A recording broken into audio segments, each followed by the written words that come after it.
Chapter 1 5 Days Befarith Catastrophe. My name is Zhang Yu, and at Thisment, I am piloting gas spacecraft Dark, adrift in the vast expanse of the universe, having traversed a dozen soft-light years without discovering a single planet suitable for human habitation. I cannot foresee when I shall find a biteable place perhaps even after Odgod.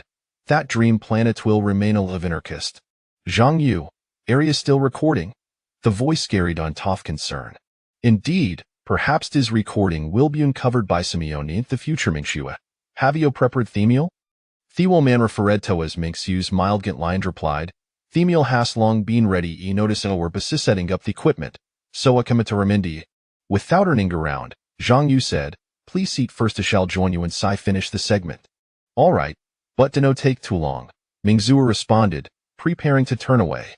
Suddenly Zhang Yu seemed to recall something, Ternetor, saying, Mother, let those past memorias drift away theorized. Mingxue's expression appeared slightly melancholic, yet she endeavored to maintain her composure. Son, please call Minx, perhaps that will provide me with some solace. Seeing her despondence stirred a pang of sorrow within Zhang Yu, his mother yet liberate herself from her grief, to prevent her from Sin King Dipper and Toad spare, he hastily shifted the topic. Why not go check in Xiao? He might be playing in Theship's Zoological Garden Li Thim Kipu company while he dinner I will shortly. Minx understood her since intention san promptly replied, Don't worry, son, I am fine. Xiao's I and I will eat first. Remember to come soon to food willow sites flavor of a colsdell. Zhang Yu no did and, after his mother departed, returned to the record and jecament the earlier conversation had evoked memory as sophist days in Blue Planet, a temi market be the harshest trial revival. As the apocalypse loomed, everyone desperately clung to live over, in the face of such calamity, humanity's strength seemed line significant despite thorough preparations. The outcome appeared preordained under extemperatures, no lift could endure, event king refugia underground was merely temporary. Zhang Yu steadied his motions and began today's recording. 15 years ago, an unprecedented heat storm Zealand lit ascended upon Blue Planet initially. It manifested as incessant high temperatures, yet as time passed, the heat showed no sense of abating. News reports indicated that regions worldwide as suffered under the scorching sun. Even the habitats of polar bears were not spared. Humanity was engulfed in profound panic, with so many individuals Chrysalis spreading apocalyptic prophecies online, leading to extreme public despondency of frenzo for source ordingensid, particularly for water individuals, companies, factories, and even governments frantically stockpiled bottled water, causing a sudden strain in market supplies. Ireside Dinasmal village in the south, known as Linjiang Village, situated beside Yamajor Road Bethiver 5 Vimi Lisa Walea Canyon stretching 20 km widest, it reached 12 meters, while at its narrowest, Marilatwometers the nearest town, Linjiang Town, was 13 kilometers distant to sanity enthusiast, the cis Mysterian the beginning of phalogens. Alert! Alert! A temporal rift has been detected ahead. Xiao Zhou, can we avoid it? Master, we have you'll read a passage through the temporal rift. Yet of everything seems scum and undisturbed as soon as Zhang Yu spoke, Heffel tacit in vertigo, and when Harry Openettes have found himself seated in his drumkrathome. At that moment, he was engrossed in apocalyptic themed literature, having developed a profound interest in such narratives of disaster. Whenever he grew weary from reading, he would pick up his finnet to scroll through it, seeking Torlakistant's nerves. Have I returned to before the apocalypse? Zhang Yu mused, a swirl of confusion enveloping him. Hequicly glanced at the date displayed, his computer screen, which read May 10, 2050, 8:03 a.m. Could this be 5 days before Athene? Just as Zhang Yu locked his phone, a news alert regarding unusual weather popped up, instantly capturing his attention.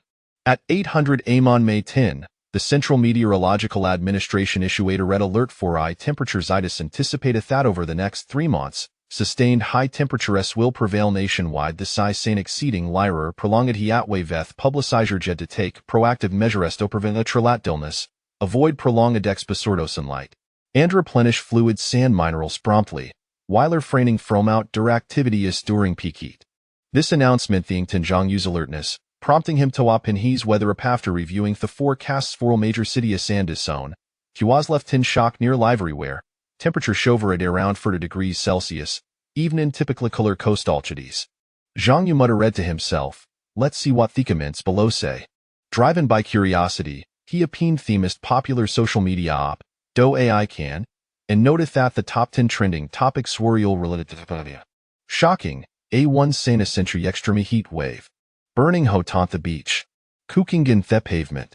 Heat subsidies. Hundreds soft people collapsing from heat stroke. Fire disaster scenes. Forest fires. Bottled water being frantically hoarded. Melting glaciers in both Arctic and Antarctic. Underground shelter Sanmore. Zhangya Clicadon Theoticluith the highest engagement shocking. A1 Sana Century Extreme Heat Wave. Upano Peningit. Huas greeted be a world map marked with temperature distribution say. Cross of various country Ashekwa Clicalculate Tethot no nation recorded deported. The sheet wave was projected to persist for 3 months. Zhang Ya continued scrolling down to read numerous comments from netizens. I feel like I am being groasted to live. What surprised mimist is that Thico stalked awareneer lipperished from the heat didn't even make the list. I fear no heat'll become the soon itself. Wanna comment replied, ha ha ha, you're going to make mulatto death harisa basing gobo illy. Herself under the sun. But remember to add some easiasening, or it won't taste good. The person above, you're making me laugh todiath with the hour comment. Doesn't una think this temperature exceeds 40 degrees? Is spent just a little time might the soon and ended up sunburned. Accompanying image swear a left to the imagination. Family, who understands? Miklathesh shavent dreeds and dawn. Guess what? My air conditioner started. I could still hear cicadas earlier, but now the rest complete silence. Maybe they finted from the heat. Chapter 2 Retracing through Toff Hoarding Supplies. Finda basement of Stakel. In the photo he provided, a group of people lay sleeping in a basement, seeking respite from the heat. York would abaldent to you fear being crushed be up passing fickle? No reason such a hot day, noonie sout, just know, someone tried talivathi commonity, nedbequintheria kid entrance. Zhang Yusuke's a lingered on the screen of his phone, Andy couldn't help but murmur, Evin thesicament are identical to memories it seems itis indeed demito head to the upon supplies. He gently set down hone, swift like complete his morning groutinies, and thin made highs way to the garage, preparing to drive out. Themoment theopin theether, a wavy fiat struck him like flames, enveloping high monastifling warmth he luke dupat theskathesin hadon legistryson, and Minurias remained shrouded in shadow. It appears that the temperature over the past few days shave significant, litivia ted from the norm. Zhang Yu pondered himself. He resolved to drive a 5-meter-long light truck to the town up and entering Thevical, his first instinct was to turn on the air conditioning. By 2050, technology had made a remarkable advancement stake Zhang Yu's light truck, for instance, which featured dual drive system powered by electricity and solar energy on sunny days. The superiner gigathrings Nelson the roof provide a continuous energy supply. Willy and rainy days, quick charging could bedoni charging stations moreover. It's ranju a sim press a VNF full charge yallo a dita, travel over twat house and kilometers, fully meeting daily needs. The air conditioning system inside the truck responded swiftly within alpha minute. The interior or temperature dropped to a comfortable 27 degrees Celsius. Zhang Yu entered his destination on the central controls Kursnand Hindrovi on the road in front of Ashom, heading towards the town. Despite the vehicle being equipped with advanced automated driving features, Zhang Yu, by nature cautious, was reluctant to entrust his safety entirely to artificial intelligence. Therefore, hectivate the danger intervention feature, which would automatically intervene in tough danger or delayed response to ensure driving safety in Zhang Yu's view. These was onoft him as successful innovation sin modern vehicle development. Dueteth sweltering weather and theorlihor, theroad serenir lit asserted, allowing Zhang Yu struck toglide the effortless fly along the spacious roads in less than 15 minutes, he completed a 13-kilometer journey and arrived at the main thoroughfare of the town, Sunshine Avenue. Heck knew that Fongwiawawa's current lie loading good Sathuri house, so he did not go to see him after traveling approximately 600 meters. Zhang Yu struck Kamato at gradual halt beside a department store. These deficits stands as the sole large-scale commercial complex in the town, encompassing shopping, dining, entertainment, and leisure nearby. On it can also find citizens' home, a furniturecity, and the fittest hospital in theoria. A thismoment, Themel had just opened for business, with only a handful of customers present up and entering. Zhang Yu made a billing of a pharmacy drawing from past experiences, a pro-cordon impulsively of essential items, including huashangs and kiliquid, alcohol, cotton swabs, cold medicine, stomach remedy, burn ointment, gauze, and other everyday necessities. ensuring he had enough for at least 6 months, if not longer. The pharmacy clerk was taken aback by Zhang Yu's extensive purchases, and der curiosity got the better for his inquired, "Young man, you're buying so many items? Our store isn't going good off business, you know." Zhang Yumerli's mild faint line replied, "I plan to embark on a long journey, so 'tis prudent to prepare adequately." Upon hearing this, the clerk's demeanor brightened, and she hurriedly packaged the items, suggesting, "Young man, you might consider becoming game member here. You could enjoy a 5% discount in the products." Recognizing the potential savings, Zhang Yu consented. "Very well, let's sign up for our membership." "Great. Please provide our mobile number." 159. All right, the original total comesto 8506 yuan, but after the discount, itis 80807 yuan. How will thou like to proceed with the payment? Let's accept palm payment. Certainly, please place our palm on the payment device. Ding! Payment successful. The clerk beamed and said, "Young man, I have packaged your items. Would I like me to send someone to assist you when loading them into your vehicle?" Zhang Yu pondered for a moment before responding, "Yes, my truck is parked in space 001. Please place the items in the truck." "Understood. I will arrange immediately." After a brief operation on her computer, a robot equipped with storage capability appeared at entrance, collecting Galthy medications and making jet in a parking lot. Ash watched the robot depart. Zhang Yu exited the pharmacy and entered a clothing store, selecting substantial quantity of apparel, primary license protection garments, for both summer and winter. Just as before, he requested the robot's assistance in delivering the clothing to his vehicle. Subsequently, Zhang Yu visited a cosmetic store, an appliance shop, and a snack shop, acquiring moisturizing lotion, emulsion, essence, face masks, rechargeable fans, portable air conditioners, rechargeable lamps, batteries, and an assortment of his favorite snacks. Finally, he arrived at the supermarket with Hin Themel, where he purchased des listable items such as instant noodles, dried noodles, seasonings, cooking oil, and even prepared a year's supply of fruit vegetables like potatoes. In the astonished gaze off the supermarket clerk Santhosian theater, shops along through, Zhang Yu made his way to the parking lot, accompanied by along Lenoff robots. The efficiency of these robots was remarkable. They systematically arranged the items and secured them with precision. This process took less than 10 minutes, while Zhang Yu estimated the would have needed at least an hour to accomplish the same task, which would have been quite daunting of sweltering. Zhang Yu co-old Thelpitech claim, the advancement of technology is truly extraordinary, particularly in terms of enhancing the quality of life. The government scare for citizens is indeed meticulous. Once the robots completed their tasks, they returned to Themel while awaiting Thern. Zhang Yu had already activated the air-conditioned engine histra cup entering, Hein Puthenix destination a large wholesale warehouse. These warehouses was situated not far from the department store, merely 12 kilometers within 5 minutes. Zhang Yu drove into Thuri house premises. A robust young man, Cladino white topan block shorts, greeted him with a smile, teasing remarking, "Well, if it isn't Manager Zhang, what brings you here today for an inspection?" As Zhang Yu stepped to off the driver's seat and approached them, he retorted, "Fong Weihua, it seems you enjoy inga bitumic comforter. How about it take you outside for some Santo soak up some calcium?" Fong Weihua chuckled even more, "Your temper remains as fire Yazaver. Immer lidged with you a couple of times." Chapter 3.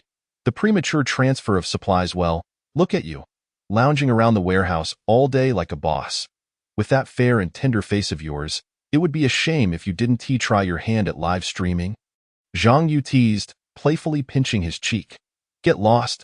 Quit your hands-on antics. My face is not a toy for you to play with."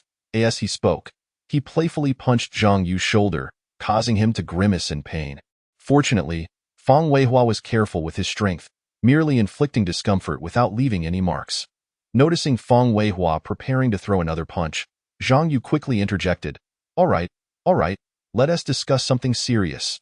Fong Weihua lowered his fist and chuckled. "You can't handle just one punch? Zhang, you really should work on those little muscles of yours." Zhang Yu retorted, "You're the one hauling supplies around here every day. How could you not be strong? Didn't I give you a gym membership? Why aren't you using it?" "I hardly have the time to go. That card is just collecting dust at home. You must realize that health is the foundation of any endeavor. How about this? Come work with me for a few days. Consider it a workout." Zhang Yu immediately declined. Not a chance. It's scorching out.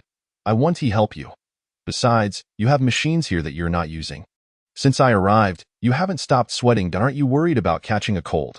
I'm used to a bit of exercise. I see you've bought quite a few nice things for the truck. What is the plan? Preparing to escape somewhere? Fang Weihua said, heading toward the cargo area and pulling out a box of sugar-free candies. As he munched, he asked, "Want one?" Zhang Yu accepted the candy and popped it into his mouth. He thought to himself, still the same formula, still the familiar taste, and he had already figured out who had come to load the cargo. With the candy resting on his tongue, Zhang Yu turned to Fang Weihua and slowly spoke. "There are some matters I need your assistance with. Let us hasten the loading of these vehicles." Fang Weihua, intrigued, inquired, "What is the matter that you are being so cryptic about?" Zhang Yu replied earnestly, "It is certainly a good thing. Stop moving everything by hand. Use the machines? All right, I'm curious to see what you're going to say next." Zhang Yu, recalling from his previous memories that the workers had left, feigned confusion and asked, "Aren't your workers here today?" Fang Weihua responded while walking, "Oh, those folks? I gave them a break since the factory is supplying goods right now. I was planning to take it easy. But then I got a call asking for supplies. I can't just ignore business, can I?" Zhang Yu quipped. "Oh, so you're not withholding wages, and they didn't just up and leave?" Fang Weihua immediately retorted, "Come on, do I look like that kind of person?" Zhang Yu inspected him from head to toe, exaggerating. "Actually, you do." Fang Weihua chuckled helplessly. "You don't want to go back, do you?" All right, I'm scared of you. Let us finish up and get out of here. You have no idea how hot it is outside. If we wait until noon, when the sun is blazing, we'll be the ones suffering. Fine, you go to the back, and I'll take the front. Each of us will handle 2 machines. That way, we'll be faster." Zhang Yu gave Fang Weihua an okay sign and headed for the back warehouse door. Just then, the machines finished loading 2 trucks, and as the drivers chatted, Zhang Yu, from the control room, overheard them mention that a spaceship had landed nearby. He chuckled. "Looks like the other me has already contacted the government personnel. I must act quickly." Ignoring their chatter, he focused entirely on controlling the machines. Fortunately, the machines were highly efficient, and by 10:30, all the vehicles were loaded. Watching the trucks line up and exit the warehouse, Zhang Yu approached Fang Weihua, handed him a bottle of water, and took one for himself, drinking deeply. Fang Weihua lifted his shirt to wipe the sweat from his brow. "Let us head upstairs. We can chat while we drink." As soon as they sat down, Zhang Yu eagerly asked, "Fang Weihua, do you believe in parallel universes?" Fang Weihua appeared momentarily stunned. "Zhang Yu, have you been watching too many sci-fi movies lately? Are you seeing things?" "I knew you wouldn't believe me. Open your phone's surveillance app and check if there's a banner at the canyon entrance warning of falling rocks and danger. If so, it proves I'm right." Seeing Zhang Yu's serious demeanor, Fang Weihua realized he wasn't joking.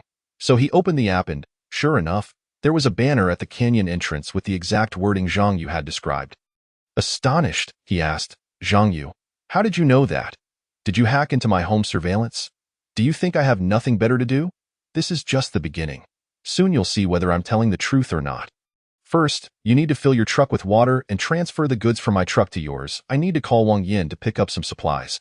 Fang Weihua questioned. "Wang Yin hasn't contacted us in ages. Why are you suddenly calling him? Just wait and see. Soon." Wang Yin answered the call.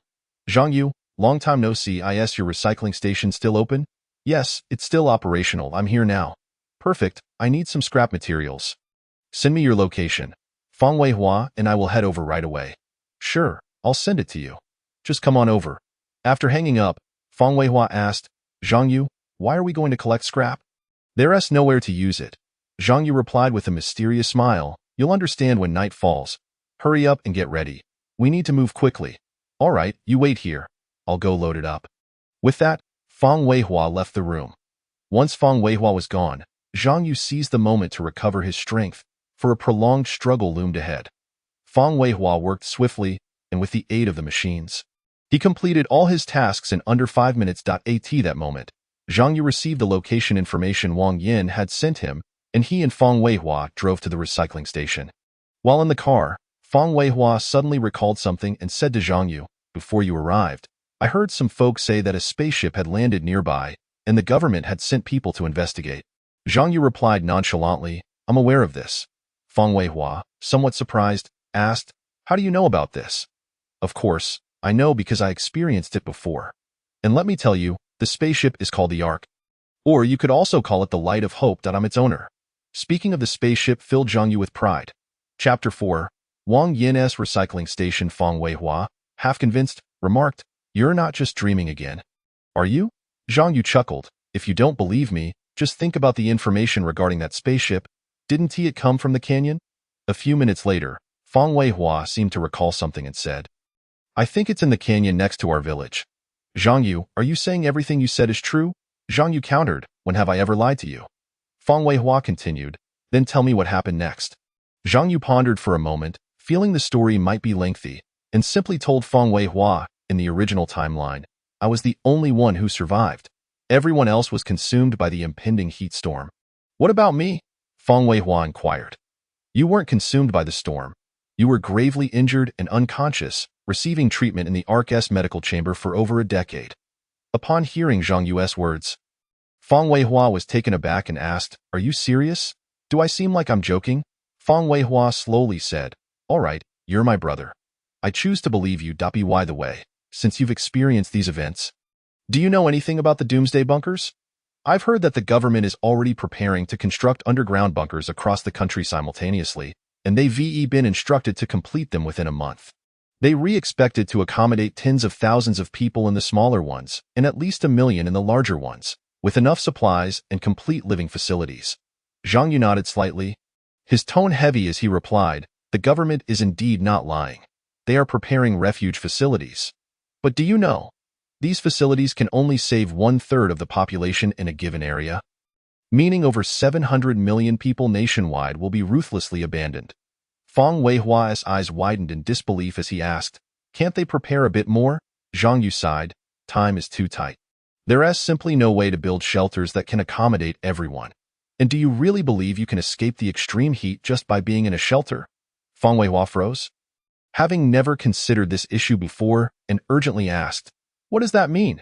Zhang Yu's voice bore a weighty tone, as if reminiscing about a past too painful to revisit. "In another realm, I was the sole survivor on the entire blue planet. Just ponder for a moment, what could have been the fate of those who survived?" Feng Weihua, with a look of terror, inquired, "Did they all perish? But the survivors are underground. How did they meet their demise?" Zhang Yu's gaze drifted into the distance, as if transported back to that harrowing moment. A month after the cataclysmic heat wave, a scorching tempest engulfed the blue planet, its core temperature soaring to tens of millions of degrees Celsius, as if a star had made direct contact with the planet. The terrifying scene was more dreadful than the apocalypse itself. The surface of the blue planet was ablaze, ravaged by disaster, and those meager underground fortresses were utterly incapable of withstanding the searing storm. Succumbing to despair, Feng Weihua gasped in astonishment, his face a canvas of shock. "How horrifying! I can scarcely imagine that scene. How did you ultimately escape?" A flicker of relief crossed Zhang Yu's eyes. It was the spacecraft. The Ark, a vessel crafted with technology that surpasses our current understanding by hundreds of thousands of years. It was my key to survival. Feng Weihua widened his eyes, half-jokingly remarking, "Zhang Yu, if you weren't my brother, I would have you committed to a psychiatric hospital right now." Zhang Yu chuckled softly, replying, "You're quite the jester. Focus on driving. We are nearly there. Do you have any idea what the temperature outside is at noon?" Feng Weihua asked while steering the wheel. "What temperature?" Zhang Yu extended a hand towards him, stating, "A scorching 50 degrees, with humidity at a mere 8%. And this is merely the reading before the extreme heat sets in." Feng Weihua sighed, responding, "Then I must slather on more sunscreen. We have arrived at this blue gate. Park the car at the entrance, and I will call Wang Yin." "All right, go ahead," Feng Weihua replied. Zhang Yu swiftly dialed Wang Yin's number. "Wang Yin, we are at the entrance of your recycling station. Please come and open the door so soon. I'm on my way." While waiting for Wang Yin to unlock the door, Zhang Yu surveyed his surroundings.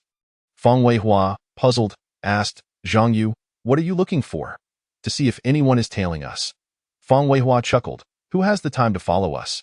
We are hardly prominent figures." Zhang Yu cautioned seriously, "Don't speak so soon.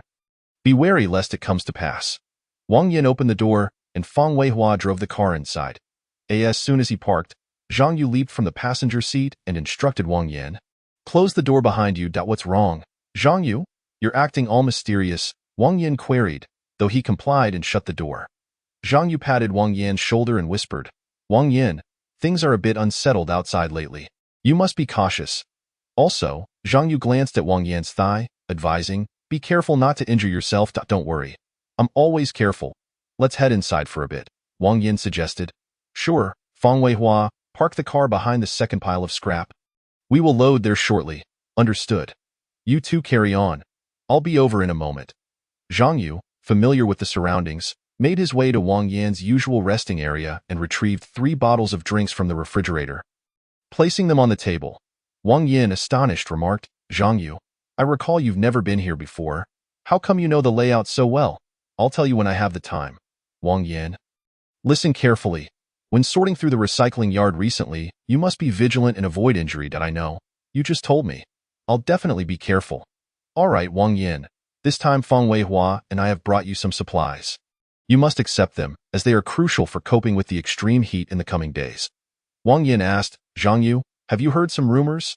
Sort of, but just remember, a brother won't harm you. Zhang Yu's words warmed Wang Yan's heart. He understood that Zhang Yu's concern stemmed from genuine care in a time when his business was faltering. Having such a brother at his side was his greatest fortune. At that moment, Fang Weihua approached the door, addressing the two. What are you talking about? He walked straight to the table and gulped down several swigs of bottled water, droplets cascading from the corners of his mouth as he wiped them away, exclaiming, this heat is unbearable. It's not even noon, and my shirt is already drenched in sweat. Chapter 5. Acquiring the most essential raw materials. His words carried a hint of resignation.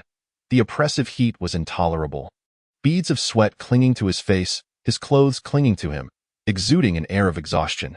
Zhang Yu and Wang Yin exchanged glances, both feeling the intensity of the heat wave. They knew this sweltering weather was merely a prelude to the extreme temperatures that lay ahead, which could prove even more severe. Zhang Yu approached Fang Weihua, patting him on the shoulder, offering comfort. Brother, bear with it. This weather may persist for a while longer. We must prepare ourselves adequately to ensure we can safely navigate through this ordeal. You rest for a bit. I will check if that item is still there. Wang Yin stood up, saying, I'll go with you. Zhang Yu turned to respond, that's fine. Fang Weihua, you stay here for now. You'll be the main force when we lift the item, which is a bit heavy. Wang Yin and I can't manage it alone. All right, you two go ahead. I'll stay inside and cool off for a while, Fang Weihua replied. Zhang Yu and Wang Yin, equipped with tools and gloves, made their way to the second pile of scrap in the recycling yard, where heavy scrap iron and metal lay stacked.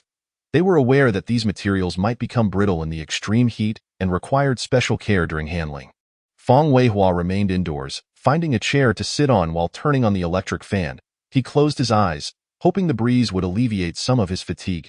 However, despite the fan's powerful airflow, it could not dispel the stifling heat within the room. He sighed, pondering, when would this weather ever come to an end? Under Zhang Yu's guidance, Wang Yin carefully maneuvered the scrap, finally revealing a spherical object nestled among the chaos. The sphere stood out amidst the disarray, its surface smooth, reflecting the faint glimmer of sunlight, as if concealing untold secrets. Zhang Yu's heart raced. He recognized that this sphere was the key to repairing the Ark spacecraft. He delicately cleared the surrounding debris, reaching out to grasp the sphere, which appeared heavy and felt chilling to the touch, offering a peculiar sensation. Wang Yin, wiping the sweat from his brow, asked, Zhang Yu, this is just a hunk of metal. Are you sure this is what you want? Zhang Yu nodded, his eyes revealing a hint of determination. Indeed, this is the one, along with some other miscellaneous items that I have set aside.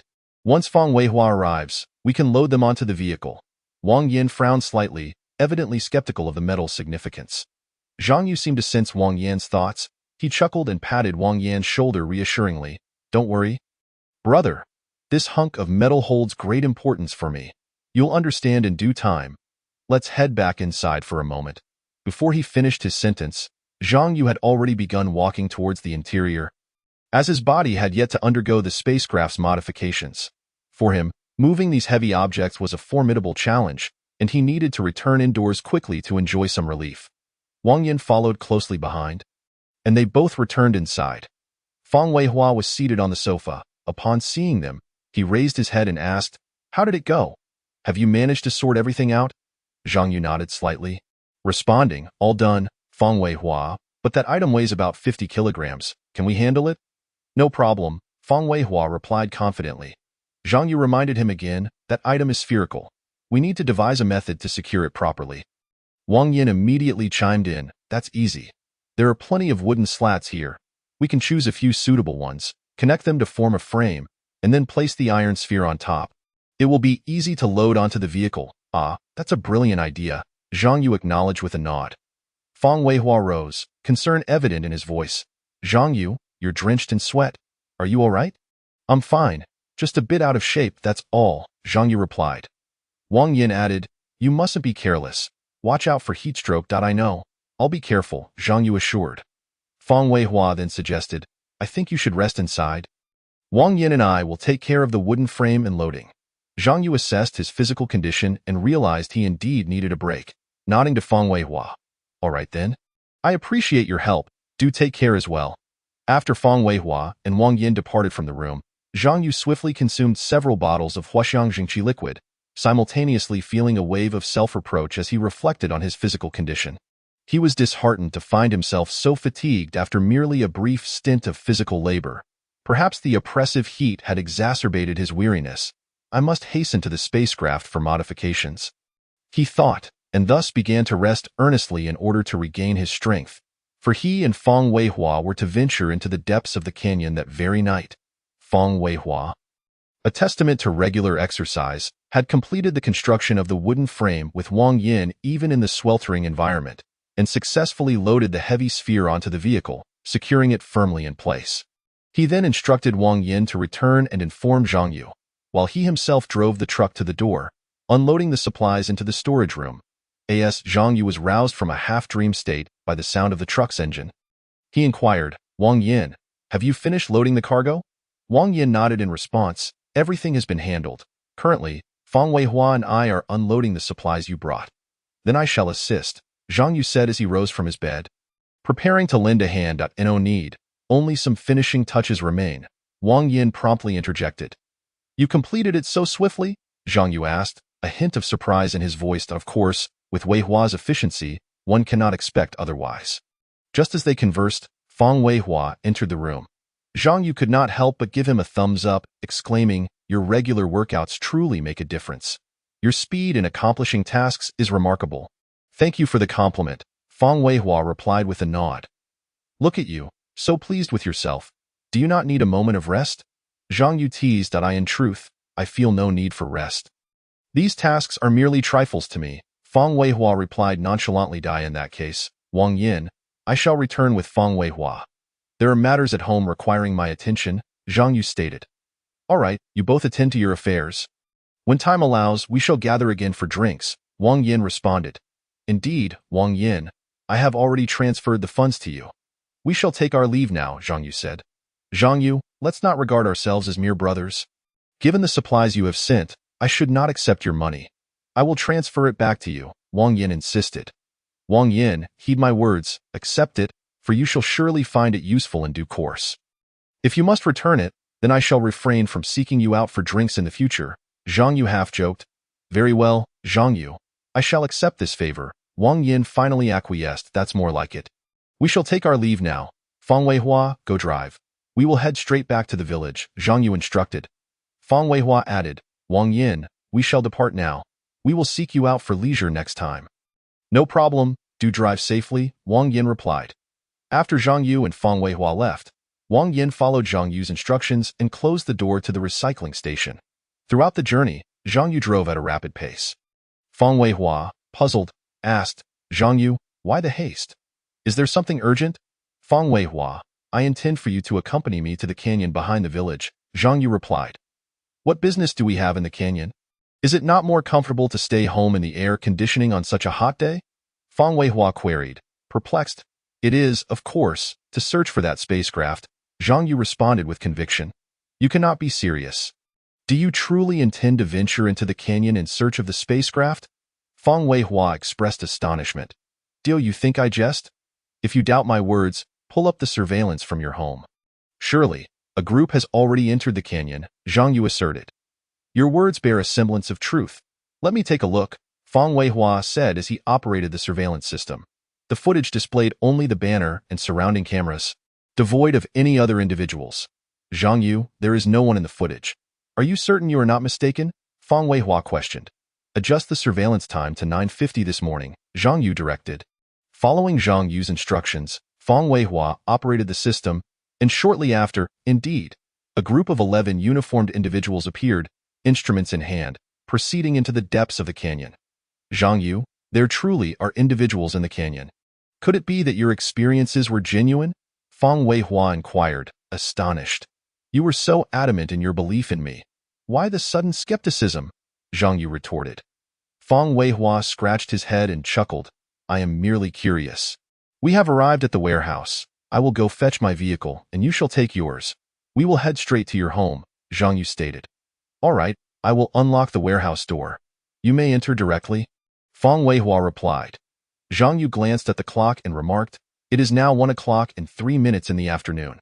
We should still be able to catch up. Upon saying this, he briskly approached his vehicle, started it, and drove out of the warehouse, heading towards Linjiang village, with Fang Weihua closely following. Under the blistering sun, the roads were nearly devoid of vehicles and pedestrians. In approximately 15 minutes, the two arrived at their destination. Having covered a distance of 13 kilometers, after driving into Fang Weihua's residence and unloading the cargo with the machinery, Zhang Yu drove back home with Fang Weihua. Fang Weihua, your back appears quite sunburned. Have you suffered a sunburn? Zhang Yu inquired with concern, noticing Fang Weihua's condition upon removing his tank top. Perhaps, though I feel no significant discomfort, it does sting a bit, Fang Weihua responded. You should take a cool shower. I will fetch some ointment and apply it for you, Zhang Yu suggested. Very well, I shall be swift, Fang Weihua replied as he entered the shower. Within 5 minutes, he emerged just as Zhang Yu arrived with the ointment. Your speed is remarkable.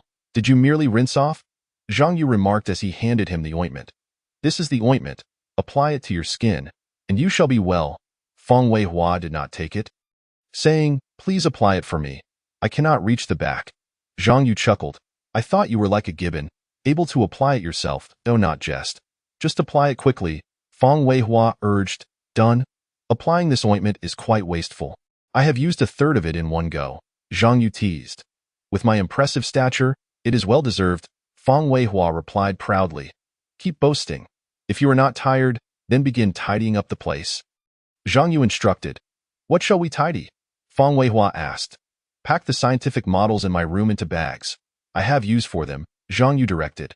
Fang Weihua, astonished, asked, Zhang Yu, did I hear correctly? You wish to take these scientific models with you? TSK. Let me check if Weihua's brain is overheated. Zhang Yu pushed Fang Weihua's hand away and said, Do not be ridiculous, even if I do not pack them. Once we venture into the canyon, these items will inevitably be taken by others. Rather than let them profit, I would prefer to relocate them to your home where they may still be of use. Fang Weihua inquired curiously. Who would come to take these items? House thieves, Zhang Yu replied calmly. Is it not just you and Lu Xiaoxin residing here? Fang Weihua pressed. Not Xiaoxin. It is my father, Zhang Dalai. According to the original storyline, he will give away all the supplies I have stored in the basement, and the children from my cousin's family will also come to take the scientific models from my house. Hence, I shall leave them nothing this time. Now, let us get moving. The bags are in the drawer at the foot of the bed. Uncle should not do such things, should he? Fang Weihua said, incredulous. You will understand once we return from the canyon. Zhang Yu replied firmly. Fang Weihua held the bags as Zhang Yu skillfully packed the scientific models one by one. Then together they placed them in the vehicle's compartment. The items in the room are nearly packed. Let us now proceed to the basement, Zhang Yu said. Fang Weihua nodded lightly and followed Zhang Yu down to the basement. Zhang Yu, do we need to move all these items? Fang Weihua queried again. Considering the vast space filled with supplies, especially the bottled water, which amounted to at least 300 pieces. Zhang Yu paused, surveyed the surroundings, and after a moment's contemplation, he replied, We need not take everything. I will organize them, keeping only those that are unnecessary or unusable, allowing them to take what they wish. This way, we waste nothing and free up more space for myself. Fang Weihua asked, What specifically do you need to organize? I will help you tidy up. Zhang Yu looked at him and nodded, Very well. Any metallic materials can be utilized. Fang Weihua is undoubtedly well acquainted with the concept of metallic materials in his mind. Heavy metals such as iron, copper, and lead, light metals like sodium and potassium, as well as precious metals such as gold and silver, are all invaluable resources at their disposal. Chapter 7. Preparations of materials complete thus. They commenced their search throughout the various corners of the room, gathering items like obsolete mobile phones, gaming consoles, supports, gilded trinkets, pure silver chopsticks, and iron wires. They even scoured through the basement, leaving no idle bicycle or electric scooter unexamined, ultimately consolidating all of these finds. The efficiency of Fang Weihua and Zhang Yu's search was remarkable. Upon exiting the room, it was scarcely before 3 in the afternoon, and after organizing everything, they had spent no more than 40 minutes. The amassed items, piled together, still occupied a considerable amount of space. After returning to the room for a brief respite, Fang Weihua broke the silence. Zhang Yu, what do you plan to do with these items? Zhang Yu pondered for a moment and replied, let us store them at your place for now. After all, these things need to be transported deep into the canyon. Fang Weihua nodded slightly, responding in that case. Taking them to my house is indeed a wise choice, as my home is closer to the canyon entrance. Zhang Yu sat up from the bed and said to Fang Weihua, let us go. We've rested long enough. We should load these items into the vehicle and then head to your house to organize them. We can set off for the canyon later this evening. Fang Weihua nodded, and the two resumed their busyness.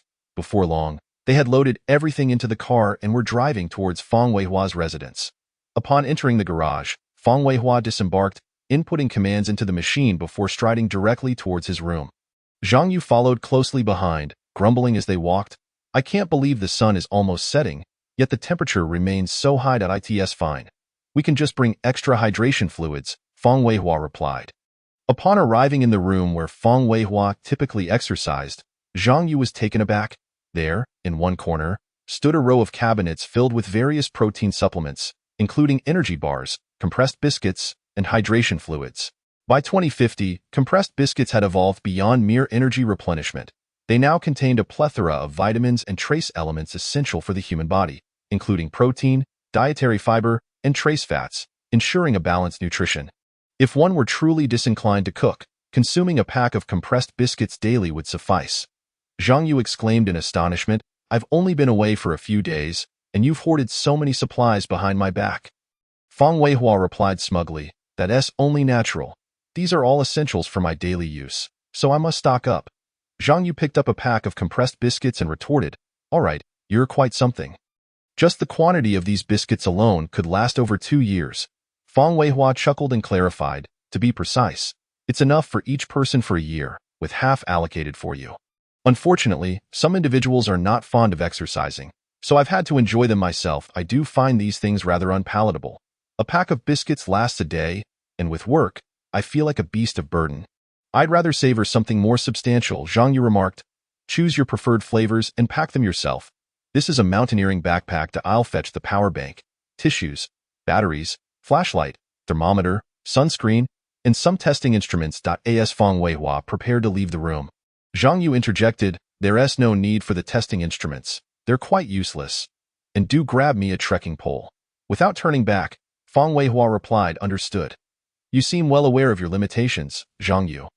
Hurry up, Zhang Yu urged. Afterward, he approached the cabinet, selecting several strawberry and yogurt-flavored energy bars, along with barbecue and beef-flavored compressed biscuits, ultimately filling his backpack with lemon-flavored hydration fluids.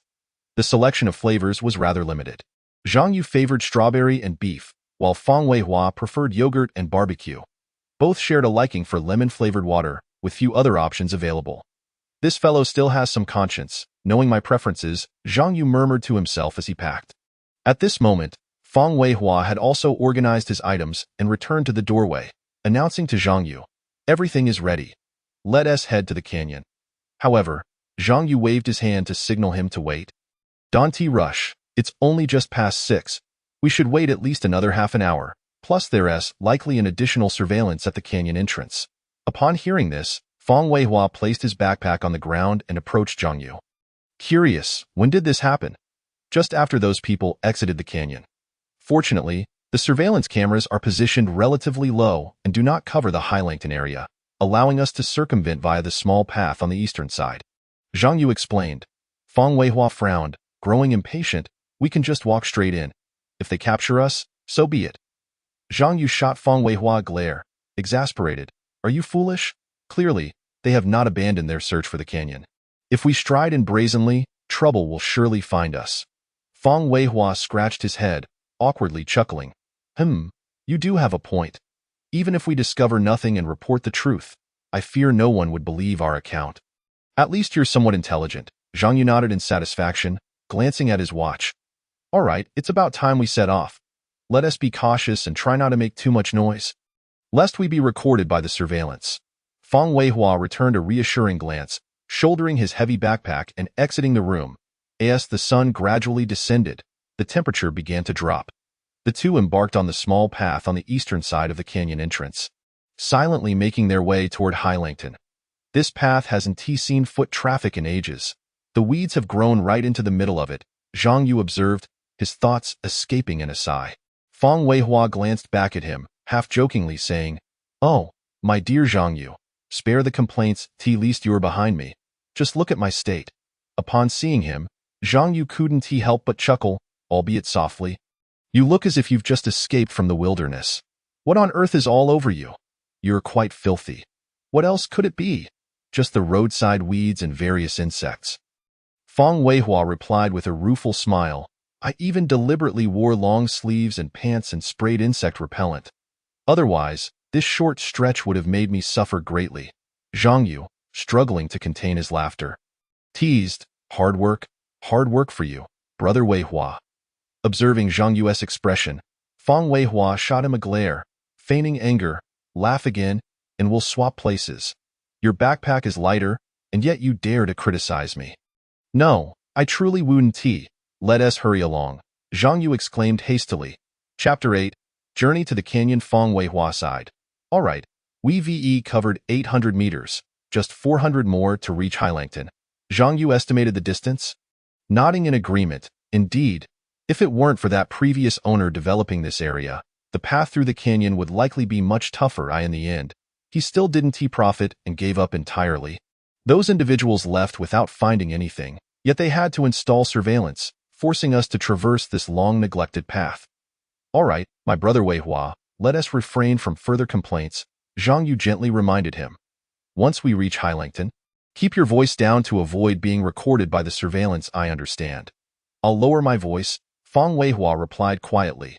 The two then fell into silence, with only the faint sounds of their bodies brushing against the grass. This noise was hardly noticeable as night fell, and the nearby rushing water effectively concealed their movements. 20 minutes later, they quietly arrived at the edge of Highlangton, moving cautiously under the moonlight. Fang Weihua glanced back at the canyon entrance, seemingly checking if he had been spotted, while Zhang Yu gently tugged at his sleeve, signaling him to proceed. Upon reaching General Stone, Zhang Yu gasped for breath, asking, Fang Weihua, how far are we now from the entrance? Fang Weihua took a sip of the hydration fluid and replied slowly, General Stone is approximately 2,200 meters from the canyon entrance. 2,200 meters. My goodness, we walked for nearly an hour and a half to cover such a distance. Zhang Yu lamented that at this pace, reaching Tianhu will take at least 15 hours or more. This dreadful heat is going to wear us out. Zhang Yu, keep your voice down. We're not too far from the canyon entrance, and the echoes here are quite pronounced.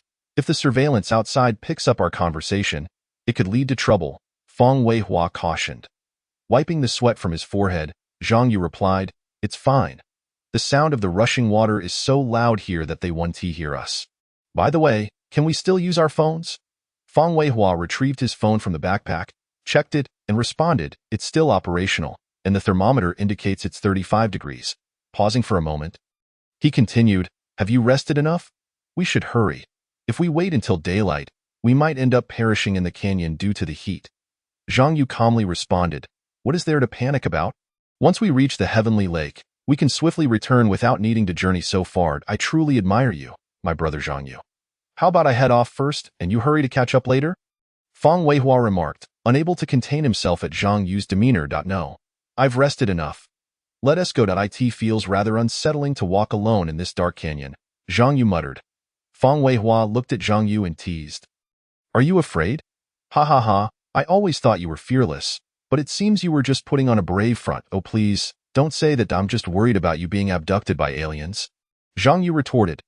All right, let us save our breath and conserve energy for walking, Fang Weihua suggested. About 800 meters ahead lies the White Dragon Pool. We can take a break there. Let us go, Zhang Yu replied. Fang Weihua quickened his pace, soon surpassing Zhang Yu, leaving him behind as he ascended the steps, in a blur. Fang Weihua leaped forward, taking 2 steps at a time, as he vanished into the darkness. Zhang Yu felt a tightening in his chest and hurried to catch up. To be honest, he was somewhat afraid of traversing the canyon alone at night. Fang Weihua moved swiftly yet kept a distance that allowed Zhang Yu to keep him in sight. After 17 minutes, they arrived at the White Dragon Pool, approximately 3 kilometers from the canyon entrance. As Zhang Yu crossed the final step, he saw Fang Weihua sitting leisurely on a stone bench and couldn't help but quip. Did you install boosters on your legs? How did you walk so quickly? Fang Weihua chuckled in response. You're just too slow. I've been waiting for you for several minutes. Zhang Yu, you need to work on your fitness when you return. While saying this, Fang Weihua flexed his leg muscles, gesturing for Zhang Yu to take a look. Zhang Yu glanced over and noticed Fang Weihua's well-defined muscles, brimming with strength. He rolled his eyes and, breathless, said, let us discuss this later. We should first assess our surroundings. Aren't you going to rest? Fang Weihua asked with concern. Zhang Yu shook his head and pointed to his soaked clothes, chuckling wryly, it's nothing. I am just too hot. Look, my clothes are drenched. After a quick glance, Fang Weihua turned his back to show Zhang Yu, saying, look at my back. It's starting to rain. Likewise, Zhang Yu replied, both of them drenched in sweat from prolonged exertion in the heat. Fang Weihua picked up a thermometer and checked the readings.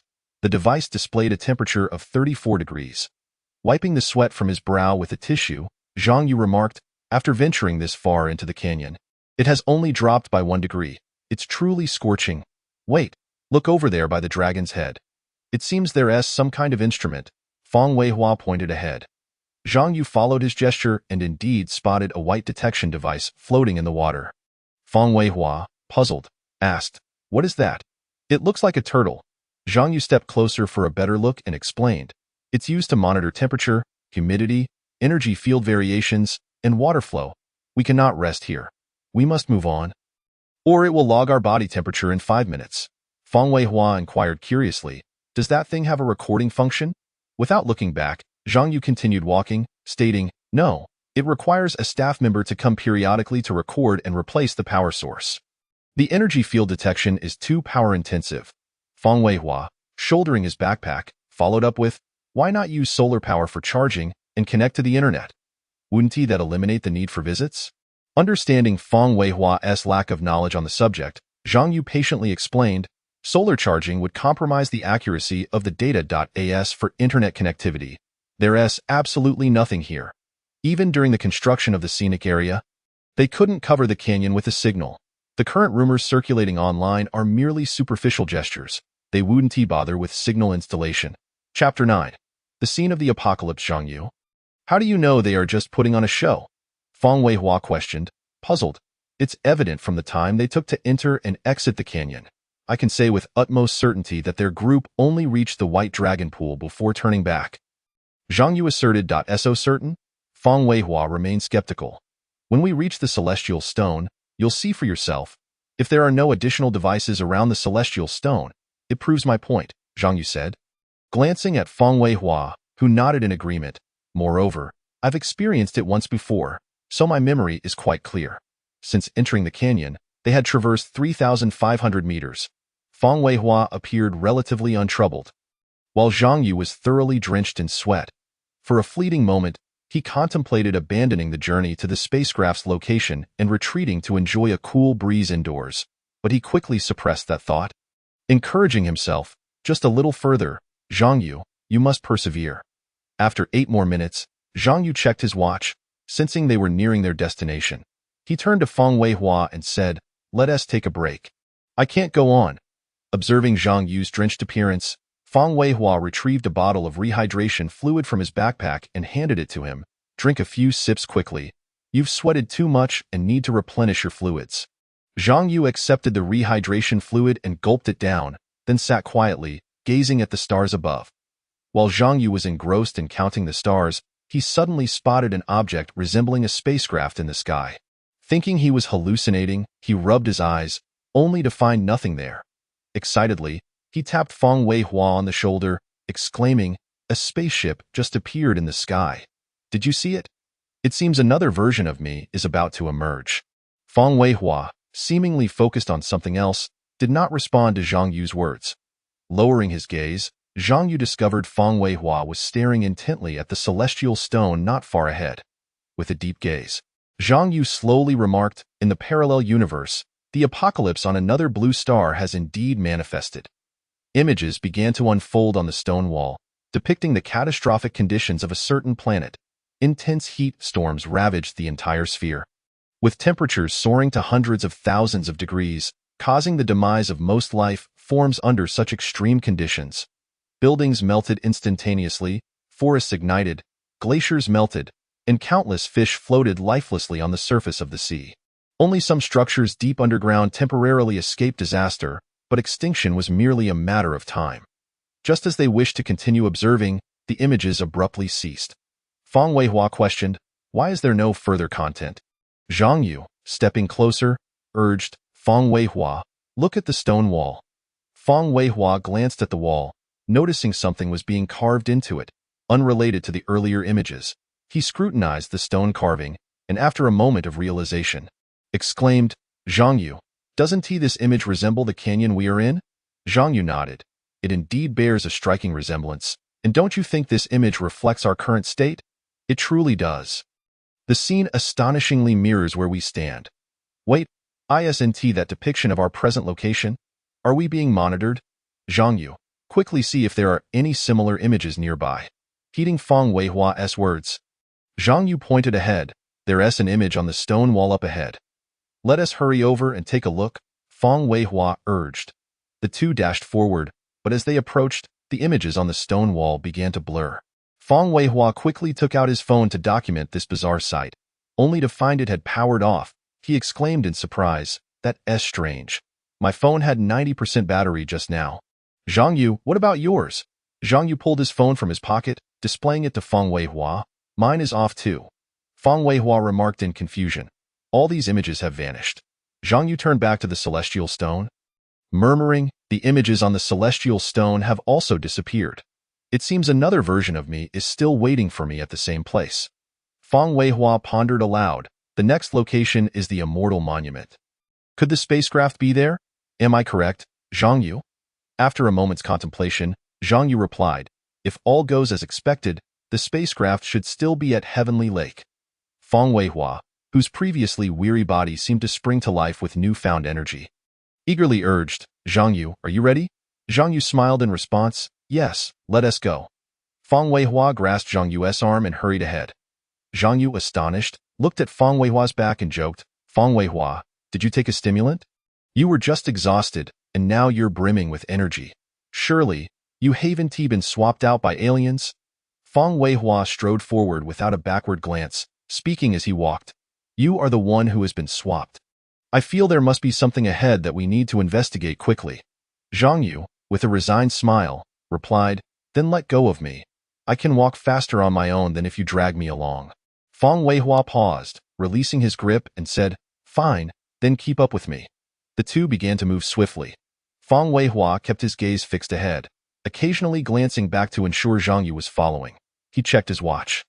It was now 10:15 p.m.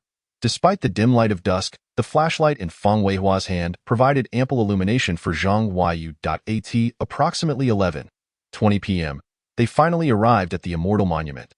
The monument, named for the stone tablet it bore, stood 3 meters long, 1 meter wide, and 8 meters tall, inscribed with the words Xingman Gongqing Di, Yuhua Dengxian Shi. Feng Weihua turned to Zhang Yu and said, "Let us rest here for 10 minutes before we continue." Zhang Yu murmured, logically, "We should be nearing our destination." Feng Weihua pointed ahead, directing Zhang Yu's gaze toward a narrow path leading deeper into the canyon. Shaking his head as he said, "No need to look further. There's a marker ahead." Following Feng Weihua's gesture, Zhang Yu indeed spotted a faint white arrow not far away. Puzzled, Feng Weihua inquired, "What is that? Could it really be a spaceship guiding us?" Zhang Yu, seated upon a stone block, slowly replied while munching on an energy bar. No, it's another version of me directing us.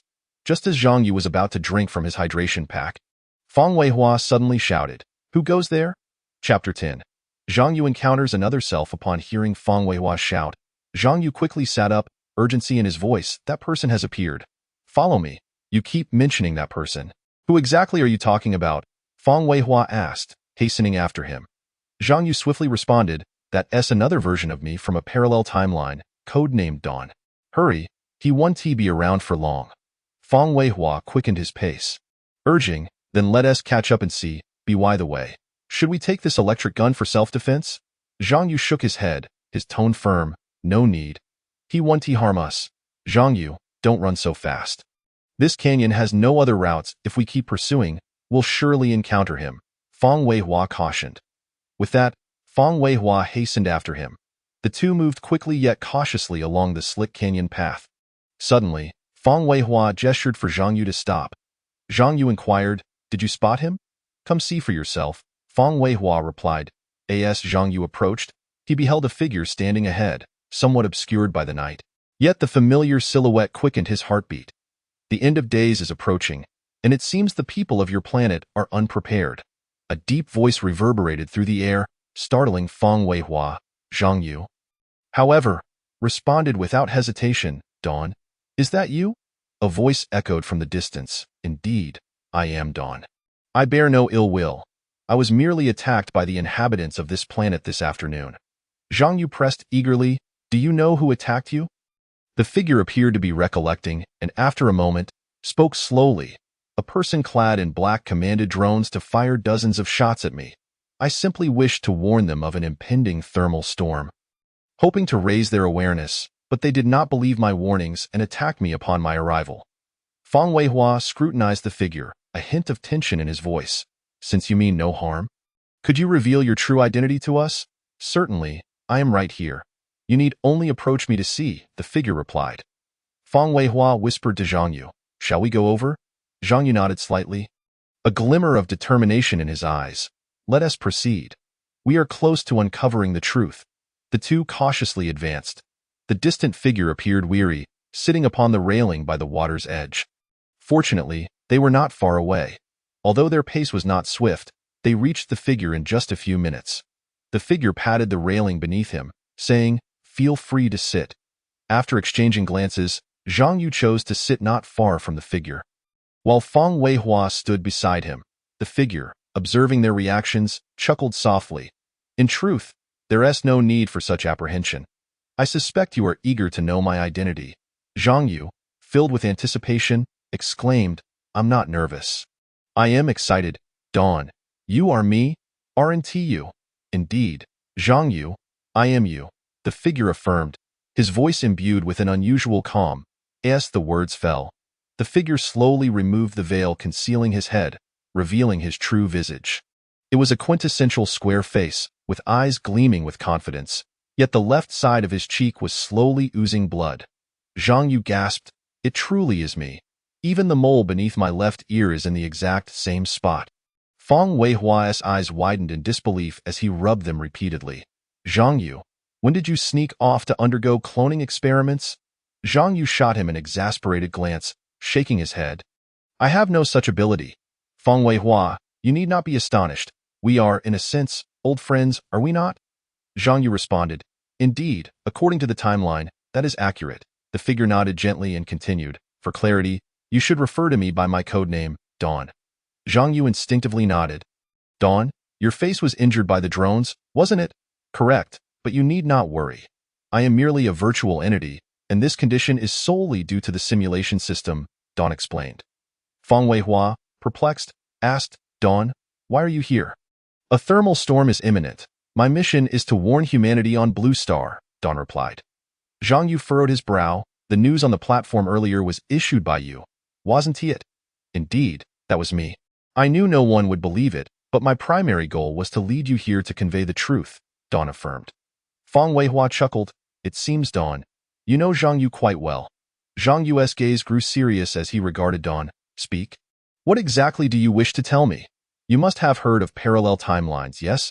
Naturally, I have experienced one already, Zhang Yu confirmed with ANOD, in another timeline. Aside from myself, no one else managed to escape the devastation wrought by the thermal storm. It was a harrowing disaster. I came here to warn you that there is still time. You must do everything in your power to locate the Ark spacecraft, as it is your only hope, Dawn urged. Zhang Yu's brow furrowed in confusion. Dawn, I previously saved Feng Weihua, my mother, and Xiuxiu. Why then do you say I am the only one left? Dawn sighed, his voice heavy with regret. It is a temporal distortion. The ship I was on malfunctioned and crashed on Blue Star, though its general location is within this canyon, and you must seek it out yourselves. A flicker of concern passed through Zhang Yu's eyes. Do you still exist? Just as Zhang Yu uttered those words, Dawn's form began to dissipate. You have arrived, and now I must depart. Leaving behind a final statement, Dawn vanished entirely. Feng Weihua was left in a state of shock, questioning, is Dawn dead? Zhang Yu gazed at the spot where Dawn had just sat, his eyes flickering as he pondered, and then spoke softly. It shouldn't be. This was a virtual image. I believe it was projected from the Ark spacecraft. Feng Weihua, I think we should press on now. Chapter 11. Temperature differential. Let us set off immediately. I am eager to discover what has transpired in this timeline. After gathering their belongings, the two continued deeper into the canyon, measuring the surrounding temperature while meticulously observing their environment. Upon reaching a narrow passage, they spotted a white directional arrow. Zhang Yu checked the time. It was now May 11, 2050, at 5:01 a.m. Feng Weihua, I believe this must have been left by Dawn. It seems he has indeed provided us with a clue. Zhang Yu, I truly admire your endurance. After 5 hours of walking, you haven't uttered a single complaint of fatigue. This is quite uncharacteristic of you. Zhang Yu's lips twitched momentarily. He was undeniably fatigued and even somewhat drowsy. Yet, recalling the words spoken earlier by Li Ming, he mustered his strength and addressed Feng Weihua. Cease your banter. Observing the direction indicated by this arrow, it appears we are headed towards Tianhu. We must traverse another 8 kilometers. Dawn is approaching, and once the sun rises, the temperature will surely climb, rendering this path considerably more arduous. Indeed, Feng Weihua concurred, the current temperature has already reached 37 degrees. By noon, it is likely to escalate to 45 degrees or even higher. Zhang Yu urged, let us proceed while it is still relatively cool. Feng Weihua handed Zhang Yu a tablet to prevent heat stroke and dehydration, saying, take this. You seldom exercise, and after walking for such an extended period, your body may struggle to cope. Zhang Yu accepted the tablet, expressing his gratitude. Thank you, Weihua. Are you being coy with me? Don't eat it. Just hand it over, Feng Weihua teased with a smile. Zhang Yu lightly swatted Feng Weihua's outstretched hand, breathlessly retorting, quit fooling around and pass me the water. After swallowing the tablet and hydrating, Zhang Yu felt considerably revitalized. Together with Feng Weihua, he continued onward in the direction indicated by the arrow. At precisely 8:05 in the morning, they finally arrived at the stairway to heaven, now 17 kilometers away from the canyon's entrance. Beneath the shade of the stone wall, the two took a brief respite. Feng Weihua wiped the beads of sweat from his forehead, gasping, Zhang Yu, it is far too hot now. Perhaps we should wait until tonight to proceed. We haven't slept all night. If we continue, I fear we may collapse here. Zhang Yu gazed at Feng Weihua, striving to maintain his composure. We are merely 3 kilometers from Tianhu. I have an inkling that something awaits us ahead. We must hasten to investigate. Why the urgency? Feng Weihua inquired with curiosity. Do you remember when Li Ming appeared? Our phones all shut down automatically. Indeed, but didn't we turn them back on afterward? They did power up. Yet the moment we reached the stairway to heaven, I noticed my phone shutting down again. Oh? You mean to suggest that the spacecraft is not far from us? That seems plausible.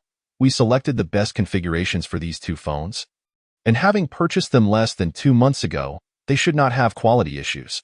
The only explanation for this occurrence is the influence of the spacecraft, Zhang Yu analyzed. Feng Weihua sprang up, exclaiming, what are we waiting for? Let us set off. Zhang Yu smiled weakly. Could you give me a hand? I can't get up. Are you sure you can manage like this? I fear you might tumble down the stairs. Feng Weihua said, concerned. Close your ominous mouth. I won't fall, for I intend to lead. If I happen to slip and roll down, you must catch me. Zhang Yu joked half-heartedly. Feng Weihua laughed heartily. go ahead. I'll be right behind you. If you start to topple, I'll simply sidestep and give you a yank. Zhang Yu approached Fang Weihua, exasperated. You are such a live wire. The length of the stairway to heaven was astonishing, extending approximately 800 meters, with the entire path consisting of ascending steps. Zhang Yu exerted every ounce of energy, using both hands and feet to climb, and finally reached the last step before 9 o'clock. Upon reaching the summit, he was greeted by a refreshing breeze, as if he had instantaneously transitioned to another realm. He quickly waved to Fang Weihua, who was still below. Hurry up. It's incredibly cool up here. Fang Weihua gazed at Zhang Yu as if he were daft, jokingly remarking, Are you delusional from the heat? The temperature must be at least 39 degrees. How could it possibly be cool? Zhang Yu insisted, I assure you, the temperature up here is unlike that of other places. Seeing Zhang Yu's conviction, Fang Weihua took several strides and swiftly ascended to the peak. Indeed, he too felt a delightful breeze wash over him. It feels akin to entering an air-conditioned room, Fang Weihua remarked. Though puzzled, but how can it be so cool here? Zhang Yu shrugged. Who knows? Perhaps it is influenced by the spacecraft replenishing energy. He gestured towards a nearby stone bench. Let us rest there. After such a long trek, I am both weary and drowsy. Strangely, I do not feel tired. In fact, I am rather exhilarated, Fang Weihua replied. Zhang Yu shook his head in resignation. You are quite the anomaly. While others grow weary, you seem to grow more energized. Fang Weihua chuckled. What can I say? I am naturally full of vigor. If you are fatigued, rest here. I shall explore ahead and investigate this peculiar temperature disparity. The temperature where we currently stand is only 25 degrees. Yet, just a few steps away, it is 39 degrees. Quite strange indeed. Go ahead. Zhang Yu's voice came from the stone bench, for he had already settled down to rest. Fang Weihua nodded and strolled towards the entrance of Butterfly Cliff. Noticing that the temperature reading had dropped another 2 degrees, now indicating only 23 degrees. This is truly peculiar. Despite the sun's direct rays and the palpable heat, the surrounding ambient temperature remains so low. It seems the only way to unravel this mystery is to press forward. Meanwhile, Zhang Yu reclined comfortably on the stone table, his backpack serving as a cushion, his feet propped on the stone bench. Exuding a sense of leisure, he turned his head to observe Fang Weihua, who was busily measuring the temperature with the device. Zhang Yu inquired, What are your findings?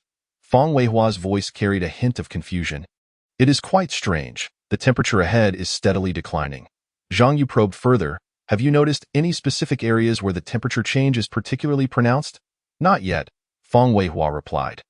Zhang Yu munched on an energy bar before rising and walking towards Fang Weihua. Fang Weihua noticed Zhang Yu approaching and cautioned, You should put on your jacket. The temperature may drop significantly from here. Zhang Yu responded nonchalantly, No need to worry. Once I zip up this sun protection suit, I will be warm enough. The two continued onward, and before them lay Butterfly Cliff, with its dense thickets that prevented sunlight from penetrating down to the earth. The valley extended approximately 1,500 meters, and by the time they reached the midpoint, the temperature had plummeted to 18 degrees. Zhang Yu, having perspired earlier, felt goosebumps rise as the cool breeze brushed against him.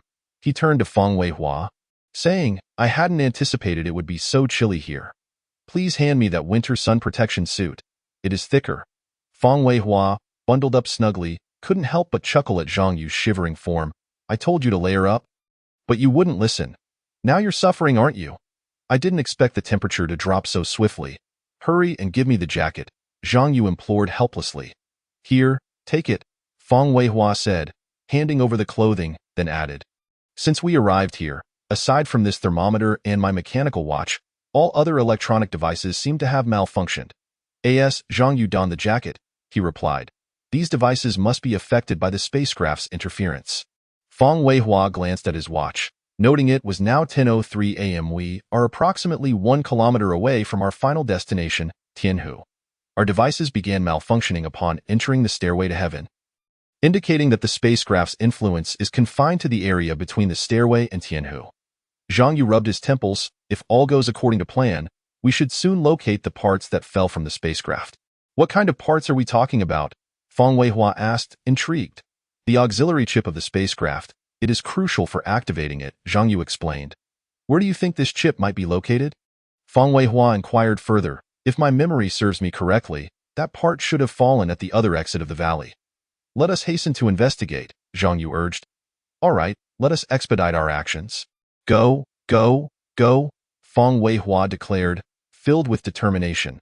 As the surrounding temperature plummeted, even the buzzing of insects grew sparse, and an unsettling silence enveloped them. The two quickened their pace and soon reached the exit of the valley. Upon arrival, Zhang Yu gestured for Fang Weihua to halt, instructing, retrieve the thermometer. Let us measure the temperature in this vicinity. Fang Weihua complied and began to probe the surroundings. Suddenly, the thermometer's readings fluctuated between 17 and 18 degrees. Fang Weihua exclaimed, Zhang Yu, this temperature is unusual. The values are in constant flux. Zhang Yu's eyes brightened at this revelation, excitement coursing through him. The parts must be nearby. Quickly, let's search the underbrush. They commenced a meticulous search in the grass near the exit and, after a brief while, discovered a component the size of a bottle cap, lying approximately 4 meters from the exit. Fang Weihua picked up the part, exclaiming with exhilaration, Zhang Yu, I found it. The material of this component is peculiar, exuding a chilling touch, yet it begins to warm gradually after a short while. Zhang Yu, upon noticing the object in Fang Weihua's hand, hurriedly approached to take it from him. After a meticulous examination, she confirmed, this is indeed the auxiliary chip of the spacecraft. We still need to locate 5 orbs. Let us search around Tianhu. Based on Zhang Yu's experiences in an alternate dimension, the individual who previously discovered the orbs was Fang Weihua, thus he is unaware of their exact locations. She suggested conducting a thorough search. As Fang Weihua arrived at the lake's edge with the temperature gauge, he was astonished to find that the surface temperature of the lake was a mere 5 degrees. Zhang Yu, could the items you mentioned be submerged in the lake? The temperature here is exceedingly low. Only 5 degrees, he called out to Zhang Yu, who stood some distance away. It's impossible for them to be in the lake. It should only contain the spacecraft, Zhang Yu replied, walking towards the lake and gazing pensively at the water's surface. In another dimension, did Fang Weihua truly find the component in the water? No. Although his clothes were damp, it must have been sweat and water he inadvertently splashed while walking by the lake. Not the result of diving. Where, then, did he actually discover it? Zhang Yu, wake up, wake up. Zhang Yu snapped back to reality, noticing Fang Weihua's hand waving in front of her, and she inquired curiously, Fang Weihua, what are you doing? Fang Weihua, with a grin, replied, what are you lost in thought about? Surely you are not contemplating that. Zhang Yu instantly understood his jest and retorted with a laugh, get out of here. Do you think everyone is as fickle as you? I was just pondering the precise locations where those 5 orbs might have been discovered. Ha ha ha, I suppose I was overthinking it.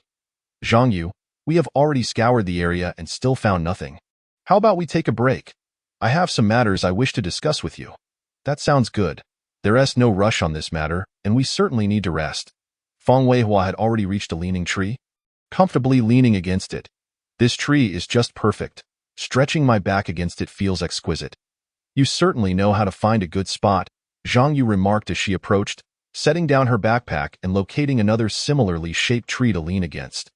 Zhang Yu, to be honest, I have always been somewhat skeptical about the things you previously told me. It wasn't until I accompanied you to this canyon, encountered another version of you, Dawn, and discovered that component, that I fully embraced the truth of your words. Fang Weihua, you are indeed my confidant. You are the only one who truly understands me, Zhang Yu expressed with heartfelt emotion. Zhang Yu, what do you think? Since Dawn has already piloted the spacecraft away from the high-temperature storm, how did they end up here? Such matters are beyond clear explanation, Zhang Yu replied to Fang Weihua, though internally she pondered. Could the temporal disarray be due to some accident involving the spacecraft in another dimension, causing me to traverse the temporal rift and return to Blue Star before the extreme heat? Fang Weihua contemplated for a moment and suggested, is it possible that the timing of the high-temperature storm was advanced? This could explain why Dawn, immediately after acquiring the spacecraft, had no time to rescue others. Furthermore, if the storm arrived too abruptly, the spacecraft might have sustained damage during flight, inadvertently crashing into the canyon. Chapter 13. The arrival of the spaceship. What you have said can only be confirmed once we locate the spacecraft. Let us proceed. Instead of indulging in idle speculation, We should engage in some tangible actions and find those 5 orbs. As Zhang Yu spoke, she promptly rose, retrieving another temperature gauge from her backpack. She continued to Feng Weihua, "You search the east side, and I'll search the west." Feng Weihua cautioned, "Be careful. Don't let the sunlight burn you. Although the temperature here is quite low, the sunlight can still be intense." "Just absorbed by something, I will be cautious," Zhang Yu assured him. The two resumed their search around Tianhu with the temperature gauges in hand. Time passed silently, and after more than 2 hours, they reconvened. Empty-handed, Zhang Yu, panting, asked, "Feng Weihua, have you made any discoveries?"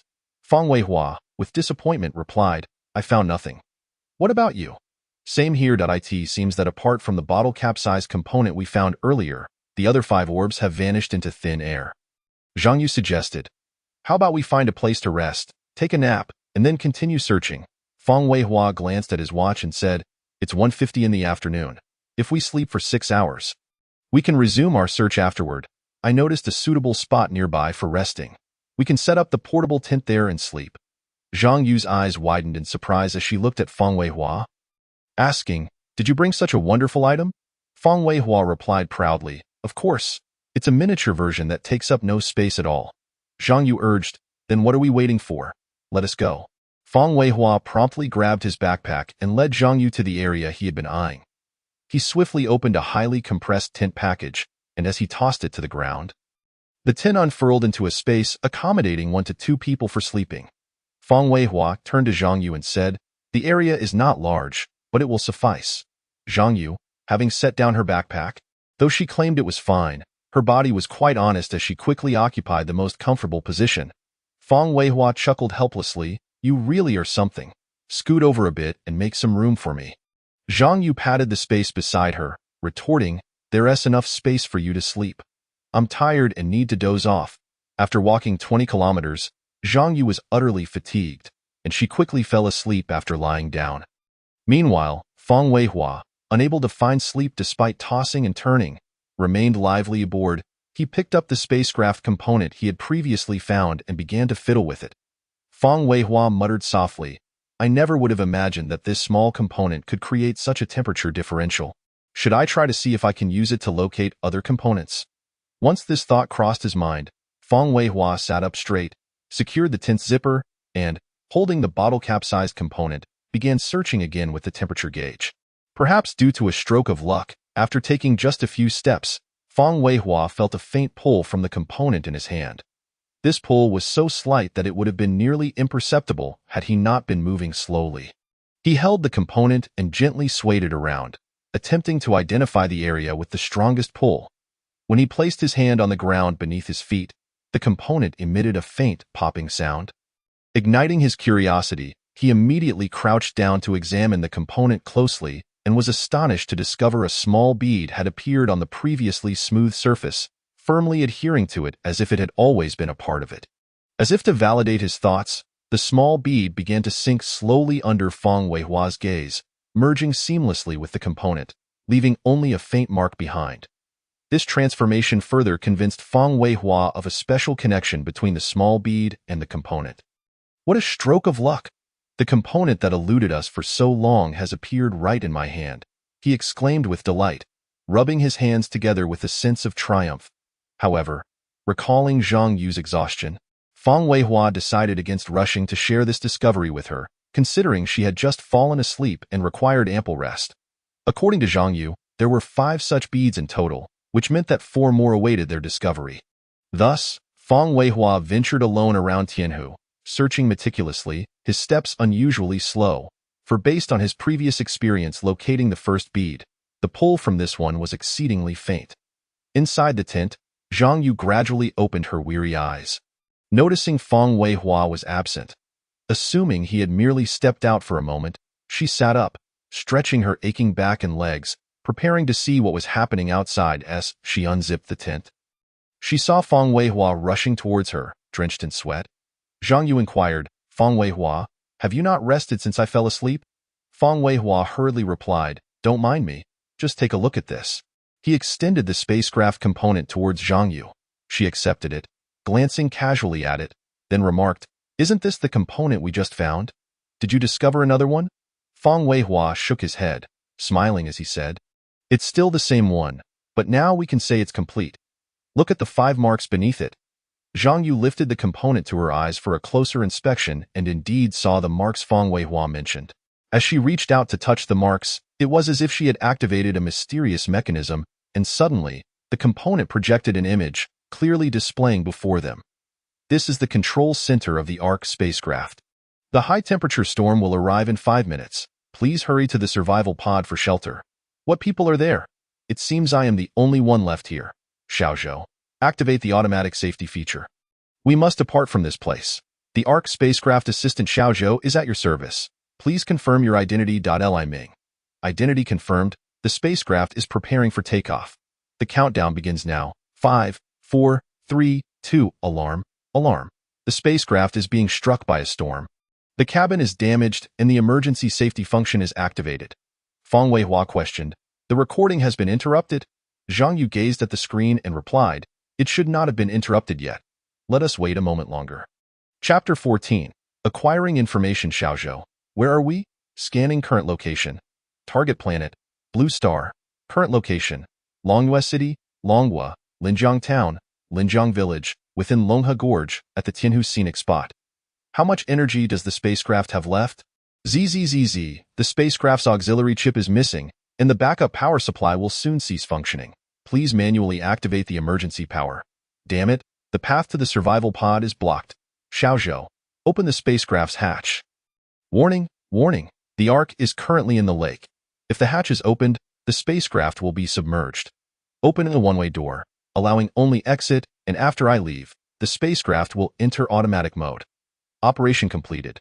Zhang Yu stared at Fang Weihua, gravely stating, This time, there truly is no footage left. Fang Weihua, with a sudden realization, nodded. No wonder the lake's temperature is so low. It turns out the spacecraft is in the water. However, this means we must return to prepare our equipment. As the two of us cannot last even half a minute submerged. Zhang Yu smiled slightly and said, No need. If I am not mistaken, the spacecraft will soon reveal itself. Fang Weihua furrowed his brow. Fatigue evident in his voice after such a long day. I am quite exhausted. I will rest for a while. Zhang Yu expressed concern. Wait, do not sleep just yet. It should be imminent. Fang Weihua sighed, a hint of complaint in his tone. Zhang Yu, my dear brother, I have not slept a wink all day. You should show a little sympathy for me. Besides, I even helped you locate the spacecraft's parts.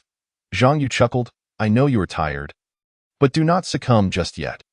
Once the spacecraft appears, I can have the medical pod aboard transform your physique, alleviating your fatigue and potentially amplifying your strength several times over. Fang Weihua's eyes lit up. Revitalized? Really? That would be splendid. I, Fang Weihua, have long dreamt of possessing a better physique. Zhang Yu affirmed, Indeed. Fang Weihua nodded lightly, Very well, then I shall refrain from sleeping. I have endured sleepless nights before. Thus, the two sat quietly by the lake, commencing their wait. Zhang Yu fiddled with the spacecraft component in his hand. After a while, it would warm in his grasp, and placing it on acupressure points would evoke a sensation akin to moxibustion, providing immense comfort.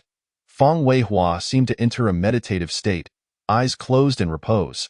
Despite his verbal claims of wakefulness, his body remained honest.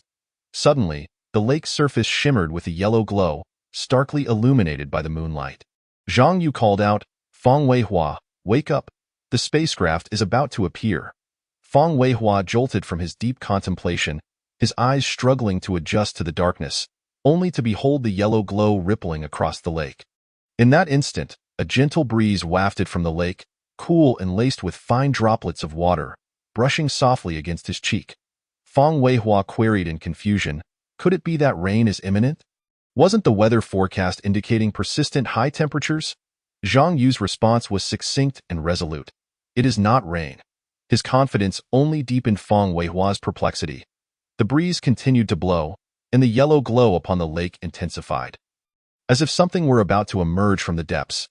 Just as Fang Weihua was about to inquire whether it was the spacecraft, a space vessel suddenly broke the lake's surface, enveloped in a yellow shell, its shape resembling that of several spinning tops.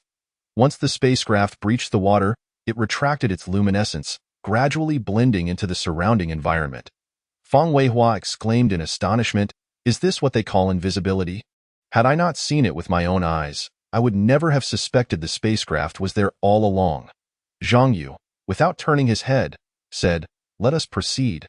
Follow me closer to the lake's edge." He approached the shore with the spacecraft component in hand, and as they neared within half a meter, a mechanical greeting emanated from within the vessel. "Master, welcome back." Fang Weihua, taken aback, remarked, "Zhang Yu, did that thing just refer to you as master?" The mechanical voice quickly replied, "Indeed, Zhang Yu is the master of this ARC spacecraft." Zhang Yu smiled faintly, raising his head to command, "Xiaozhou, bring me and Fang Weihua aboard the spacecraft." "Understood, master. Xiaozhou will assist you immediately." With the mechanical voice's conclusion, the spacecraft emitted a gravitational beam, akin to an invisible tendril, gently enveloping the bodies of Zhang Yu and Fang Weihua. In a moment of calm from Zhang Yu and surprise from Fang Weihua. They were swiftly drawn into the vessel's interior. Before long, their figures appeared within the spacecraft. "Master, this is the entrance of the spacecraft. To your left is the cockpit." Fang Weihua inquired, "Xiaozhou, why do you refer to Zhang Yu as master? Is not your master namely Ming?" The ARC spacecraft's commander can only have one individual, who has already been authenticated. His identity is Zhang Yu, code namely Ming. Fang Weihua understood, nodding. "So that is how it is." Zhang Yu's gaze deepened as he slowly asked, "Xiaozhou, can you tell me where this spacecraft originated?" "Master, the ARC spacecraft encountered a malfunction. Xiaozhou cannot retrieve the information from that time. What is known is that a high-temperature storm is approaching. Xiaozhou activated the propulsion technology still in the experimental stage. What transpired in between remains unclear. When the spacecraft reappeared, it was here in this Tianhu." Zhang Yu's eyes glimmered as he pressed on. "Can the spacecraft still fly?" "Currently, the ARC spacecraft is missing its auxiliary chip, the survival pod is damaged, and energy has only been restored to 30%. Under these circumstances, Xiaozhou does not recommend takeoff." Zhang Yu spread his arms, lifting the spacecraft components he and Fang Weihua had previously gathered, asking, "Xiaozhou, this should be the auxiliary chip." Instantly, a blue beam illuminated within the spacecraft, scanning the component, and Xiaozhou's voice resonated once more. "Yes, master, this is the auxiliary chip. However, it is not complete and requires repair." Fang Weihua, unable to contain his eagerness, inquired, "Then you should repair it." "Necessary materials are lacking." Fang Weihua pressed further, "What materials are required for the repair?" According to the spacecraft's diagnostic results, Blue Star currently lacks the technology to produce such materials, but raw materials can be brought into the spacecraft's decomposition and synthesis chamber, where the spacecraft will autonomously generate the materials needed to repair the auxiliary chip. Raw materials may include mobile phones, computers, gold, iron, precision instruments, or other devices containing electronic components, as well as various metallic substances. Chapter 15. The first transformation of physique. Fang Weihua exclaimed, "Zhang Yu, isn't that precisely the materials we prepared beforehand?" Zhang Yu affirmed, "Of course, otherwise what do you think I have been busy with all this time?" After a pause, he asked, "Xiaozhou, can you calculate the exact timing of the impending high-temperature storm?" According to the spacecraft's calculations, the high-temperature storm will reach the vicinity of Blue Star in 1 month's time. At that point, the surface temperature of Blue Star will soar to several hundred degrees. 5 days later, the high-temperature storm will approach Blue Star's atmosphere, and the surface temperature will exceed 1800 degrees Celsius. Once the storm penetrates the atmosphere, temperatures will exceed 10,000 degrees, making survival nearly impossible for any living organism. In other words, we have less than a month. "Xiaozhou, if the auxiliary chip is missing, can the spacecraft operate?" "Master, without the auxiliary chip, aside from the cockpit and medical pod, basic emergency compartments cannot be accessed, including the essential survival pod." Originally, entry to the survival pod was permitted. However, it sustained damage while the spacecraft evaded the high-temperature storm and must be repaired before use. Fang Weihua queried, "Why did the designers of the spacecraft create 2 chips?" Xiaozhou explained, "This is for balance. Someone must command the spacecraft, yet that person cannot have complete control, as it could lead to chaos. In fact, there are various other chips aside from the auxiliary chip, but currently, the spacecraft only has one commander. My master, thus those chips are unauthorized and entirely under the master's control." Fang Weihua understood. So, once the auxiliary chip is repaired, Zhang Yu will gain full control over the spacecraft. Indeed. Fang Weihua remarked. Zhang Yu? It seems that repairing this chip is imperative. Zhang Yu asked. Indeed. Fang Weihua. Would you like to see the situation at home? Fang Weihua inquired. Can the spacecraft display images from my home? Zhang Yu replied. Of course. Xiao Zhou. Display the footage from Fang Weihua's home. Yes, master. Please hold on. The visual transmission is underway. Fang Weihua gazed at the images appearing on the screen in astonishment and exclaimed, It truly works, Xiao Zhou. How is this accomplished? The spaceship was constructed based on local models. However, these images are not real. My master, Zhang Yu, currently lacks the necessary permissions. Xiao Zhou can only present the images through data restoration via the home surveillance system. Zhang Yu interjected, All right, Fang Weihua, enough questions. We must hurry back. Xiao Zhou, please assist Fang Weihua in alleviating fatigue and enhancing his physical condition through the medical chamber. Understood, master. Please exit the cockpit. The medical chamber is located in the second room to the left of the cockpit. With arrows guiding the way. Fang Weihua, please proceed to enhance your physical condition. I will await you in the command room. Fang Weihua inquired, Is this reliable? Zhang Yu responded, Absolutely reliable. Now go. Xiao Zhou, what is the current energy level of the spaceship? Master, the spaceship currently has only 30% energy. Zhang Yu asked, How much energy is required for the medical chamber's projection? The projection consumes 10% of the energy. Zhang Yu continued, What is currently restoring the spaceship's energy? Master, the ARC spacecraft is equipped with a comprehensive energy supply system that can replenish energy through solar energy, thermal energy, nuclear energy, tidal energy, and pressure energy, among other sources. However, due to damage to the spacecraft, it can currently only utilize solar and thermal energy. Zhang Yu noted, It seems the spaceship is presently replenishing energy through the temperature differential of the lake surface and direct sunlight during the day. This method is somewhat slow for a spacecraft that needs to navigate through the cosmos. At that moment, Fang Weihua entered the medical chamber. Upon entry, a machine prompted, Please confirm your identity. Fang Weihua. Identity confirmed. Please lie down on the medical bed. Where is the bed? Please hold on. The medical bed is being deployed. Fang Weihua marveled at the medical bed slowly rising from below, exclaiming, Truly impressive for a high-tech spacecraft. This overwhelming sense of technology is quite comforting. Xiao Zhou, what ailments can the medical functions treat? All diseases can be treated. Fang Weihua asked in confusion, Can it cure cancer? Of course, as long as mechanical organs are installed in the patient, they can perfectly replace the original organs without any rejection. What should I do now? You simply need to lie on the medical bed. Following the guidance of the intelligent steward Xiao Zhou, Fang Weihua reclined on the medical bed. As soon as he settled, a mechanical arm extended from above his head. Xiao Zhou, does enhancing physical condition require anesthesia? The mechanical arm merely gestured over Fang Weihua's body a few times. All done, Xiao Zhou's voice chimed. Fang Weihua exclaimed, So fast? I just lay down, and it merely gestured a few times, and it's done? Indeed, the medical chamber has enhanced your physical condition and alleviated fatigue as per the master's instructions. You may feel the changes in your body. Fang Weihua sat up, grasped his hands, and felt an overwhelming surge of strength coursing through him. After throwing a couple of punches forward in astonishment, he remarked, Incredible. Not only has the fatigue from climbing the mountain vanished, but even my previously injured arm has fully recovered. I never expected this medical chamber to be so effective. Zhang Yu entered, smiling and said, It seems you are quite pleased with your enhanced body. Fang Weihua stood up, invigorated, and declared, Zhang Yu, this medical chamber is truly miraculous. I lay on the medical bed, and the mechanical arm merely gestured a few times over me, and I feel completely rejuvenated. Shall we spar a few moves? Zhang Yu laughed heartily, playfully patting his own small frame and teasing, Do I not treat you well, with this little body of mine? Wouldn't I be in for a world of hurt if you land a punch? Just wait. Your time to shine will come. You go wait outside. I still need to undergo enhancement. Fang Weihua nodded with a grin. All right, I will wait for you outside. After Fang Weihua left, Zhang Yu adeptly reclined back on the medical bed, commanding the intelligent steward, Commence. Understood. Master Fang Weihua nodded in agreement, stating, Indeed, this object weighs just over 100 pounds. And the distance from my home to Xianrenbei is less than 5 kilometers. It is quite manageable. Zhang Yu continued, Then it is settled. You shall carry the sphere while I hold these research models. These two items are essential materials for repairing the spaceship's auxiliary chip.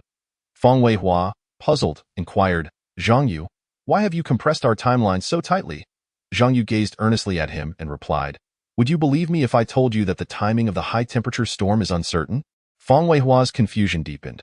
But didn't the intelligent assistant on the ship, Xiao Zhou, say that the storm wouldn't arrive for at least another month? Zhang Yu shook his head and explained, in another timeline? I harbored the same belief, yet the outcome was that I could only save a small fraction of the people. The rest were engulfed by the high-temperature storm. After a moment of contemplation, Feng Weihua articulated, in that case, we must expedite the transportation of these materials back to the medical pod, repair the auxiliary chip, and depart from Blue Star. Zhang Yu asked, have you had enough rest? Feng Weihua flexed his arm and replied, I am well rested and merely awaiting your signal to leave. Zhang Yu nodded lightly, then let us set off now. I will find some sturdy bags to encase the sphere. Feng Weihua suggested, let us utilize the ton bag we purchased earlier. It is quite durable. The two swiftly sprang into action, with Feng Weihua shouldering the sphere while Zhang Yu carried a significant array of research models towards the medical pod located at Xianren. Thanks to their enhanced physiques, they moved with remarkable speed, completing the 5-kilometer journey in just half an hour.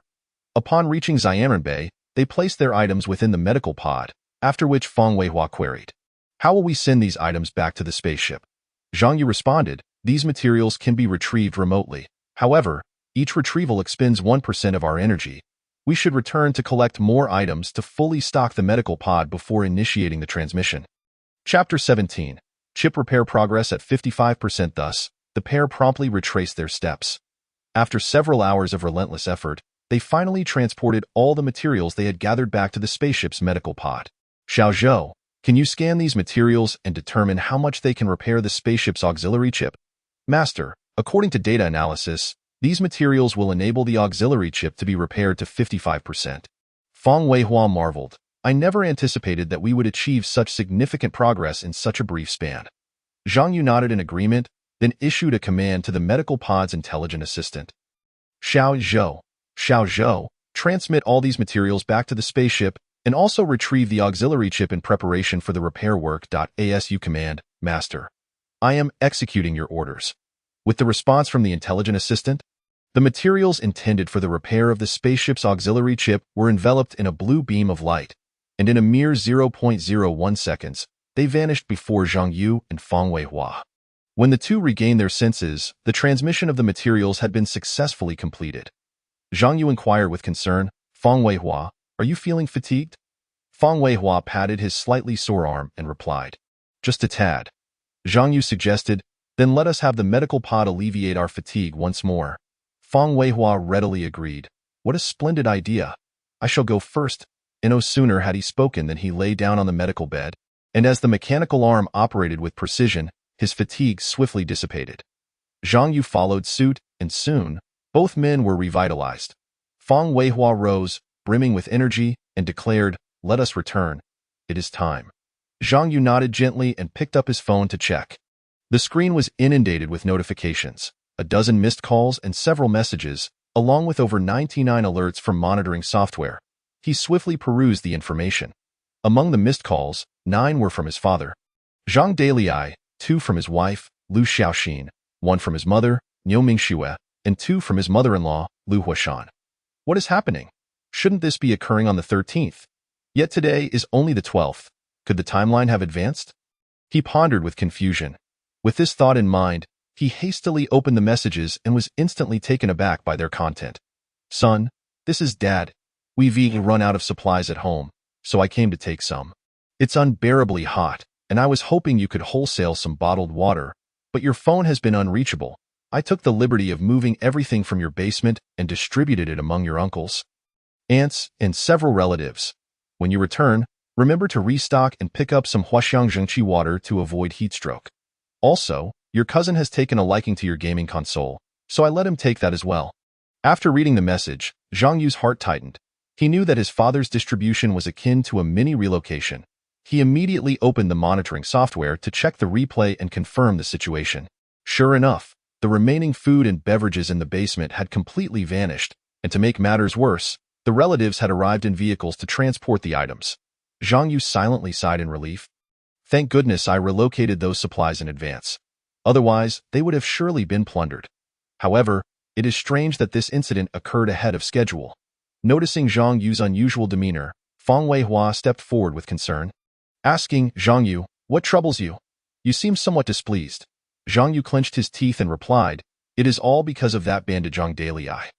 Fang Weihua immediately grasped the situation.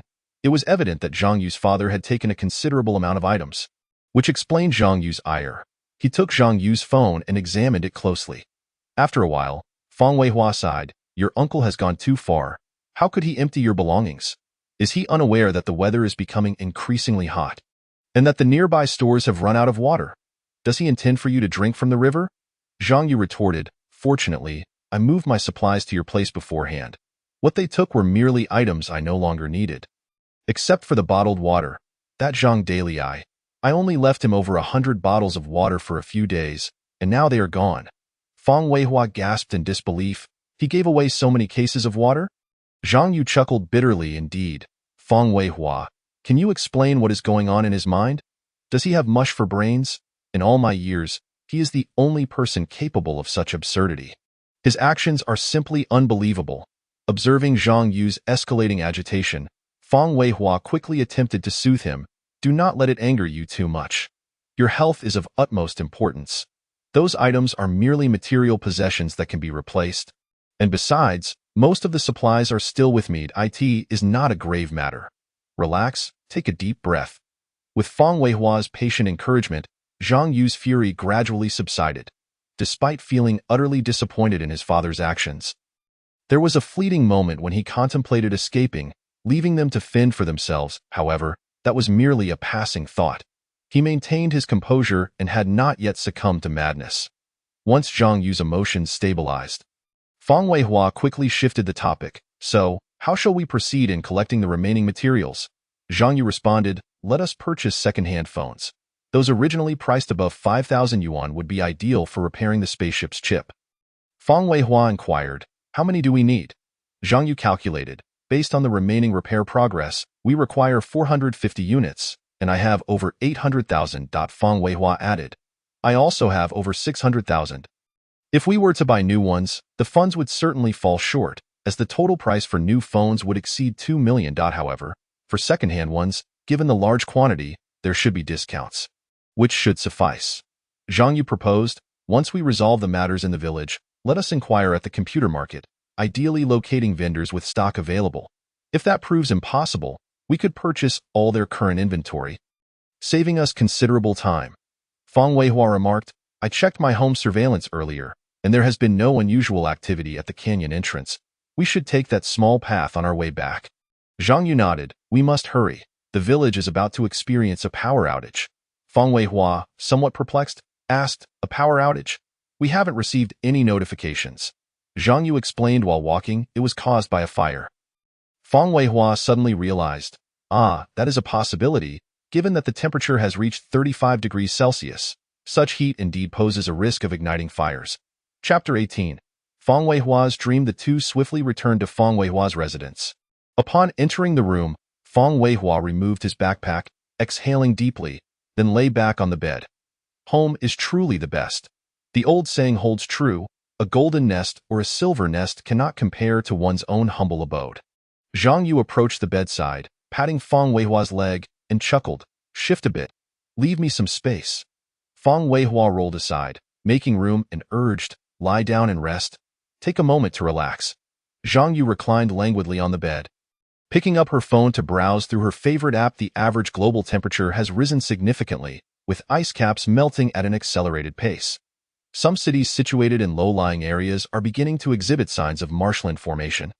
And due to the persistent rise in temperature, certain regions are even experiencing trends of desertification.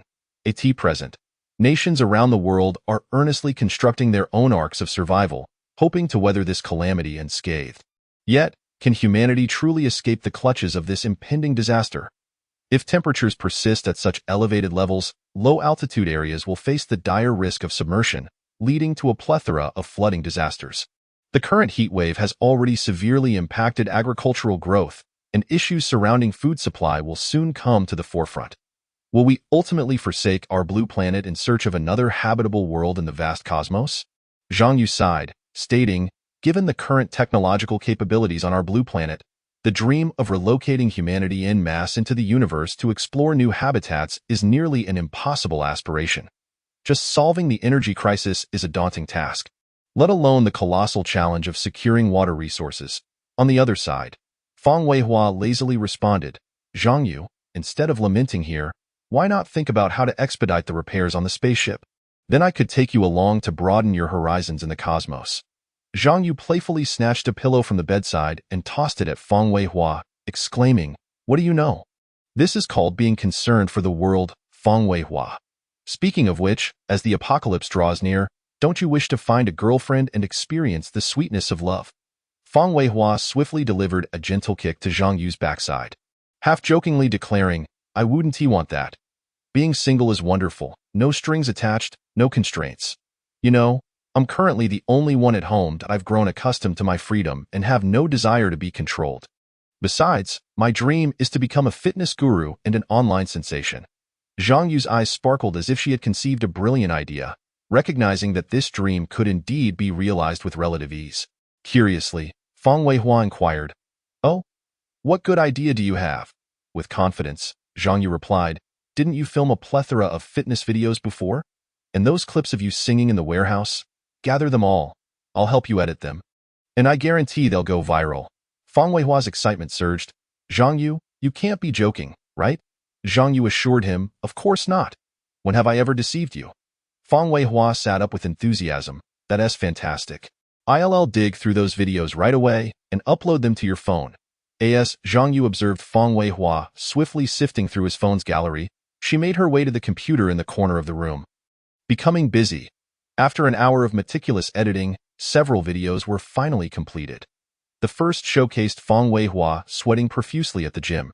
The second featured him demonstrating skills and singing in the warehouse, while the last was a personal photo collection comprising 20 images compiled into a video, along with some candid clips from his travels. Under Zhang Yu's deft touch, Fang Weihua's social media profile underwent a stunning transformation. With the new videos successfully uploaded, he then picked up his phone and paid a promotional fee of 10,000 yuan, preparing for a large-scale advertising campaign for his account.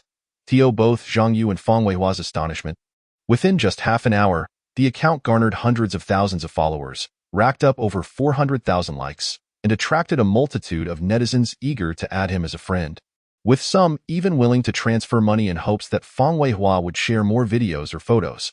The pulsating numbers on the phone screen left them both astounded. Fang Weihua queried, it's already past 3 in the morning. Aren't these people supposed to be asleep? Zhang Yu explained, on such a hot night, many struggle to sleep. Besides, some folks are naturally night owls, and I just helped you by a wave of traffic. So this outcome was to be expected.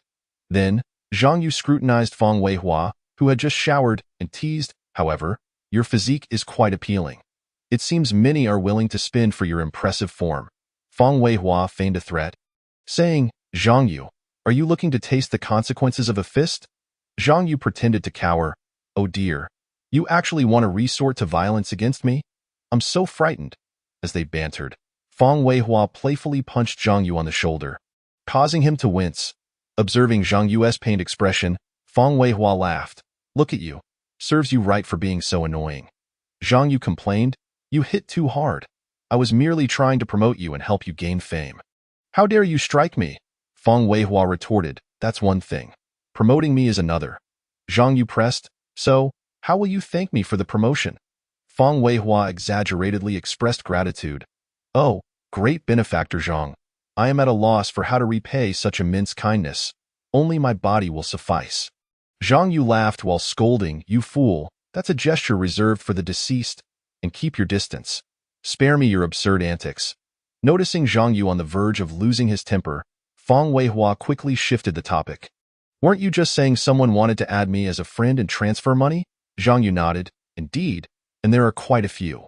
Fang Weihua's eyes brightened. Then add those friends. The money could be used to purchase materials for repairing the spaceship. Zhang Yu considered this and praised. Fang Weihua, that's a brilliant idea. I'll add those friends for you, and the total of those transfers will amount to a significant sum. Fang Weihua nodded. Go ahead, by the way. Zhang Yu, why haven't you confirmed the transfer of 50,000? That amount could buy a lot of materials. Zhang Yu smirked. Can't you see? This person wants to sponsor you. Feng Weihua was taken aback. You're saying the one who transferred 50,000 is interested in me? Zhang Yu shrugged. Who else would I be referring to? Feng Weihua scratched his head. But it only shows the transfer. There's nothing else mentioned. Upon seeing Feng Weihua's bewildered expression, Zhang Yu patiently elaborated, think about it. This person doesn't know you. After watching your video, they instantly transferred such a large sum. Doesn't that make their intentions quite obvious? They re-interested in you. Moreover, I suspect this person is either a wealthy lady or… Zhang Yu paused significantly, casting a meaningful glance at Feng Weihua, leaving the thought unspoken. Sensing Zhang Yu's gaze lingering on him, Feng Weihua quickly deduced what he was about to say, feeling a shiver down his spine, wondering, what kind of situation is this? Then, as if struck by inspiration, he suggested to Zhang Yu, what if I accept the money and then meet with them? That wouldn't be considered fraud, right?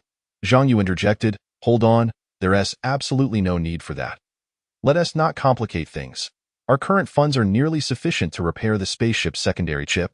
Feng Weihua contemplated this and agreed, true. If that person has ulterior motives, it could spell trouble. Forget it. Let us see how much we can gather from the other transfers.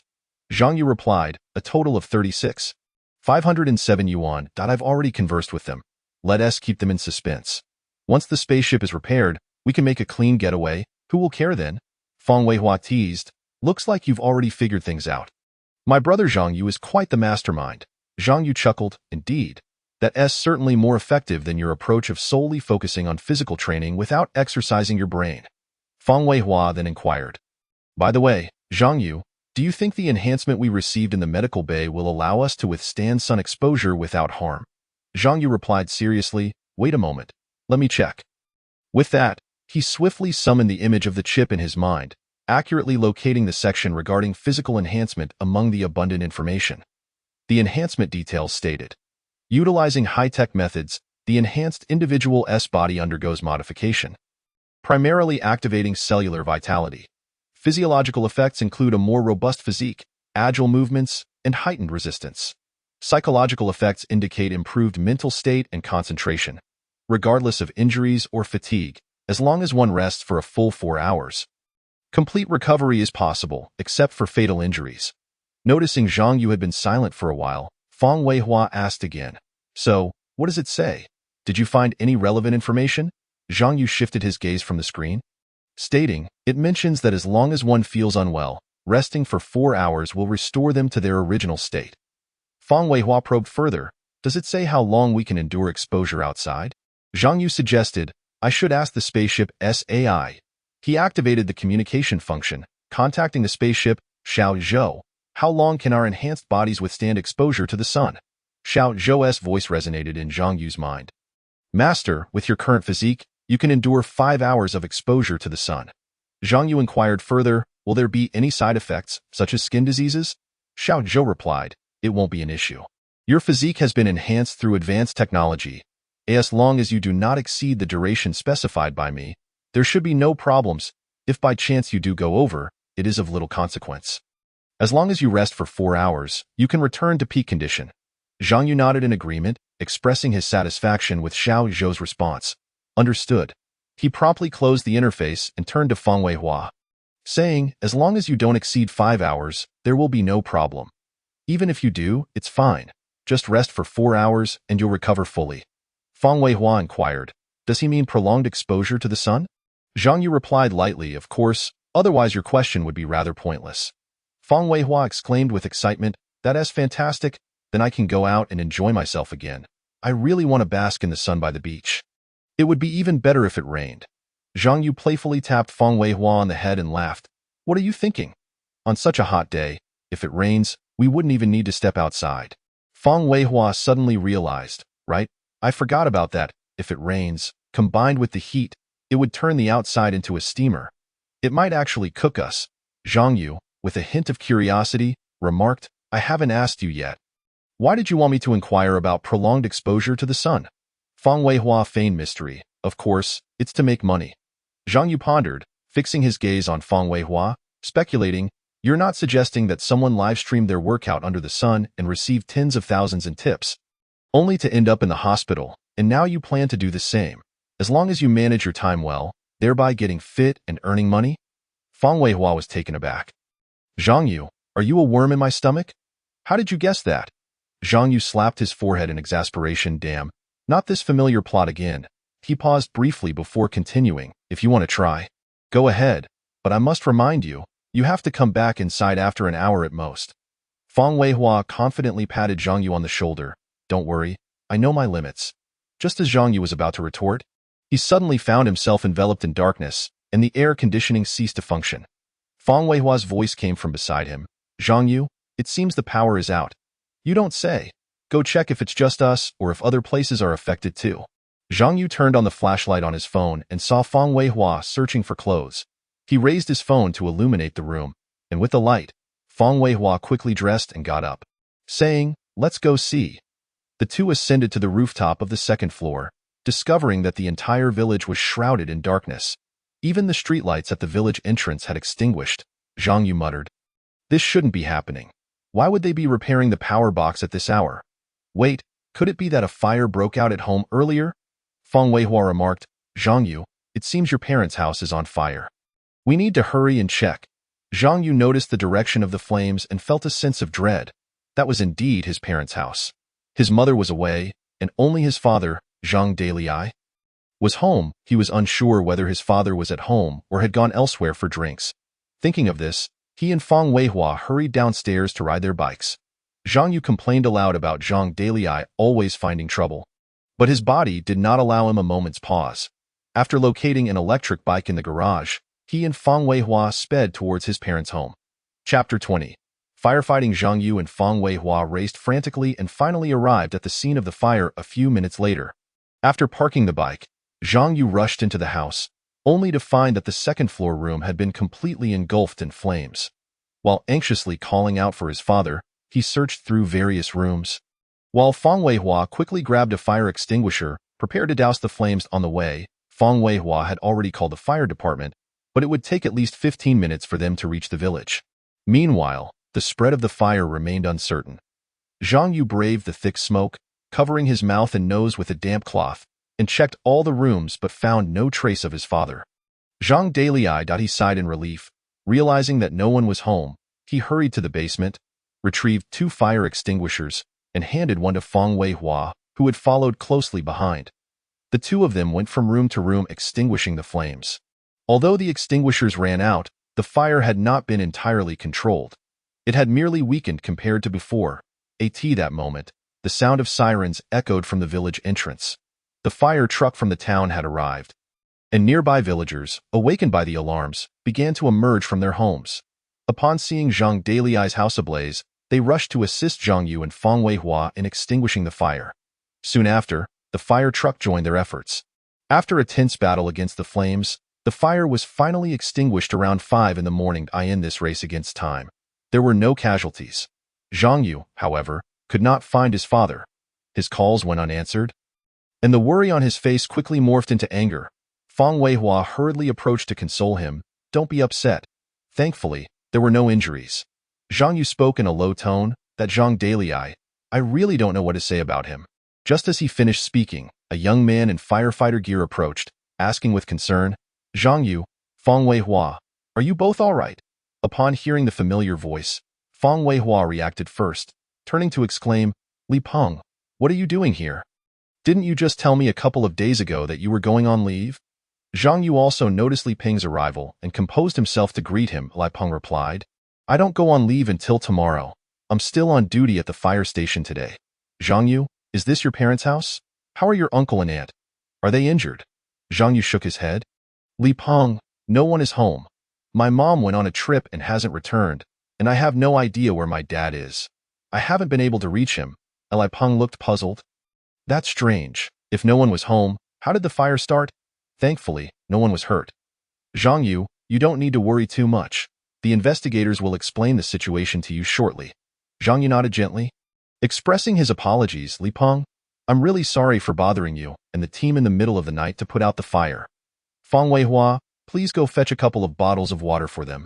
Li Peng quickly waved his hand, refusing. Zhang Yu, really, it's not necessary. Our team has a rule against accepting gifts. Zhang Yu smiled. It's just 2 bottles of water. You guys have worked hard. Once you're off duty, the 3 of us will go out for a meal. Li Peng turned to Feng Weihua, saying, Feng Weihua, really, you don't need to. Feng Weihua replied, Li Peng, you chat with Zhang Yu here. I'll be back shortly. Feng Weihua hurried away, leaving Zhang Yu and Li Peng to continue their conversation. Zhang Yu asked with concern, Li Peng, the weather has been hot lately, leading to an increase in fires. You must be careful when you go out to extinguish them. Li Peng replied, don't worry. I've received professional training and I shouldn't run into any problems. By the way, it's been a while since we last met. You look quite fit. You've been exercising regularly, haven't you? Zhang Yu humbly said, I'm just messing around. I can't compare to you and Feng Weihua. Just then, investigators approached, interrupting their conversation. Zhang Yu, we have the results of the fire investigation. Zhang Yu had a premonition of the answer but feigned eagerness, asking, Captain Ma, what caused the fire? The man addressed as Captain Ma held a report in his hands, stating, the fire was caused by a short circuit in the outlet near the window of the master bedroom on the 2nd floor, igniting nearby combustible materials. The damage from this fire is significant, rendering the entire 2nd floor living area unusable. It will require complete renovation. Zhang Yu sighed, appearing somewhat disheartened. I've told my father several times not to use those inferior outlets, but he never listens. I even replaced them with new ones, but he secretly returned the good ones and put the old ones back. Li Peng reassured him. Fortunately, there were no casualties. That is a silver lining in this unfortunate event. The most important thing now is to handle the aftermath and to remind your uncle and aunt about electrical safety. Captain Ma nodded in agreement, continuing, I've already contacted the electrical repair team. They will arrive in the village shortly to assess the electrical system. Zhang Yu, you should stay here for now. We need to go extinguish fires elsewhere, so we will take our leave. Zhang Yu responded earnestly. Time is of the essence in firefighting. Since there are fires elsewhere, Captain Ma, please take the team there first. I will wait for the repair personnel to arrive. Captain Ma acknowledged with a nod and instructed Li Peng. Li Peng, inform everyone to regroup. We're heading to the town. Li Peng promptly replied, Yes, Captain. Before leaving, Li Peng reminded Zhang Yu, I'll come find you when I go on leave. Zhang Yu smiled in response. No problem. Go ahead and take care of things and stay safe. Captain Ma patted Zhang Yu on the shoulder, saying gravely, Zhang Yu, with the rising temperatures, be sure to pay attention to fire safety. Zhang Yu suppressed his smile and said, Captain Ma is right. I will take heed. At that moment, Feng Weihua returned to the scene. Noticing the firefighters packing up their equipment, he approached and inquired, Captain Ma, are you heading back now? Captain Ma replied, Feng Weihua, there has been another fire in town. We must hasten back. Please assist Zhang Yu with the aftermath. We shall not linger here. Li Peng quickly stepped forward to report, Captain, everything is in order. Captain Ma nodded gently and said, let us go.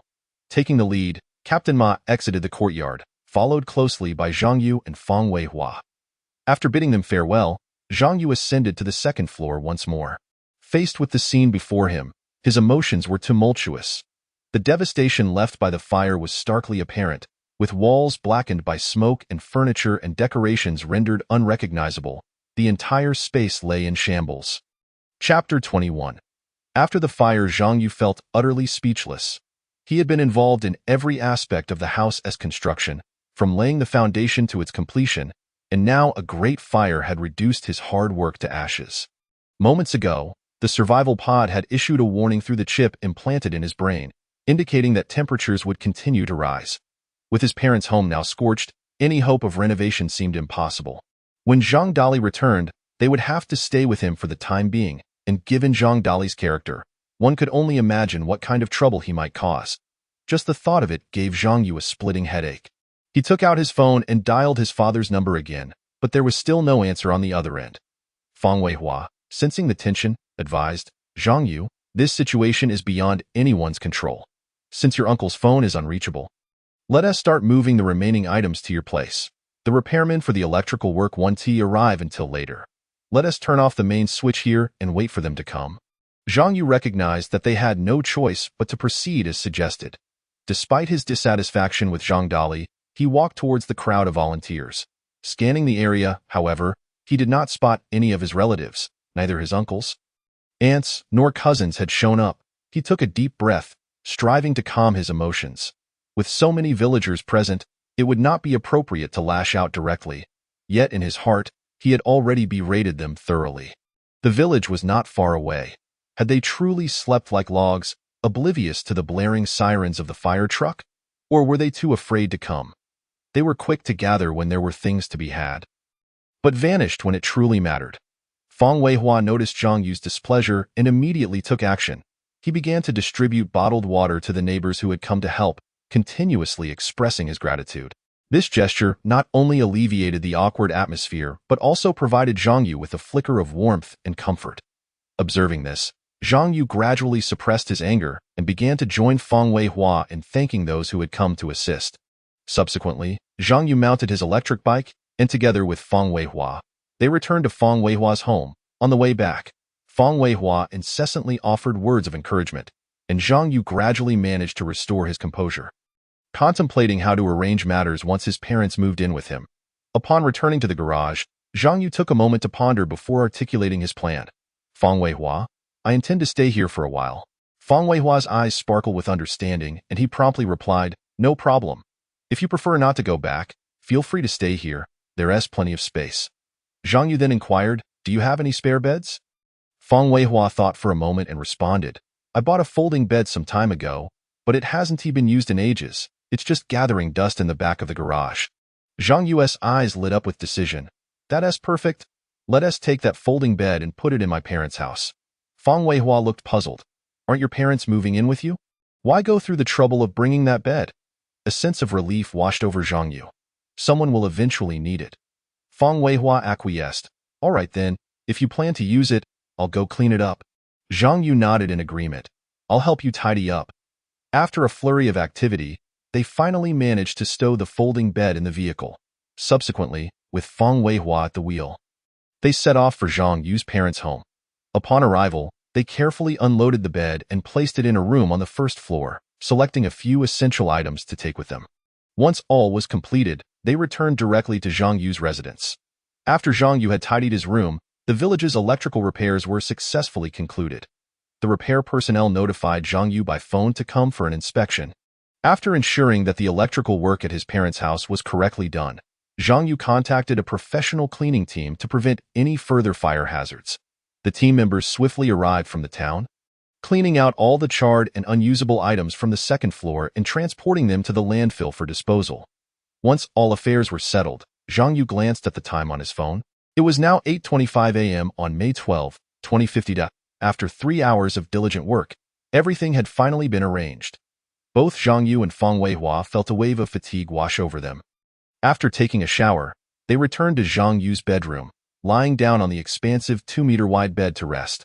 Feng Weihua, with his hands clasped behind his head on the pillow, stretched his body and reminded. Zhang Yu, shouldn't you send a message to your family to inform them of this situation? Zhang Yu sat up from the bed, stretched his back, and replied slowly, I've already sent a message. Lu Xiaoxin and your aunt are aware of the situation. I told them to come here directly when they return, but Zhang Dali hasn't responded to me. I don't know what he is up to. Upon hearing Zhang Yu's response, Feng Weihua lowered his hands from his head, leaning back on the pillow and said, your uncle might be busy. Once he sees the message, he will surely contact you. At Li Xiaoxin and your aunt are informed. Zhang Yu chuckled lightly, though his laughter carried a tinge of resignation. Given his understanding of Zhang Dali, such a scenario was highly unlikely. He continued, Feng Weihua, you know it's more credible to say he is drunk than to say he is busy.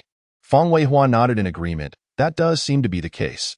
Just don't let it get to you. If there is anything, sit down and discuss it calmly. Zhang Yu sighed. It's impossible for us to have a civil conversation. Feng Weihua, let us get some sleep. We need to wake up before noon for the live stream. Feng Weihua raised an eyebrow in confusion. Aren't you going to settle things with your uncle first?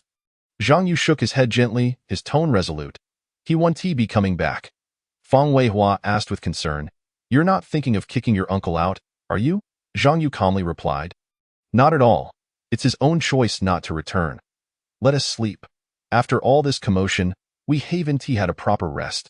His voice carried a distinct weariness, and as soon as he finished speaking, he lay back down, closing his eyes in search of tranquility. Seeing that Zhang Yu was ready to rest, Fang Weihua adjusted his position, smoothly transitioning from leaning against the pillow to lying flat. Soon, both succumbed to sleep, immersed in dreams. However, whether due to his physiology being altered by the spacecraft or other reasons, Fang Weihua's sleep cycle was considerably shorter than that of an average person. Just an hour and a half later, he woke from his slumber, rubbing his bleary eyes, and noticed Zhang Yu sitting on the edge of the bed, engrossed in his phone. "Zhang Yu, when did you wake up?" Fang Weihua asked curiously. Chapter 22. Streaming under the sun. Upon hearing Fang Weihua's voice, Zhang Yu set down his phone, turned around and said, "I woke up after an hour and couldn't fall back asleep. So I started browsing on my phone." "All right, what time is it now?" Fang Weihua continued to inquire. Zhang Yu glanced at his phone screen. "It's 10:20 a.m. Upon hearing the time, Fang Weihua immediately sat up, shaking his neck to dispel the last remnants of sleepiness, then told Zhang Yu, "You should prepare the equipment for the live stream. I'll wash my face, and then we can officially begin. The equipment is ready. Go ahead and wash up. I'll wait for you downstairs." While speaking, Zhang Yu quickly dressed and exited the room, heading to the courtyard, which was his usual filming location. He skillfully set up the tablet, lightly tapping the screen to open the live stream button on the Do.ai platform. The room was initially set to a locked state to ensure no disturbances before the stream commenced. Zhang Yu meticulously adjusted the angle and lighting, finally finding the optimal shooting position. To prevent the equipment from overheating during the live stream, he installed a self-absorbing cooling fan behind the tablet, making thorough preparations for the broadcast. Meanwhile, Fang Weihua was in the bathroom, splashing his recently awoken face with cool water. After a refreshing wash, he felt invigorated. Hearing Zhang Yu's call, he quickly responded and then adjusted his shorts before heading to the courtyard. Zhang Yu was already outside when he saw Fang Weihua emerging from the second-floor room, his skin seemingly glistening with something. As Fang Weihua approached, Zhang Yu curiously asked, "What have you applied to your skin?" Fang Weihua responded with ease, stating that the oil he used during workouts also had sun protection properties. Zhang Yu expressed concern, remarking, "You really shouldn't just wear shorts in such strong sunlight. Aren't you afraid of getting sunburned?" Fang Weihua smiled confidently and replied, "No worries, my skin can withstand the test. Is everything ready for the live stream?" Zhang Yu pointed to a nearby tablet, saying, "Everything is set. Just say the word, and I will unlock the live streaming room." After a quick glance at the tablet, Fang Weihua moved to the designated spot. Once all was prepared, he gestured for Zhang Yu to unlock the room and commence the live broadcast. Zhang Yu skillfully unlocked the room, utilizing hired viewers to rapidly increase the audience count, soon gathering tens of thousands of spectators. They watched with keen interest as Fang Weihua, clad in shorts, performed warm-up exercises under the blazing sun. The comments in the live stream varied widely. Some viewers praised Fang Weihua's determination, others offered playful jabs, while many admired his physique. These comments not only invigorated the live stream but also filled Zhang Yu with confidence regarding the day's results. This fitness xiaohua appears to have a commendable physique. If he can endure half an hour under the sun, I will send him a rocket. Just yesterday, there was another fitness enthusiast named Don't Mess With Me, who ended up hospitalized from heat stroke. I hope he doesn't suffer the same fate. Such a physique, I'm in love. Bro, how do you train those abs? Can you share your secrets with us? Wow, those pecs are my long-standing dream. How did you achieve that? Why is everyone only focused on the upper body? Have you not seen his thighs? Those muscles are anything but superficial. Boys need to take care of themselves out there. As Zhang Yu scrolled down, he noticed that gifts had already started pouring in. Observing Fang Weihua's condition, he found it satisfactory and sought a shaded spot to keep track of the time. At this point, Fang Weihua had fully entered the zone, executing neck stretches, shoulder rotations, arm circles, waist twists, side stretches, leg swings, ankle rotations, deep squats, lunges, jumps, jumping jacks, and high knees, all in a methodical manner. The audience in the live stream grew increasingly larger, soon exceeding 150,000, with the majority drawn in by Fang Weihua's fitness display. Aside from the 5,000 viewers Zhang Yu had procured, Zhang Yu quickly glanced at the thermometer, which read a staggering 43 degrees Celsius. To prevent any unforeseen incidents with Fang Weihua, he had already prepared a first aid kit nearby. After concluding his warm-up routine and expressing gratitude to the viewers with a brief interaction, Fang Weihua commenced the first exercise of the live stream: stationary sprints. This simple yet effective workout burns fat, elevates heart rate, and enhances cardiovascular function. However, few would willingly engage in such vigorous exercise under the sweltering sun. Fang Weihua was ready. He maintained an upright posture, relaxed his shoulders, unleashed his energy, and sprinted forward. His arms held in a bent position, taking small, rapid steps. Within 2 minutes, he was drenched in sweat, which glistened in the sunlight, cascading to the ground in rhythm with his strides. Noticing Fang Weihua's full commitment to the live stream, Zhang Yu began encouraging viewers to send gifts to elevate the atmosphere.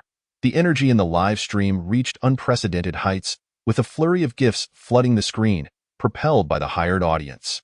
Most viewers marveled at Fang Weihua's muscular build, while some expressed concern for his well-being, urging him not to overexert himself. Nevertheless, after completing the sprints, Fang Weihua became even more motivated upon reading the comments. He announced to the audience, "Next, Xiaohua will close today's session with 100 burpees. Thank you all for your viewership and support." Zhang Yu swiftly maneuvered his phone to further enhance the atmosphere of the live stream. "Everyone, let's shower gifts on Xiaohua, bro. I'm supporting you. If you complete 100 burpees, I'll send you a villa. A villa gift is valued at an impressive 38,888. Fang Weihua glanced at Zhang Yu, exchanging a knowing smile. He returned to the spot where he had just sprinted, showcasing his muscular contours to the audience. Zhang Yu softly reminded him, "Fang Weihua, it's already past 11 in the morning. If you don't wrap this up soon, you'll be cooked under the sun. In response, Fang Weihua executed a stylish backflip for the audience before diving into the burpees. "Xiaohua is getting serious now. Non-combatants, quickly evacuate." That backflip was dazzling. Chapter 23. The live stream yielded abundant rewards amid the cheers in the live stream. Fang Weihua calmly squatted down, placing his hands on the ground, ensuring his grip was shoulder-width apart.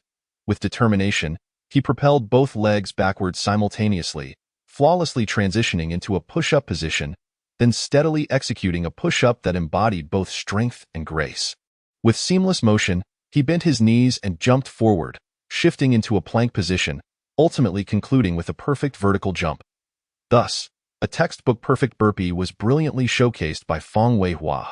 Without pausing, he immediately began the cycle of movements again. 1, 2, 3. His motions grew increasingly fluid and powerful, swiftly completing 10 burpees. After a brief 30-second rest, he dove back into the next set of burpees.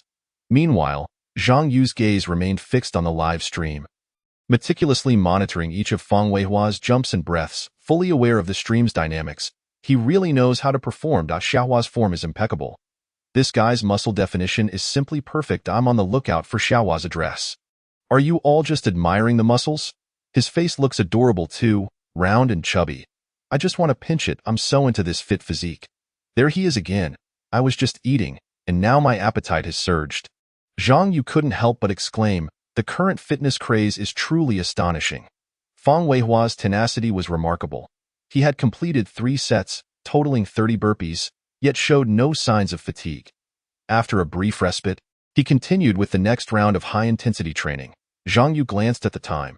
It was now 11:05 a.m., and the outdoor temperature had soared to an alarming 47 degrees. Even with a fan providing relief, the tablet was still dangerously hot. To prevent the device from overheating and crashing, Zhang Yu retrieved an ice pack, applying it to the back of the tablet for cooling. Then, he adeptly accessed the control interface of the brain chip, instructing the ship's intelligent assistant, Xiaozuan, to analyze Fang Weihua's current condition and predict how much longer he could endure. Xiaozuan swiftly calculated and provided a professional assessment. "Master, the modified body can withstand 3 hours of exposure to the sun without health issues. However, considering Fang Weihua's current exercise intensity, he can only last until noon. By then, he must relocate to a shaded area to rest. Otherwise, he risks sunburn or even heat stroke." After hearing this, Zhang Yu closed the control interface. Just as Fang Weihua completed his 4th set, totaling 40 burpees, Zhang Yu promptly reminded him that he must return indoors by 11:50 a.m. at the latest to avoid heat exposure.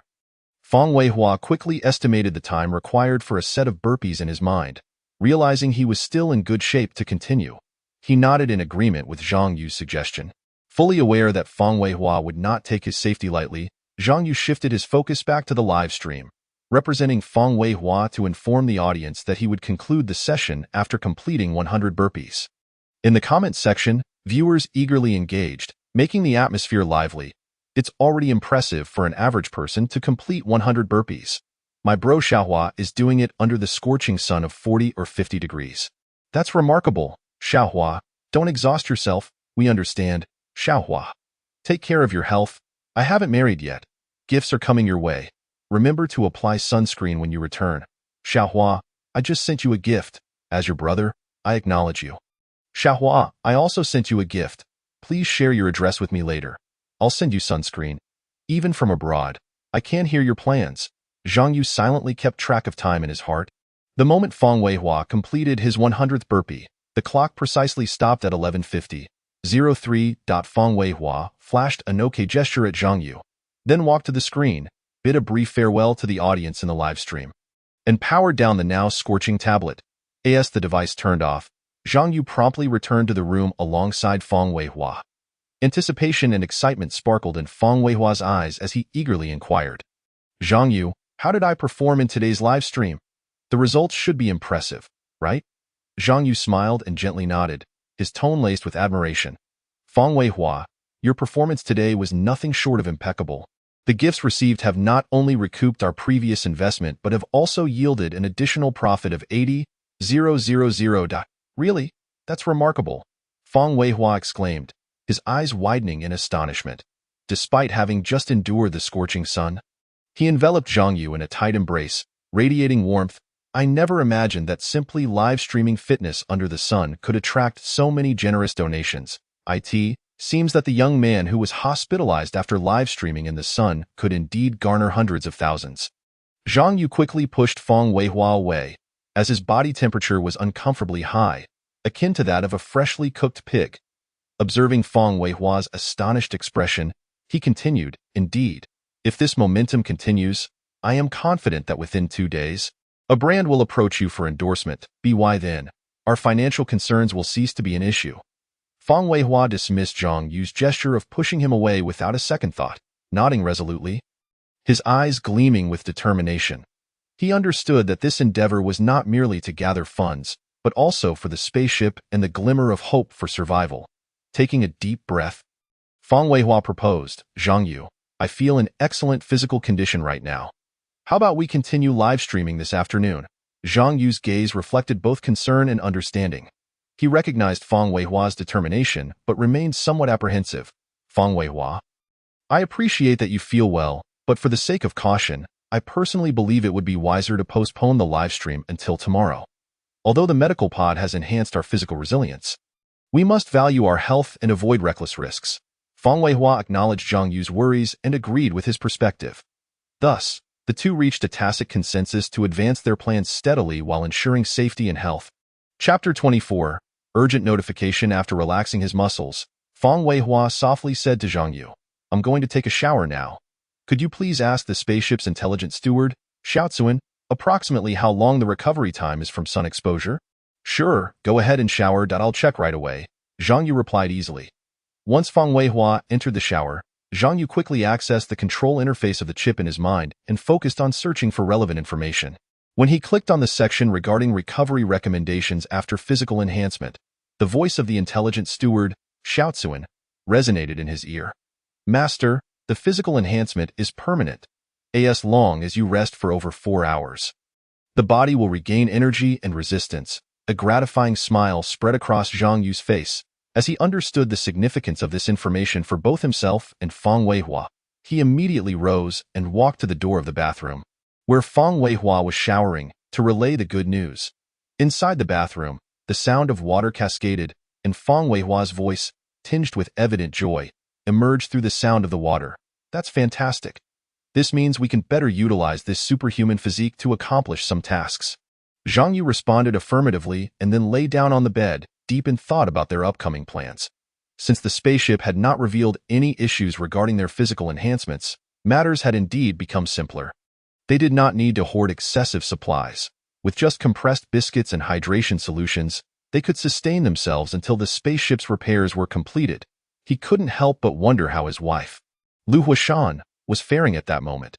Seizing the opportunity while Feng Weihua was still in the shower, he thought it was the perfect time to inquire.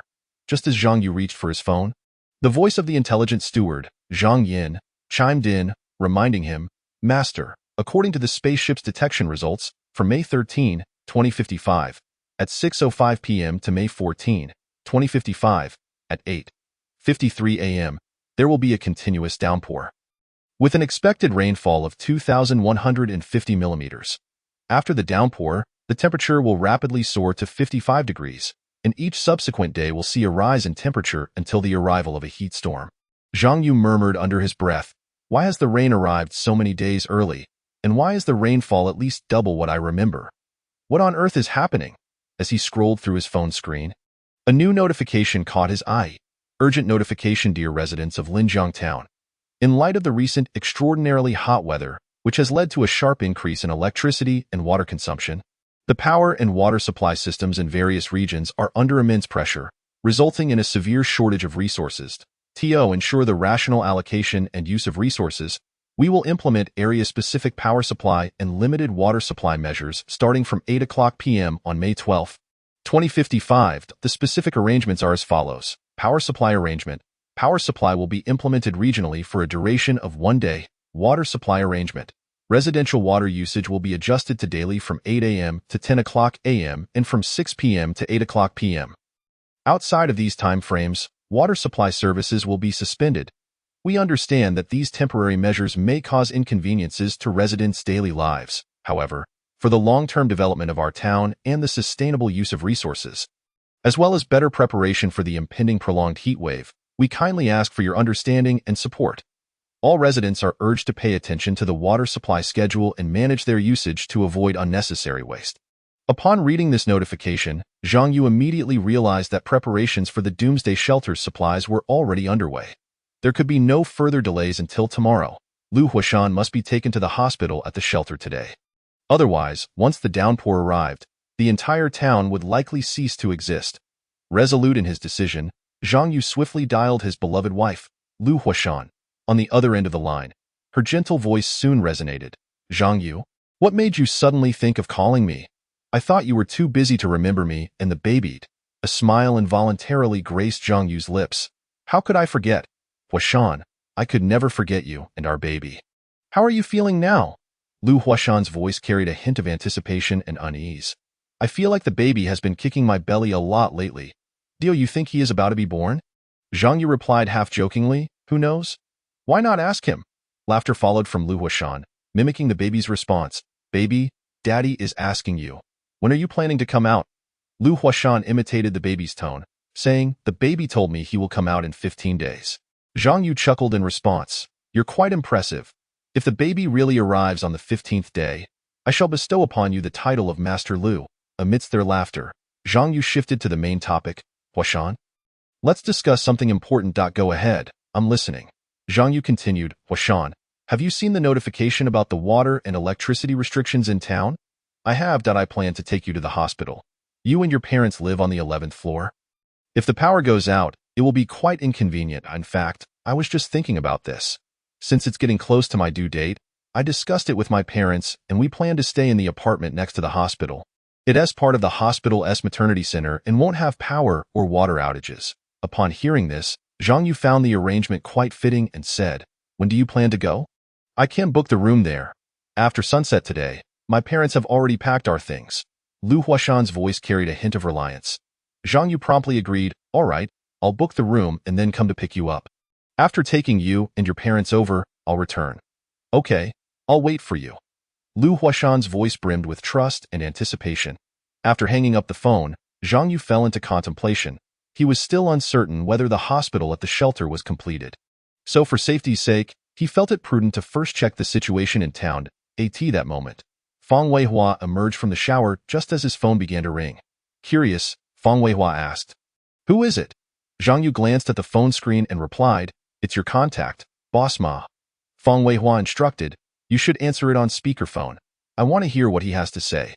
Zhang Yu made an okay gesture, answered the call, and activated the speaker as per Feng Weihua's request. A middle-aged man's voice came through the line. "Boss Feng, could you come to the warehouse? We would like to procure another batch of bottled water." Without a moment's hesitation, Fang Weihua responded, Boss Ma, when do you plan to load it? It needs to be loaded now. Our truck is at your warehouse door.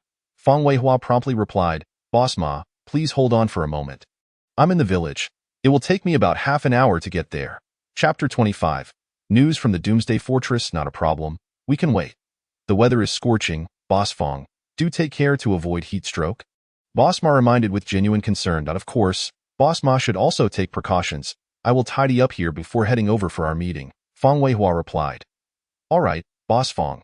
After hanging up the phone, Fang Weihua looked up at Zhang Yu and said, Let's go. Accompany me to the warehouse. We cannot afford to miss this business opportunity. Zhang Yu looked at Fang Weihua with some worry. You haven't rested for 4 hours yet. I'm concerned for your health. Fang Weihua waved his hand dismissively and said lightly, It's fine. Once we arrive, I'll control the machinery. Both of our vehicles are empty, so we can each take one after they finish loading the water. We will bring back the remaining bottled water and store it. Why water supplier hasn't delivered to the warehouse for over a week now. Water resources may soon become critically scarce. We must stock up for the future. Upon hearing this, Zhang Yu realized that further persuasion was futile. He watched as Fang Weihua took anti-heat stroke medication and applied a thick layer of sunscreen on both of them. He also reminded, there will be a power outage tonight, and a heavy storm is expected tomorrow night. Time is of the essence. We must act swiftly. Once we reach the warehouse, you'll handle the water loading while I make a trip to the town hospital to take Huashan and my father-in-law's family there. With a concerned expression, Fang Weihua inquired, Is Huashan about to give birth? Zhang Yu smiled and replied, Yes, it should be within the next week or two. Fang Weihua nodded in understanding. In that case, we must head to the hospital to prepare. But how did you know about the impending storm? I haven't received any alerts on my phone. As he spoke, Fang Weihua quickly pulled out his phone to check the weather forecast. But, as he had mentioned, there were no indications of the storm Zhang Yu had mentioned. Zhang Yu explained calmly, It was the intelligent assistant from the spaceship, Xiaozuan, that sent me the warning. Realizing this, Fang Weihua said, Ah, I see. We really need to pick up the pace. Thus, the two swiftly applied sunscreen and completed their preparations before returning to Fang Weihua's home and driving directly to the warehouse. The day's temperature was unusually high, and there were scarcely any other vehicles on the road. Even after spending some time at home, they arrived at the warehouse in approximately 23 minutes. Boss Ma and the others from last time were already waiting outside the warehouse. Their vehicles lined up neatly under the shelter, each air conditioning unit working tirelessly to combat the oppressive heat. As soon as Fang Weihua stepped out of the car, he swiftly opened the warehouse door, and a wave of scorching heat greeted him. Although he and Zhang Yu had turned off the power after returning home, the area storing the bottled water was a separate temperature-controlled chamber, so it remained relatively cool. Upon entering the warehouse, Fang Weihua immediately pulled the power switch and activated all the air conditioning systems. Meanwhile, Zhang Yu skillfully maneuvered their vehicles into the warehouse, parking in a way that did not hinder others. As the temperature inside the warehouse began to decrease, Boss Ma stepped out of his vehicle and approached Fang Weihua, initiating a friendly exchange.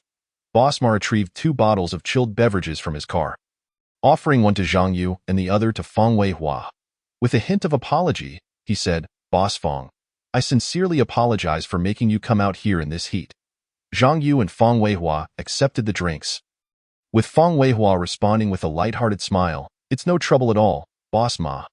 This business came knocking at our door. How could I not come? By the way, didn't you just take away a batch a few days ago? How could it be sold out so quickly? It seems your business is thriving, Boss Ma. Boss Ma smiled faintly but then turned serious. Not at all. You know I'm working for the public sector. There has been a significant amount of work lately, and the workers are relentlessly rotating shifts. What project requires so much bottled water? Fang Weihua inquired curiously. Boss Ma glanced at Zhang Yu, then pulled Fang Weihua aside. Lowering his voice to convey a sense of urgency, Boss Fang, let me share a piece of news with you. Soon, the average temperature on Earth will rise significantly, at least to 80 degrees. This is a global issue, and even the poles will not be spared. Originally, an underground fortress was being constructed in our town, scheduled to take a month, but due to the high temperatures, the timeline has been shortened to just half a month. Fang Weihua was taken aback. Is it really possible to complete an underground fortress capable of housing over 100,000 people in such a short time? Boss Ma nodded firmly. I believe it can be done. especially with tens of thousands of robots working simultaneously. Such large-scale projects can only be achieved under these urgent circumstances. Fang Weihua took a deep breath, his voice tinged with concern and resolution. What you say aligns with what I know. To be honest, my water supplier hasn't delivered here for over a week. I was planning to stock up after you took this batch, just in case. But rest assured, given our relationship, if you need water, feel free to contact me anytime. A glimmer of appreciation flashed in Boss Ma's eyes as he patted Fang Weihua on the shoulder. His tone warm and trusting. Boss Fang, it seems I was right about you. Having a friend like you in times like these is truly fortunate. Fang Weihua smiled modestly. You flatter me, Boss Ma. Please, go rest in the back. Cool off a bit while I arrange for the loading. Boss Ma looked over at Zhang Yu and replied with a smile. All right, I'll let you get to work, Boss Fang. Then turning back to Fang Weihua, he added, your friend seems quite close to you. If the opportunity arises, there may be suitable work for you both in the Doomsday Fortress. With that, he headed towards the inner room. Fang Weihua approached Zhang Yu, handing him the key to the control room at the back of the warehouse, whispering, I'll explain everything in detail once they leave. Zhang Yu nodded, accepting the key. Take care. He then walked towards the control room at the back. The same two drivers from before were whispering among themselves as Zhang Yu loaded the goods. I never expected the end to come so swiftly. I wonder what the people in town will do. The capacity of the Doomsday Fortress is limited to just over 100,000 people. Our town, along with the surrounding villages, has at least 450,000 residents. Over 300,000 may find themselves without shelter.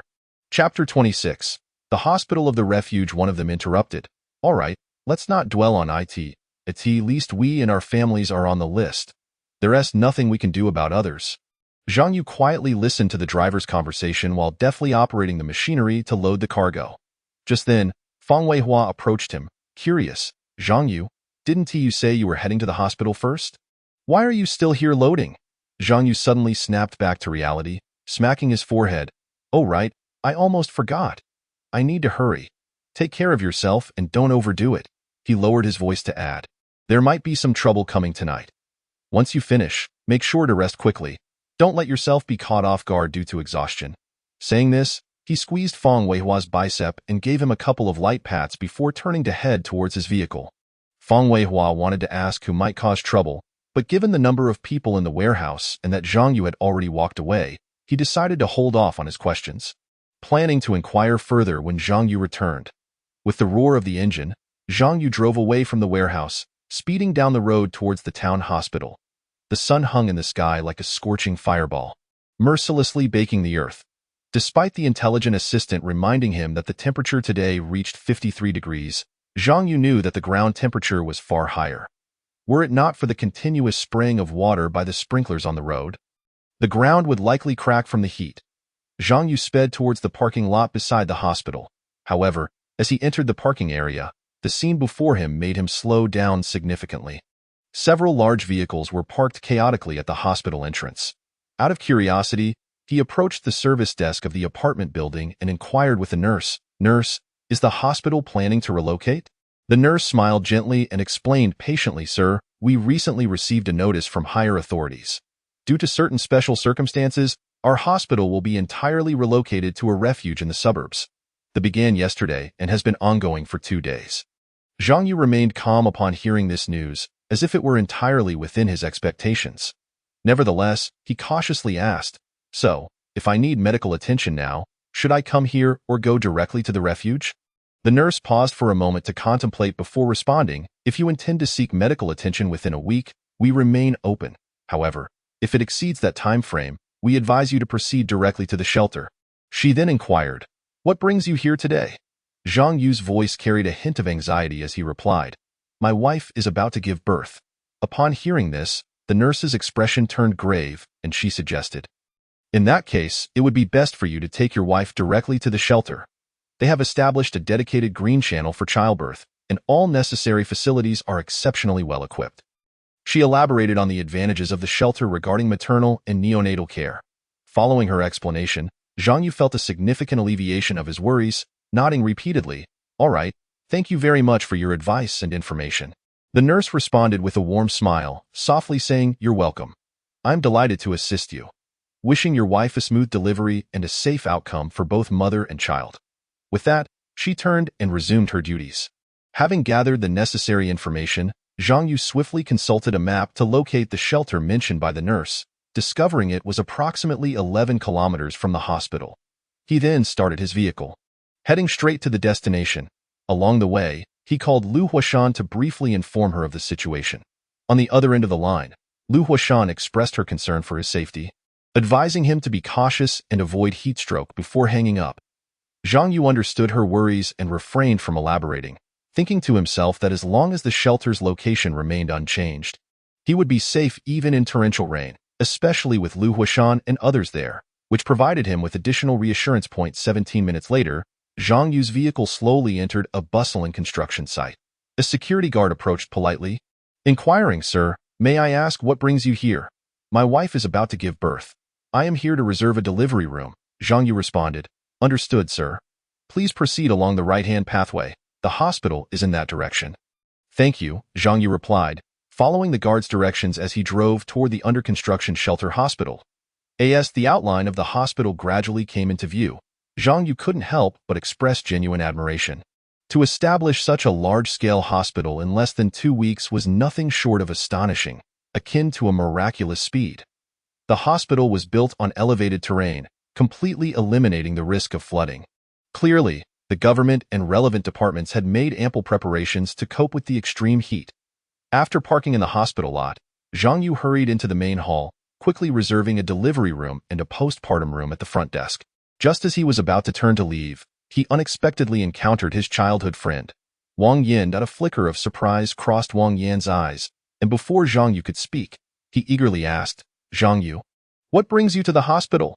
Zhang Yu smiled slightly and replied, "Well, since Lu Huashan is about to give birth, I came to reserve a delivery room and a postpartum room for her." "What about you? Why are you here?" Wang Yin displayed a wry smile, gesturing toward his leg. "I had a minor injury on my leg and came here to have it treated." He gently rolled up his pant leg to show Zhang Yu his wound. Zhang Yu frowned slightly, expressing concern. "It looks serious. How did it happen?"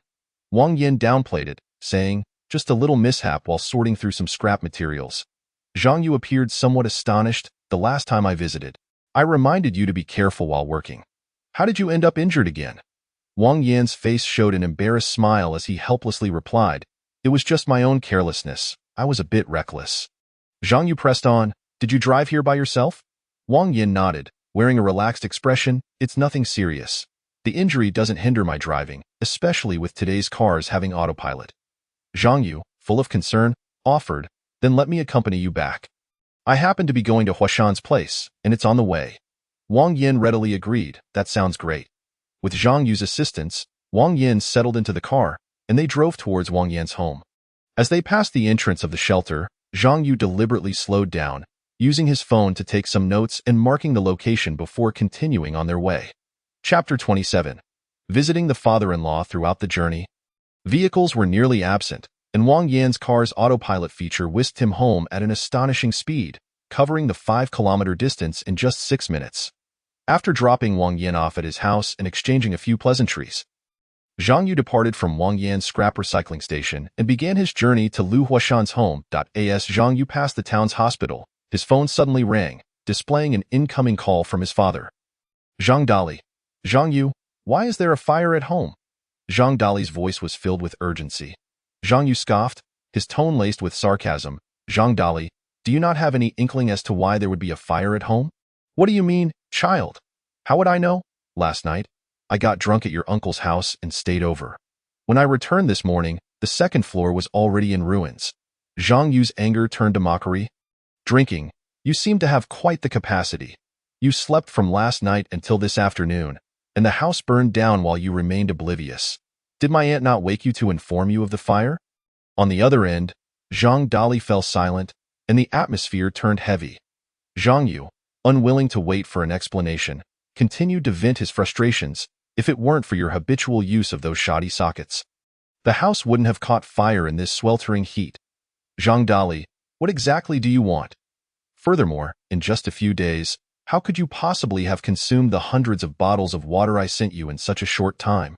What is more outrageous is that you couldn't reach me and decided to give away everything I had stored in the basement. You are remarkably generous."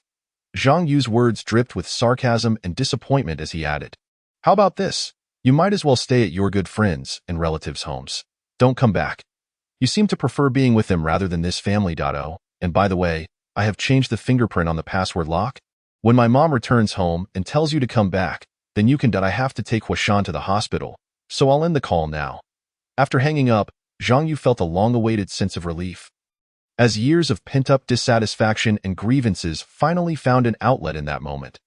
Zhang Dali was left stunned on the other end of the line, not anticipating that his son would so candidly express his discontent, which completely caught him off guard. However, instead of self-reflection, he felt a surge of anger and resolved to confront Zhang Yu's accusations in an extreme manner. He muttered to himself in defiance, "If I don't go back, then I will return to that burned-down house. Let us see what the villagers have to say about you, how they will judge you as a filial son." Zhang Dali's words revealed not only his stubbornness and irrationality, but also his misunderstanding of his son and his disregard for familial responsibilities. He attempted to instill guilt in Zhang Yu through this means, neglecting his own responsibilities as a father and the care owed to his family. Unbeknownst to Zhang Yu, his father's decision, he had now arrived at Lu Huashan's residence. After parking his vehicle, he briskly ascended to the 5th floor and gently knocked on the door of his wife's home. The door opened almost simultaneously with his knock. Lu Huashan, with her pronounced pregnancy, radiated an undeniable joy as she excitedly rushed toward Zhang Yu. Concerned about her vigorous movement, Zhang Yu carefully caught her, allowing her to lean safely against him, while softly inquiring, "Are your parents not home?" A playful glimmer sparkled in Lu Huashan's eyes as she smiled, "Guess." Zhang Yu chuckled, responding, "If your parents were home, you certainly wouldn't be so bold." As he spoke, he gently assisted Lu Huashan towards the sofa. "Be careful, moving around is not very easy for me with this big belly," Lu Huashan softly reminded, her eyes filled with affection. "I will only gently touch.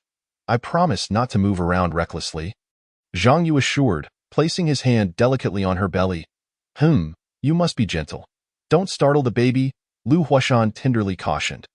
"Rest assured, I will be exceedingly careful," Zhang Yu replied, continuing to inquire with concern. "Where have your parents gone?" "They went downstairs to prepare some items for the hospital. They should be back soon," Lu Huashan answered, her face reflecting contentment and happiness.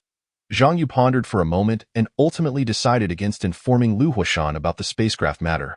After all, she was pregnant, and knowing might cause her unnecessary worry. He planned to wait until he and Feng Weihua repaired the spacecraft's auxiliary chip, then use the spacecraft to take Lu Huashan and her family away from Blue Star to explore the stars together. "What's on your mind, Zhang Yu?" Lu Huashan noticed Zhang Yu's distraction and gently inquired. Zhang Yu snapped back to reality, smiling as he said, "Nothing much, just wondering when we will get to meet our baby." "Huashan, do you think our child will be a boy or a girl?"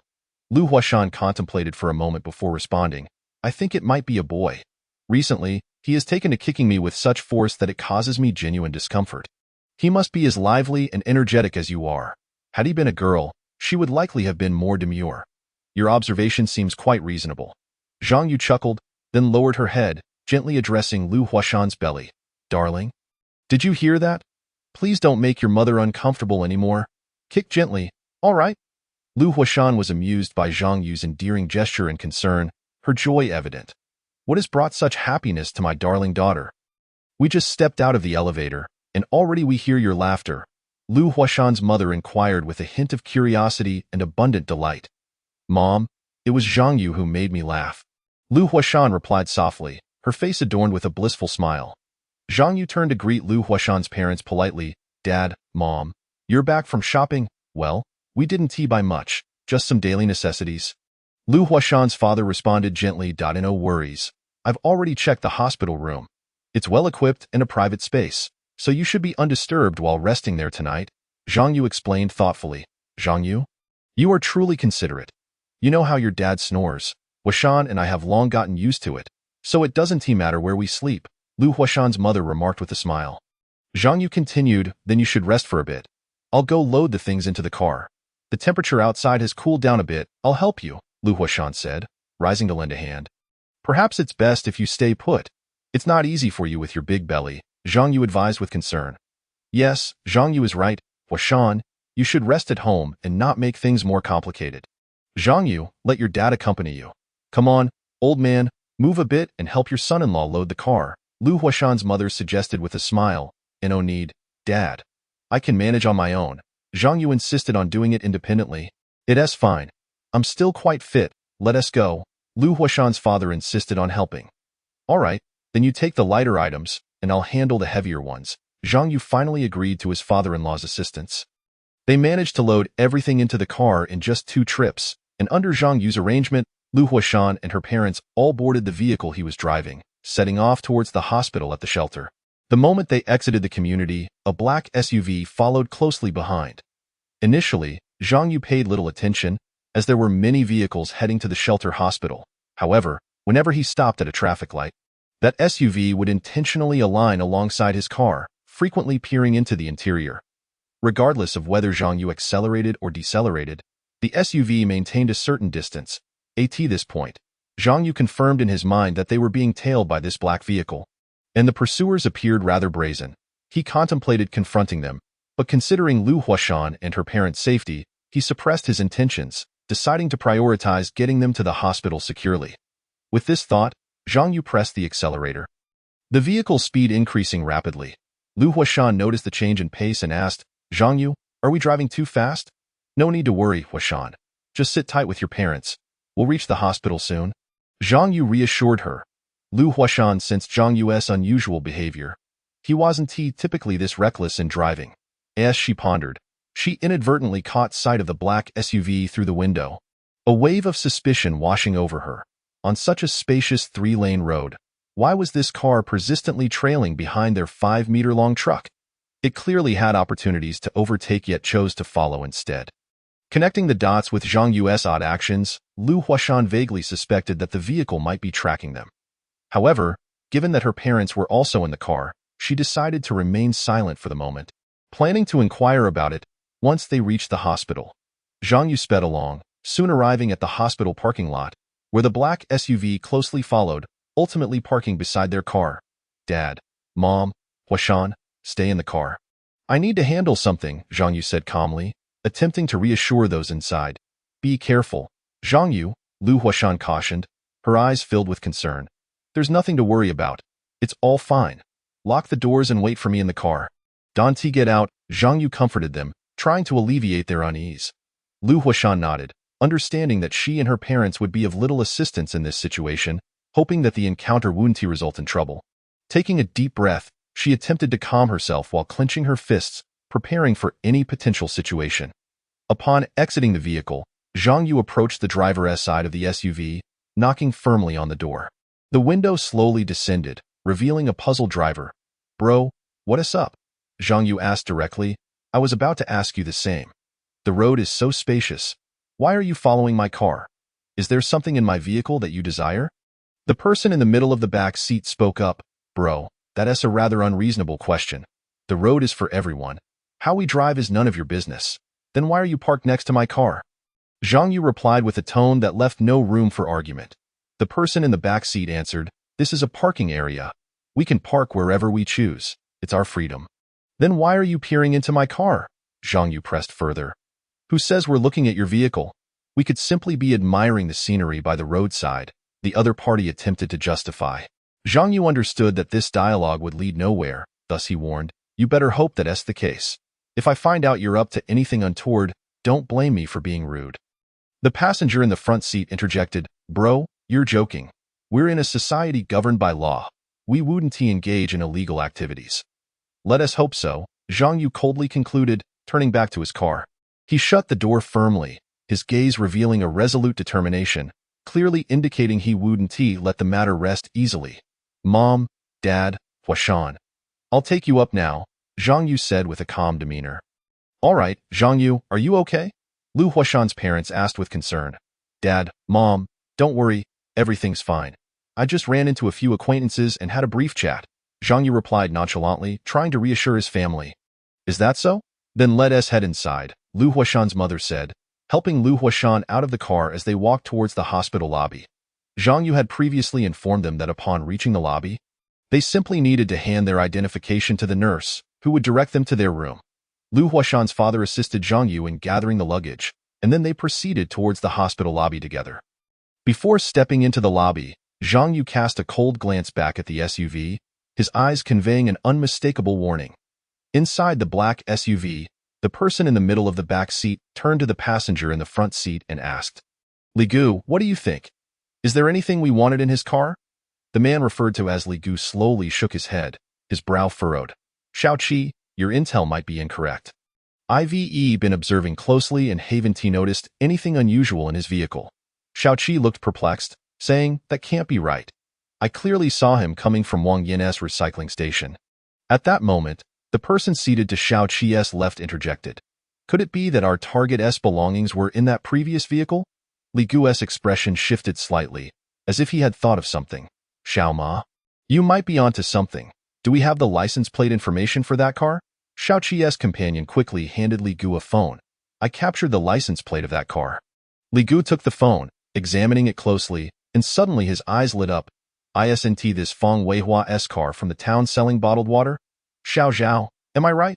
The person who had handed over the phone nodded in confirmation. "That's correct." "Li Gu. It's him. I've even watched his live streams. This kid is quite something, doing burpees under the scorching sun for an hour, and then acting as if nothing happened." Chapter 29. Trouble knocks at the door, then we should pay him a visit.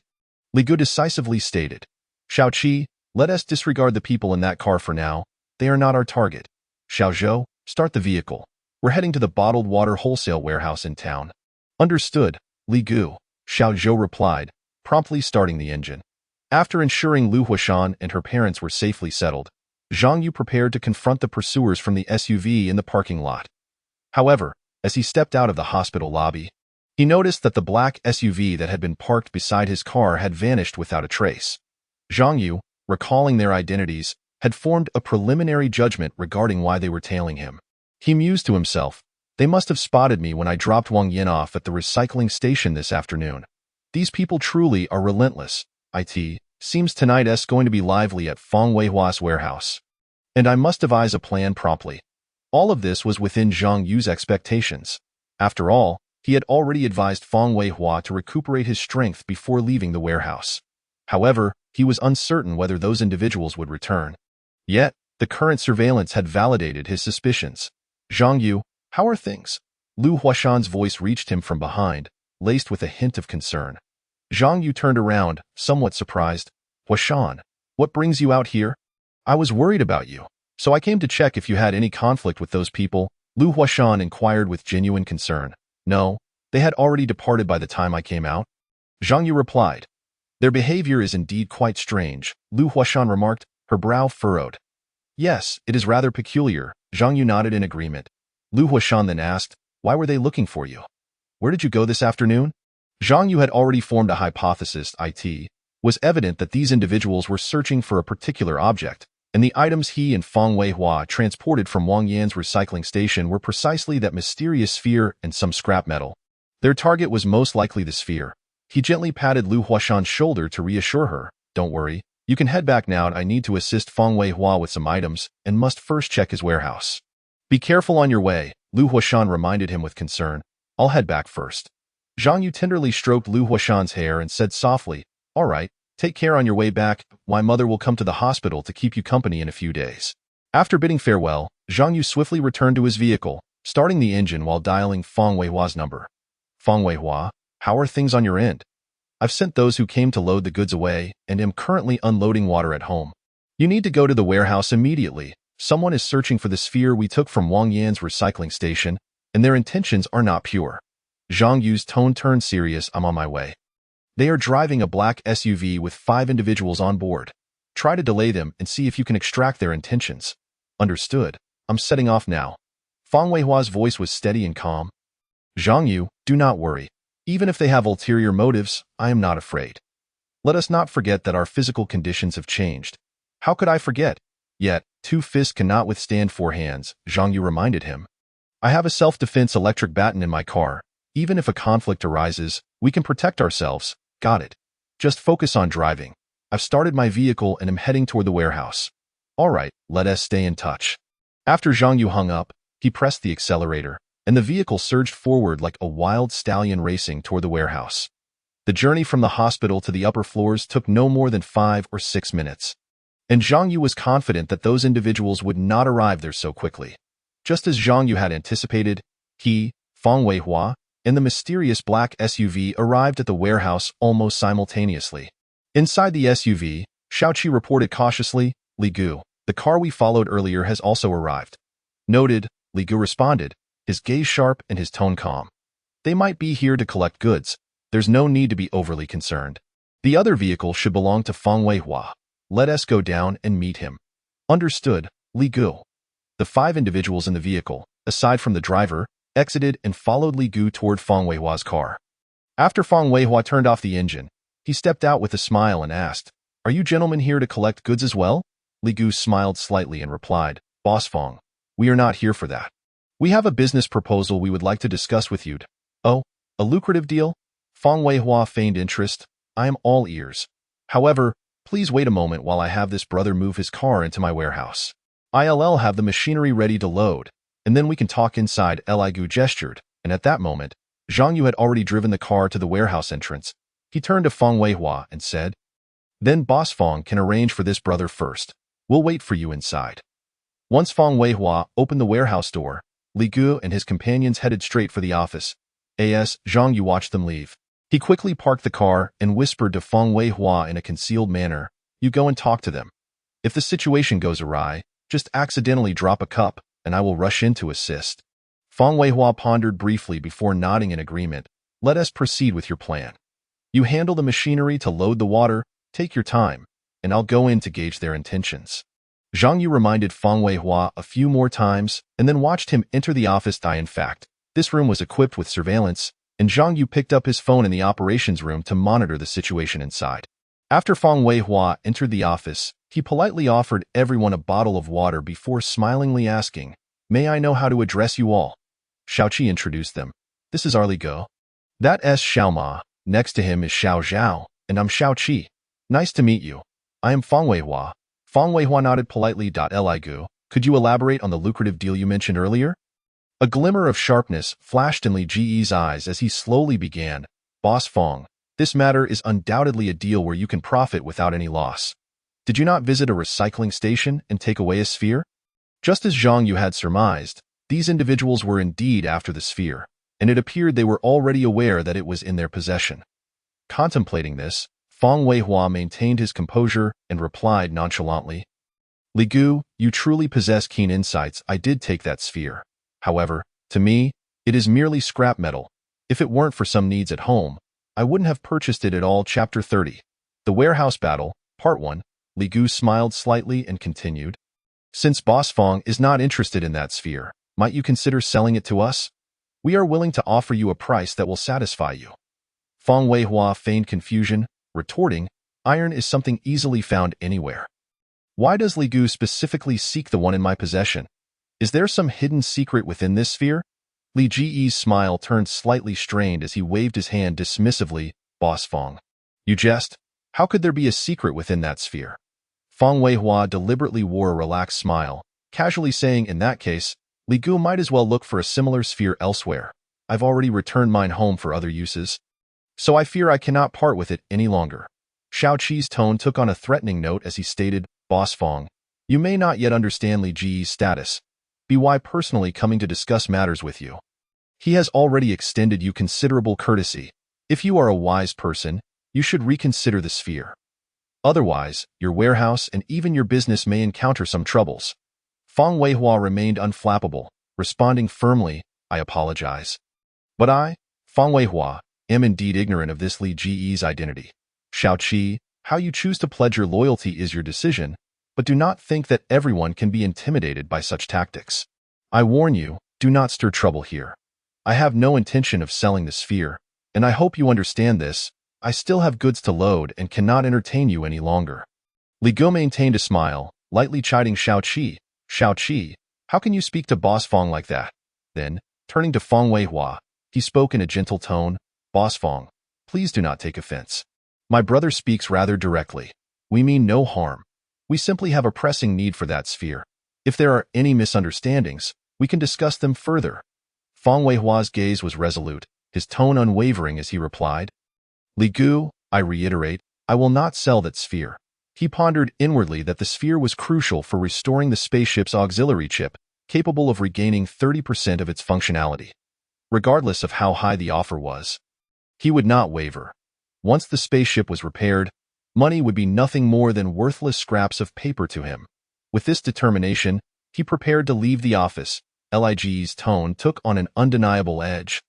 Boss Fang, I hope you will reconsider carefully to avoid any unpleasantness in the end. Fang Weihua turned back, undaunted, and replied, Li Gu, feel free to employ any means at your disposal. Fang Weihua, back down? Then I am not a man. His words resonated with conviction, revealing his unwavering stance on the matter. It was evident that the negotiation could not continue. Li Gu and his companions stood up. Preparing to leave, as they exited the room, Li Ji's followers cast hostile glances in unison, while Fang Weihua met them with a disdainful smile. To him, these individuals were merely insignificant characters, easily manageable at any time. After Li Ji's group departed, Fang Weihua approached Zhang Yu's side. Without waiting for him to speak, Zhang Yu took the initiative, saying, I saw everything through the surveillance. It seems they will not let this matter go easily and are sure to bring us trouble. Fang Weihua shrugged nonchalantly and remarked, let them search if they wish.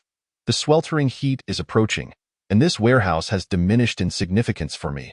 Zhang Yu furrowed his brow and expressed his concern. What worries me is that they might come tonight. After all, we have yet to clear out the warehouse, and this Li Gu is notorious in our town as a local tyrant. It appears that those who hired them are not to be trifled with. After a moment of contemplation, Fang Weihua responded, Zhang Yu, I have a feeling that those behind them are likely from the construction site where Wang Yin took the orb. Zhang Yu nodded in agreement. You make a valid point. However, this is not the time to dwell on that. We must hasten to transport these waters back before nightfall and quickly gather the raw materials to repair the spacecraft's auxiliary chip. Zhang Yu's previous experiences differed slightly from the present, prompting him to exercise caution. Let's proceed, Fang Weihua declared, striding towards the entrance of the warehouse to drive another vehicle, just as the black SUV roared to life. Inside the vehicle, Xiaoqi's eyes gleamed with malice as he venomously suggested, Li Gu, should we not simply run him over? Li Gu shook his head, responding with calm resolve, Xiaoqi, we must not act rashly. There are cameras everywhere. There's no need to rush. After 8 p.m., the power will be cut, and we can come back to greet him properly. I refuse to believe this fellow can remain so arrogant under those circumstances. Xiaoqi nodded, inquiring, what shall we do now? Return to rest and gather our strength, Li Gu commanded. Understood, Xiao Zhou. Drive us to a nearby hotel for some rest, Xiaoqi replied, as those figures receded into the distance. Fang Weihua and Zhang Yu immediately busied themselves, filling both vehicles to capacity before heading to Fang Weihua's residence. After several trips, only 2 vehicles of bottled water remained in the warehouse. Breaking the silence, Fang Weihua asked, what time is it now? Zhang Yu glanced at his phone and replied, it's 7:55 p.m. In 5 minutes, the power will go out, and they are likely to arrive. Fang Weihua said solemnly. I saw at least 7 black SUVs approaching when we entered the warehouse. I suspect they intend to strike during the blackout, and I was hoping to seize this opportunity to practice. Zhang Yu nodded in understanding. You're right. If we don't deal with them here, they may follow us back. A glint of cunning flashed in Fang Weihua's eyes. If they come openly, we shall respond in kind. If not, we shall observe their abilities. Let's park these 2 vehicles behind the warehouse to thwart any underhanded tactics. Zhang Yu acknowledged, driving through the back entrance of the warehouse onto a long-abandoned path. Overgrown with weeds and nearly forgotten. Once prepared, the 2 settled in the house, waiting in silence for the moment of darkness.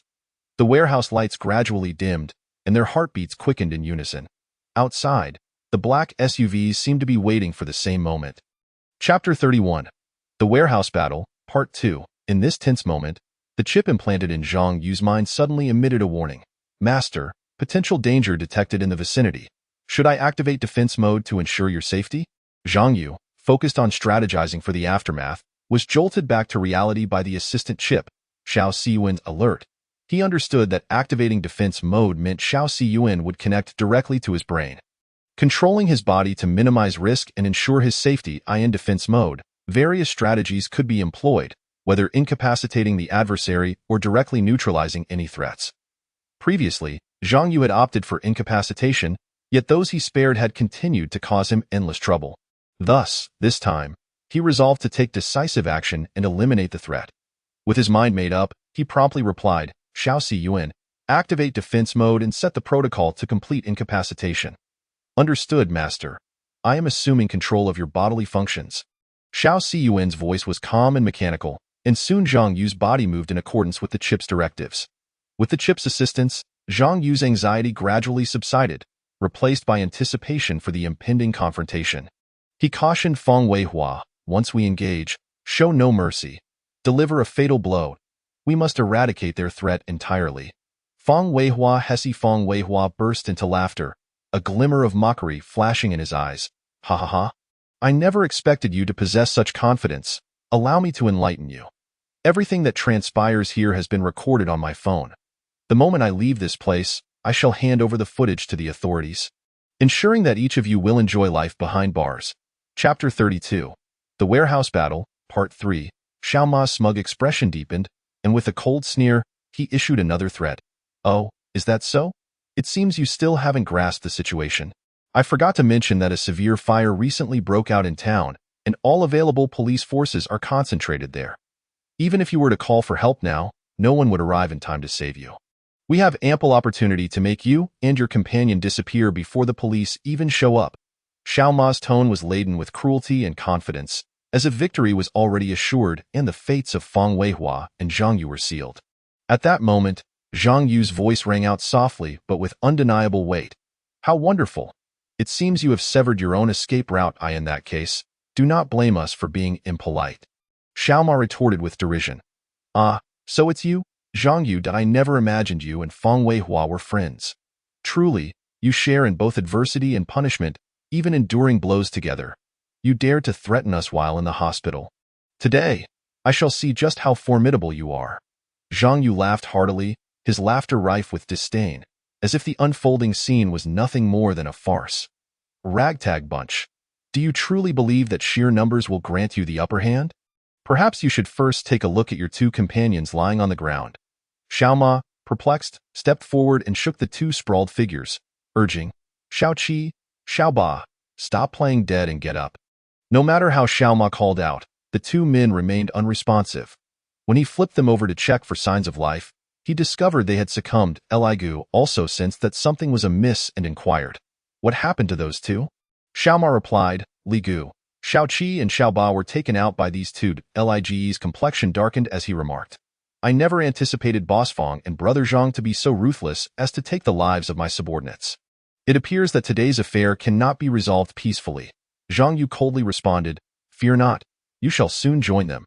Feng Weihua interjected, "Their lack of skill led to their demise. They had it coming." Li Ji's eyes turned icy as he barked an order, "Show no mercy. Strike them hard." With Li Ji's command, the surrounding lackeys surged forward, brandishing steel rods to strike fiercely at Feng Weihua and Zhang Yu. Aware that the cramped space was not conducive to their skills, they wasted no time and dashed deeper into the warehouse. Xiao Ma shouted, "Don't let them escape." A nearby lackey responded, "Rest assured, Ma Gu, they cannot flee. We have them completely surrounded." As they spoke, Zhang Yu and Feng Weihua found themselves encircled. Their intention was to avoid inadvertently harming their own, as they had both undergone enhancements aboard the spaceship. Any friendly fire could yield dire consequences. Zhang Yu surveyed the 6 men surrounding him, and rather than fear, he felt a surge of exhilaration. He understood that the chip was at work, as the assailants swung their steel rods at him. Zhang Yu's body, aided by the chip, evaded the initial onslaught with astonishing agility. Seizing the moment, he launched a surprise attack on one assailant's lower body, delivering a sweeping kick that sent the man crashing to the ground. The individual was struck with such force that a heart-wrenching scream escaped him. As Zhang Yu's kick shattered his kneecap, in the instant that the foe was incapacitated, Zhang Yu swiftly closed the distance, raising his weapon to deliver a crushing blow to the man's skull. Without looking back, Zhang Yu turned sharply to face another enemy, wielding a specially designed stun gun.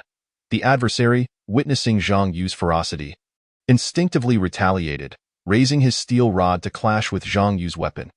Having undergone modifications on the spaceship, Zhang Yu possessed formidable strength. With a single strike, he emerged unscathed while the opponent struggled to maintain his grip on the rod. Just as Zhang Yu prepared to deliver a fatal blow, the other four assailants charged in, steel rods swinging violently. Reluctantly, Zhang Yu abandoned his current opponent, deftly maneuvering behind the adversary who had just clashed with him. The man was slow to react. By the time he regained his senses, Zhang Yu's kick had already struck his right leg, causing him to falter and drop to one knee.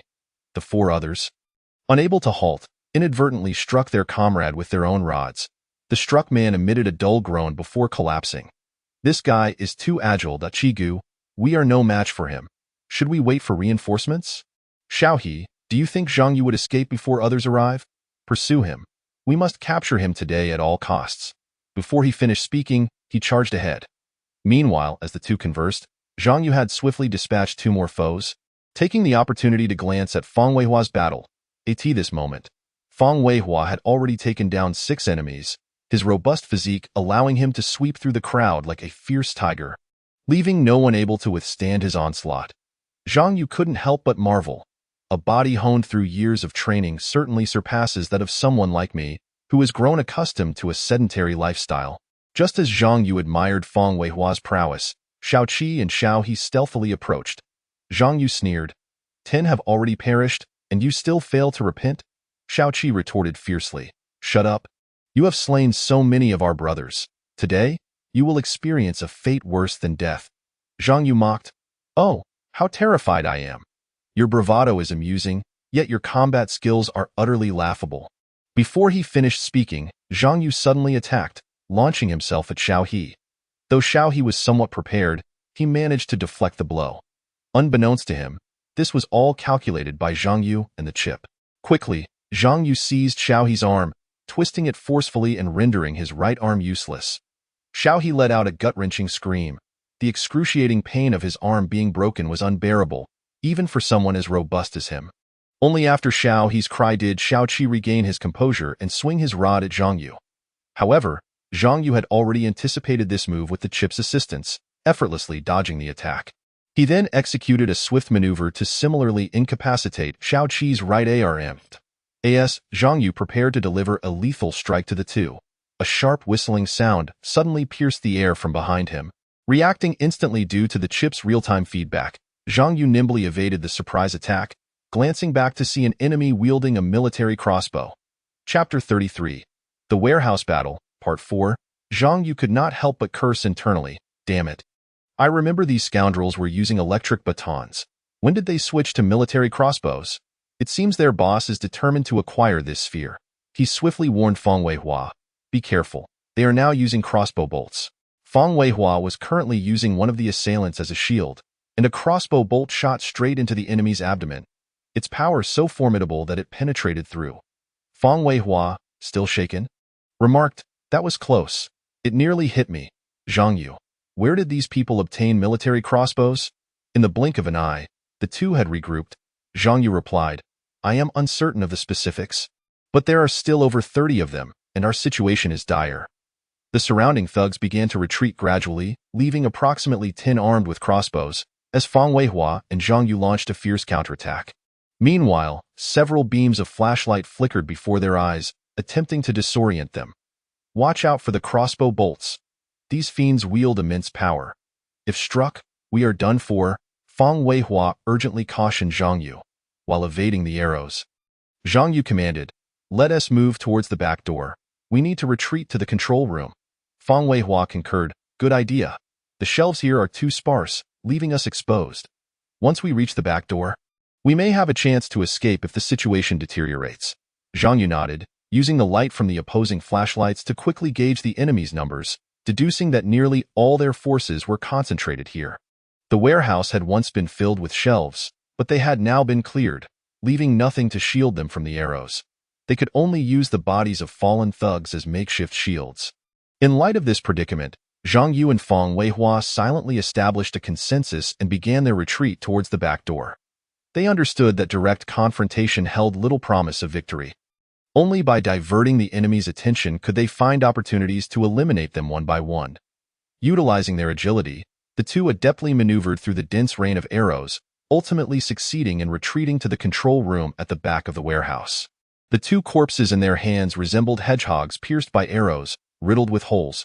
Xiaoma reported the battle losses to Li Gu. Li Gu, we have lost 13 brothers here. Xiao Qi and Xiao He have had their arms broken. And Zhang Yu and Feng Weihua have retreated to the back door of the warehouse. If they manage to escape and expose today's events, the mastermind behind this will undoubtedly not let us off the hook. Li Gu retorted angrily, do I need you to remind me of this? I am far more aware than you. With dozens of men, we can't even handle two. If word gets out, how the hell am I supposed to survive on the streets? Get everyone over here, surround them, and don't let them escape. Seeing Li Ji's fury, Xiaoma dared not delay, immediately leading his men to encircle and launch a new wave of attacks on the control room. In his view, Zhang Yu and Feng Weihua hiding in the control room were undoubtedly seeking their own demise. As long as they could suppress their opponents to the point of not daring to show their faces. Once they approached the room, no matter how formidable their foes were, they would find it hard to escape. Xiaoma's plan seemed foolproof, but Zhang Yu would not simply sit idly by. Upon entering the control room, he and Feng Weihua collaborated to shatter the window. Zhang Yu picked up the shards, seizing the opportunity between crossbow shots, and with the precise control afforded by the chip. He hurled the shards like deadly darts, instantly claiming the lives of two crossbowmen. Zhang Yu mocked, you think you can outdo me in range combat? You're still a bit too green. As Zhang Yu continued his counterattack, Feng Weihua used his robust physique to forcefully create a sufficiently large opening in the rolling door at the back of the warehouse, paving their path to escape. Earlier, upon witnessing the outbreak of internal conflict, Xiao Qi had led reinforcements through the front entrance. Only 2 guards had been stationed near the back door, and these men, confident in their numerical superiority, believed Zhang Yu and Feng Weihua had no chance of escaping. Thus, they leisurely smoked outside, discussing what to eat later. This oversight provided Feng Weihua with a prime opportunity. After breaching the rolling door, he stealthily approached the 2 guards under the cover of darkness. Swiftly twisting their necks in this life-and-death struggle, with the enemy armed with crossbows, Feng Weihua naturally showed no mercy. After eliminating the 2 guards, he quickly returned to the warehouse, reaching Zhang Yu's side. At this moment, Zhang Yu had already used glass shards as darts, taking down 5 enemies in succession, taunting, "Is this all you've got? Truly disappointing. Do you think having crossbows guarantees victory? To create such a ruckus over a piece of scrap iron in Longwa territory. Even if your backers are powerful, they probably can't protect you," Li Gu countered. "Zhang Yu, you need not concern yourself with these matters. You and Feng Weihua have injured over 20 of my brothers. If I catch you, your fate is sealed." Zhang Yu coldly laughed. "Oh? You think your useless lackeys can capture us? You must be dreaming," Li Gu confidently stated. "I believe you will soon walk out on your own." Feng Weihua interjected mockingly, "Li Gu, I think you've lost your mind, spouting nonsense like that." However, Li Gu ignored Feng Weihua and continued, "Zhang Yu, your father is named Zhang Dalai, Isn't. Li Ji's words immediately made Zhang Yu aware of the adversary's intentions. They had touched upon his family. Fortunately, he had previously relocated Lu Huashan and the others to a safe refuge hospital, with dedicated personnel assigned for protection. That refuge was guarded by military forces, and ordinary people dared not cause trouble there.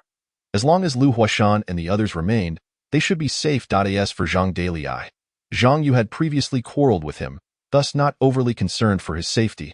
Nevertheless, blood is thicker than water, and he still worried for his father's well-being. However, at that moment, under the chip's control, his body remained calm, betraying no signs of panic. He responded coolly, his voice echoing in the warehouse. "If he comes to any harm, your family will not fare well either," Li Gu retorted. "Rest assured, he is quite safe for now. If you surrender voluntarily, I can guarantee his safety. But if I do not see you within a minute, I cannot ensure your father's safety." The threat in Li Ji's tone was palpable, yet Zhang Yu merely laughed, his voice laced with indifference. "That sounds splendid. Feel free to act." Chapter 34. The Warehouse Battle, Part 5, Feng Weihua quietly asked. "Zhang Yu, what's going on with you?" Zhang Yu replied in a low voice. "Feng Weihua, in 3 seconds, I will take down Li Ji. As for those with crossbows, I will deal with them without leaving a single one behind. The remaining ones are up to you." Fang Weihua understood well. Zhang Yu could not tolerate threats against him, and Li Gu had undoubtedly walked into a trap. Following Zhang Yu's instructions, Fang Weihua began to gather strength in secret, preparing to rush out and assist the moment Zhang Yu made his move. At that moment, the specially designed anti-wolf electric gun had been handed to Fang Weihua. Zhang Yu's weapons consisted of glass shards and steel balls he had detached from the control room machinery while Fang Weihua was absent. With the precise control of the chip and the enhanced physical capabilities from the medical pod, Zhang Yu was confident he could eliminate those enemies within a 50-meter range in one fell swoop. Li Gu was taken aback by Zhang Yu's indifference to his father's life and death. In truth, he merely intended to use this to coerce Zhang Yu and had no real intention of harming his father. Moreover, he had not dispatched anyone to Linjiang village, as he had only just learned of this situation and had not yet made corresponding arrangements. However, Zhang Yu would not consider such nuances. Anyone daring to threaten his family was destined to pay with their life. Li Gu taunted, "Zhang Yu, you truly are a filial son. Not even caring for your own father's life or death. It seems the villagers were right. You are indeed an ungrateful wolf." Before he could finish his sentence, Zhang Yu silently counted to 3. With a rapid succession of steel balls and glass shards, Li Gu suddenly let out a piercing scream, collapsing heavily to the ground. Simultaneously, those armed with crossbows also fell victim, their bodies marked by the deadly shards and steel balls. In that instant, Fang Weihua charged into the fray like a tiger unleashed. "You fools are seeking death, daring to threaten our families. Go to hell." With his enhanced physique from the spaceship transformation, for Fang Weihua, a distance of 30 meters was merely a fleeting moment, taking only 3 seconds. Just as Zhang Yu struck down the enemy crossbowman, Fang Weihua's electric baton swung powerfully. With a series of thuds, those attempting to retrieve their crossbows were struck down by the baton, instantly losing their lives. A closer inspection would reveal their chests pierced by the baton's tip, blood gushing forth. Zhang Yu quickly followed, stepping onto the battlefield from the control room. He casually tossed glass shards, hitting targets with deadly precision. Under the chip's exacting control, each of his attacks targeted the enemy's vital points. As he advanced through the throng, Zhang Yu reminded, "Leave one alive. I have a few questions to ask." Fang Weihua responded affirmatively, swinging his electric baton with increasing ferocity. Like a divine warrior, he was unstoppable. Even these seasoned thugs were left terror-stricken, collapsing one by one at Fang Weihua's feet before they could react. At that moment, fewer than 15 enemies remained on the battlefield. Suddenly, a cry of "Run!" erupted from the crowd. Those thugs, already terrified beyond belief, snapped back to reality, fleeing in all directions, utterly devoid of the arrogance they had displayed when first entering the warehouse.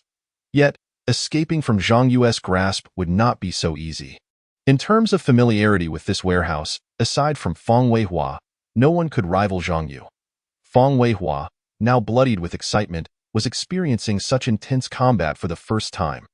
Under the strong adrenaline rush, he felt nothing but exhilaration. His mind was singularly focused on taking down these fleeing enemies. While they possessed some strength, how could they compete with Fang Weihua, who regularly trained and had undergone spaceship enhancements? Before they could even take a few steps, they began to fall one after another beneath Fang Weihua's electric baton. Zhang Yu's combat was even more efficient. With steel balls, he executed precise ranged strikes, hitting every mark. In less than half a minute, only 3 individuals remained standing: Zhang Yu, Fang Weihua, and the captured Xiao Ma. Zhang Yu dragged Xiao Ma into the office, picked up a flashlight from the ground to illuminate the room, and then inquired, "You're Xiao Ma, right? Tell me, did Li Gu send anyone to my home?" Xiao Ma offered no substantial answer to Zhang Yu's question, repeatedly pleading, "Let me go. It was all Li Ji's idea. I had nothing to do with it." Observing Xiao Ma's cowardly demeanor, Fang Weihua, who had just entered the office, could not resist delivering a sharp slap to him, stung by the pain on his cheek. Xiao Ma abruptly awoke, staring in terror at Zhang Yu and Fang Weihua, disbelief etched across his face. He had never encountered such formidable individuals, capable of subduing over 40 assailants with merely their combined strength, and they appeared utterly unscathed, an ability that far exceeded that of an ordinary person. Observing Xiao Ma frozen in place, Fang Weihua's patience began to wane. "Zhang Yu, this fellow seems utterly oblivious. We might as well deal with him directly." Upon hearing the threat of death, Xiaoma panicked and hastily pleaded for mercy. Please don't kill me. I possess valuable inside information that could be of use to you. Zhang Yu replied coldly, disclose everything you know, and I may consider sparing your life, even allowing you to join us. As you can see, with our strength, establishing ourselves in Linjiang town is hardly a challenge. Xiaoma nodded vigorously, his head bobbing like a garlic pounder. Yes, yes, yes.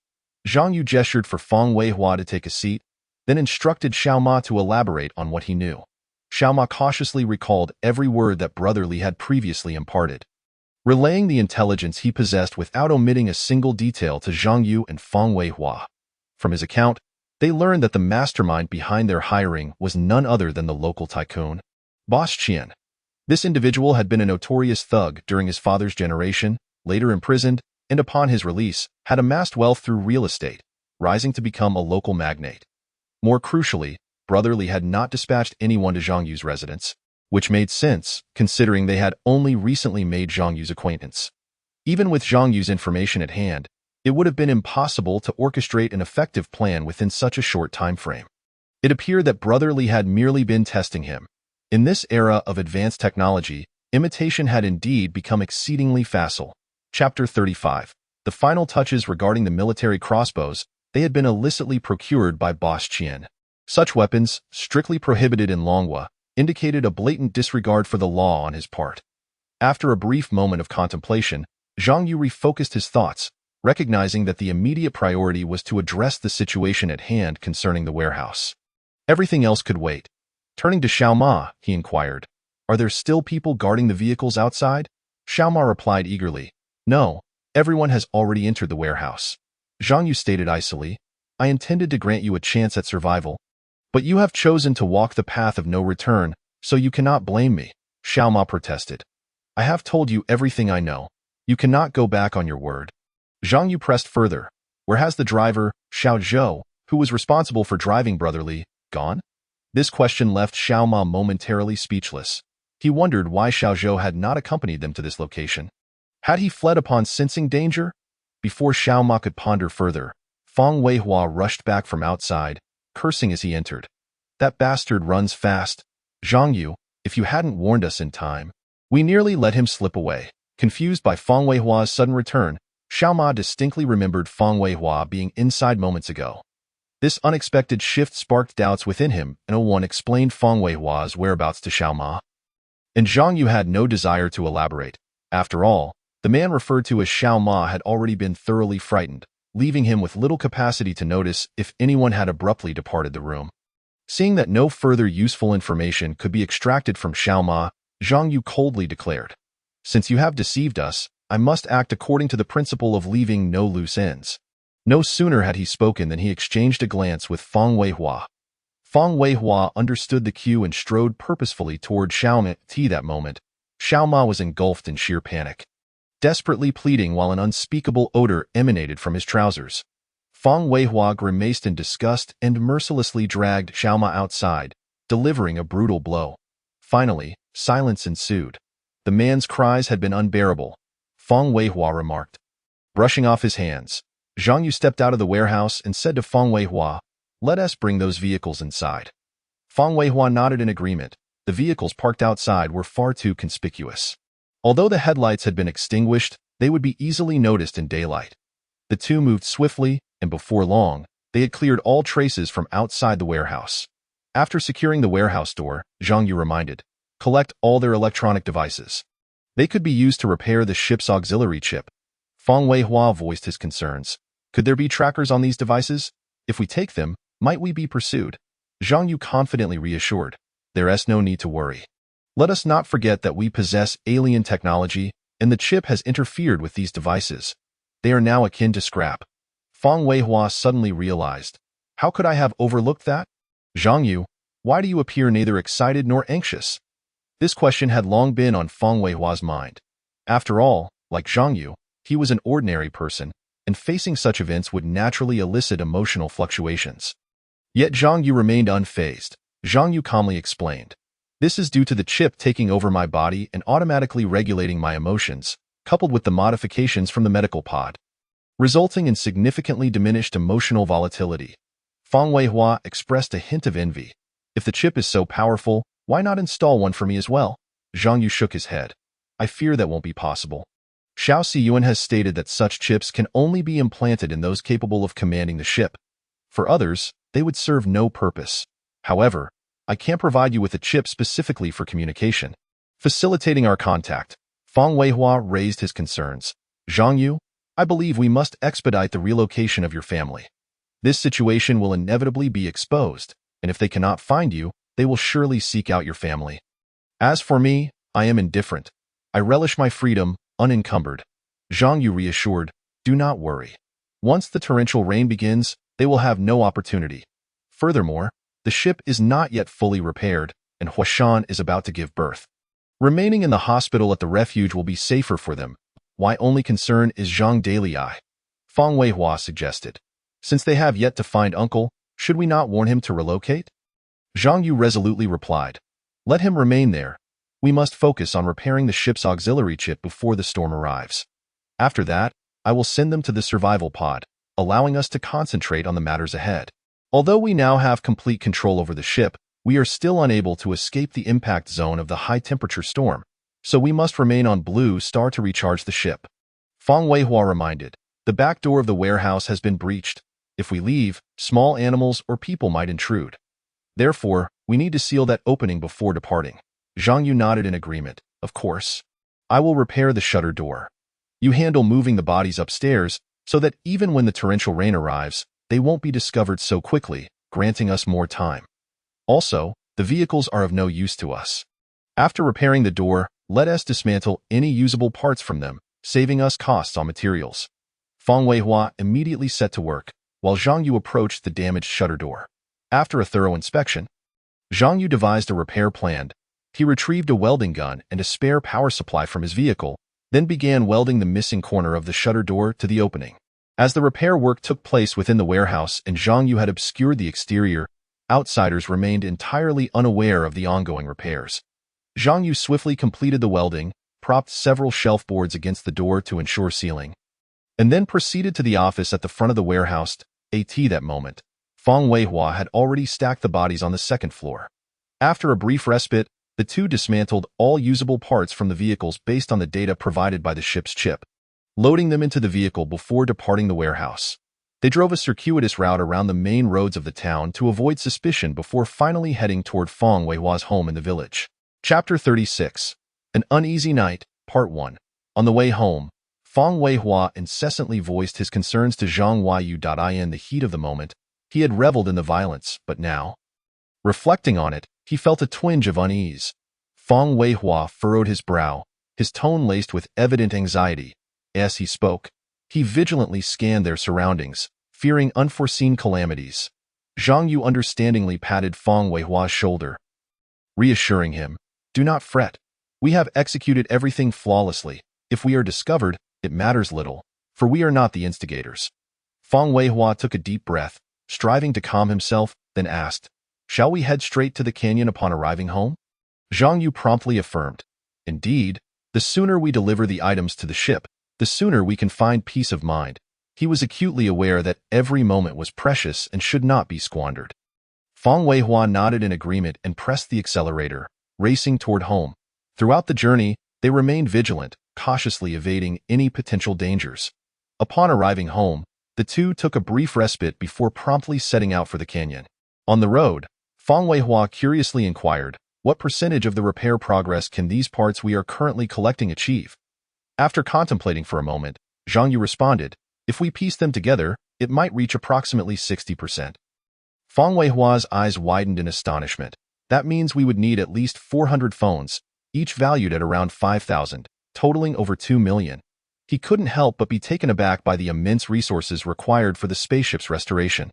Zhang Yu calmly replied, this is not a significant issue.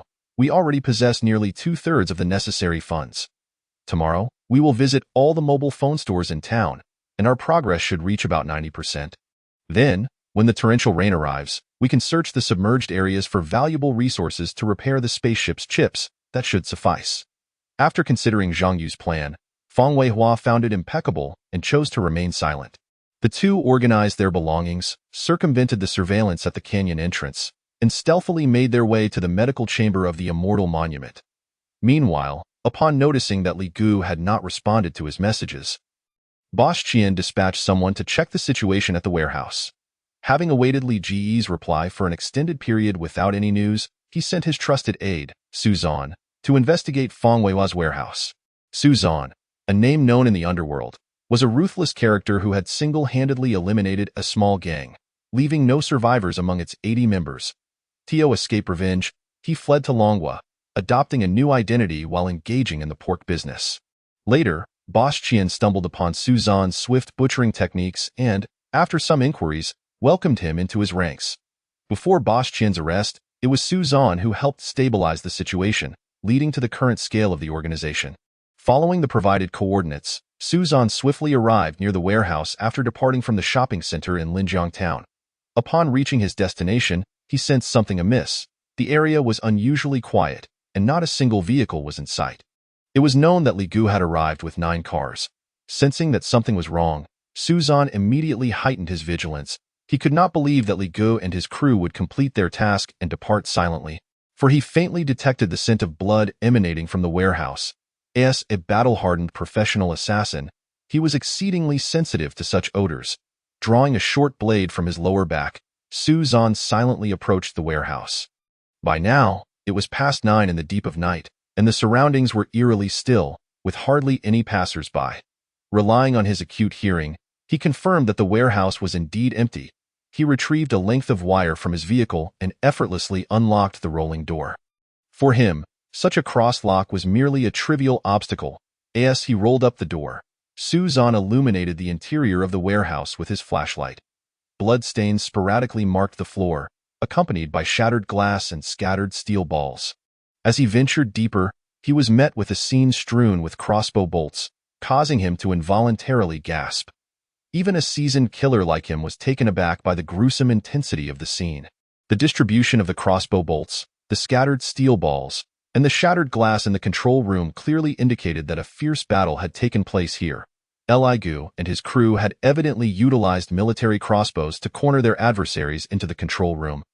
But unexpectedly, the opposition had retaliated using shards of glass and steel balls from the machinery, ultimately turning the tables and killing Li Gu and his men. This shocking revelation left Su Zan astounded. He found it hard to fathom how, unless the opposing force consisted of highly trained professional assassins, they could possess such strength and accuracy to strike Li Gu and his crew from 30 meters away. At that moment, Su Zan developed a keen interest in Fang Weihua. How could a mere bottled water vendor possess such exceptional combat skills? His attention shifted to the back door of the warehouse, where he noticed that it had been damaged and subsequently welded shut, reinforced with shelf boards, evidently a hasty measure taken to prevent daytime discovery of the abnormal situation. Su Zan observed meticulously and, following the strongest scent of blood, ascended to the second floor of the office, where the bodies of Li Gu and his crew lay. After a brief moment of shock, Su Zan began to count the bodies and examine their wounds. There were a total of 45 individuals. Neither more nor less of these, 25 had succumbed to bludgeoning, while the other 20 had been pierced by shards of glass or steel balls, striking vital areas. It appeared they had encountered a formidable foe. Faced with such a scenario, Su Zan felt a thrill of excitement, looking forward to a confrontation with this opponent. After all, it was the first time he had encountered an adversary capable of eliminating 45 individuals without sustaining a single injury.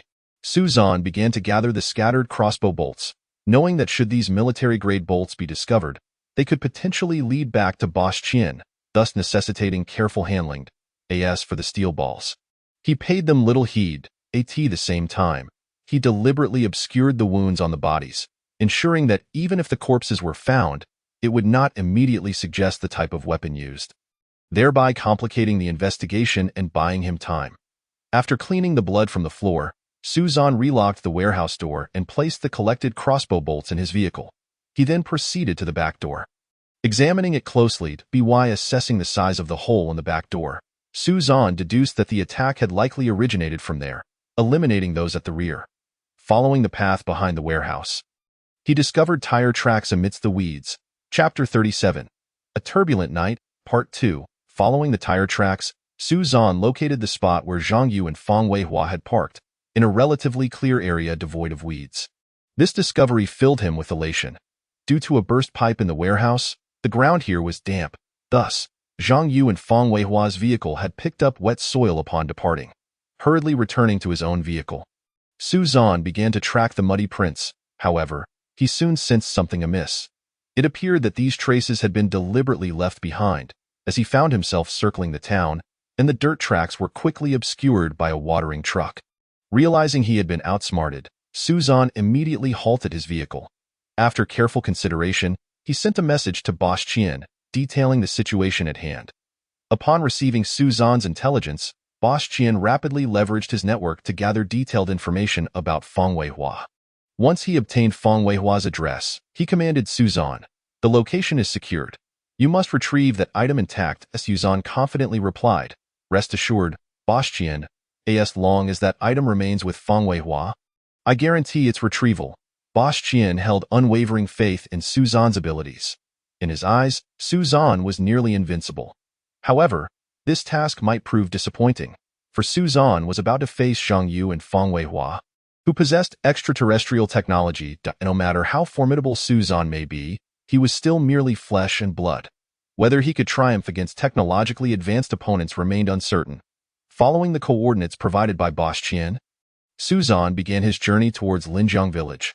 Meanwhile, Zhang Yu and Fang Weihua had successfully delivered all raw materials to the medical chamber located at the Immortal Monument. After a day of diligent work, although the two were utterly exhausted, the assistants of the medical chamber swiftly alleviated their fatigue. Moreover, the intelligent assistant, Xiaozuan, had installed a communication chip for Fang Weihua. Now, they required no traditional communication devices. They merely needed to open the chip's control interface in their minds, and with mutual consent, could converse directly, even converting thoughts into text messages. Zhang Yu and Fang Weihua tested this newly acquired communication function and were astonished by its convenience and practicality. Casting a glance at the time, Zhang Yu suggested, "It's almost 10:30. Let's return and rest early. We need to head to town tomorrow to purchase phones." Fang Weihua nodded in agreement. "Yes, indeed. Someone reached out to me today, wanting me to endorse their product, and they have already provided a specific offer." Curious, Zhang Yu asked, "What price are they offering?" Fang Weihua extended 5 fingers and replied, 500,000. Zhang Yu couldn't help but question, which fool would be willing to spend 500,000 advertising on your new account? In Zhang Yu's view, anyone willing to pay such a price was likely lacking in judgment. While Fang Weihua's account boasted a substantial following, many of those followers had been amassed through monetary means, and the endorsement price far exceeded market rates. Fang Weihua shared his skepticism but noted that the other party had indeed made such an offer and even suggested that the price could increase by another 500,000. He handed his phone to Zhang Yu, who swiftly browsed the relevant information. After confirming that the other party was genuinely willing to pay a high price, he sent a probing message, "My friend, you offer such a lofty price for a newcomer like me. Let's be honest and straightforward." Before long, a reply came. "I'll be direct then. 2 days ago, you took a sphere from the recycling station, and that item is of utmost importance to me. My competitor, Qian Ta, is also searching for it. If you are willing to sell it to me, I can increase my previous offer 5-fold. Zhang Yu's mind began to race. The Qian Ta mentioned by the other party was indeed Boss Qian's real name. After clarifying the situation, Zhang Yu replied, "I am quite curious. That sphere is merely a lump of iron. Why are you so interested in it that you would even be willing to spend a fortune to purchase it?" The other party responded, "Boss Fang, the value of certain things is far from superficial. As a businessman, you should understand this principle. If you are willing to sell me the sphere, I assure you that you will find success in all your future endeavors." Zhang Yu was taken aback by the generous terms offered for the sphere, which led him to question whether the counterpart had already uncovered the secret of the sphere. However, he soon realized that, given the technological capabilities of Blue Star, they could at most detect the rare materials within the sphere. Could it be that they were after these rare materials? The likelihood seemed high, if it were not for the purpose of repairing the spaceship's secondary chip. The intrinsic value of the materials within the sphere could easily surpass hundreds of millions. The rare resources housed within the sphere were invaluable, and the materials capable of repairing an alien spaceship's chip were undeniably crucial. While Zhang Yu was deep in thought, the other party sent another message. "Boss Fang, I am aware that Money Tower has already approached you. How about this? I will provide you with an address. You can deliver the item there, and I will immediately transfer the funds to you. Or cash is also acceptable. You can set the price. Fang Weihua leaned in to check the chat history, and after reading it, he asked in astonishment, Zhang Yu, is that sphere truly worth so much? Zhang Yu replied calmly, of course. Did you not see that they invited us to name our price? I believe we can deliver the item to the address they provided, collect the payment, and buy enough phones before the rain tomorrow as we return to the canyon. Fang Weihua questioned, but hasn't the material from the sphere already been used to repair the spaceship's chip? How can you still hand it over to them? Zhang Yu replied nonchalantly, well, that's quite simple. Fang Weihua shook his head.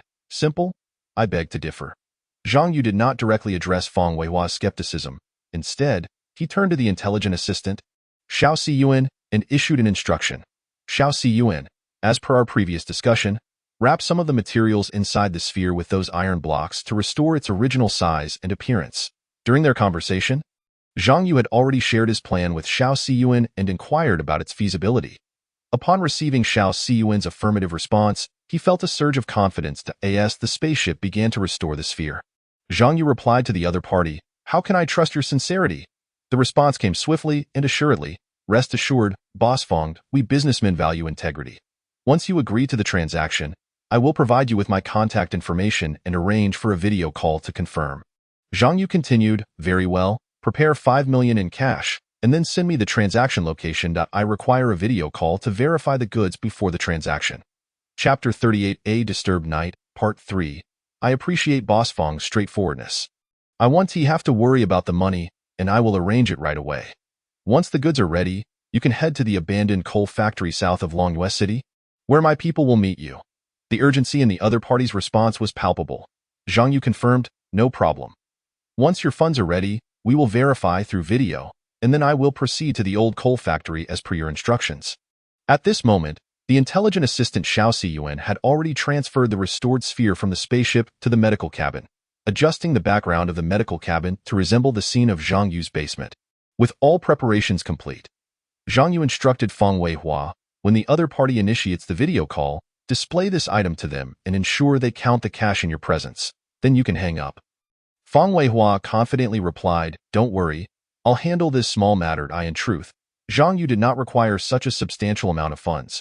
He had quoted a high price to ensure there was room for negotiation in case of contingencies. Just as promised, barely 2 minutes later, the video call came through. Upon connecting, the screen revealed the face of the caller, and Zhang Yu immediately recognized him as Wang Yueshan, the owner of one of the 3 major construction companies in Longyue City. He greeted warmly, Boss Wang, so it is you who desires the sphere. I was wondering who the affluent buyer could be. Wang Yueshan responded, Boss Fang, it is an honor to collaborate with you. May I have the pleasure of seeing the true form of that sphere? Fang Weihua readily replied, certainly, here it is. It's in my basement. As he spoke, he held the phone and carefully circled the sphere, ensuring Wang Yueshan could see every detail clearly. Zhang Yu remained hidden in the camera's blind spot, quietly observing the proceedings. Upon hearing a low confirmation from someone beside Wang Yueshan, Zhang Yu felt increasingly confident that the transaction was on the verge of success. On the other end of the call, a voice whispered, Yueshan, this is the sphere we need. Wang Yueshan subtly gestured for silence before addressing Fang Weihua, Boss Fang, this is precisely what I require. Here is the 5 million cash prepared for you. As Fang Weihua turned the camera around, the other party's associates began counting the bundled cash in front of the lens.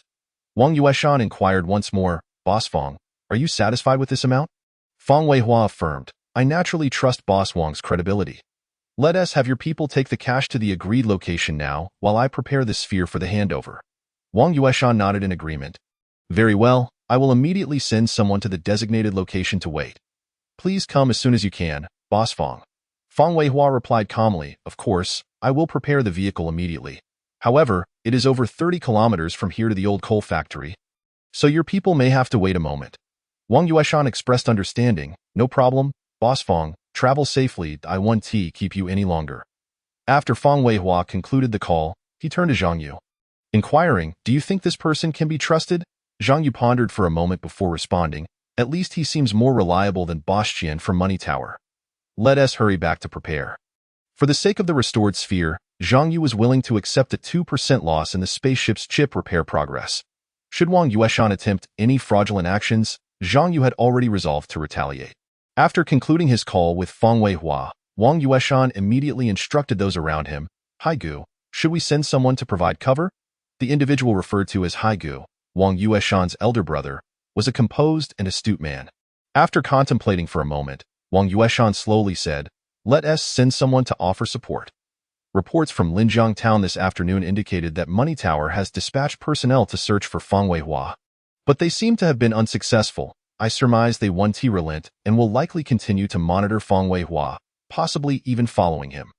Wang Yueshan nodded in agreement, then let us send that team from the company. Have them take 5 vehicles to ensure Feng Weihua's safe arrival at the old coal factory.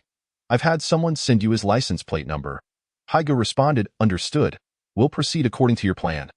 I will lead the team to the old coal factory to collect the goods while you remain at the company, that he added. I believe that we are not the only ones interested in that sphere. Wang Yueshan understood that Haigu was referring to other factions, notably the Li and Ma families, also giants in Longyue City's construction industry. Their strength and financial resources matched those of the Wang family, and they were equally aware of the sphere's true value. As Wang Yueshan's team set out for the old coal factory, another convoy departed from Longyue City, racing towards Linjiang Town, indicating that various forces were secretly vying for the highly valuable sphere. Unbeknownst to Zhang Yu and Feng Weihua, who were diligently transporting the restored sphere along the road from the canyon to Feng Weihua's residence, they were approaching a critical juncture. When they were merely over 100 meters from Feng Weihua's home, an urgent warning resonated in Zhang Yu's mind from the intelligent assistant, Xiao Siyuan, Master, potential danger detected ahead. Please remain vigilant that if necessary, Xiao Siyuan will take control of your body to mitigate risks. Noticing Zhang Yu suddenly halt, Feng Weihua gently set down the sphere and inquired, Zhang Yu, what's wrong? Aren't we almost there? Zhang Yu whispered back, there's a danger signal ahead. It might be people sent by Boss Qian. Feng Weihua immediately retrieved his phone, intending to check the surveillance. Let me see the footage. Despite the village experiencing a power outage, the surveillance equipment Feng Weihua installed had battery backup, allowing it to operate for 24 hours post-outage. However, when he opened the surveillance application, he found that all camera feeds were unviewable. Zhang Yu decisively stated, don't waste time. If they could approach silently, they must have compromised the surveillance. Feng Weihua asked softly, what should we do now? After a few seconds of contemplation, Zhang Yu resolved, let us go take a look, but we need to hide the sphere first. Zhang Yu surveyed his surroundings and discovered a suitable depression to conceal the sphere. After making a few adjustments, the sphere was securely hidden away. Once prepared, Zhang Yu gathered some small stones and found a thicker stick for Feng Weihua, and together they cautiously approached Feng Weihua's residence. Chapter 39. A Turbulent Night, Part 4. Relying on the precise guidance of the chip implanted within him, Zhang Yu skillfully masked his presence. Upon reaching a high ground near Feng Weihua's home, he promptly instructed the chip to begin scanning the surrounding environment. The results of the scan quickly materialized, revealing that the target was rummaging through something in the warehouse on the first floor. Zhang Yu understood perfectly well that the individual was searching for the sphere, and the weapons he carried clearly indicated his hostility and preparedness. After relaying this intelligence to Feng Weihua, Feng immediately inquired, shouldn't we go in and apprehend him now? Zhang Yu thoughtfully replied, this is a village. If we act here, it will likely draw the attention of others. Moreover, during the scuffle, your home could end up in disarray. Instead, let's transfer the sphere to my pickup truck and lure him to the warehouse before we take action. Feng Weihua concurred with the plan, stating, good idea. He dared to intrude upon my home, and we cannot let him escape easily today. Their communication transpired entirely through the chip interface in their minds, undetectable by the outside world. Once the plan was established, they swiftly located the hiding place for the sphere. Feng Weihua carefully picked it up while Zhang Yu led the way. After deftly evading Suzan's surveillance, the two quickly returned to Zhang Yu's residence. Letting out a sigh of relief, Zhang Yu remarked, fortunately, it's nighttime, and there aren't many people on the road. If it were daytime, carrying this large object would surely attract attention. Feng Weihua dismissed the concern, saying, let them talk. It won't cost us anything. Zhang Yu chuckled. You have a point there. As they engaged in light-hearted conversation, the two rapidly arrived at Zhang Yu's home. After securing the sphere in the truck, they deliberately drove toward the road in front of Feng Weihua's house before turning toward the town's warehouse. The pickup truck, driven by Zhang Yu, navigated through the night. The sphere secured at the back reflecting a cold metallic sheen under the glow of the headlights, making it particularly conspicuous. Yuzan keenly noticed this detail. Upon hearing the distant rumble of an engine, he swiftly exited the first-floor warehouse and concealed himself at the staircase of Feng Weihua's second floor, his gaze fixated on the sphere in the truck. With just a glance, he confirmed that it was indeed the target he had been desperately pursuing. Observing the vehicle's direction, he deduced that Feng Weihua must have retrieved the sphere from somewhere in the east. But its final destination remained a mystery. He understood that he needed to act swiftly. Earlier, in order to remain inconspicuous, Su Zan had parked his vehicle in a dead-end alley within the village. Therefore, he promptly utilized Feng Weihua's parked truck, deftly scaling the wall and making a beeline for his own vehicle. Inside his truck, Zhang Yu noticed Su Zan's movements, realizing that the trap had been set. He advised Feng Weihua, "Slow down. Don't let him lose us." During the time Zhang Yu and Feng Weihua drove out of the village, Zhang Yu had discreetly arranged for a closed cargo truck to wait outside the warehouse. Their plan was to transfer the sphere to this new vehicle upon reaching the warehouse and then proceed to the old coal yard. Following Zhang Yu's instructions, Feng Weihua intentionally reduced the vehicle's speed until he confirmed that Su Zan had caught up before gradually accelerating toward the warehouse. Although Su Zan was puzzled by Feng Weihua's late-night activities, he was acutely aware that the sphere, which Boss Qian desperately wanted, was in the vehicle ahead. Resolute, he decided that he must reclaim the sphere tonight, maintaining a safe distance as he trailed Zhang Yu and Feng Weihua's vehicle until the pickup came to a halt at the warehouse entrance. Yuzan observed a closed cargo truck waiting at the door. And as he witnessed Zhang Yu and Feng Weihua's actions, it dawned on him that they intended to switch vehicles to transport the sphere. The arrival of this closed cargo truck and the bustling activities of Zhang Yu and Feng Weihua heightened Su Zan's suspicions regarding their true intentions. He stealthily parked his vehicle in the shadows beside the main road and silently approached the warehouse entrance, where he overheard a conversation between Zhang Yu and Feng Weihua. Prompted by the chip's alerts, Zhang Yu was already aware of Su Zan's quiet approach, so he intentionally raised his voice, saying, "Feng Weihua, I didn't expect there would actually be a fool willing to pay 5 million for this hunk of iron. We're about to make a hefty profit. Once the money is in hand, I'll take you out to enjoy yourselves." Feng Weihua interjected, "That sounds wonderful. I haven't indulged in a foot bath for ages. After we deliver the goods, we must find a high-end foot massage center to revel in some luxury." Zhang Yu responded with a smile, "Rest assured, I will take care of all that. Tonight, I promise to satisfy you."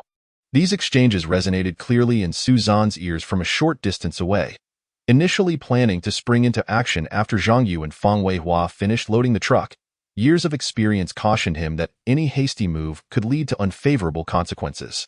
Although uncertain of the source of his unease, Su Zan decided to return to his vehicle, dialing Boss Qian's number to report the situation and seek further instructions. On the other end of the line, Boss Qian's voice quickly came through, tinged with urgency. "Su, how is the situation progressing?" Su Zan replied solemnly, "Boss Qian, the situation is somewhat complicated. I require reinforcements." A note of surprise crept into Boss Qian's voice. "Oh? Even you are unable to handle Feng Weihua and his companion?" Su Zan elaborated. "These two are no ordinary individuals. I fear that I might not escape unscathed if I act alone. Moreover, it seems someone is in contact with them, willing to pay 5 million for that sphere." Before Su Zan could finish his explanation, Boss Qian interrupted, "Su, hold them off for now. I will send someone to assist you immediately." To Boss Qian, the sphere's significance was undeniable. Upon hearing of the high-priced offer, he immediately recognized the potential competition. He speculated that it could be one of the 3 major construction giants from Longyue City, the Wang, Li, or Ma families. Regardless, he could not allow the sphere to fall into their hands. Boss Qian and the representatives from the other 3 families had all been present at the site where the sphere was unearthed. At the time, they had all assumed it was merely a useless hunk of iron, not knowing who had buried it, and had considered it as scrap. However, when they discovered the soil's anomalies, the sphere had already been taken away by Zhang Yu and Feng Weihua. Boss Qian was acutely aware of the sphere's value. He had initially planned to acquire it at minimal cost, but had not anticipated such numerous complications arising during the process. Now, it seemed the other 3 families had also caught wind of the situation and were beginning to vie for the sphere. The complexity of the situation weighed heavily on Boss Qian like never before. Chapter 40. A Turbulent Night, Part 5. In Linjiang Town, Boss Qian was akin to a local tyrant, able to compete with the other three giants due to his familiarity with the terrain and his connections. However, once he stepped outside the town, his influence diminished significantly. Therefore, he must ensure that the sphere remained within the town, so he would have a chance to claim it as his own. After hanging up the phone, Boss Qian sprang into action, gathering a group of subordinates and hastily making his way to Feng Weihua's warehouse. Vehicles sped through the streets of the town, shattering the tranquility of the night, creating a scene of unusual commotion. The fire raging in the west of the town continued to wreak havoc. Boss Qian had initially believed that the men he sent, including Brother Li, would be successful, thus allocating manpower to assist the firefighters in controlling the blaze. However, his attention now had to shift to the impending battle at the warehouse, while also being cautious not to let the fire spread too rapidly, lest it attract the fire brigade from Longyue City. After weighing various pros and cons, Boss Qian made a phone call, and the person on the other end quickly acted upon receiving the orders, igniting another warehouse at a different location. Soon, the sound of police sirens echoed throughout the town, with police cars racing toward the new fire point. Meanwhile, Zhang Yu and Feng Weihua had completed their loading. Just as Zhang Yu was about to board the vehicle, the lurking Su Zhan finally made his move. He seized a crossbow from the truck, aiming at the tires of Zhang Yu's closed cargo truck, intending to shoot them out and thwart their escape. However, Zhang Yu had long anticipated Su Zhan's actions. The very moment Su Zhan raised his crossbow, Zhang Yu swiftly grabbed a crowbar from the vehicle, preparing to counter. The two moved almost simultaneously. As Su Zhan released the arrow, Zhang Yu, with the chip's precise assistance, expertly aligned the gap of the crowbar to intercept the arrow. The arrow was perfectly caught within the crowbar's opening, instantly slowing its velocity. Subsequently, Zhang Yu forcefully drove the crowbar into the ground, generating a powerful impact that shattered the concrete surface, while he himself remained unscathed. He extracted the arrow from the crowbar and handed it to Feng Weihua. His gaze resolutely fixed on Su Zhan as he declared, "Since you have chosen to strike, there is no need for further concealment." Witnessing Zhang Yu's series of actions, Su Zhan was profoundly shaken. How could an ordinary person possibly catch a crossbow bolt with their bare hands? He had not intended to confront Zhang Yu and Feng Weihua directly, but now, if he did not take action, he could not delay until Boss Qian's assistance arrived. Su Zhan quickly regained his composure, leveraging his formidable psychological fortitude, and addressed Feng Weihua and Zhang Yu. "Feng Weihua, Zhang Yu, as long as you hand over the sphere to me, I assure you that I can offer the same price as the previous individual." His objective was to buy time while awaiting reinforcements from Boss Qian. Zhang Yu, perceiving Su Zhan's scheme, cast a sidelong glance at the thick smoke rising in the distance, sneering, "The fire over there must have been intentionally set by you, right? Luring the police away allows you to act with impunity. Dio, you think I would fall for your nonsense?" Feng Weihua chimed in, "Zhang Yu, this guy is clearly stalling for time. His accomplices are probably on their way." Feng Weihua's words directly exposed Su Zhan's true intentions. It was not that he was quick-witted, but rather that Zhang Yu had conveyed the information to him through the chip interface in written form. While conversing with Su Zhan, Zhang Yu and Feng Weihua were also silently communicating. Feng Weihua proposed, "Zhang Yu, why don't we simply eliminate this fellow and then head to the old coal yard?" However, Zhang Yu retorted, "Do you think we can leave Linjiang Town smoothly at this point?" Feng Weihua questioned, "Are you suggesting that they have already blocked the exit routes from the town?" Zhang Yu analyzed, "That is entirely possible. They have diverted the police, and now Linjiang Town is their domain. Let us not forget that Boss Qian originally hailed from the underworld. Although he now runs a construction company, many of his workers are likely his former subordinates." Feng Weihua nodded. "Moreover, there may be their people within the police station. It seems we can only leave after dealing with these individuals first." Zhang Yu devised a new plan. "We need not go to the old coal yard. You should message Wang Yueshan immediately, informing him that we are surrounded by Boss Qian's men. He will undoubtedly be more anxious than we are." Feng Weihua grasped Zhang Yu's intention. "That's a brilliant move. In doing so, the Li family and the Ma family will not sit idly by.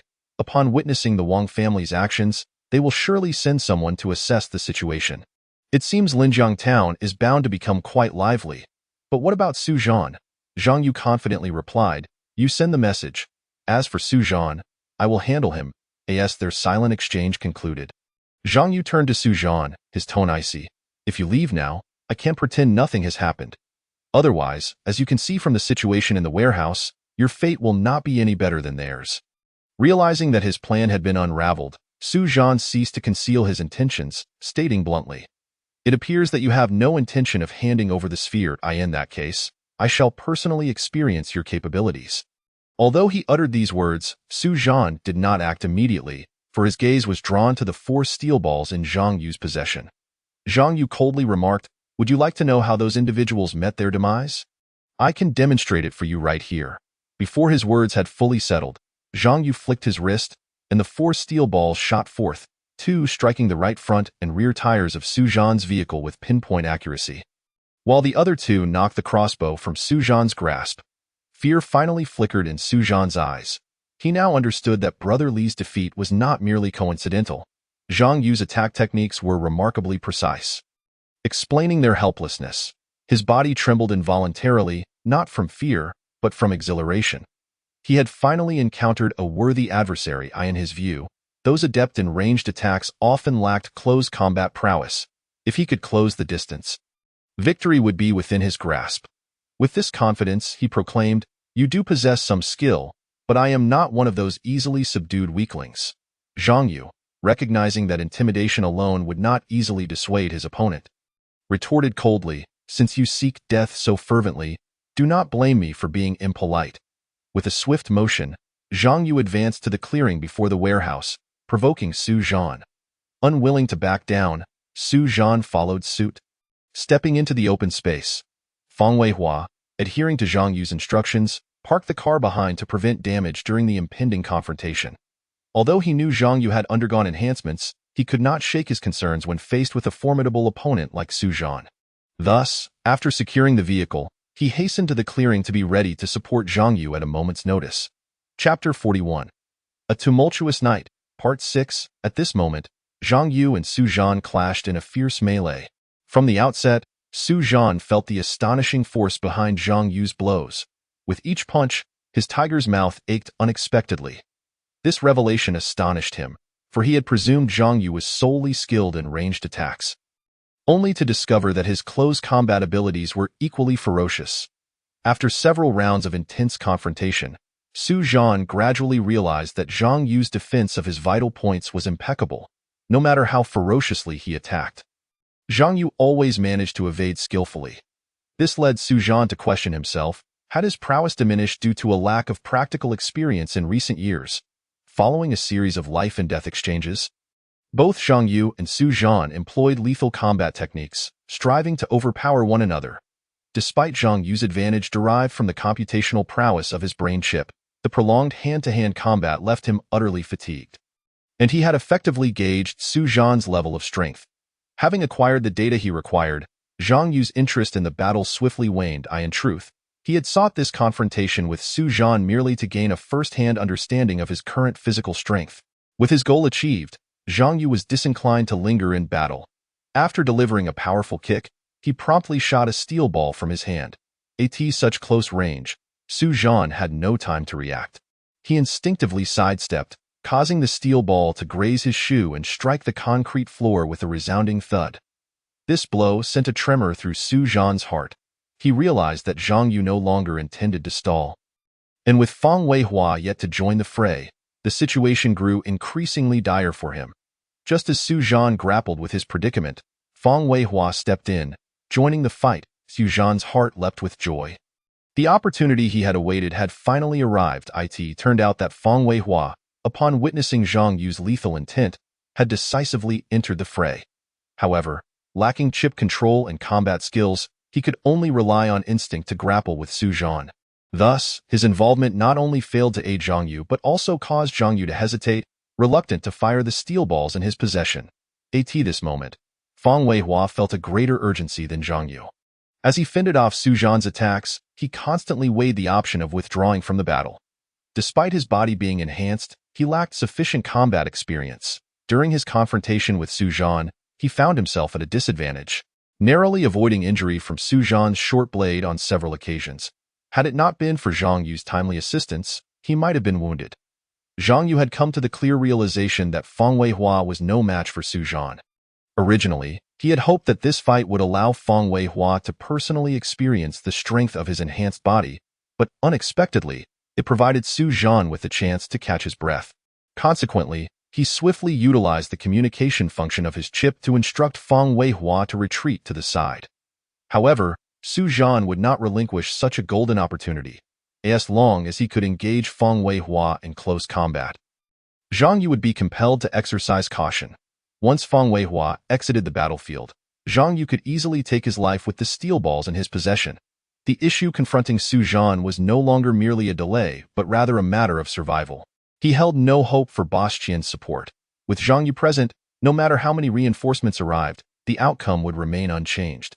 Should tonight's events come to light, tomorrow's headlines would undoubtedly cause a sensation. In his mind, Su Zhan swiftly plotted an escape route. Drawing from his prior reconnaissance of the surrounding environment, he was confident that if he could flee into the dense woods near the warehouse, even Zhang Yu's extraordinary vision would struggle to pinpoint his location amidst the intricate foliage. Having determined his escape route, Su Zhan engaged Feng Weihua while gradually retreating, inching closer to the patch of grass he had pre-selected. Feng Weihua sensed Su Zhan's intention to flee, but each time he attempted to withdraw from the fight, Su Zhan would immediately press the attack, forcing Feng Weihua to continue their skirmish. Zhang Yu observed this scene with a sense of frustration.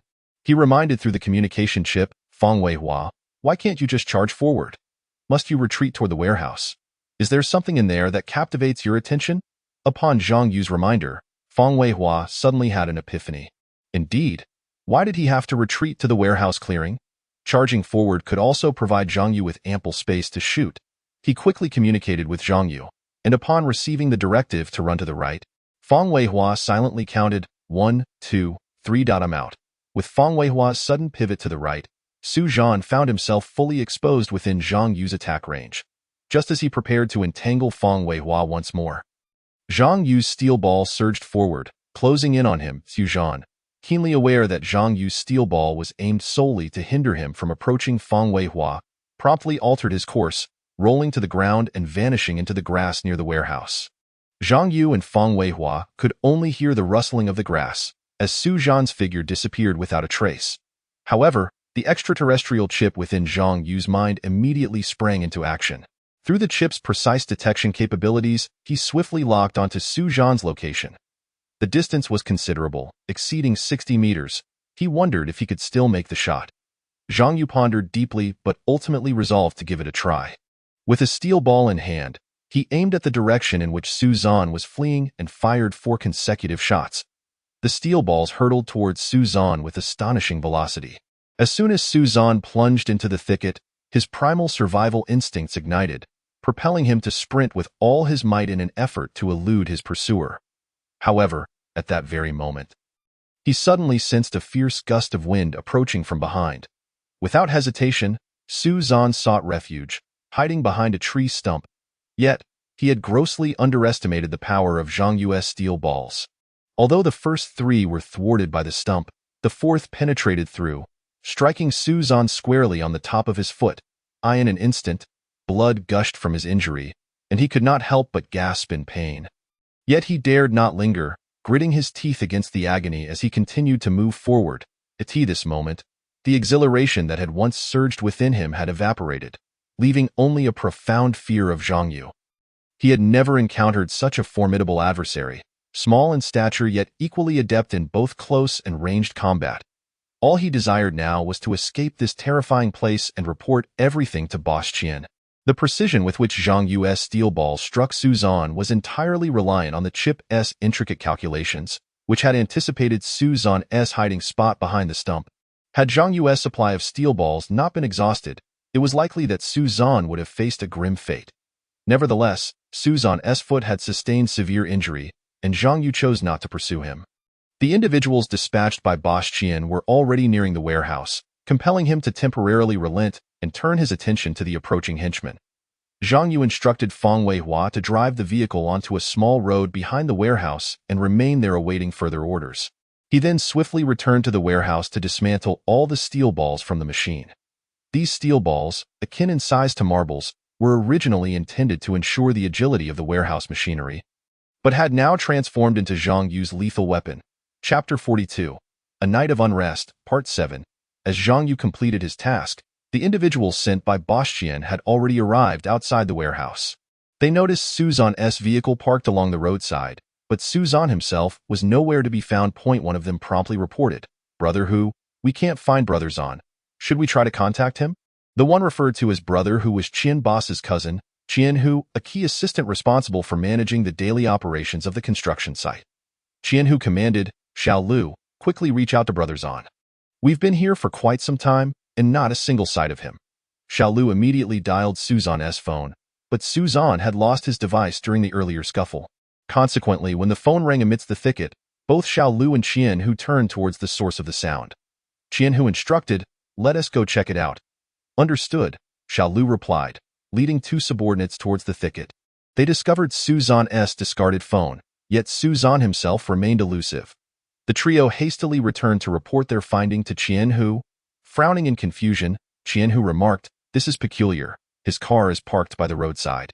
Yet his phone is here in the thicket, and he has vanished." Xiao Lu speculated, "Brother Hu, could it be that those two men were overwhelmed by Brother Zan, fled into the thicket, and he pursued them but accidentally dropped his phone? With nightfall and the chase, he simply had no time to return for it." Qian Hu nodded, "That is a possibility.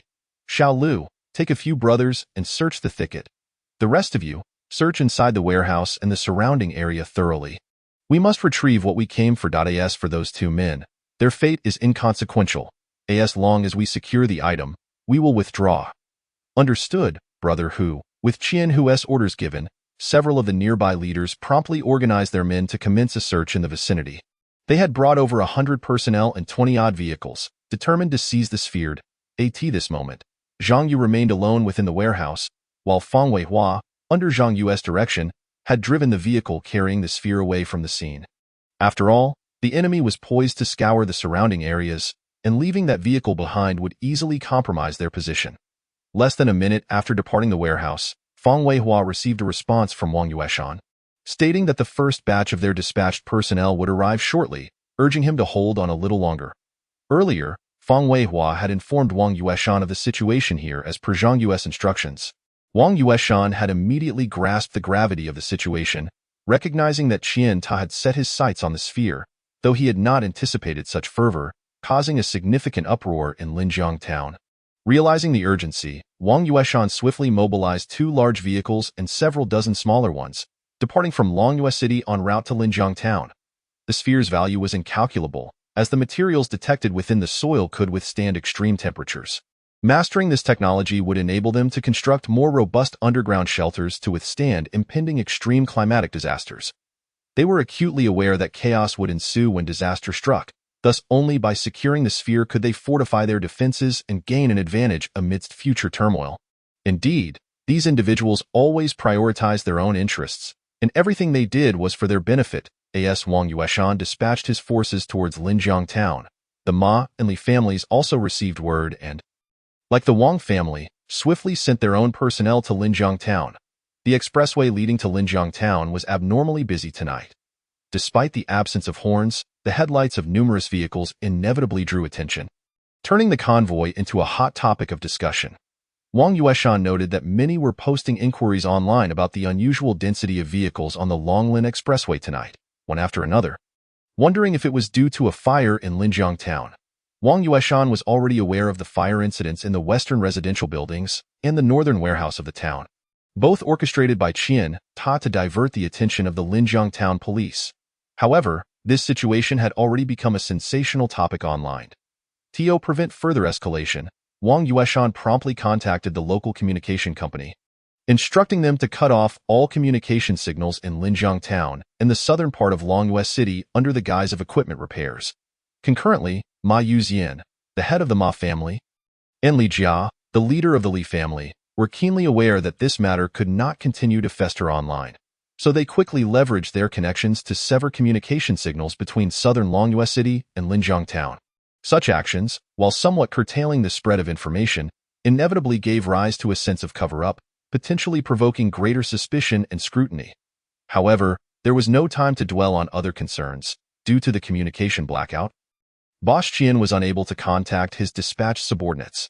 Fortunately, he still retained some communication capability via satellite phone. As Boss Qian anxiously awaited news from Qian Hu and Suzanne, a sudden clash erupted within the warehouse. It turned out that enemies had infiltrated the warehouse and engaged Zhang Yu in combat. Although Zhang Yu swiftly overcame his adversaries, the commotion did not go unnoticed by Qian Hu. He immediately directed his men to arm themselves with steel bars and crossbows, stealthily advancing towards the interior of the warehouse. While Zhang Yu dealt with the intruders, he maintained clandestine communication with Feng Weihua to exchange information. Feng Weihua, what is the situation on your end? Is anyone tailing you? Feng Weihua replied, rest assured, I haven't been detected. I've parked the vehicle at the mall in town. What about your situation? Zhang Yu answered, they're closing in. It looks like no fewer than 100. But don't worry, I can handle these minor players. Feng Weihua inquired, what should I do next? After a brief pause, Zhang Yu instructed, once you confirm that they gathered their men, contact Wang Yueshan's team and have them retrieve the goods from the mall. IVE arranged for Wang Yin to prepare a vehicle for you, parked in the mall's underground garage, parking space number 027, with the keys left inside. Once you secure the cash, head straight to the underground garage. Exit from another entrance, park at a random location, and wait for my instructions. Feng Weihua worriedly asked, are you sure you'll be all right on your own? Zhang Yu replied firmly, don't worry, I can manage. The key is for you to complete your end smoothly. I will find an opportunity to extricate myself and rendezvous with you as soon as possible. Feng Weihua cautioned, be extremely careful and stay in touch. Zhang Yu briefly confirmed and then severed the communication with Feng Weihua, focusing intently on the unfolding situation. Chapter 43. A Night of Unrest, Part 8, as Qian Hu gathered his men at the warehouse. Zhang Yu's operational range gradually diminished. The escape route behind him had been sealed off by his own actions, and reopening it would require considerable time. Time that the enemy could utilize to close in on him. Zhang Yu closely monitored Qian Hu's troop deployment, inwardly reflecting, this fellow is far more cunning than that brotherly, adeptly leveraging the second-floor advantage of the office to exert pressure from above. He also overheard a report from one of the enemy's subordinates, Brother Hu, the second-floor room is filled with those we silenced. Qian Hu stepped into the room to investigate. Upon opening the door, a pungent scent of blood assaulted his senses. Due to the sweltering heat and Su Zhan's careless handling of the corpse's wounds, decomposition has begun, attracting swarms of mosquitoes that cling to it. Witnessing this scene, Qian Hu could not help but furrow his brows, feeling a twinge of wariness towards Zhang Yu's brutal methods. However, being a man of the world, Qian Hu quickly composed himself and stepped to the railing on the second floor, calling out to Zhang Yu in the distance. Zhang Yu, you must be one of Feng Weihua's cronies, right? How could he leave you here all alone while he ran away? It seems you regard him as a brother. Yet he treats you as a scapegoat. Zhang Yu replied calmly, you needn't concern yourself with such matters. Qian Hu, is it true that Qian boss has no one else to rely on, resorting to sending a fool like you? Qian Hu did not take offense at Zhang Yu's mockery. After all, regardless of Zhang Yu's strength, he was still a solitary figure, whereas Qian Hu commanded over 100 men, confident of victory. He continued, Zhang Yu, those who know how to adapt are the wise. You should contact Feng Weihua now and have him send the items over. Otherwise, when we find him, the consequences will be far beyond his capacity to bear. Zhang Yu scoffed, oh really? I hardly believe that after witnessing the fate of Brother Li and his crew, you would show me any leniency. Qian Hu sneered, that guy is truly foolish. Even with over 40 brothers, he couldn't seize the goods, and his death was in vain. Zhang Yu, I see great potential in you. If you and Feng Weihua are willing to hand over the items, I assure you that the Qin group will offer you a lofty position. Zhang Yu replied nonchalantly, regrettably, I have no interest in your proposal. You are well informed and must have learned that an extreme heat wave is imminent. That sphere's material is likely for your own secret refuge. Isn't it? A facade on the surface, but a different agenda behind it. This is indeed Qian boss's style.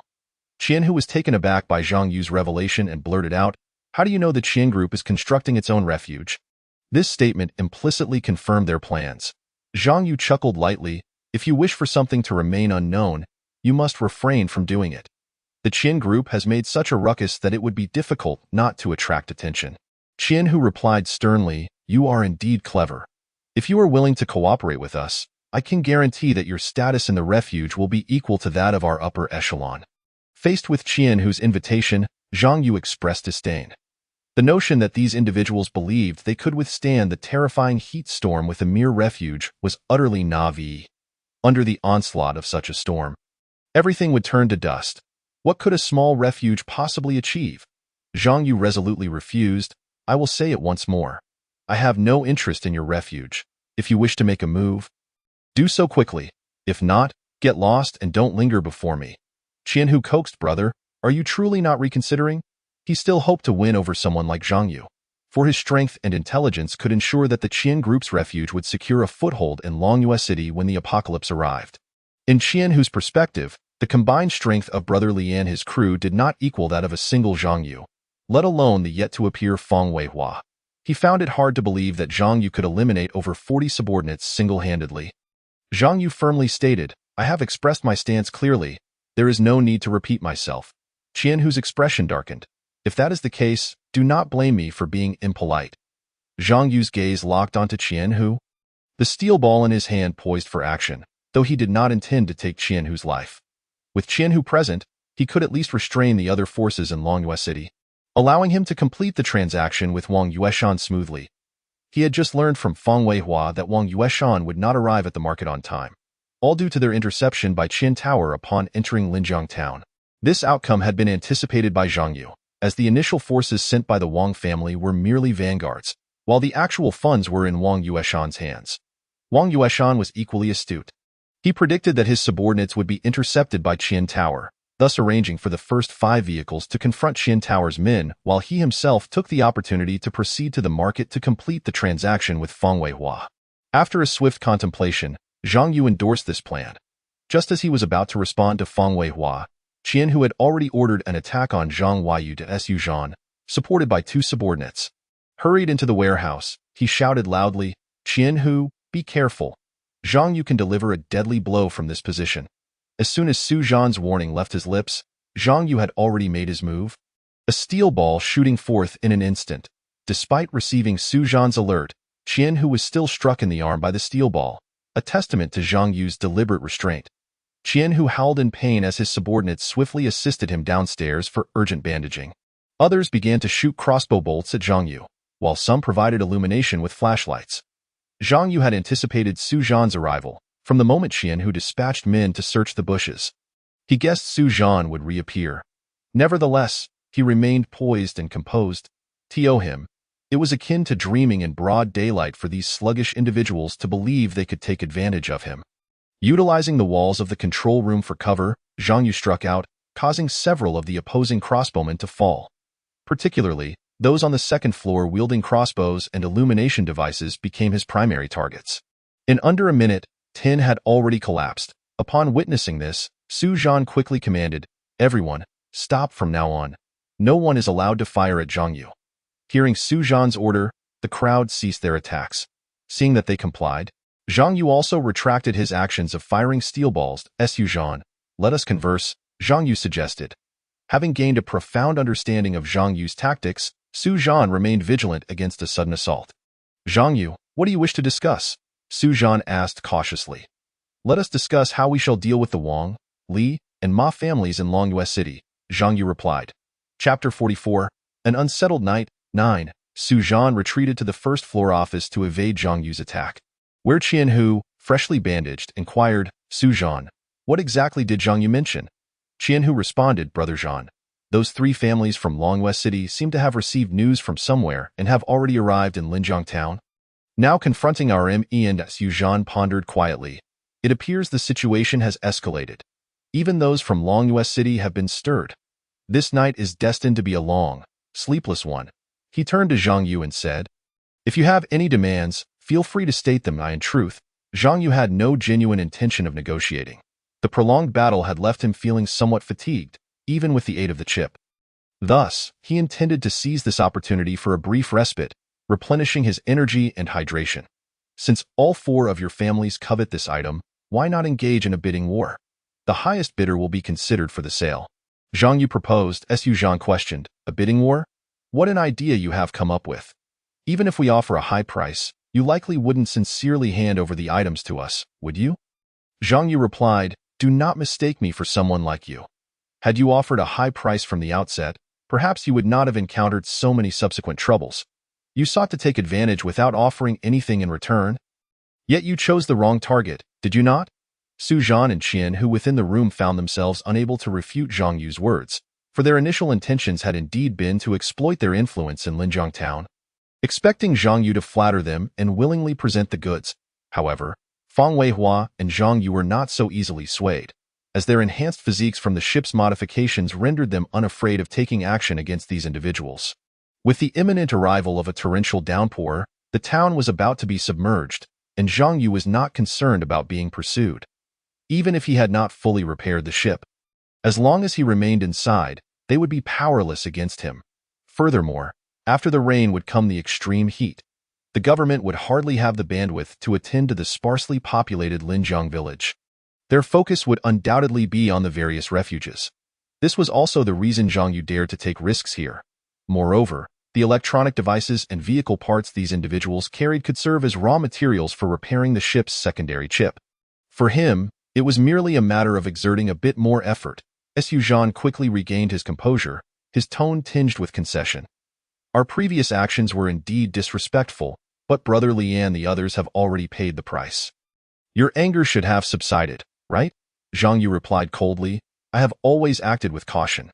Once someone strikes at me, I will persist to the end without mercy. Noticing Zhang Yu's resolute attitude, Su Zhan realized that further negotiation might be futile.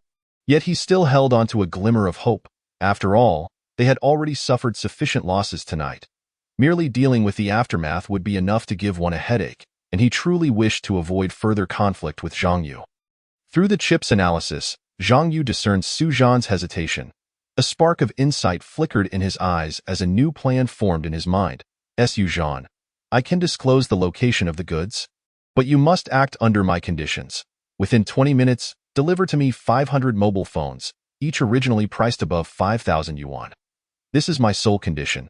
Su Zhan was taken aback by Zhang Yu's demand. 500 high-end phones would be a challenge to gather from the town's inventory. Moreover, what could Zhang Yu possibly want with so many phones? Despite the turmoil of uncertainty within his heart, Zhang Yu, having made some concessions, was determined to strive for the attainment of an agreement. I cannot make an immediate decision regarding this condition. I must consult Boss Qian, he asserted. Zhang Yu understood that such a substantial transaction could not be decided solely by Su Zhan or Qian Hu.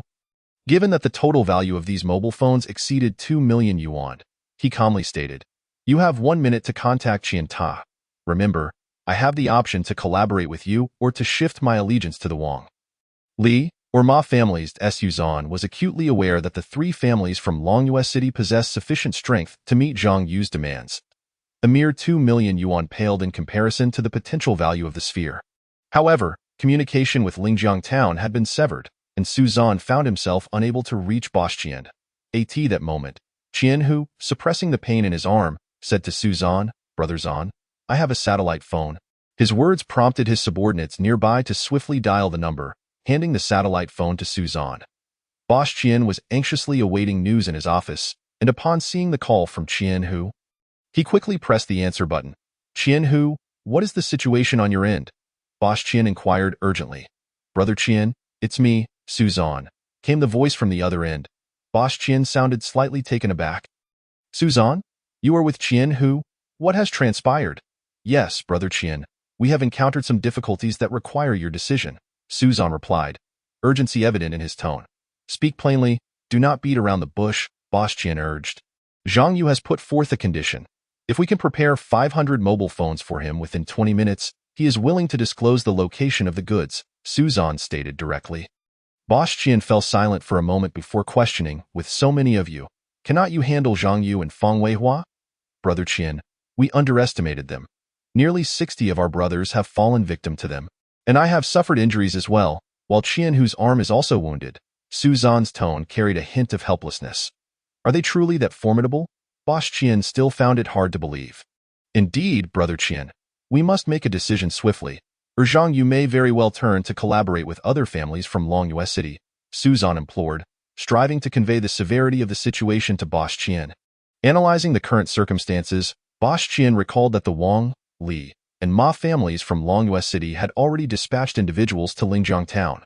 Though they had been intercepted by his men, it was evident they would not merely send a handful of people.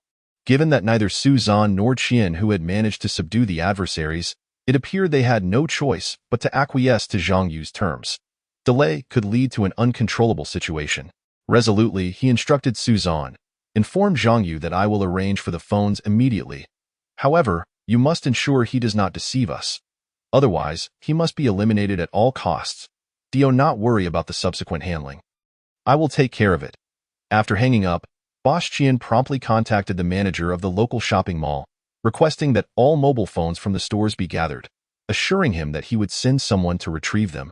Upon hearing it was Boss Qian's order, the manager immediately complied, unlocking the mall doors while simultaneously contacting the store managers to swiftly gather the phones using loading robots.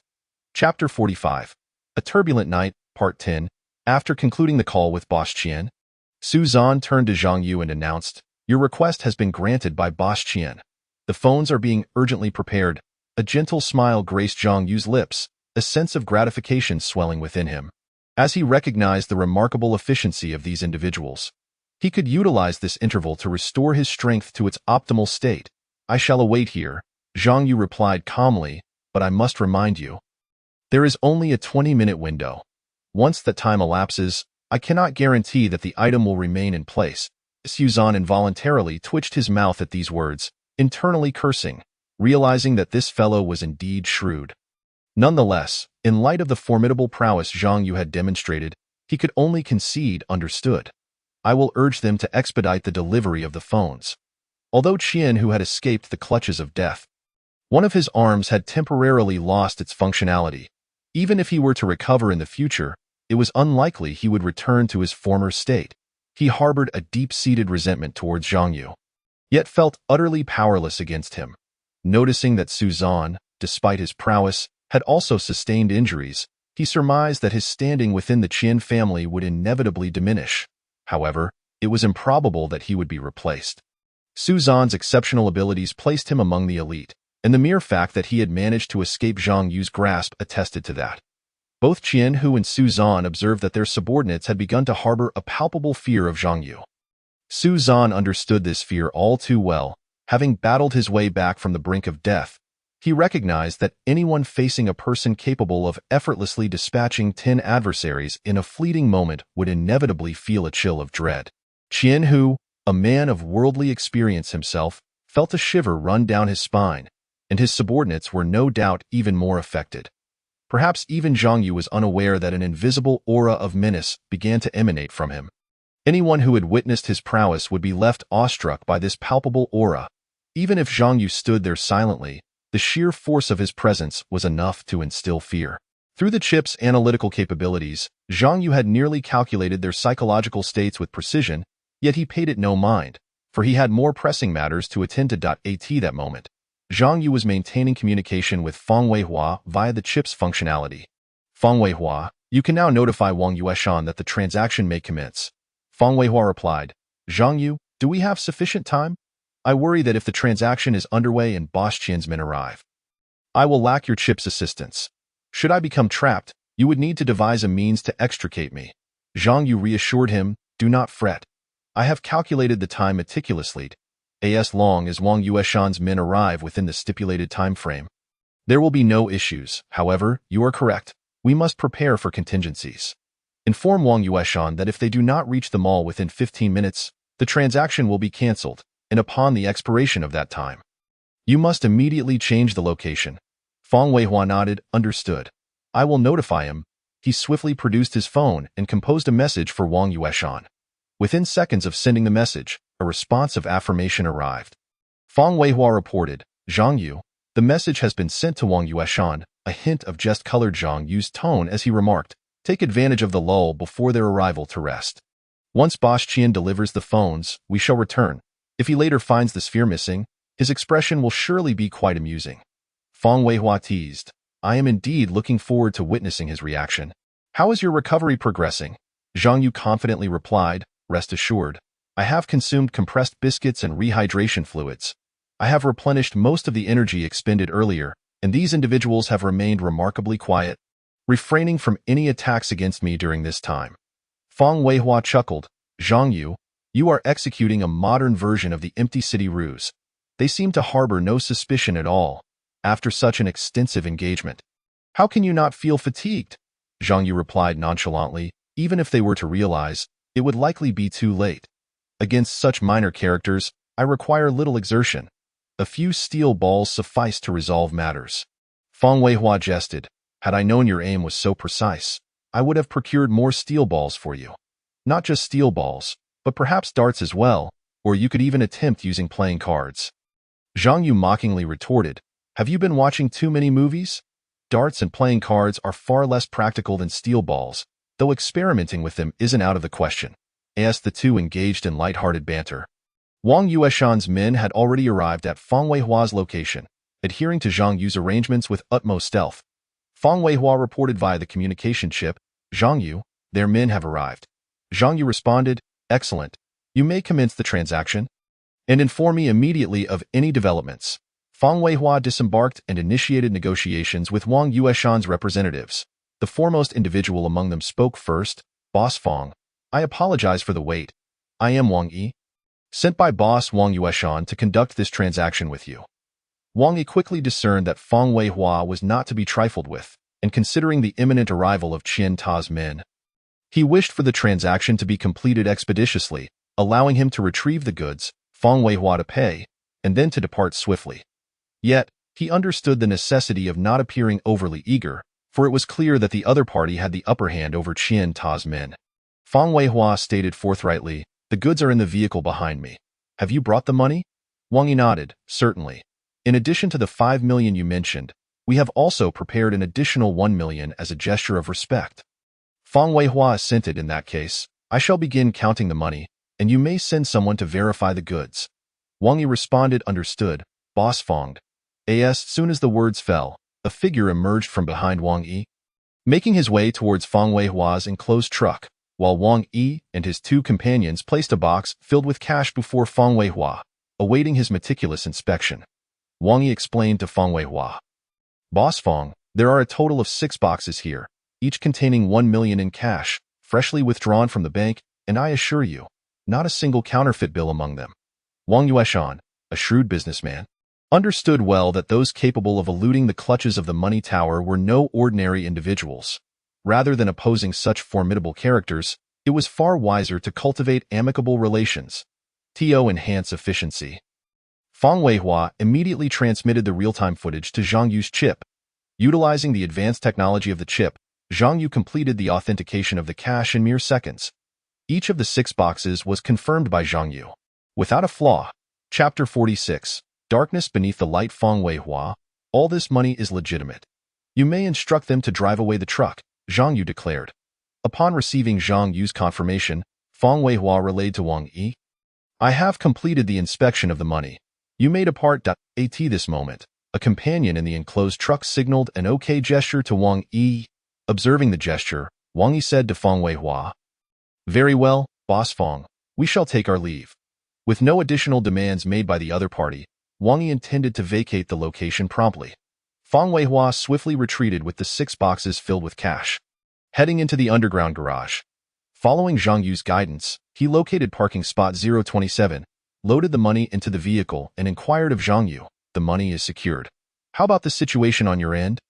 Zhang Yu quickly made a decision. They have delivered the phones. You can come to fetch me shortly. Fang Weihua asked, do you need my assistance now? Zhang Yu contemplated briefly before responding, not at the moment. I have some matters to attend to here. I will contact you later.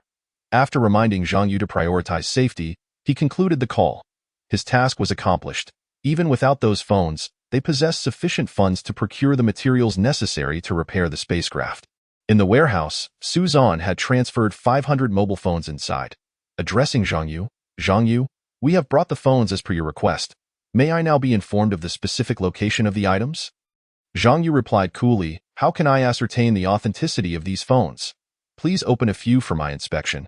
Time was fleeting, and Su Zhan felt an urgent anxiety, yet he understood Zhang Yu's demand for verification was a reasonable transactional procedure. Hurriedly, Su Zhan instructed those nearby. You all, quickly unwrap the phone packaging. Understood, Brother Zhan. They responded in unison, swiftly commencing the unwrapping of the phones. Zhang Yu observed their actions, confident in the authenticity of the phones. Time was of the essence, and they had no opportunity for deception. As the 20-minute mark approached, with only 30 seconds remaining, Zhang Yu finally spoke. All right, no need for further unwrapping. Impatiently, Su Zhan inquired, Brother Zhang Yu, since the phones are confirmed genuine, shouldn't you disclose the location of the items? Zhang Yu calmly replied, the items are located in the truck you previously saw, parked in the ground-level parking lot of the only large shopping mall in town. As soon as Zhang Yu finished speaking, the 20 minutes elapsed perfectly.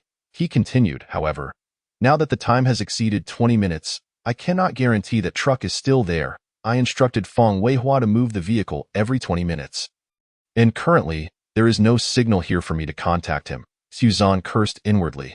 What a clever maneuver, concealing the truck at the mall. Were the individuals who went to retrieve the phones blind? How could they have missed such an obvious target?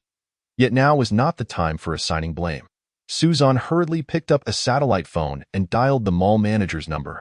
The call connected promptly, and Su Zhan urgently asked, Li Yin, are you still at the mall? Li Yin responded, Brother Zhan. I just locked the mall's doors. Su Zhan immediately instructed. Go check if there is an enclosed truck in the ground-level parking lot of the mall. Li Yin replied, Brother Zhan, that truck just left the mall. Su Zhan pressed further. Which direction did it head? Li Yin stated. I didn't pay much attention, but it seemed to be going towards the eastern side of the town. Su Zhan acknowledged, all right, I understand. You may return now. The truck had just departed. If they left now, they should still be able to catch up. Contemplating this, Su Zhan turned to Zhang Yu and declared, Zhang Yu, I will leave the phones here. Our dealings are settled. With the entire town now under their blockade, that vehicle could not possibly escape. Rather than confronting Zhang Yu here, it was more prudent to locate the items aboard that truck. Zhang Yu naturally had no objections to such a proposal. Very well, return and inform the money tower not to provoke me further. Otherwise, the matter will not merely end with compensation for a few phones. Su Zhan assured, I will certainly convey your message. Qianhu, let us depart. Although Qianhu felt a sense of reluctance, Zhang Yu's formidable presence was indeed awe-inspiring. Rather than wasting time and manpower here, it was best to hasten after that vehicle.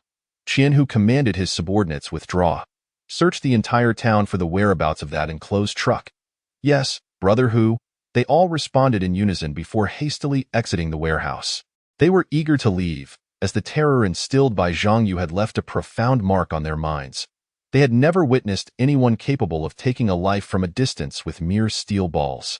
This surpassed their understanding. Although similar scenes appeared in films, those were fictional, while Zhang Yu had vividly showcased such an event before them. Recalling the sight of their companions collapsing like dumplings, they shivered in fear. As Su Zhan and Qianhu led their team swiftly away from the warehouse, Zhang Yu simultaneously sent a message to Feng Weihua. Come to the warehouse to pick me up, and we will head directly to the canyon. Remember to avoid the main road, as Bosch-Qian's people have already pursued towards the eastern side of the mall. Zhang Yu instructed. Feng Weihua replied, understood. I am currently on the western side of the mall. I will take a detour back via the back roads. Please wait a moment. And no sooner had he finished speaking than Feng Weihua started the vehicle, driving along the back roads towards the warehouse. Zhang Yu had left Feng Weihua with an electric car, and since he was taking the back roads without lights, Su Zhan and his group remained completely unaware of his movements. Even if they did discover it, they would not inquire too deeply, as their target was that sphere. Although the sphere was not large, relocating it would require some time, and both Su Zhan and Qianhu did not believe Feng Weihua could switch vehicles for the sphere in such a short time frame. However, they were unaware that Feng Weihua had already picked up Zhang Yu and was hastily heading towards Linjiang village. The truck that drove away had actually been dispatched by Wang Yueshan's second team. In reality, Wang Yueshan had placed 5 million in cash in each vehicle, as he could not predict which one might encounter Zhang Yu. Yet for him, this money was but a drop in the ocean. Inconsequential. Currently, his most pressing task was to consider how to securely transport the acquired items back to Longyue City. Zhang Yu and Feng Weihua no longer paid attention to these details. Their immediate objective was to reach the canyon as swiftly as possible. For the materials they carried were sufficient to repair the spacecraft's auxiliary chip. Chapter 47. Insufficient materials on their return journey. Fang Weihua could not help but express his admiration first. Zhang Yu? You are truly remarkable, effortlessly gathering the phones and procuring such a substantial sum from Wang Yueshan. Tonight has been exceptionally gratifying. Zhang Yu responded, this is largely thanks to the involvement of the other three parties. Otherwise, it would not have gone so smoothly. Moreover, if Suzan and Qian who had truly fought me, it would have required considerable effort on my part. The crux lay in the fact that the number of steel balls Zhang Yu possessed was insufficient to contend with all of them.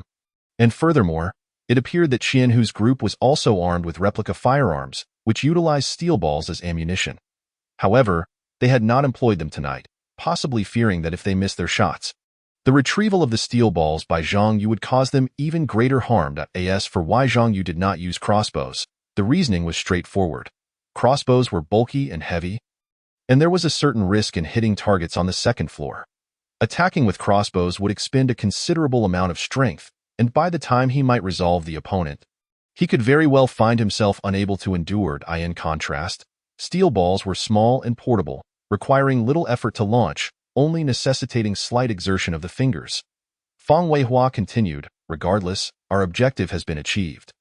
I eagerly anticipate the various functions we will fully control once we possess the spacecraft. Zhang Yu drummed his fingers on the armrest, responding nonchalantly, rest assured, we will know soon enough, as long as those phones are genuine. Upon hearing this, Fang Weihua questioned, haven't you already checked those phones? What other issues could arise? Zhang Yu calmly articulated his analysis. With 500 phones, I cannot inspect each one individually. If Boss Qian places the expensive ones on top and hides the cheaper ones below, we may find ourselves short on quantity and have to return. Zhang Yu's suspicions regarding Boss Qian are not without merit, Fang Weihua proposed. It's quite simple. We shall inspect them shortly. Carrying the packaging is rather inconvenient. If we unpack everything, we can simply use 3 large burlap sacks to carry it all in one trip. Zhang Yu replied, there's no need for inspection. Once we unbox all the phones, the issues will become immediately apparent. If we find ourselves short, we can assess the deficit. If it's significant, we'll head directly to Longyue City after returning from the canyon. If it's minor, we can disassemble our home computers and devices to make up the difference. That should suffice. Fang Weihua reassured him. Based on our previous pace, these phones should be more than adequate.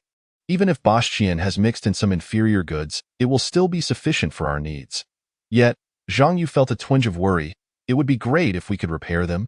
But the life pod is also damaged. Without repairs, it may become uninhabitable. In truth, accommodating several individuals within the spacecraft is feasible. The life pod Zhang Yu referred to can accommodate a substantial population. The damage to this chamber is not severe, but if they utilize the spacecraft's energy for repairs, their departure from Blue Star will be delayed. With the timeline in disarray, Zhang Yu's experiences in another dimension are of no use here. They are unaware of when the high-temperature storm will strike Blue Star, so they must conserve the spacecraft's energy to ensure a safe departure. The immediate priority is to retrieve Lu Huashan and the others. Their condition in the hospital remains uncertain. The phone lines remain unusable, indicating that Wang Yueshan and his group have yet to leave Linjiang town. Zhang Yu hoped that nothing would go awry during his time in the canyon. Observing Zhang Yu lost in thought, Fang Weihua chose not to interrupt, accelerating swiftly back home. As soon as the vehicle came to a halt, the two swiftly began unpacking. 10 minutes later, Fang Weihua, filled with indignation, exclaimed, that scoundrel Boss Qian has mixed in so many inferior products within the phones. Zhang Yu retorted with a cold laugh. It seems he is growing impatient with life. Nevertheless, we have the cash Wang Yueshan provided us. A round trip to Longyue City will only take a little over an hour. Fang Weihua casually tossed aside the packaging and inquired, how many of these can be repaired? Zhang Yu glanced at the chip interface embedded in his brain and replied, 95%. Even if we dismantle the computers and all these assorted devices, we can only increase that by 1%, which still won't suffice. Upon hearing they were still short, Fang Weihua felt disheartened. How about we first deliver these items to the medical pod's projection area and take a moment to alleviate our fatigue? Our current state is not ideal. Zhang Yu nodded in agreement. That was my thought as well. I'll take care of disassembling, and you can handle repacking these into a few bags. Fang Weihua understood that without a chip, he could not accurately discern which components would aid in repairing the chip and which would not. Thus he acquiesced to Zhang Yu's suggestion. As the two busied themselves. Roughly 10 minutes later, They had packed all potentially useful items. Fang Weihua stretched his limbs and cheerfully remarked, "We have a total of 5 large bags. You take 2, and I'll take 3. Then we shall proceed to the Immortal Monument scenic area." Zhang Yu recognized that Fang Weihua was being considerate, hoping he could rest a bit longer, so he did not decline, as he indeed needed time to reflect. However, upon taking the bags, he realized that the 2 he had were exceptionally heavy. He joked, "You certainly know how to arrange things, leaving the 2 heaviest bags for me. You should really work on building up your strength." Fang Weihua, engrossed in his own thoughts, carried the 3 bags toward the door with an air of nonchalance. Zhang Yu sighed in resignation, adjusted his posture, and then followed closely behind with the bags in tow. Throughout their journey, his mind lingered on the hospital and the shelter, wondering about the situation there. The 2 moved quickly and soon completed the approximately 6-kilometer trek from Fang Weihua's home to the Immortal Monument. After placing the items into the medical pod, they took turns using it to alleviate their fatigue. Observing the progress bar, which was only 4% away from completion, Zhang Yu stated, "Let us head to the mobile phone wholesale market in Longyue City. It is near the night market and operates almost around the clock." Fang Weihua simply replied, "Let us go." Zhang Yu felt exasperated at the remaining 4%, and his dissatisfaction with Boss Qian deepened. Once the spacecraft was fully repaired and operational again, he would certainly give Boss Qian a piece of his mind. With these thoughts in mind, Zhang Yu and Fang Weihua swiftly proceeded toward Fang Weihua's residence. They hardly paused, and once in the car, they headed straight for Longyue City. However, before long, their vehicle came to a stop at a corner near the warehouse. Zhang Yu surveyed the area and remarked, "It seems they are about to take action." Fang Weihua observed the situation outside the warehouse and suddenly had a realization. "Zhang Yu, we might not need to go to Longyue City at all." Chapter 48. The standoff near the warehouse curiosity piqued. Zhang Yu inquired, "What is your plan?" A glint of insight sparkled in Fang Weihua's eyes as he replied, "The sphere is still here. We have every capability to reclaim IT.as for the missing portion. Those individuals must possess some valuable electronic products. Gathering a few should suffice." He had been seeking an outlet for his pent-up frustration, and unexpectedly, the opportunity presented itself. Hearing Fang Weihua's intentions, Zhang Yu nodded in agreement. "You are correct. They have provoked the wrong individuals and will inevitably face the consequences. However, we need not rush. Let them engage in their own infighting first." Utilizing the implanted chip, Zhang Yu quickly assessed the current situation. Wang Yueshan's forces numbered approximately 20, while Boss Qian's group exceeded 50. According to Qian, whose remarks to his subordinates, reinforcements were on their way. Wang Yueshan seemed to have summoned additional support through the chip and his enhanced hearing. Zhang Yu gleaned from the conversation between Wang Yi and his subordinates, who had previously traded with Fang Weihua, that the Wang family was also sending reinforcements. Zhang Yu turned to Fang Weihua beside him. "I didn't expect Wang Yueshan to mobilize over 200 people for this sphere. It seems we are in for a modern-day showdown." Fang Weihua, surprised by Zhang Yu's analysis, queried, "The Wang family is dispatching so many for this sphere, but what of the Li and Ma families? Have they not sent anyone?" Zhang Yu speculated. "They must have sent people as well, but perhaps in smaller numbers. I suspect they are also awaiting their reinforcements." Just then, 6 large buses and a multitude of SUVs approached from the direction of Longyue City. Shortly thereafter, vehicles began to appear from the direction of the western town. At this moment, Fang Weihua discreetly parked the car beside a row of greenery. "Zhang Yu, the situation appears to have grown complex. Nearly 1,000 people are gathering here. If a conflict erupts, it will likely draw the attention of local law enforcement or even the military." Zhang Yu calmly analyzed. Currently, they are more likely to opt for cooperation. The probability of conflict has decreased. Zhang Yu's assessment made sense. After all, the high temperatures had yet to arrive and torrential rain had not yet begun. Instigating a conflict at this juncture would be unwise. It seemed they could no longer transport the sphere, and now even entering the city was challenging, as the surrounding roads were congested with vehicles from various factions.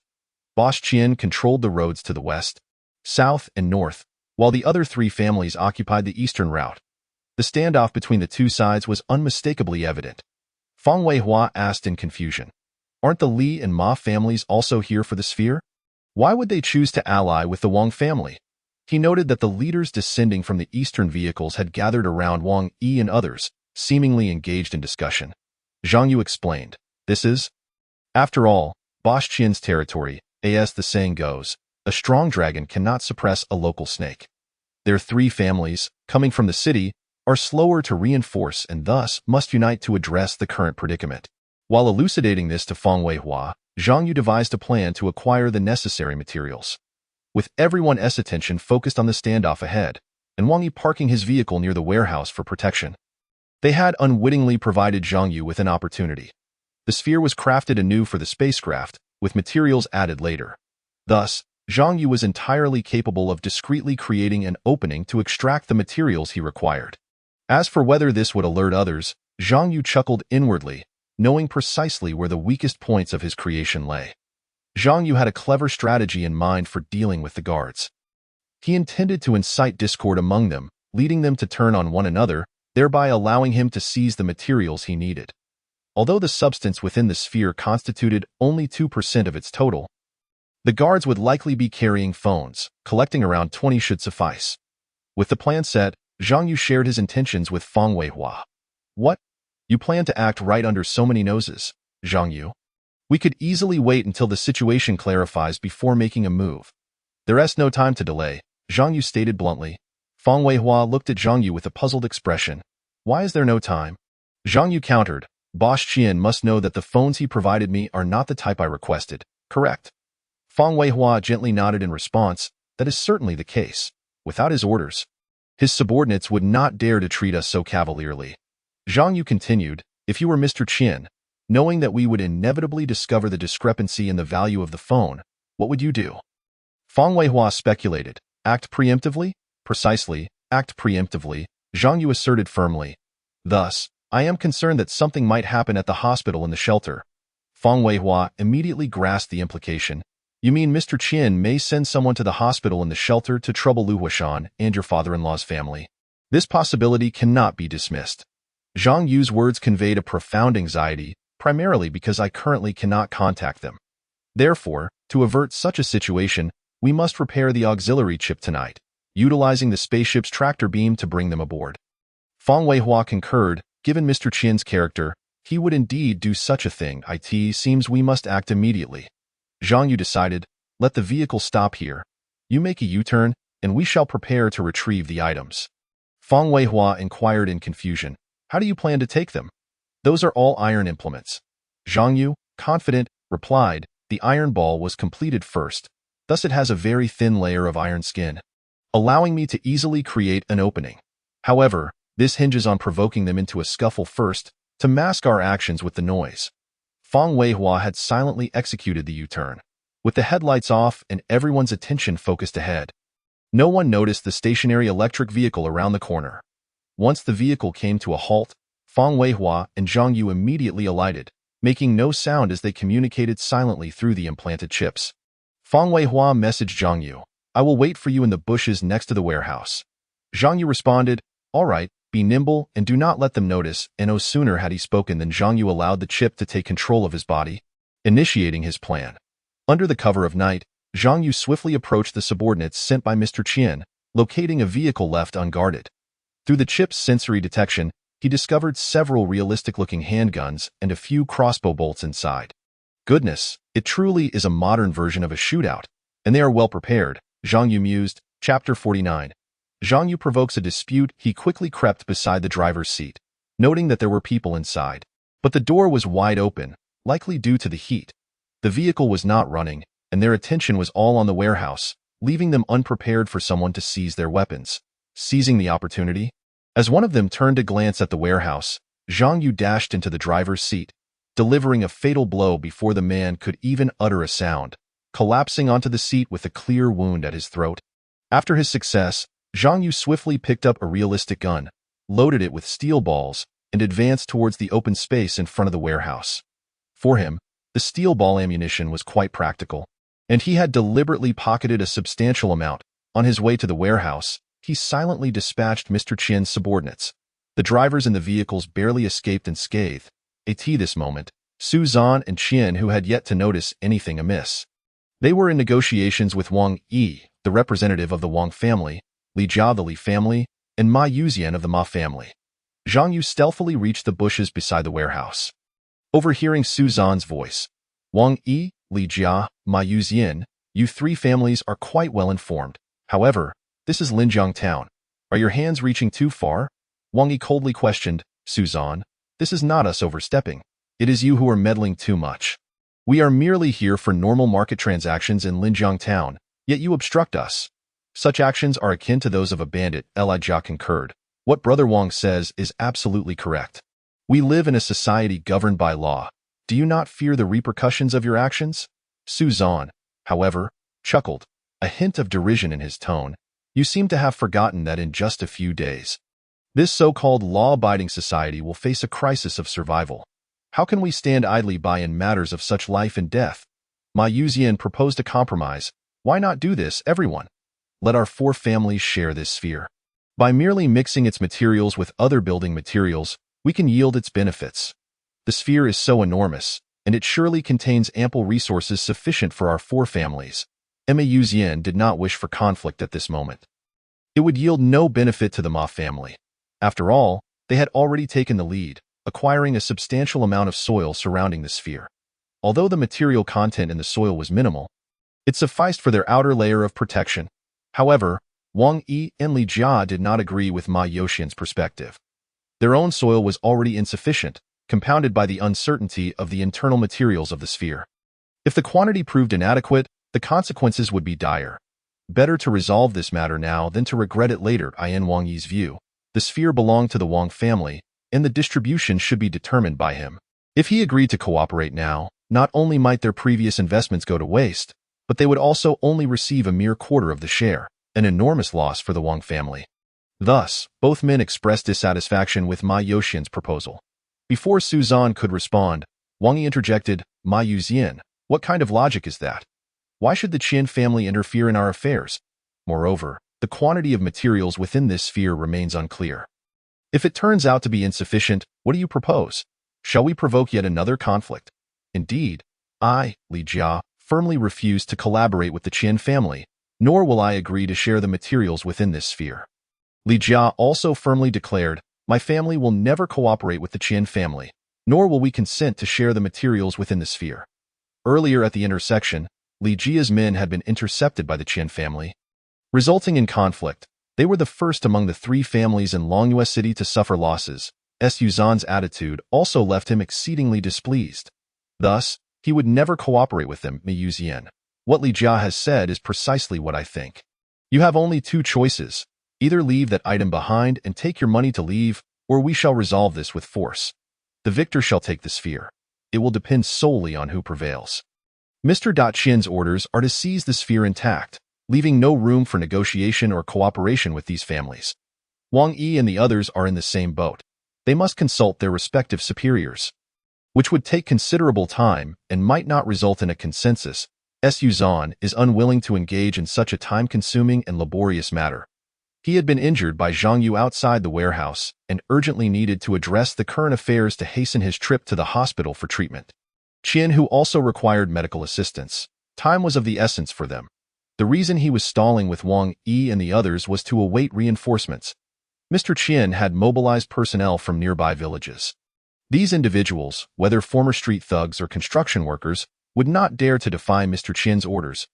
Mr. Qin did not expect them to play a significant role. He merely required them to set obstacles on the road to Longyue City, delaying the forces of the Wang, Li, and Ma families. Regardless of the means employed, whether feigning vehicle repairs or pretending to fix roads, as long as they could prevent these individuals from reaching Linjiang Town within hours, the mission would be deemed accomplished. Faced with Suzan's obstinate stance, Ma Yuzian prudently chose to remain silent. His role as a peacemaker had failed, resulting in a loss of face before Suzan, while simultaneously inciting dissatisfaction from Wang Yi and Li Jia. Although the latter two had not openly expressed their discontent, a rift had begun to form in their hearts, especially for Wang Yi. Although the three families maintained a close relationship, the Ma family had already secured most of the soil. If the Wang family were to invest time and effort to acquire the sphere, and the Ma family sought to involve more participants, it would undoubtedly be a source of trouble. Wang Yi refrained from losing his temper on the spot, which could be considered a concession towards Ma Yuzian. Had it not been for Mr. Qin's men surrounding them, Wang Yi would certainly have confronted Ma Yuzian. Zhang Yu, hidden in the bushes nearby, listen to their dialogue, pondering. It appears that they are unlikely to reach an agreement. In that case, let me be the one to fire the first shot. With this thought, Zhang Yu adjusted his angle, aimed at the few individuals behind Wang Yi, and pulled the trigger. As the steel balls flew forth, those individuals collapsed in response. Zhang Yu himself swiftly repositioned, utilizing his agile movements. Just as Wang Yi was about to speak, he was struck by this sudden ambush, momentarily stunned. Yet, in an instant, he quickly regained his composure. Suzan, you dare to break the rules and act first? Brothers, let's go. We must capture them today, no matter the cost. Suzan was bewildered. When did he issue an order to strike first? However, seeing Wang Yi's men rushing towards him, he had no time to discern who acted first and coldly scoffed. Wang Yi, do you think you can take us down? Do not forget whose territory this is. Brothers, attack. Do not fear death. I will take responsibility for any consequences. As the forces of the Wang and Qian families clashed, Li Jia also commanded his subordinates to join the fray. Mei Yuxian, witnessing the situation, albeit reluctantly, had no choice but to engage in battle. Chapter 50. Breaking through the control room wall. After all, the three families had reached a consensus, and they found themselves in Linjiang town. Yuzan was correct. Once the fighting commenced, it would depend on which side could endure. They must unite against external threats to secure the items and depart.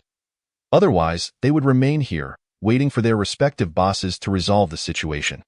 Zhang Yu, observing that both sides had entered into combat, smirked. With the atmosphere heated to this extent, how can I refrain from adding fuel to the fire? You need not thank me. And no sooner had the words left his lips than he, guided by the cerebral chip, stealthily traversed the underbrush, gradually closing in on Feng Weihua's position. The verdant strip of greenery where he found himself lay several dozen meters from the warehouse entrance, seldom frequented by passers-by.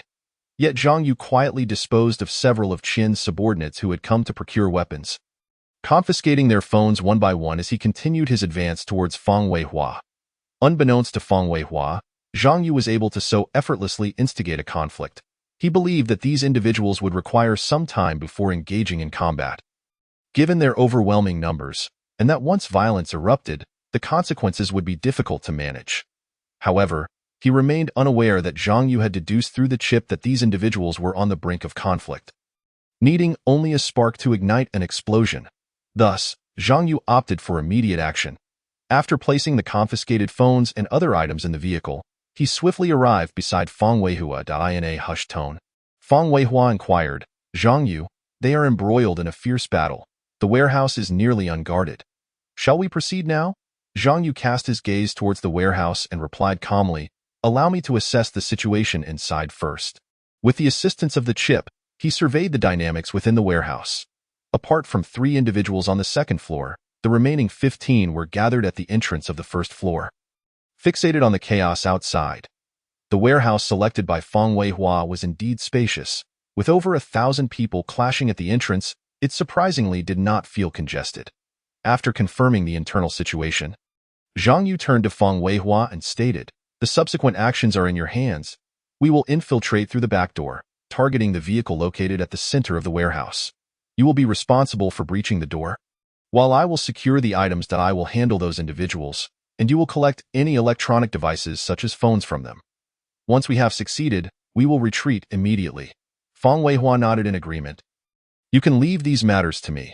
Zhang Yu glanced at the unfolding battle nearby, where Su Zan led the charge, cutting through the opposition with ease, yet his steps appeared slightly unsteady due to injury.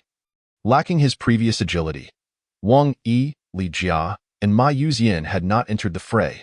Being untrained in combat, they found themselves unable to engage in the melee.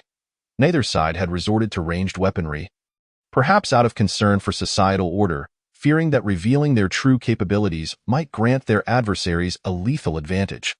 Even those with immense power could not escape the catastrophe of a shattered reputation.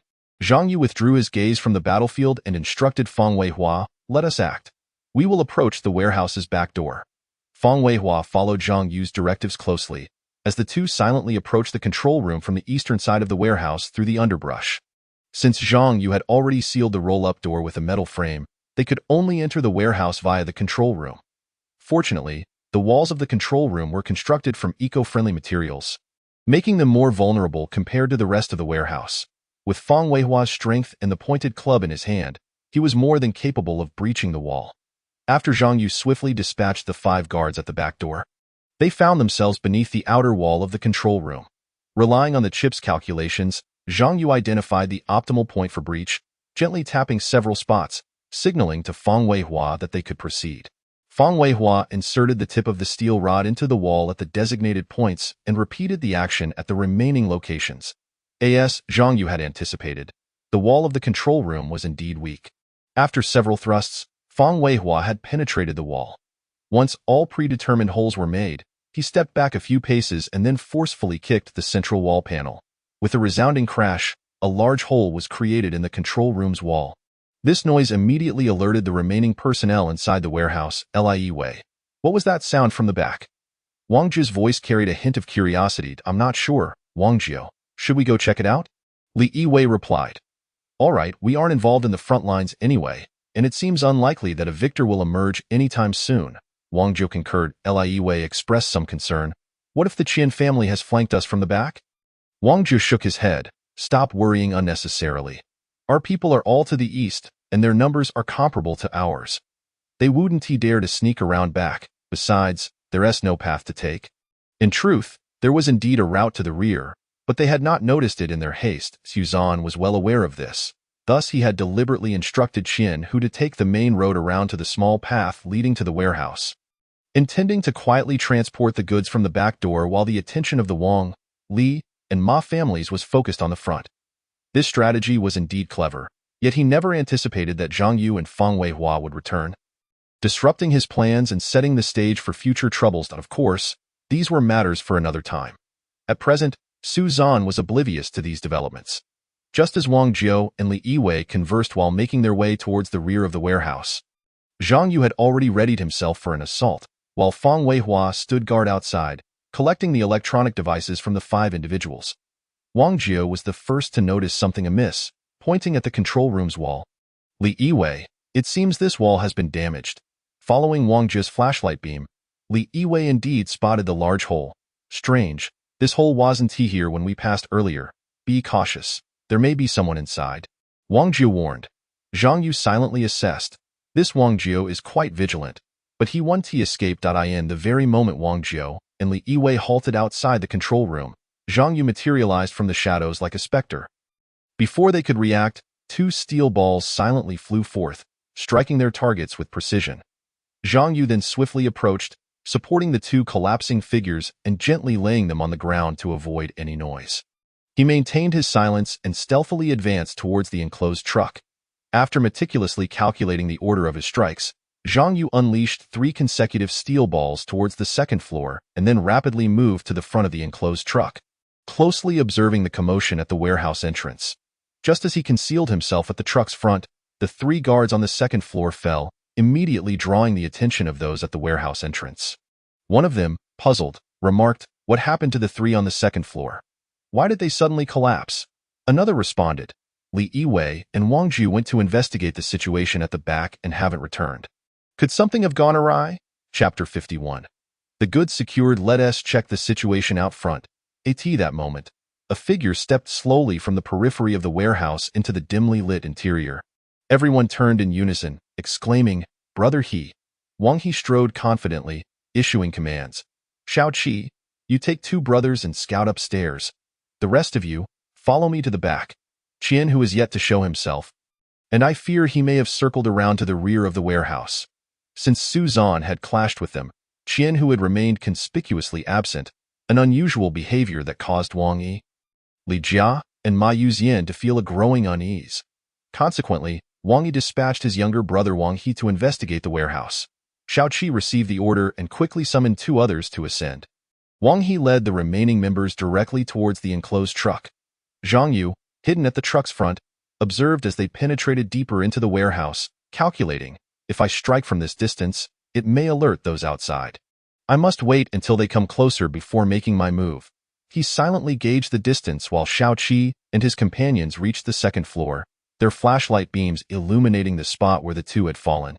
Upon seeing the bodies and their wounds, Shao Qi's heart raced, and he quickly crouched to check for signs of life. His examination caused him to break out in a cold sweat. He urgently reported to Wang He. "Brother He, these two brothers are dead." Wang He responded gravely, "Dead?" Upon hearing this, Wang He immediately altered his direction, hastening towards the office on the second floor. As he walked, he cautioned those beside him, "Stay alert and be cautious. There may be someone in the warehouse." Hearing this, everyone tensed up, scanning their surroundings with their lights, on high alert for any unusual signs. Their clubs were gripped tightly, and the atmosphere became charged with tension. As Wang He stepped onto the staircase, he turned back to instruct his companions, "Li Biao, go check the situation in the other office on the second floor. If these two have met with misfortune, the others may be in grave danger as well." Li Biao acknowledged the command and promptly took his flashlight, heading swiftly towards Zhang Yu's hiding place, which was the second office on the upper floor. Zhang Yu mentally resolved, "I can wait no longer. If I hesitate any further, I will surely be discovered. They have already infiltrated the warehouse, and even if noise is made, it should not matter. I must act swiftly. Eliminate them, secure the items, and depart."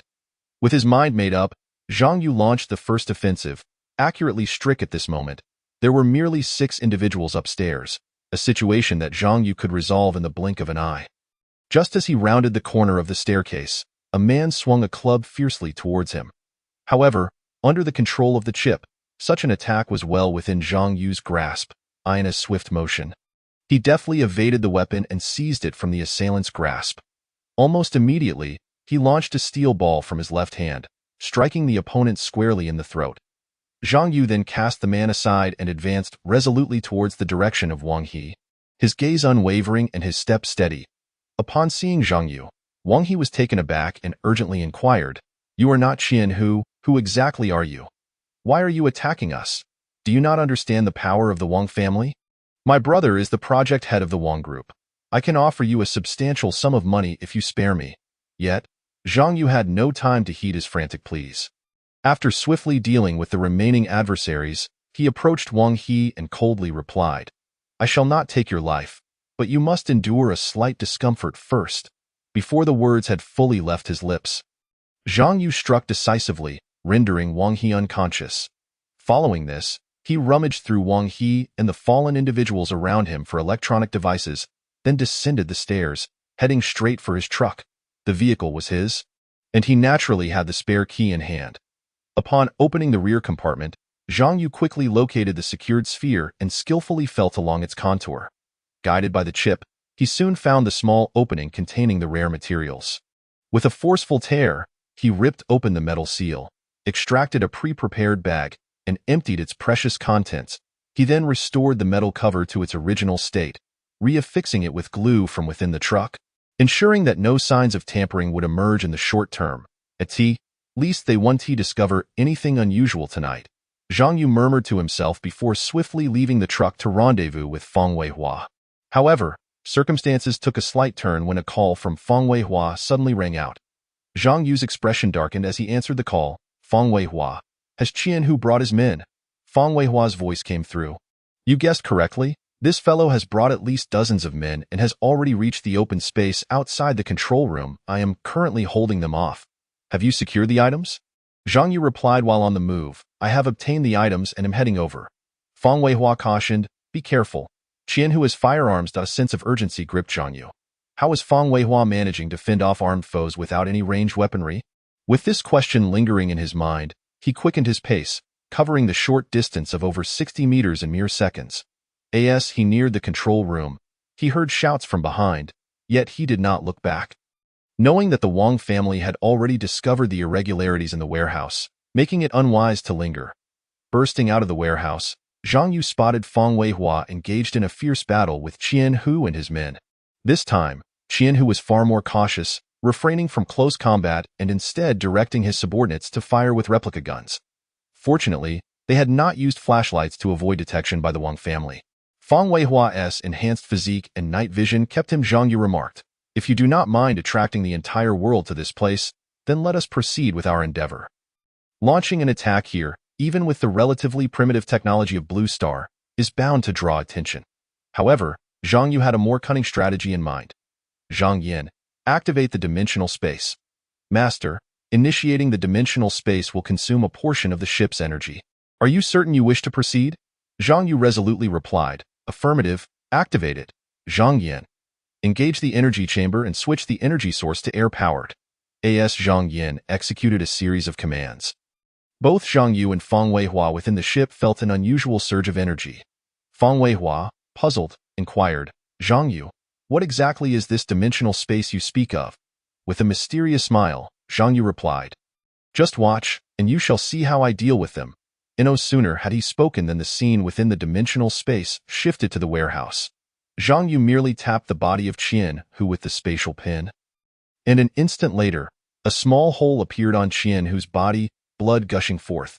Did you see that? This is the power of dimensional space. Here, you are the creator, and everything about them is under your control. Chapter 53, Dimensional Strike. Feng Weihua exclaimed with excitement, let me try. Subsequently, Zhang Yu meticulously explained the usage and precautions of the spatial pin. Eager to test it, Feng Weihua, the enhancement of explosive power has enabled them to leap farther and higher, significantly increasing their running speed, while endurance ensures that their post-explosion state remains stable, leading to an overall improvement in their capabilities. Zhang Yu has also specifically instructed Zhang Yin to equip him with a more lightweight launching device and smaller steel balls. Such equipment not only alleviates the inconvenience of finger launching but also greatly extends the range of attack. Feng Weihua has been similarly outfitted with the same launcher on his arm. Zhang Yu scrutinized the launcher in his hand and remarked, we are now akin to ancient assassins, well-equipped and swift in our movements. Let us proceed. Time is of the essence, and we cannot afford any delays. Feng Weihua proposed, Zhang Yu, why don't we take this opportunity to deal with Boss Qian? To prevent him from continuing to create trouble for us? Zhang Yu nodded in agreement, of course, but it would be prudent to wait until after this torrential rain before we act. The energy the ship is currently absorbing needs to be utilized to activate the entire system. We must tread carefully until it fully regains functionality. Feng Weihua expressed his disappointment. I had thought that after repairing the auxiliary chip, we would be free from worry, but it seems this is only the beginning. Zhang Yu explained, things are not so simple. The complete activation of the ship system will take at least several years, and that is under the condition of a continuously charged energy system. If the experimental core could be activated, the situation would be vastly different. Once the first layer of the experimental core is activated, the ship will gain a substantial and permanent energy source, eliminating any concerns regarding energy. Unfortunately, during the previous activation attempt, the experimental core failed to fully activate due to insufficient energy, resulting in the ship falling into a rift in parallel space and ultimately crashing onto Blue Star. Zhang Yu gleaned this information after obtaining control privileges and accessing the ship's records. However, it is premature to dwell on such matters. Their immediate priority is to rescue the individuals in danger. Zhang Yu and Feng Weihua have now arrived at the ship's teleportation exit. Feng Weihua intended to inquire about the specifics of the experimental core but, recognizing the urgency of the moment, set these questions aside. He followed Zhang Yu's lead, preparing to depart. Zhang Yu had already begun issuing commands to the ship's intelligent steward, Zhang Yin. Activate the towing beam and immediately transport us to the designated location. As you command, Master, came Zhang Yan's swift and mechanical reply. As the towing beam was activated, targeting the scrapyard, and the teleportation program was initialized, as Zhang Yan's countdown echoed in Zhang Yu's mind, 3, 2, 1. The teleportation was complete. They instantly materialized on the open ground outside Wang Yan's scrapyard. At that moment, Boss Qian's henchmen were escorting Lu Huashan, merely 2 kilometers away. Time was of the essence. Zhang Yu exchanged a glance with Feng Weihua, and they both sprinted towards the scrapyard's entrance. Wang Yan had been waiting for them, the door ajar and ready for their arrival.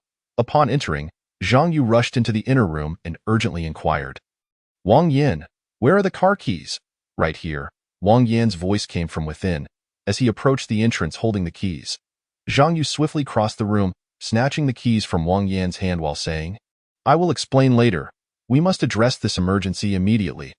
Although Wang Yan was perplexed by Zhang Yu's urgency, he recognized the gravity of the situation and nodded, you go on. I will leave the door open. Zhang Yu's voice came from outside, understood. Moments later, Zhang Yu started Wang Yan's vehicle, the engine roaring as it rolled out of the door. Feng Weihua quickly closed the door and jumped into the car driven by Zhang Yu. Just then, A vehicle carrying Lu Huashan and Zhang Yu's parents happened to pass by the main road in front of the scrapyard. Upon seeing this, Zhang Yu immediately pressed down on the accelerator.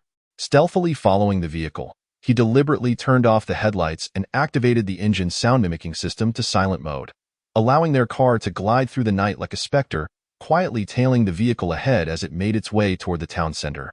During this tracking process, Zhang Yu utilized the ship's advanced computational capabilities to analyze the possible destination of the vehicle ahead. After precise calculations, the ship revealed that their destination was, in fact, the office building of the Qian Group located in Linjiang Town. The towering structure, the tallest in Linjiang Town, is situated in the most bustling area at the town center. Upon learning this information, Zhang Yu decisively opted for a shortcut, heading directly toward the office building. The road ahead was congested due to the fire scene in the west of the town, with the blaring sirens of fire trucks and police cars filling the air as rescue personnel worked tirelessly to combat the flames. Fang Weihua spoke gravely. Boss Qian's methods are truly ruthless. To divert the police force, he has resorted to igniting so many residential buildings. Zhang Yu coldly retorted, not only that, the warehouse in the north of the town has also been set ablaze.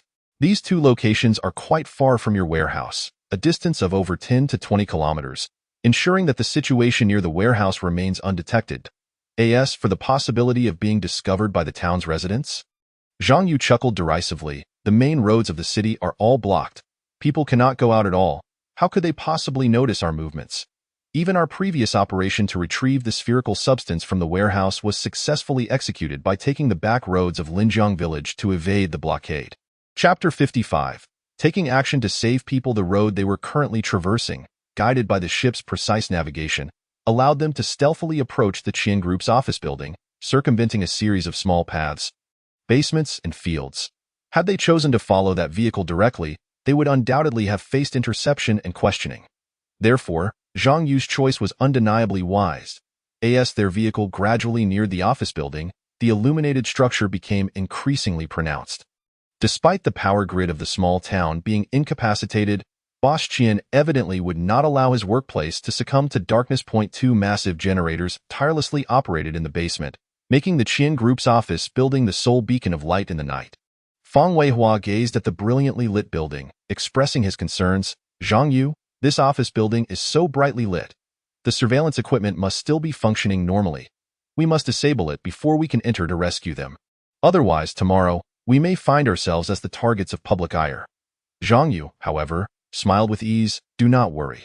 Once we arrive there, the cameras will naturally become inoperative. Possessing the Hoplite spacecraft, he had no qualms about the surveillance issue. Rather, it was Boss Qian who should be anxious about his fate tonight. Although Zhang Yu would not strike immediately, instilling a lesson was necessary. Moreover, he held leverage over Boss Qian, who would not dare to retaliate against him. As their vehicle approached the building, another vehicle carrying Zhang Yu's wife also came to a gradual stop. Zhang Yu turned to Fang Weihua and said, "There are 5 individuals inside. I will handle them. And you are responsible for ensuring Lu Huashan and her parents return safely to Wangyan's scrapyard. You remember the route back, right?" Fang Weihua nodded affirmatively. "Of course I remember. But what about you? If we leave, how will you extricate yourself?" Zhang Yu confidently replied, "Rest assured, I have my ways. Prepare for action." Zhang Yu drove directly toward the base of the office building, their approach naturally alerting Boss Qian's henchmen below. Lu Huashan and her parents also noticed the approaching vehicle. As soon as Lu Huashan confirmed it was Wang Yan's car, she instantly realized she had been deceived. Instinctively, she wanted to alert her parents to escape. But one of the guards stepped forward, coldly stating, "Miss Lu, you are a clever person and should understand your current predicament." Lu Huashan endeavored to remain calm. "This is a society governed by law. If you dare to lay a hand on us, prison food is not something anyone would relish, though be honest. I have grown weary of prison food. But Miss Lu, while you may not care for yourself, you should consider the child in your womb." Upon mentioning the child, Lu Huashan's defenses crumbled. Indeed, she could not allow any harm to come to this child. She privately pondered that these individuals did not recognize Wang Yan's car and therefore had no knowledge of who was inside. With this thought in mind, Lu Huashan's gaze fixated on the slowly approaching vehicle. A guard stepped forward, gesturing, "Please stop for inspection." Zhang Yu cast a meaningful glance at Fang Weihua, who quickly understood and opened the passenger door. Exiting the vehicle, he approached the guard. speaking with a hint of mockery. "Hey there, brother. You dare to stop Wei Hua Ji's car?" Upon hearing Wei Hua Gu, the guard instinctively wanted to shout for help, but Feng Weihua acted faster. His steel ball had already shot from his hand, precisely ending the man's life. To avoid arousing suspicion from passers-by, Feng Weihua cleverly positioned the corpse to remain standing, one hand draped over the shoulder while the other supported itself. As if the two were engaged in conversation, the guards at the office building's entrance soon noticed the anomaly and approached Feng Weihua with curiosity, asking, "Xiao He, what's going on? Why is the vehicle inspection taking so long? Whose car is this, with the headlights shining so brightly?" As they drew nearer, Lu Huashan's parents were also forced to exit the vehicle. As the guards prepared to escort them into the office building, Zhang Yu and Feng Weihua simultaneously launched their attack. Zhang Yu swiftly exited the vehicle, aiming his steel balls at the two guards flanking Lu Huashan, while Feng Weihua set down the corpse in his grasp and lunged directly at the three nearby guards. Feng Weihua's movements were as swift as lightning. Before the three guards could react, they had already succumbed to his assault. Following the discharge of his steel balls, Zhang Yu immediately dashed towards Lu Huashan. Having undergone a second enhancement of his physique, he had tested his extraordinary speed at Wang Yan's recycling station, achieving astonishing results. Almost at the moment the steel balls struck their targets, he had already traversed one-third of the distance separating him from Lu Huashan. As the steel balls made contact with the two guards, Zhang Yu reached Lu Huashan's side. Employing the vessel's technology, he quickly examined her body, confirming that she was relatively unharmed. "Huashan, are you all right?" Zhang Yu inquired with concern. Upon realizing that the newcomer was indeed Zhang Yu, Lu Huashan finally breathed a sigh of relief, but she quickly grew anxious and asked, "Zhang Yu, are you okay? Boss Qian said you broke the law and that only he could save you. But only if I and my parents come here to negotiate with him. Did you and Feng Weihua commit murder? I saw in the photo Boss Qian gave me that there were many dead bodies in Feng Weihua's warehouse." Zhang Yu sought to reassure her, saying, "Huashan, there is no need to worry. We are not the instigators of this conflict." However, Lu Huashan remained firm in her stance. But what I witnessed in front of the office building was undeniable. "Zhang Yu, we live in a society governed by the rule of law, rife with surveillance cameras. You and Feng Weihua should consider turning yourselves in. Perhaps you might receive leniency." Zhang Yu was taken aback by Lu Huashan's words. He recalled that in a previous timeline, her character had not been so resolute. Why had she undergone such a significant transformation? He explained, "Huashan, surrendering is no longer an option. Tomorrow night, an unprecedented disaster will unfold here, resulting in casualties far graver than those in the warehouse, which are merely the tip of the iceberg." Lu Huashan, however, remained unmoved. "Zhang Yu, do not attempt to comfort me with such words. I am unaware of the disaster you speak of. All I know is that you have committed murder involving multiple lives. For the sake of the child, for me, for our entire family, please turn yourself in. I implore you. Please, turn yourself in." Her plea struck Zhang Yu like a bolt of lightning, leaving him momentarily stunned. He could hardly fathom that Lu Huashan would make such a request of him, especially since he had promised to take her away from Blue Star, to soar freely through the cosmos. Had she never truly believed in him? At that moment, Feng Weihua, having dealt with Boss Qian's subordinates downstairs, approached Zhang Yu, while Lu Huashan's parents anxiously rushed over. Chapter 56. Life in Peril. Feng Weihua urged Zhang Yu. "Zhang Yu, do not hesitate any longer. We must leave this place at once." His words jolted Zhang Yu back to reality, and he spoke to Lu Huashan. "Huashan, there must be some misunderstanding between us. I will ensure your safety first, and then we can find a suitable time to discuss matters in depth." Meanwhile, Lu Huashan's mother stood frozen in shock, unable to believe that Zhang Yu and Feng Weihua would violently confront Boss Qian's men right beneath the office building. Lu Huashan's father sighed deeply. He had always regarded Zhang Yu as a fine young man, but today's actions left him bewildered. Had Boss Qian's claims been truthful? Lu Huashan fell silent for a moment before finally speaking. "Zhang Yu, my parents and I will not leave with you today. No matter what, I cannot depart with a murderer. While I still harbor some feelings for you, please leave my sight at once."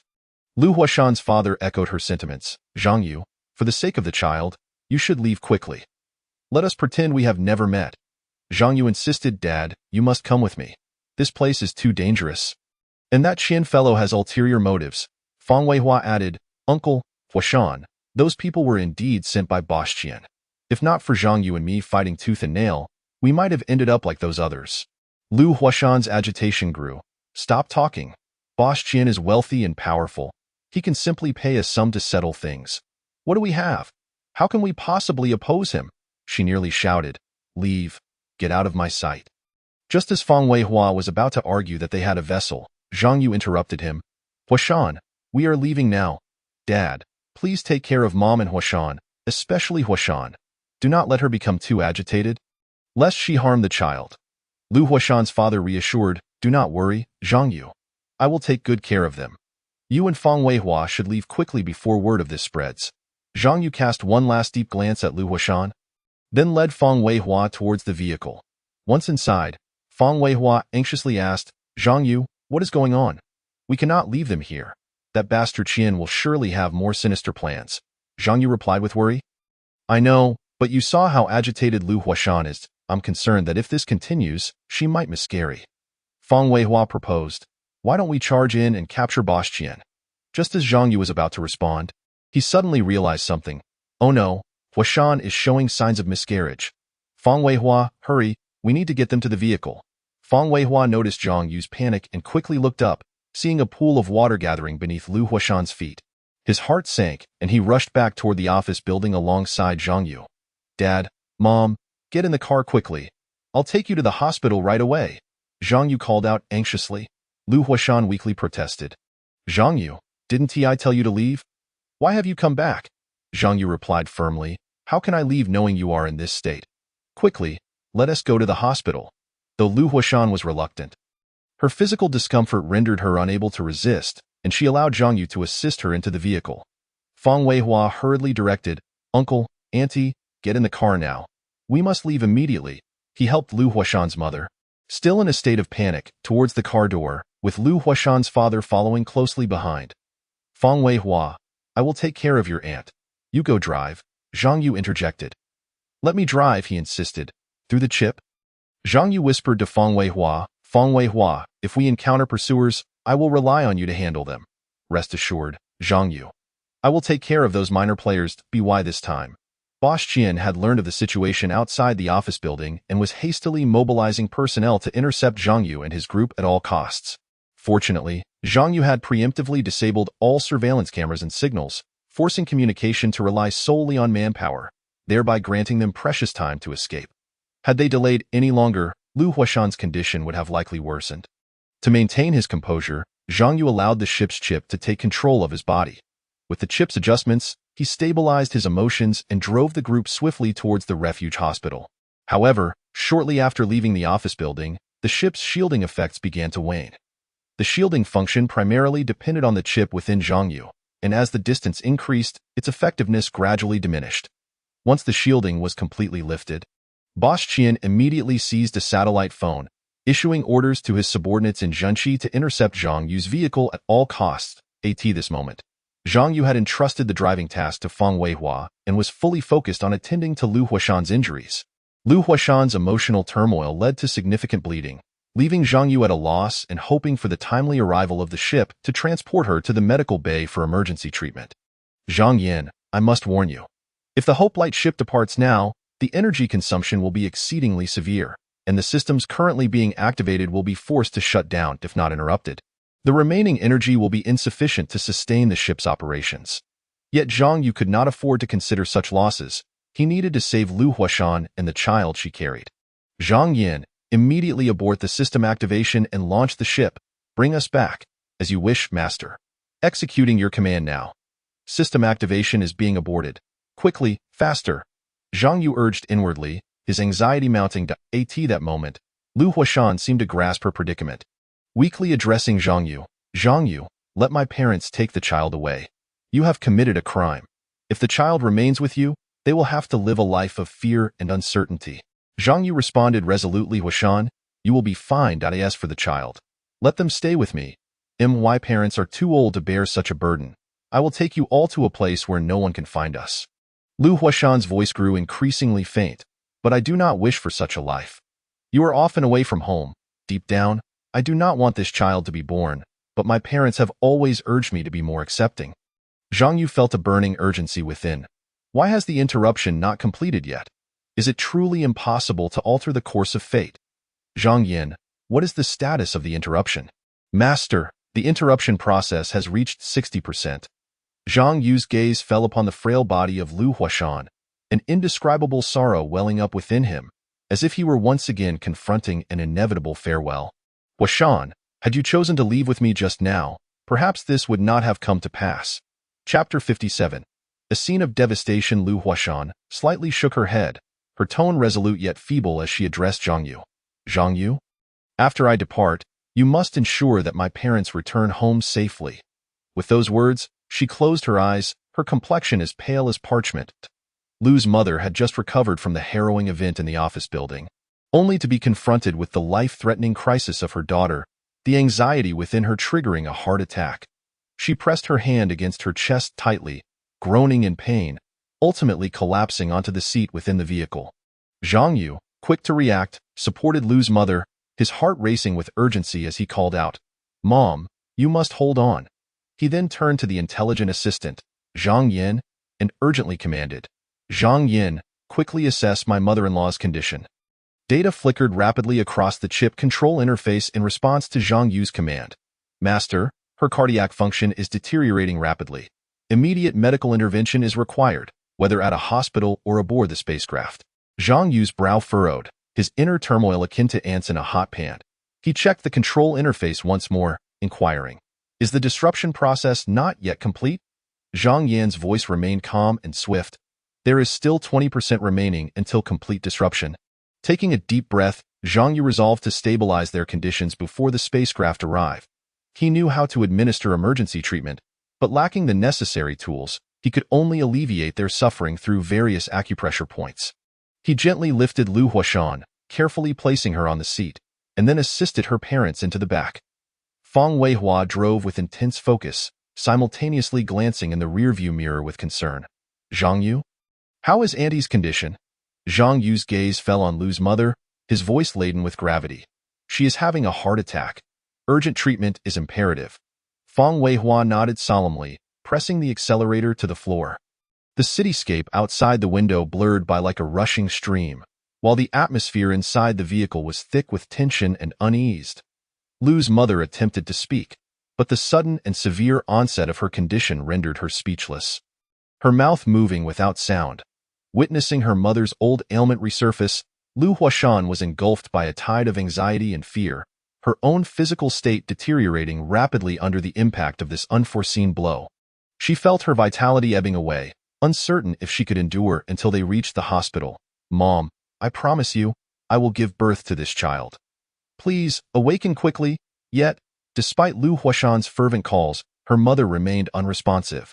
Meanwhile, Lu Huashan's own strength waned dramatically.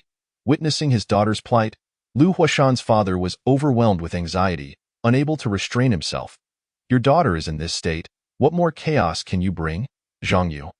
How far are we from the hospital?" He understood his wife's condition intimately, recognizing it as mere symptoms induced by panic, knowing that timely medication at the hospital could provide relief. Fang Weihua gripped the steering wheel tightly, responding, "We are still 12 kilometers from the hospital, but the main road is blocked. I can only take the back roads." Lacking the assistance of a chip, he could not navigate as swiftly as Zhang Yu. Meanwhile, under Zhang Yan's guidance, Zhang Yu was intensely focused on administering emergency care to Lu Huashan, while also monitoring his mother-in-law's condition, feeling utterly stretched thin. The pursuers from Bosch-Chien were hot on their heels, leaving Zhang Yu to hope for the swift arrival of the spacecraft. They were not far from the canyon, and once the disruption process was complete, help would arrive immediately, but was there truly enough time? Lu Huashan turned to Zhang Yu with great difficulty, her breath faint. "Zhang Yu, save the child and my mother first. Do not mind me." Before she could finish, she coughed up a large volume of blood. Zhang Yu's heart felt as though it had been struck by a heavy blow. He suppressed his grief, attempting to console her. "Huashan, do not speak. Conserve your strength. Just a few more minutes and help will arrive." Lu Huashan's breath grew weaker, and she bitterly uttered, "Do not comfort me. I am well aware of my own condition.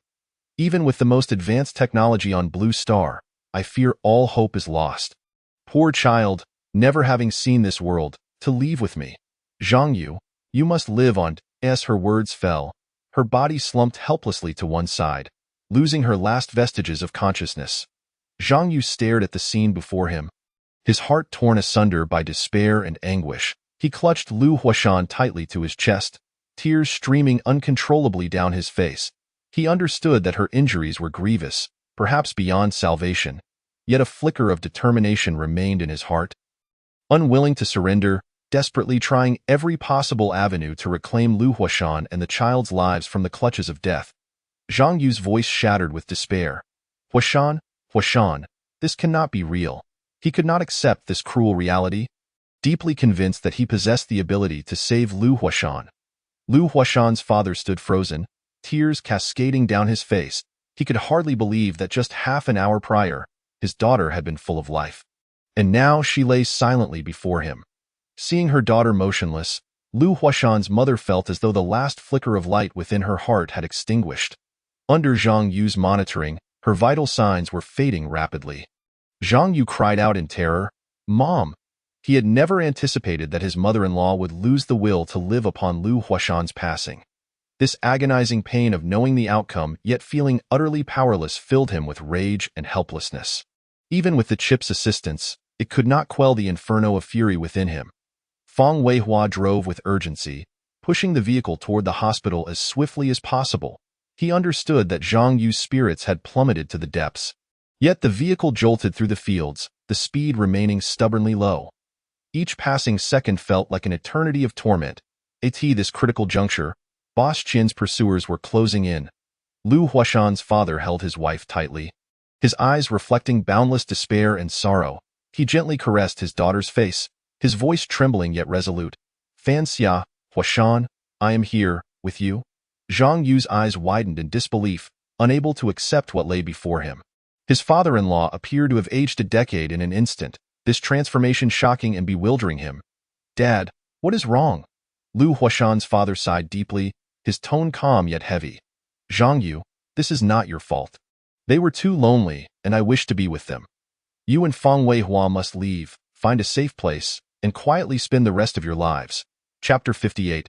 Lockdown of Linjiang Town. Zhang Yu shook his head fervently, tears blurring his vision. "Dad, are you also leaving us?"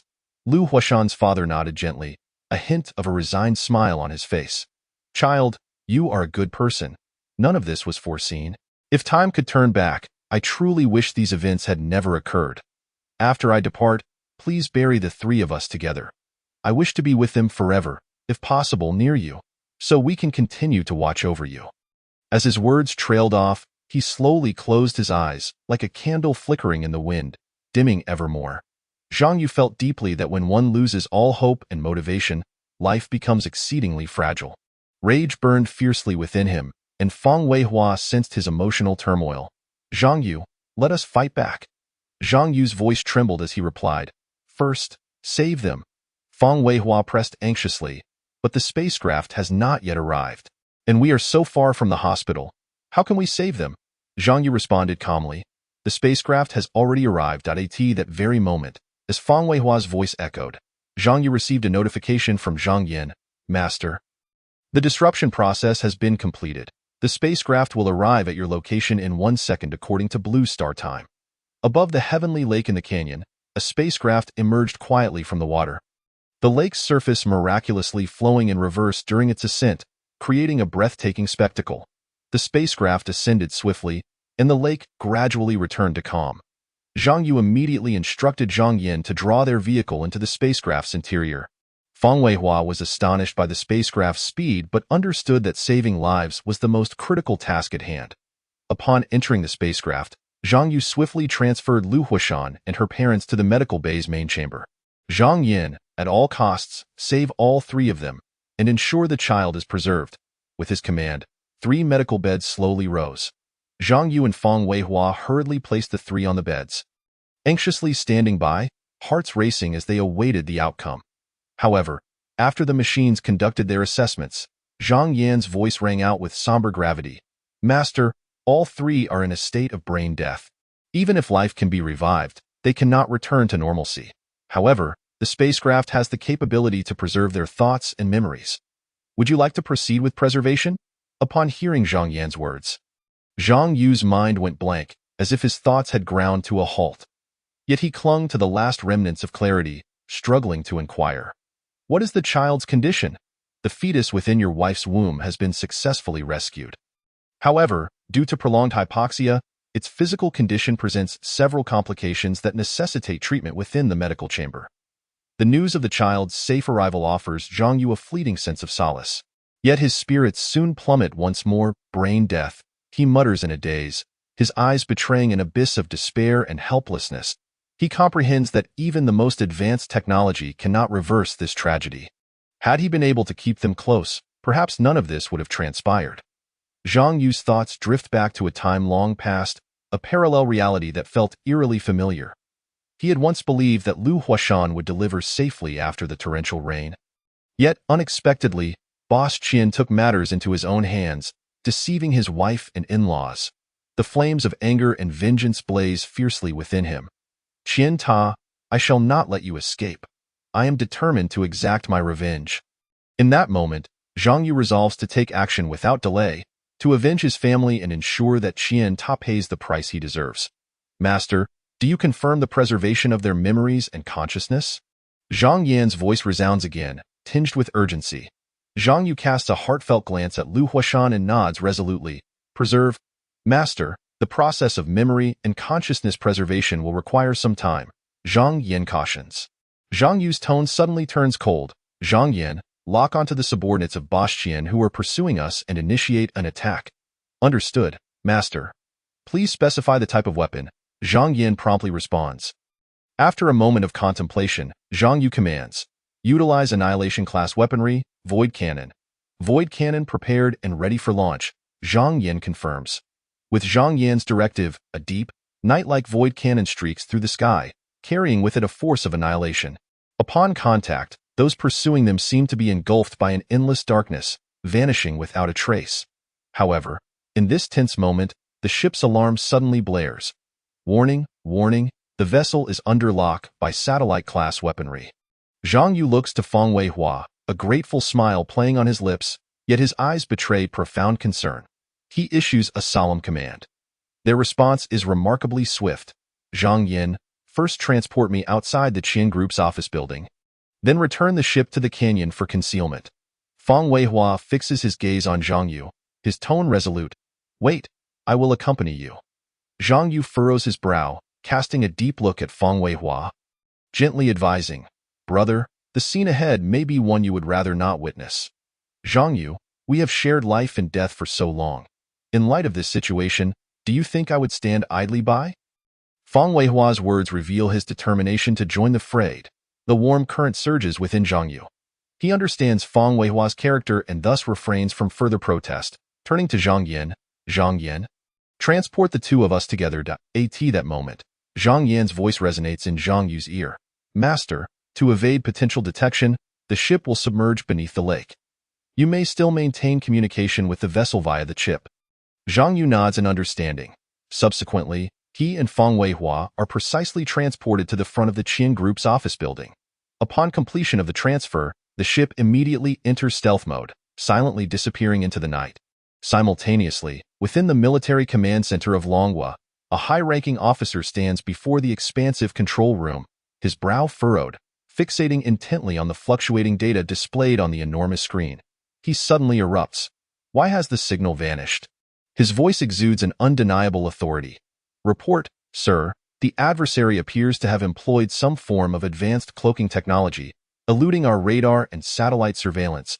We are doing our utmost to reacquire the target. A subordinate reports, deepening the officer's grim expression. He slams his palm on the command platform, issuing orders. At all costs, immediately re-establish the target's location. This could very well be a hostile action against our nation. We must not allow any complacency. Yes, sir. The soldiers respond in unison, swiftly immersing themselves in the urgent and orderly search efforts. Chapter 59. UFO over Longlin Road despite Blue Star's formidable technological prowess. The ship's already concealed trajectory renders their efforts destined for futility. Nonetheless, the general vicinity of the ship's appearance has been established, prompting personnel from the Linjiang Town military base to mobilize rapidly and enforce a complete lockdown and control of the area. In the midst of the fierce battle occurring at the warehouse, various factions receive urgent notifications from their respective leaders, instructing them to expeditiously eliminate all suspicious traces surrounding the warehouse and remain in Linjiang Town temporarily, awaiting further directives. Thus, the once clashing factions unexpectedly unite to collectively clear the battlefield. Meanwhile, the enclosed cargo truck has been moved into the warehouse for temporary storage, as per the decisions of several prominent figures. On Longlan Expressway, the operatives tasked with blocking the road have already withdrawn from the scene, while personnel from the Li, Ma, and Wang families have also retreated back to Longyue City. After all, no one wishes to become embroiled in military actions that could invite unnecessary trouble. Zhang Yu, through the ship's communication system, has received the urgent news of Linjiang Town's lockdown, yet he remains steadfast in his resolve to carry out his plan. Today, he vows to annihilate Qian Ta. No obstacle shall deter his determination. Following conversations with Su Zhan and Qian Hu regarding the warehouse, Boss Qian immediately attempts to recall the henchmen tracking Zhang Yu and Fang Weihua, hoping they might retreat unscathed. However, his efforts are ultimately in vain. Those henchmen have been obliterated under the fierce assault of Zhang Yu's void cannon, their vehicles and the surrounding terrain transformed into bottomless craters, reminiscent of the aftermath of a meteor impact. Yet even more astonishing in depth, with the assistance of the chip, Zhang Yu gradually regains his composure.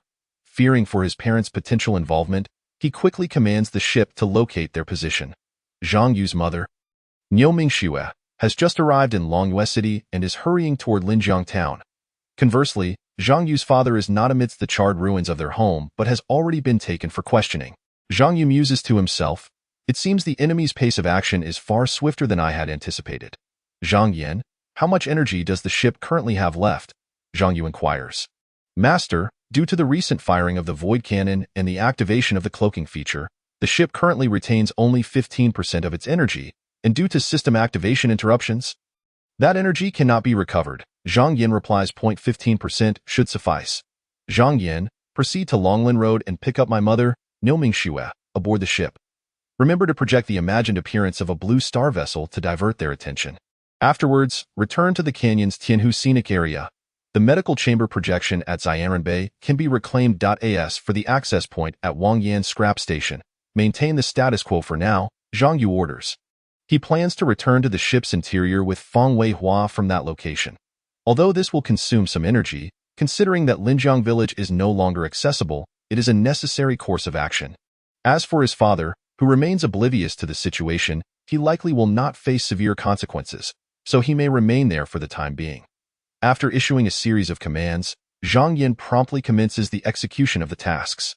Just then, Niu Mingxue mysteriously vanishes from the taxi, leaving the driver astounded, his eyes wide in disbelief as he stares at the empty seat, a myriad of speculations swirling in his mind. Could he have encountered the legendary supernatural phenomenon?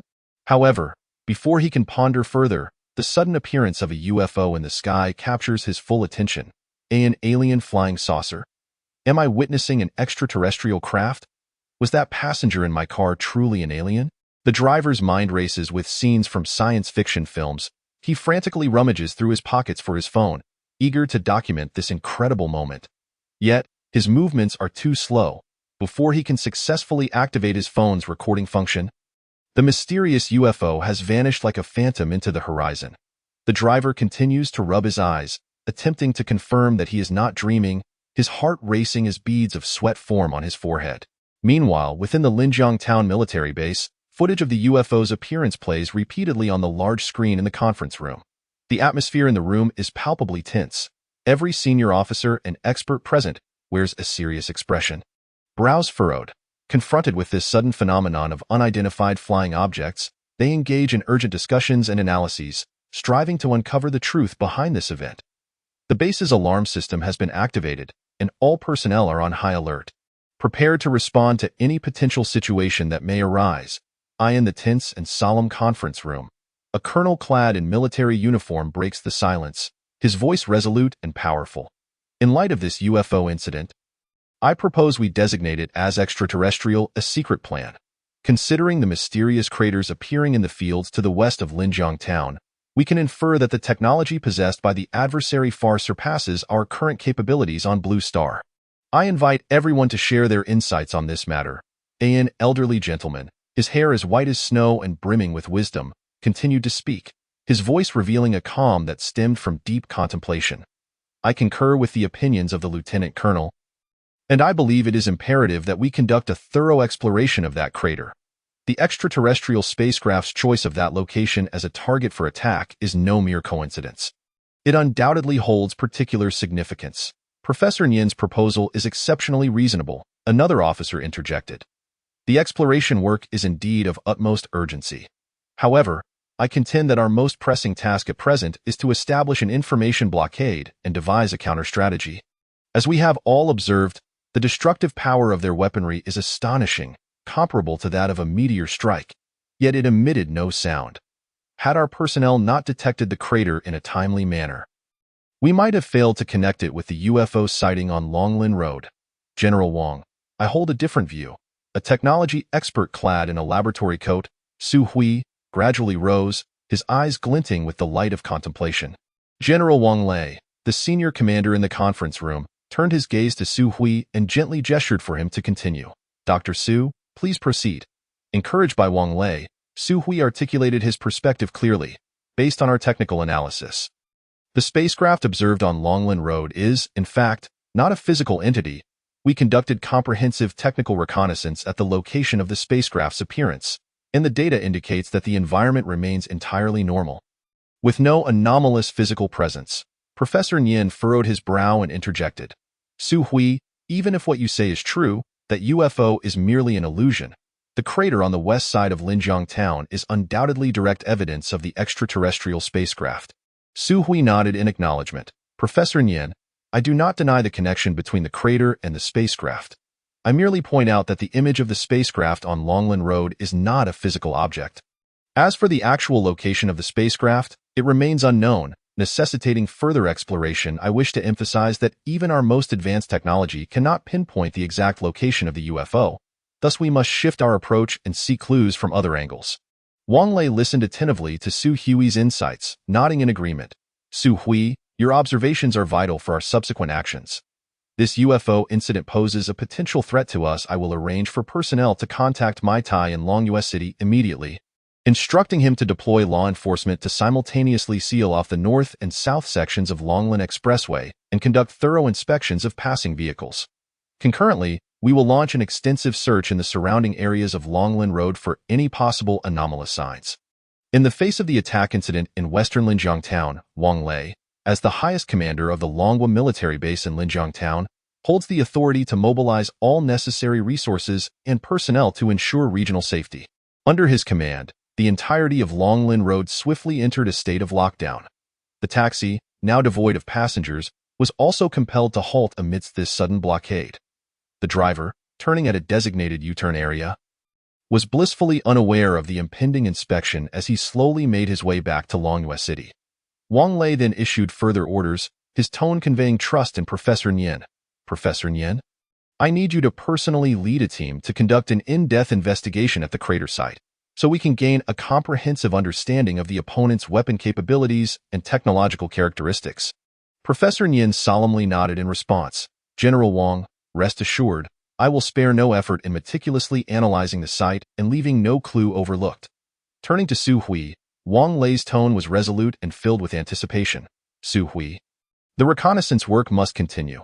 Please organize your team immediately to conduct an in-depth analysis of the data surrounding the UFO's appearance and disappearance to ascertain if any useful information can be extracted. Su Hui stood at attention. Understood, General. We will act without delay. Wang Lei rose, his gaze sweeping across every member present, his tone serious and determined. Ladies and gentlemen, time is of the essence. The higher-ups urgently require clarity regarding the situation here. Therefore, I implore everyone to give their utmost effort and ensure we provide a definitive answer to this challenge before dawn. As the military base in Linjiang Town was tense with deployment, Zhang Yu and Fang Weihua had stealthily traversed the staircase, gradually approaching the room where Boss Qian was located. Every obstacle they encountered was swiftly resolved with unparalleled speed. Unbeknownst to Boss Qian, who sat in his office pondering how to handle the troublesome issues surrounding Fang Weihua's warehouse, he lamented to himself, "This is truly self-inflicted. Had I been willing to spend a substantial sum to acquire that item from the outset, I would not be in such a passive position now. With Linjiang Town under lockdown and the military involved, the warehouse matters will eventually be exposed. He slammed his palm decisively on the desk. No, I must leave this place immediately. You no longer have the opportunity to escape. Zhang Yu's voice suddenly echoed at the door, cold as the northern wind, imbued with an undeniable chill. Boss Qian's heart raced at the unexpected voice, and he angrily turned to rebuke. Who allowed you to enter? Zhang Yu. Feng Weihua. How could you possibly be here? Zhang Yu replied icily. Where do you think we should be? Qian Ta.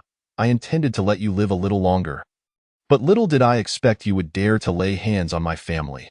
Your actions, regardless of the time and space, are utterly intolerable. Feng Weihua's gaze was as sharp as a blade. Fixated on Qian Ta, his tone ruthless.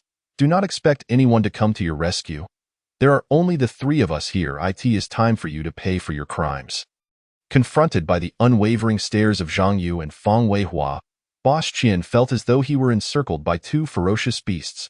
Despite having weathered countless storms before, he could not help but feel a twinge of fear in this moment.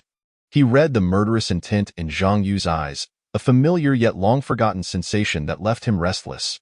Although Boss Qian had experienced similar murderous intent in the past, the intensity of Zhang Yu's fury was unprecedented. He knew all too well that Zhang Yu would not relent. Just as he anticipated, in the fleeting moment that this thought crossed his mind, Zhang Yu had already launched his attack. He chose not to deliver a fatal blow. For an opponent like Boss Qian, Zhang Yu aimed to ensure his demise came through suffering. With the sharp sound of bones fracturing echoing 4 times, Boss Qian's body crumpled to the ground like a marionette with severed strings.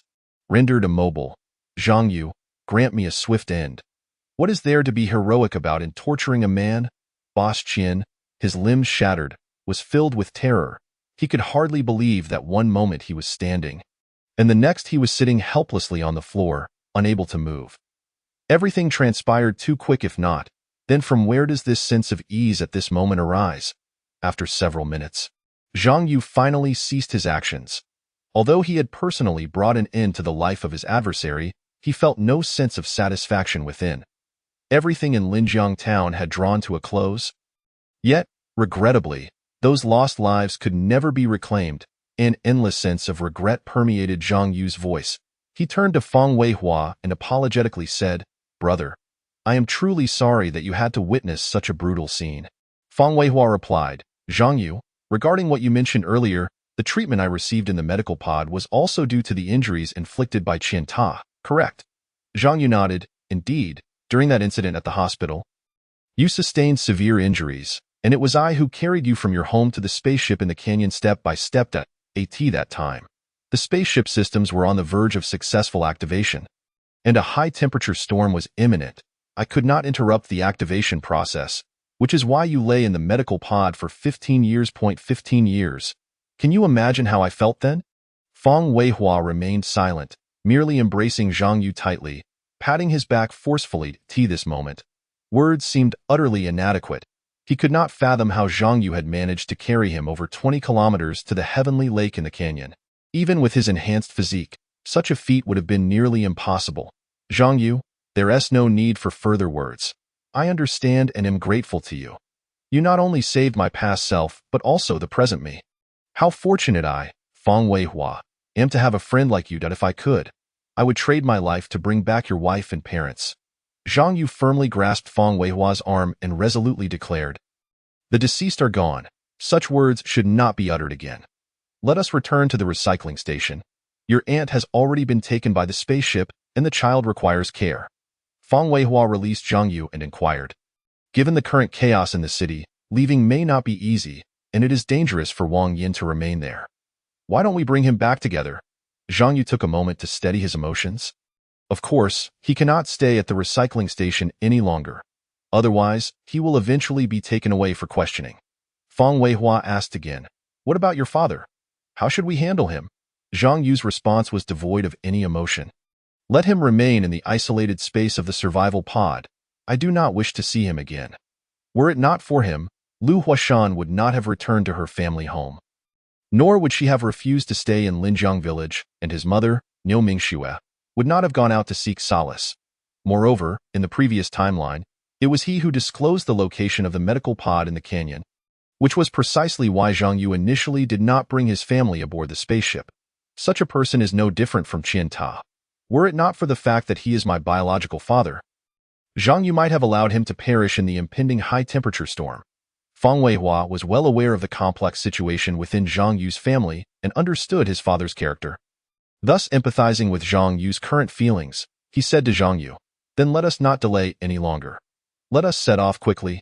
Numerous military forces have already appeared around us, and the fires in the northern and western parts of the town have been brought under control. It is foreseeable that the search in Linjiang town will soon be in full swing." Zhang Yu's gaze was fixed on the virtual path projected by the chip as he calmly stated, "They have already approached the office building. We must quickly alter our plan. Let us head to the basement and evacuate through the garage." Fang Weihua followed closely behind him, his brow furrowed as he curiously asked, "Aren't we taking a car?" Without turning back, Zhang Yu explained, "Driving now would be too conspicuous and easily tracked.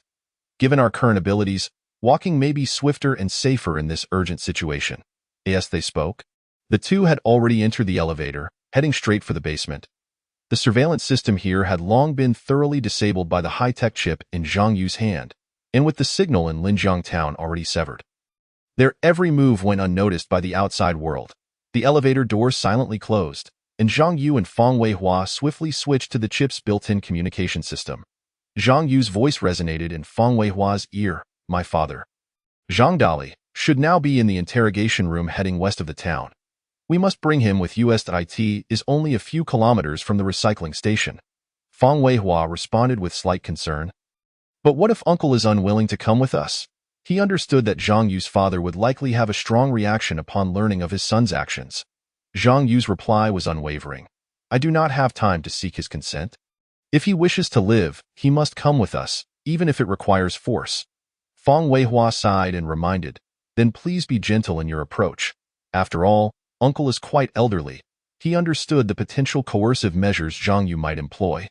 Yet this could also be viewed as a form of protection. After all, if he remained in Linjiang town, facing the impending high-temperature storm, even staying in the so-called refuge would merely delay the inevitability of death.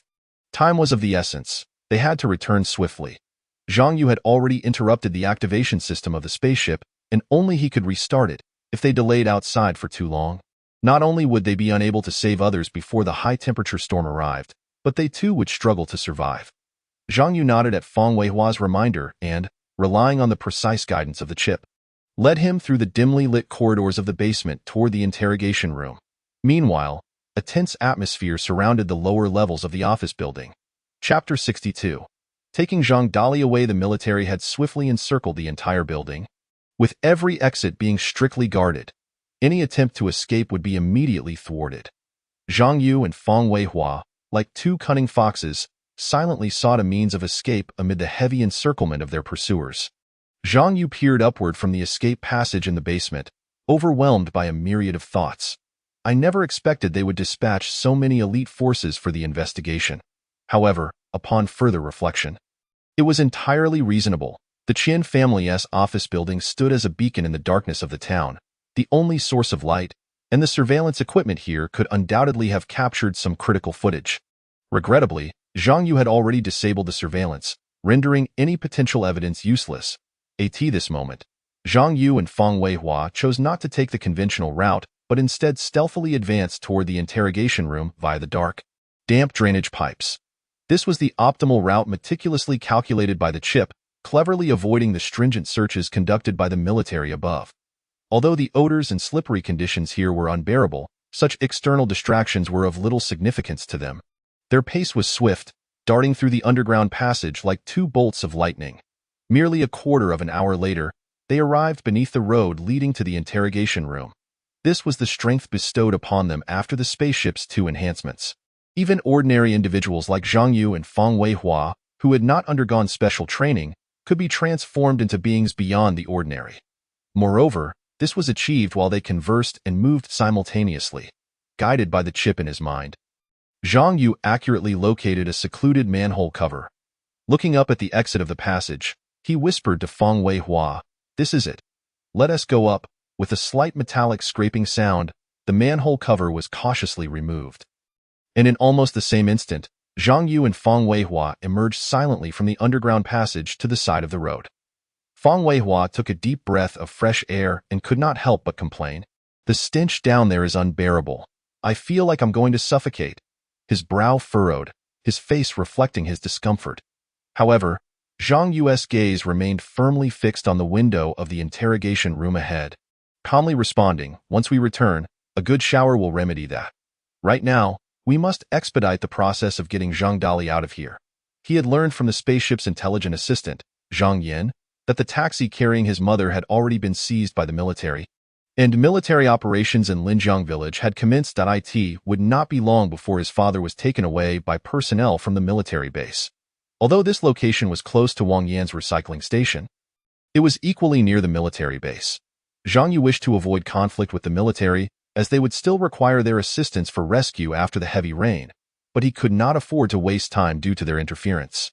Without the Ark of Hope spaceship, survival would be impossible for all. Zhang Yu had already grasped the personnel configuration of the interrogation room, including the individual questioning his father, totaling 7 individuals. After a brief exchange with Fang Weihua, both men simultaneously surged toward the interrogation room. It was a spacious courtyard, yet due to the early morning hour, only a few rooms were lit. The personnel on duty bore weary expressions, their alertness notably low. In such an environment, Zhang Yu and Fang Weihua's movements became even more clandestine. In Zhang Yu's vicinity, electronic devices malfunctioned. This was an absolute superiority of alien technology over blue stars. The two moved swiftly, with Zhang Yu leading the charge and Fang Weihua covering the rear. In the blink of an eye, Zhang Yu had silently appeared outside the interrogation room. Meanwhile, those inside and outside the interrogation room fell unconscious at the hands of their swift actions. These individuals bore no deep-seated animosity towards Zhang Yu, nor did he have any necessity to resort to lethal measures. In fact, they were oblivious to the unfolding events until their very last moments. This entire situation could be attributed to Zhang Yu's extraordinary swiftness, as the movements of these individuals appeared to him as if they were captured in slow motion. Once he confirmed that the personnel in the interrogation room were sufficiently distanced from the entrance, Zhang Yu acted without hesitation, forcefully breaking open the door and incapacitating the person who was interrogating his father with a swift strike. Zhang Daler was momentarily startled by this sudden turn of events, but was soon met with a voice that was achingly familiar. "Zhang Daler, do you intend to remain here, or will you come with me?" Zhang Yu's voice, tinged with inquiry, echoed from the side. Although he had previously assured Fang Weihua that he would not consult his father, he could not suppress his curiosity about how his father would respond. Zhang Daler, coming to his senses upon hearing his son's voice, looked on in confusion and disbelief. "Zhang Yu, they claim you have committed murder. Is this true?" Zhang Yu's gaze was resolute and unyielding, his tone revealing an unmistakable fury. "What they say is indeed correct. I did take action. However, they brought about their own demise by harming Huashan and slaughtering my in-laws. Should these individuals not face justice?" Zhang Daler had initially intended to admonish his son sternly, but upon hearing Zhang Yu mention the tragic fate of his daughter-in-law's family, his reprimands faltered and were swallowed back. He murmured in disbelief, "How can this be? Your father-in-law told me just recently that they were in the hospital. How could this happen?" Zhang Yu interrupted his father's bewilderment. "This is not the time for such discussions. I ask you, are you willing to come with me?" Zhang Daler hesitated for a moment before changing the subject. "Are you aware of your mother's disappearance?" Zhang Yu faced the matter head-on. Responding candidly, "That was my arrangement. My mother is currently in a safe location. Do not inquire further. Time is of the essence. Tell me, will you accompany me or not?" Zhang Daler returned to his original inquiry, asking gravely, "Where do you intend to take me?" Zhang Yu replied in a calm tone, "To a haven far removed from this turmoil." Zhang Daler seemed somewhat moved. "I never imagined you had even planned an escape route." Zhang Yu. Before he could finish his thought, Zhang Yu rendered him unconscious, for Zhang Daler's voice had grown too loud, attracting the attention of patrolling personnel outside. "I should not have spoken so much." Zhang Yu murmured to himself, then gestured for Fang Weihua to carry his father, while he swiftly intervened to halt a vehicle entering the compound. The driver was promptly incapacitated, and the others were similarly pulled from the vehicle. All rendered unconscious without exception. Zhang Yu's movements were so rapid that they scarcely had time to react. He signaled Fang Weihua to get into the car and then set off in the direction of the recycling station. Chapter 63. Zhang Yu's child Wang Yin had received Zhang Yu's message and was currently waiting outside the recycling station. Shortly after Zhang Yu and the others departed from the interrogation room, the unusual circumstances were finally discovered. Within the military base, vehicles began to urgently depart one after another, commencing a pursuit and search for Zhang Yu's vehicle. However, their efforts were ultimately delayed. Zhang Yu had already secured the vehicle in a concealed area of the recycling station. He, along with Wang Yin, Fang Weihua, and his father, accessed the spaceship's entry point at the recycling station, directly transporting themselves to a hidden location at the scenic spot of Gorge Tianhu. Upon landing, Zhang Yu immediately issued orders. Zhang Yin, swiftly bring us into the spaceship and seal the entry point of the recycling station. ASU command. Master, responded Zhang Yin, and the spaceship's entrance slowly opened. The group was drawn into the interior of the spaceship by its guiding beams, the entrance silently closing behind them, isolating them from the dangers and clamor of the outside world. Once aboard, Zhang Yu dutifully arranged for his father, Zhang Daler, to be placed in an independent space within the survival pod.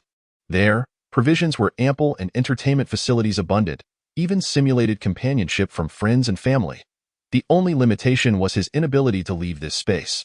This was the best arrangement Zhang Yu could provide for his father.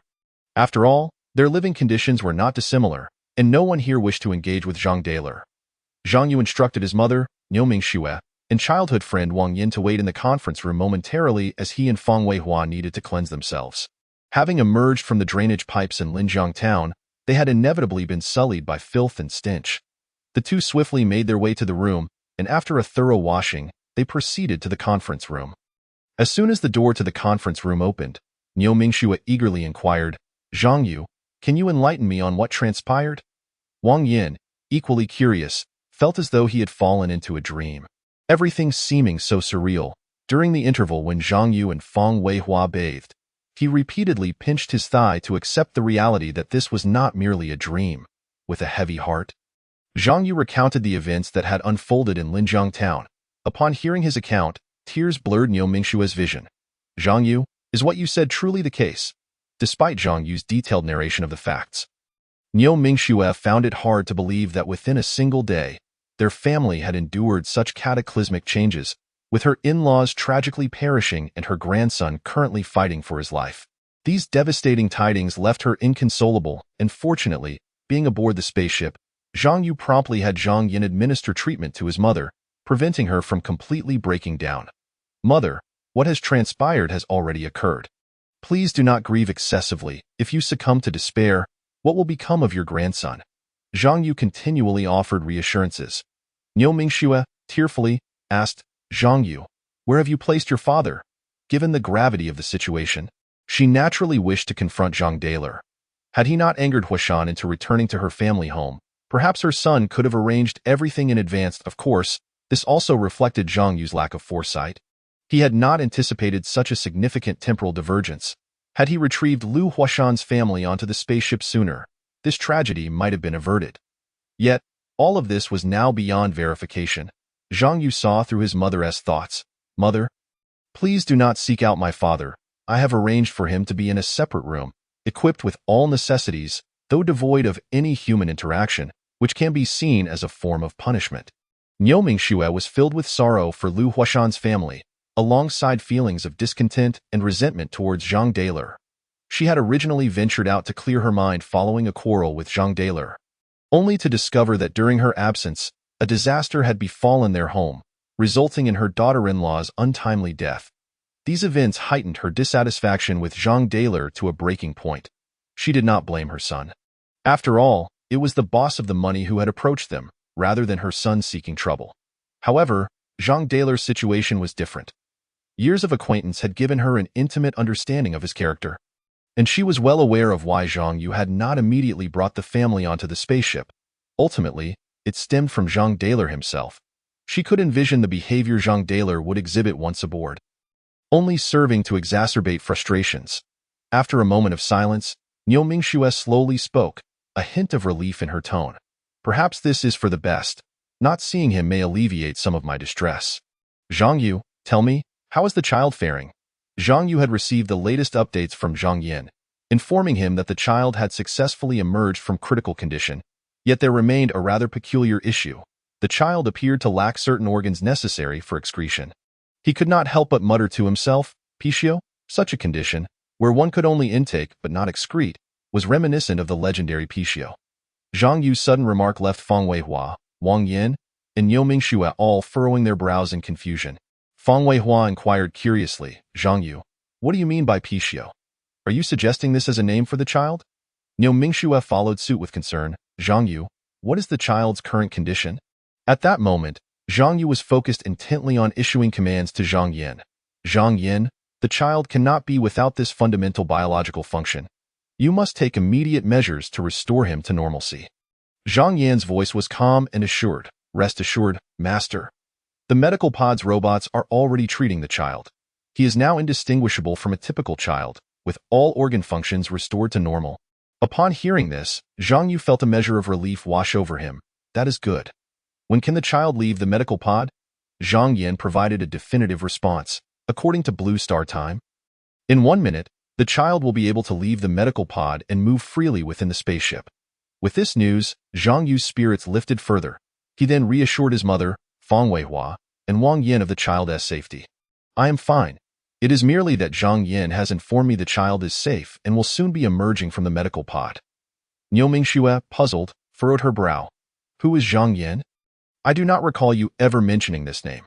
Zhang Yu patiently explained, Mother, Zhang Yin is the advanced artificial intelligence aboard the spaceship Hope of Light, responsible for overseeing and managing all operations of the vessel. Niu Mingxue nodded slightly, as if she understood, but then promptly inquired, what exactly is this Pichio you mentioned earlier? Zhang Yu elaborated. During the child's medical examination, it was discovered that he lacked excretory organs, which reminded me of the Pichio. However, I have already instructed Zhang Yin to administer treatment, and this issue has now been resolved. Chapter 64, Naming Zhang Xiao. Upon hearing this, Niu Mingxue visibly exhaled in relief, as if a heavy stone had finally been lifted from her heart. As long as there is no issue, that is truly a relief. She felt a wave of gratitude, considering the misfortunes that had befallen her daughter-in-law's family. Had anything further happened to the child, she genuinely wondered if she could withstand such a blow. Fang Weihua interjected with a relaxed demeanor. Zhang Pichio, now that is a name quite unique. Wang Yin nodded in agreement. Indeed, Zhang Yu, that name is quite fitting. Zhang Yu glanced back at them, a flicker of contemplation crossing his eyes, before he slowly declared, the nickname can be Zhang Pichio, while the formal name will be Zhang Xiao. Within the sleeves lies the universe, severing the yin and yang, eternally revered. The surname shall be Zhanged. A sense of inexplicable premonition surged within Zhang Yu. He felt that this child's future would undoubtedly be extraordinary. Although he was unclear about the origin of this feeling, ever since he learned of the child's safety, it seemed as though a certain corner of his heart had been awakened by some unseen force. Niu Mingxue smiled and nodded. Zhang Xiao, a splendid name. It carries an aura of grandiosity. Fang Weihua echoed Zhang Yu's words, seemingly savoring their profound meaning. Within the sleeves lies the universe, severing the yin and yang. Eternally revered, the surname shall be Zhang. Zhang Fangxue Pichio traverses time and space. You speaks of Pichio reversing time. As Fang Weihua's words faded, both Zhang Yu and his body suddenly emitted a faint electric current, as if both had simultaneously received an electric shock, creating an exceedingly bizarre scene. Zhang Yu's heart jolted in surprise. Zhang Fangxue Pichio traverses time and space. You speaks of Pichio reversing time. Dawn is approaching. This seemed to be a prophecy from another parallel universe.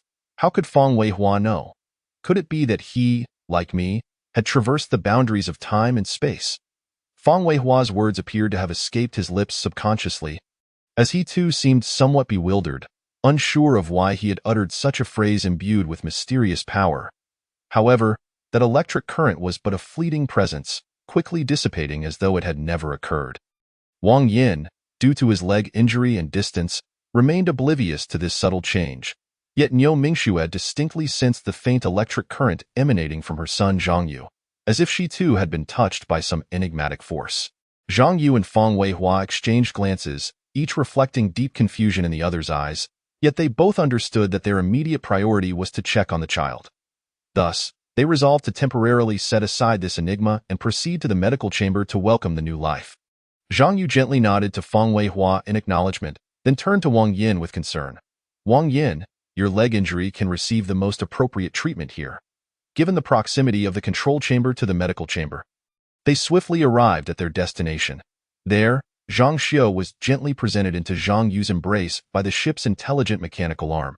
Zhang Yu cautiously extended his hands to receive this fragile and precious new life. Child, though your mother cannot be by your side, your father, grandmother, and these uncles will do their utmost to raise you. Zhang Yu's voice was tender yet resolute. As if comprehending Zhang Yu's words, Zhang Xiu suddenly let out a wail, his cry resonating with a profound sorrow, as if articulating his awareness of his mother's absence. Niu Mingxue took Zhang Xiu into her arms. This little life seemed to possess an extraordinary wisdom. Upon seeing Niu Mingxue, he ceased his cries, his little mouth opening as if in search of something. Niu Mingxue couldn't help but laugh, tears mingling with her smile. This little one must be hungry. Zhang Yu, is there anything suitable for him to eat here? Though initially moved to tears by Zhang Yu's words, the sight of the child allowed her to momentarily suppress her sorrow.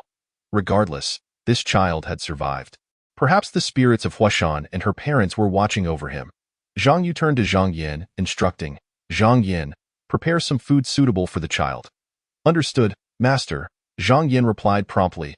With Zhang Yin's response, a warm bottle filled with milk was precisely delivered by the mechanical arm within the medical chamber. Zhang Yu accepted the bottle and gently handed it to his mother. Niu Mingxue received it and prepared to feed this newly arrived life. As she softly fed the child, she reminisced with deep emotion. This child resembles his father Zhang Yu so much. As soon as he saw me, he would stop crying. Feng Weihua chimed in at the opportune moment. This indicates that the child is particularly fond of you. How about I try holding him too? Niu Mingxue nodded in agreement. All right, but be gentle and remember to support the child's head. She carefully handed Zhang Xiu to Feng Weihua. The previously quiet child, now nursing, suddenly transformed his expression upon seeing Feng Weihua's face, furrowing his brow in distress, and began to cry, leaving Feng Weihua flustered. Zhang Xiu, why do you cry upon seeing your uncle? Don't cry. Look, I have something delicious here. Feng Weihua made every effort to soothe him, yet no matter his attempts, the little one continued to wail. Just as Feng Weihua was at his wit's end, Wang Yin approached, his leg injury now treated. Walking steadily as before, Wang Yin confidently proclaimed, Feng Weihua, let me give it a try. Feng Weihua expressed skepticism.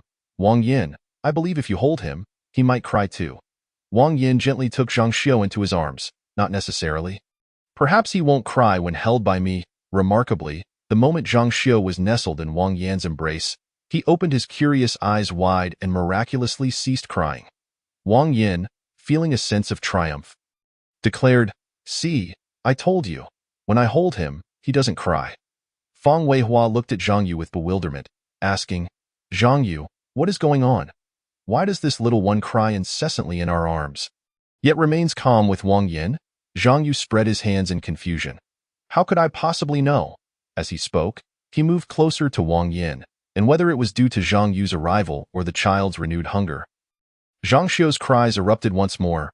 Wang Yin teased, Zhang Yu, I think this little one might be displeased with the nickname Zhang Pishu you gave him. Otherwise, why would he cry so persistently? Zhang Yu gently stroked Zhang Xiu's little face and said softly, Son, I am your father. Why do you cry upon seeing me? Am I truly that frightening? Yet, the more Zhang Yu explained, the louder the child's cries became. Observing this, Niu Mingxue quickly stepped forward to take the child from Wang Yan's hands. You all go ahead and busy yourselves. I will take care of the child. Zhang Yu, find us a room. Chapter 65. Settling everyone. Niu Mingxue cradled the child tenderly, and the cries ceased instantaneously as the little one quietly suckled from the bottle, his gaze gradually transforming into one of contentment and peace. Zhang Yu watched this scene unfold, unable to suppress a wry smile as he shook his head. It seems he is indeed closest to his grandmother. Mother, let me take you to find a comfortable room, and I'll also arrange accommodations for Wang Yin and Feng Weihua. And no sooner had he spoken than he turned and exited the medical chamber, his steps revealing a deep concern for his family. Niu Mingxue followed closely behind, cradling the child, her face radiating the glow of maternal love. Fang Weihua and Wang Yin walked side by side, their eyes reflecting a hint of curiosity. Wang Yin quietly asked Fang Weihua, I've always been curious as to why Zhang Yu named that artificial intelligence Zhang Yin. Fang Weihua shrugged. I cannot say. You'll have to ask Zhang Yu himself. However, you haven't offended him in the past, have you? Otherwise, why would he choose the character Yin from your name to name the artificial intelligence? Wang Yin furrowed his brow, racking his mind for any past grievances with Zhang Yu, yet nothing came to mind. Could it have been something trivial from their school days? Yet, that hardly seemed sufficient for Zhang Yu to act in such a manner. Seeing Wang Yin in distress, Fang Weihua jested, Stop overthinking it. I was just saying it offhand. Zhang Yu has always had peculiar ideas. Perhaps he simply chose it at random. Upon hearing this, Wang Yin's eyes widened in disbelief as he pointed at Fang Weihua. Fang Weihua? You dare to tease me? Fang Weihua laughed heartily and provocatively retorted. What? Do you want to fight? Look at your frail frame. I doubt you could withstand even one punch from me. The previously tense atmosphere lightened with Fang Weihua's jest. As he intentionally teased Wang Yin to ease everyone's spirits, as expected, Wang Yin took the bait, insisting on a contest with Fang Weihua. However, Fang Weihua's physique had been enhanced twice, coupled with his regular exercise in the warehouse, making him quite robust. Just as he had claimed, Wang Yin's slender build was no match for him. Fang Weihua effortlessly lifted Wang Yin with one hand.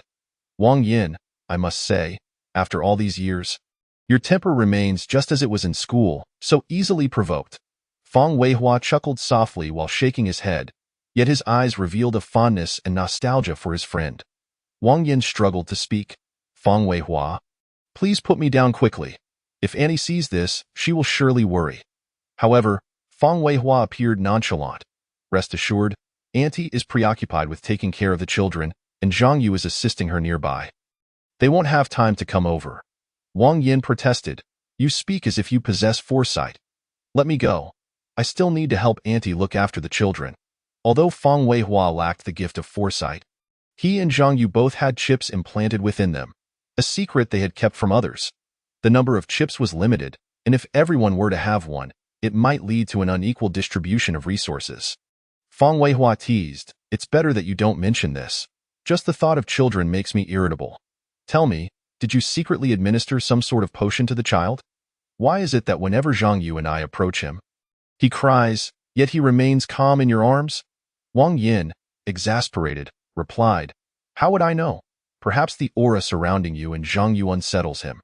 Fang Weihua deliberately lifted Wang Yin a bit higher, jesting, Who has a heavy aura? I wonder? Wang Yin, feeling a bit embarrassed, retorted, Just look at you now. It's not just children who might be frightened. Even adults would feel a tad uneasy. Fang Weihua laughed heartily and eventually set Wang Yin down. Very well. I shall be magnanimous and not hold this against you. Zhang Yu and I have matters to attend to, so you may assist Auntie with the children or retreat to your room to play video games. Once Wang Yin regained his footing, he sensed that Fang Weihua's strength had grown even more formidable than before. Despite his own weight of 150 pounds, Fang Weihua had lifted him effortlessly. A testament to his astonishing physical prowess, he reflected inwardly that even with several more years of training, he might not achieve such feats. Observing Wang Yin lost in thought, Fang Weihua prompted, Hurry along now. Zhang Yu and Auntie are waiting for us, oh, right? Wang Yin snapped back to reality and hurried to catch up. At that moment, Zhang Xiu was peacefully asleep in Zhang Yu's embrace.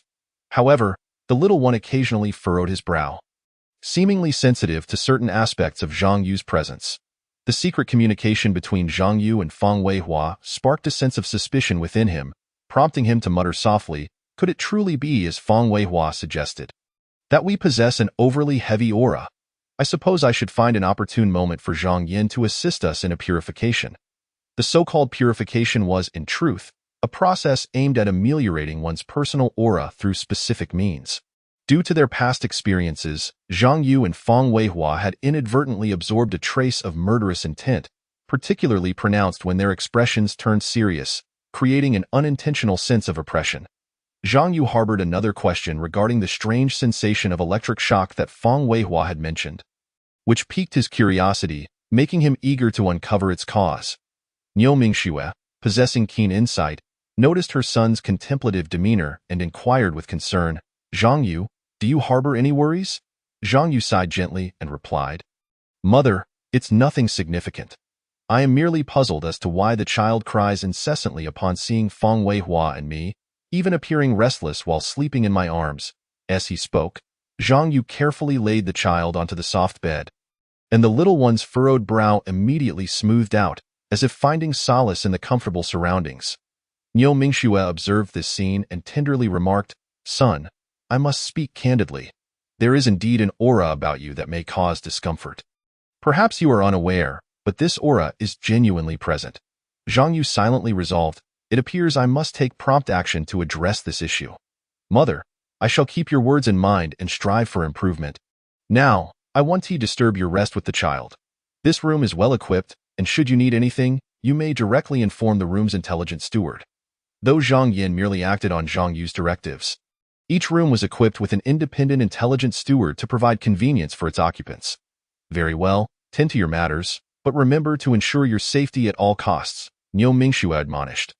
Zhang Yu responded softly in agreement before turning to leave the room, his mind already formulating plans for self-purification to eliminate any lingering negativity, allowing the child to feel secure in his presence. Chapter 66. The issue of the spaceship's power supply. At that moment, Feng Weihua and Wang Yin happened to arrive, and Zhang Yu made a quiet gesture, softly instructing them, "Let us proceed to the room ahead." The two nodded in understanding and followed Zhang Yu into the designated chamber. Once the door was closed, Zhang Yu stated directly, "Wang Yin, you shall reside in this room." Wang Yin glanced around. The space was ample, and the amenities met all his daily needs. The enormous screen particularly caught his attention. Although it lacked real-life competitive games, the advanced artificial intelligence system could simulate opponents of various difficulties to engage with players, operating smoothly without any delay. Players could freely manifest their ideas on the virtual screen and even choose to embody game characters, immersing themselves in the gaming world. Wang Yin exclaimed with excitement, "Zhang Yu, this room is simply marvelous. Moreover, it is conveniently close to Andy and the child."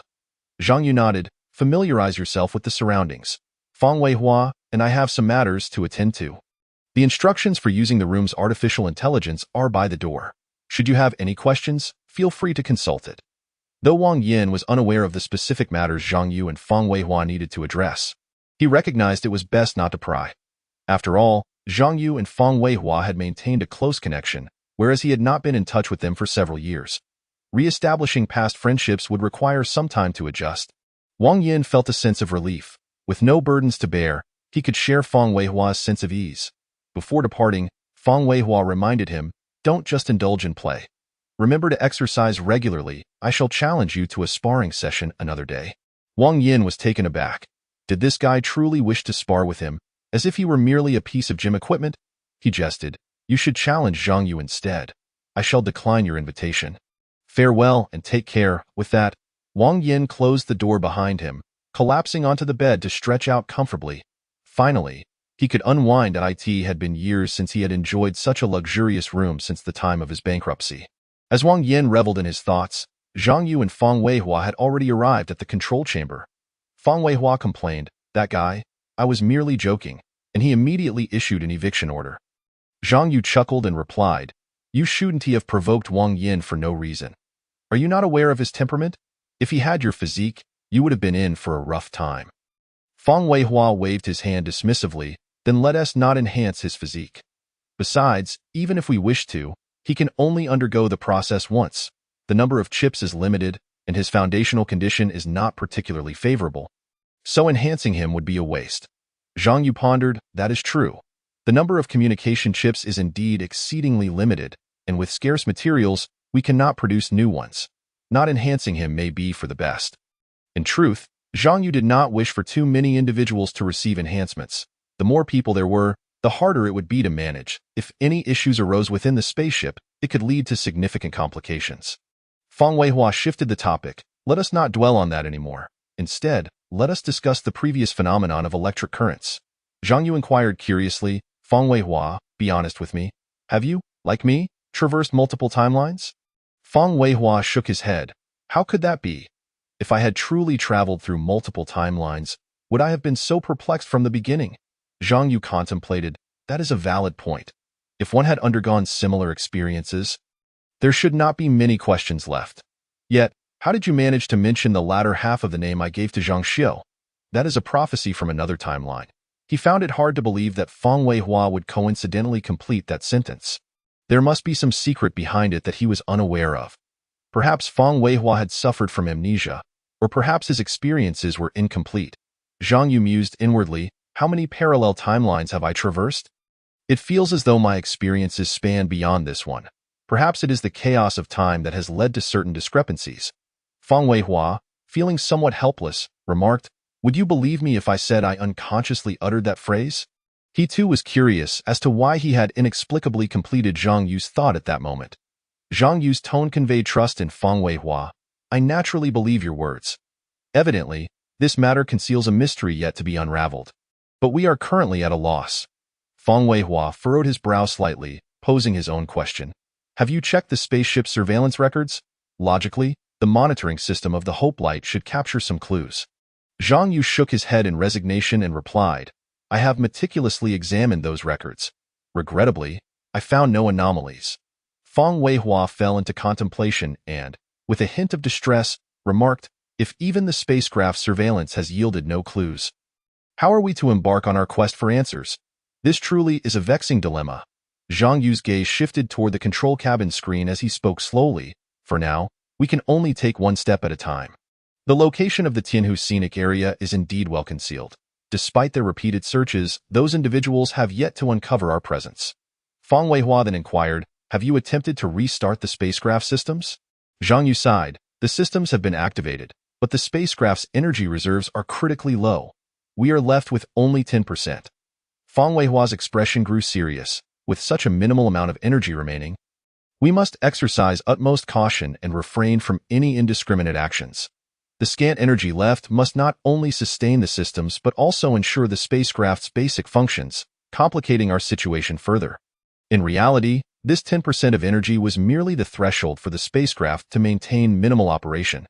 Zhang Yu was acutely aware that the spacecraft could not be restarted again, lest they risk being engulfed by the impending heat storm. He pondered silently, contemplating that if the experimental core could be restarted, the energy dilemma of the spacecraft could be resolved. Suddenly, a potential solution seemed to dawn upon him, and he said to Feng Weihua, perhaps the torrential rain expected tomorrow evening could lend us a helping hand. A glimmer of hope flickered in Feng Weihua's eyes. Are you suggesting that we can harness the storm to recharge the spacecraft? Chapter 67. The Hidden Dangers of the Spacecraft. Zhang Yu responded solemnly, that is precisely my consideration. The approaching storm will inevitably bring fierce winds, allowing our spacecraft to utilize wind energy, water energy, and any resources convertible into energy for replenishment. While nuclear energy would provide a quicker recharge, its acquisition is far too challenging, making electrical energy a more convenient option. Feng Weihua nodded in agreement.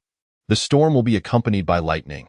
If we can convert this natural force into the spacecraft's power, it would be a tremendous energy boost.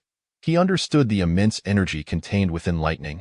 And if the spacecraft could successfully absorb it, it would significantly enhance its energy reserves. Zhang Yu continued, I share your sentiments. In the absence of nuclear energy, harnessing the power of lightning is indeed an excellent choice. However, we must direct the lightning towards our canyon. Feng Weihua questioned, do you harbor any concerns? Zhang Yu sighed, of course, consider this. When the torrential rain arrives, should we guide the lightning towards the canyon? What would the inhabitants of Blue Star think? Zhang Yu's worries were not without merit. Such a spectacle would undoubtedly attract everyone's attention, making it easier to expose the spacecraft's whereabouts. He had previously asked Zhang Yin why they could not relocate the spacecraft beyond Blue Star for energy replenishment. However, Zhang Yan's response was that the spacecraft's safety protocols prohibited such actions, a restriction that Zhang Yu himself had established.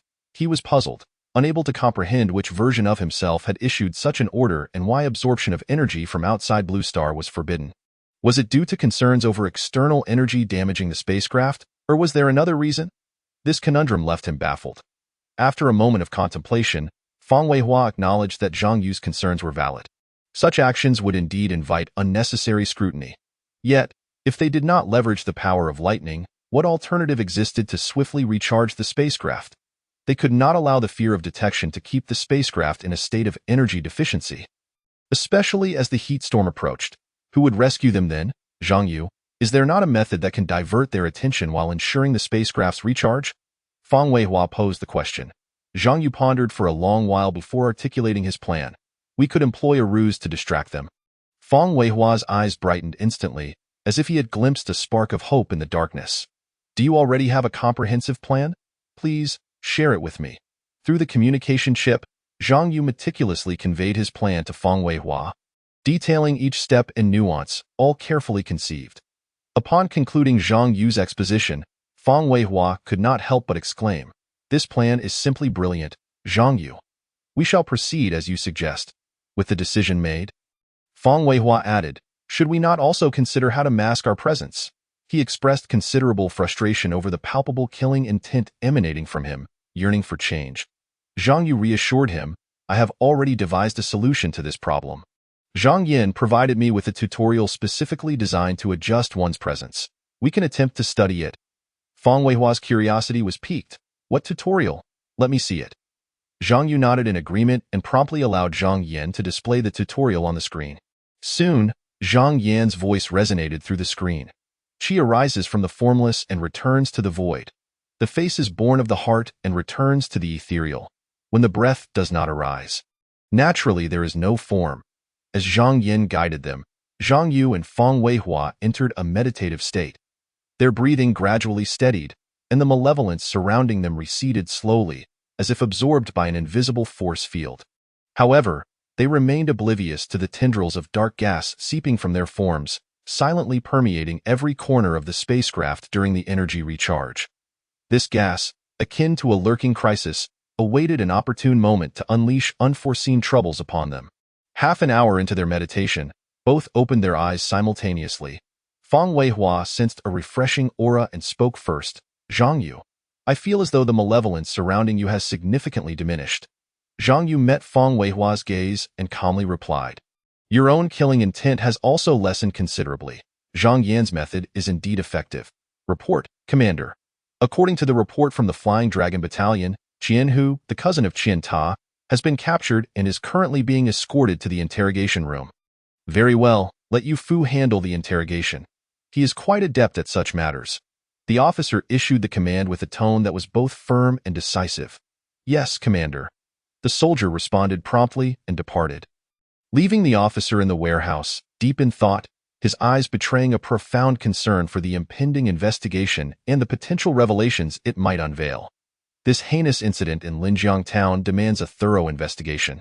Wang Lei's voice resonated within the warehouse, brimming with determination. Notify Shi Wu and instruct him to mobilize all his personnel to conduct meticulous searches of every corner of the town. We must not overlook any clues. Wang Lei's gaze swept over the mountain of corpses. The shock within his heart was ineffable. The occurrence of such a brutal massacre near his military base during peacetime left him feeling an unprecedented sense of astonishment and sorrow. Zhang Yu observed all this through the surveillance screens and remarked solemnly, "Commander Wang Lei is evidently taking this matter very seriously. However, regrettably, with the impending torrential rain tomorrow, the situation here will only become more complicated." Fang Weihua furrowed his brows in response. "Zhang Yu, we must find a way to warn them to prepare in advance. With an expected rainfall of 2,150 millimeters, the entire Longyue city could be engulfed by floods." Zhang Yu's expression grew more grave. "What you mention is merely the beginning. This rainfall will be global, potentially causing a significant rise in sea levels." Fang Weihua raised a question. "If that is the case, what is the necessity of planning to attract lightning to the spacecraft? Once the torrential rain arrives, it is unlikely anyone will notice what is happening here." Zhang Yu's reply revealed a deeper concern. "Ordinary people may not, but we must be wary of those with ulterior motives." Fang Weihua instantly comprehended Zhang Yu's apprehension. "You are right. Even amid global calamity, they will still allocate resources to keep an eye on us. Therefore, we shall proceed with our original plan." Zhang Yu sighed. "Wang Lei is an excellent commander, but when faced with natural disasters, individual leadership capabilities are ultimately limited." Fang Weihua suddenly proposed an audacious idea. "Zhang Yu, what if we send a dream to Wang Lei, informing him of the impending torrential rain? What do you think?" Zhang Yu chuckled wryly and shook his head. You are quite the dreamer. Even if the spacecraft possessed such capabilities, we lack the energy to execute such an operation. However, Fang Weihua's words reminded Zhang Yu, who pondered for a moment, seemingly inspired. Perhaps we could breach the network to publicize the news of the torrential rain, but this would undoubtedly incite widespread panic. Fang Weihua insisted, causing panic is far better than leaving them unprepared when the storm strikes. Very well, if they can save themselves, perhaps they will endure until the spacecraft is capable of rescuing them. Zhang Yu swiftly made a decision. He turned away from the screen displaying Linjiang Town, now fully committed to notifying all residents of Blue Star to prepare for the impending rain, of course. All this would exclude the nations situated to the east of Longhua. He cared little for their fate. If the spacecraft had sufficient energy, he would even consider bombarding that nation, ensuring those islands sank forever beneath the waves. For the Hope Beacon spacecraft, infiltrating the global network was as effortless as plucking a flower. Zhang Yu rapidly disseminated his voice to every network node, whether internal or external.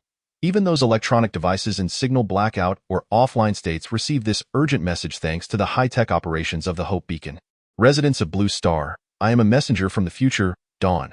I must inform you that from 6:05 p.m. on May 13, 2055, to 8:53 a.m. on May 14, 2055, a global torrential rain will sweep across the entirety of Blue Star.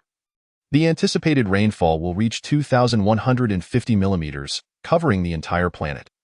Allow me to reiterate, this rainfall will be global. You may choose to be skeptical, but I must tell you, this is about to occur. I hope my warning prompts you to prepare in advance. After transmitting these two segments, Zhang Yu instructed Zhang Yin to withdraw from the network intrusion.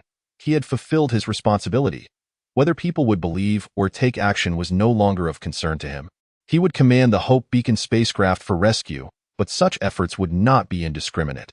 His spacecraft had limited capacity, and preserving the ember of human civilization was already his utmost limit. On the large screen in the control cabin, the leaders of various nations engaged in heated discussions regarding Zhang Yu's warning. Most held a skeptical view of the news. However, the elder from Longhua, upon hearing this information, wasted no time in convening an emergency meeting. He understood that in such circumstances, any potential threat should be taken seriously. The ease with which Zhang Yu infiltrated the network and accurately forecasted the time and magnitude of the rainfall was enough to raise alarms. In the monitoring rooms of various governments and agencies, analysts were attempting to trace the source of the message and assess its credibility.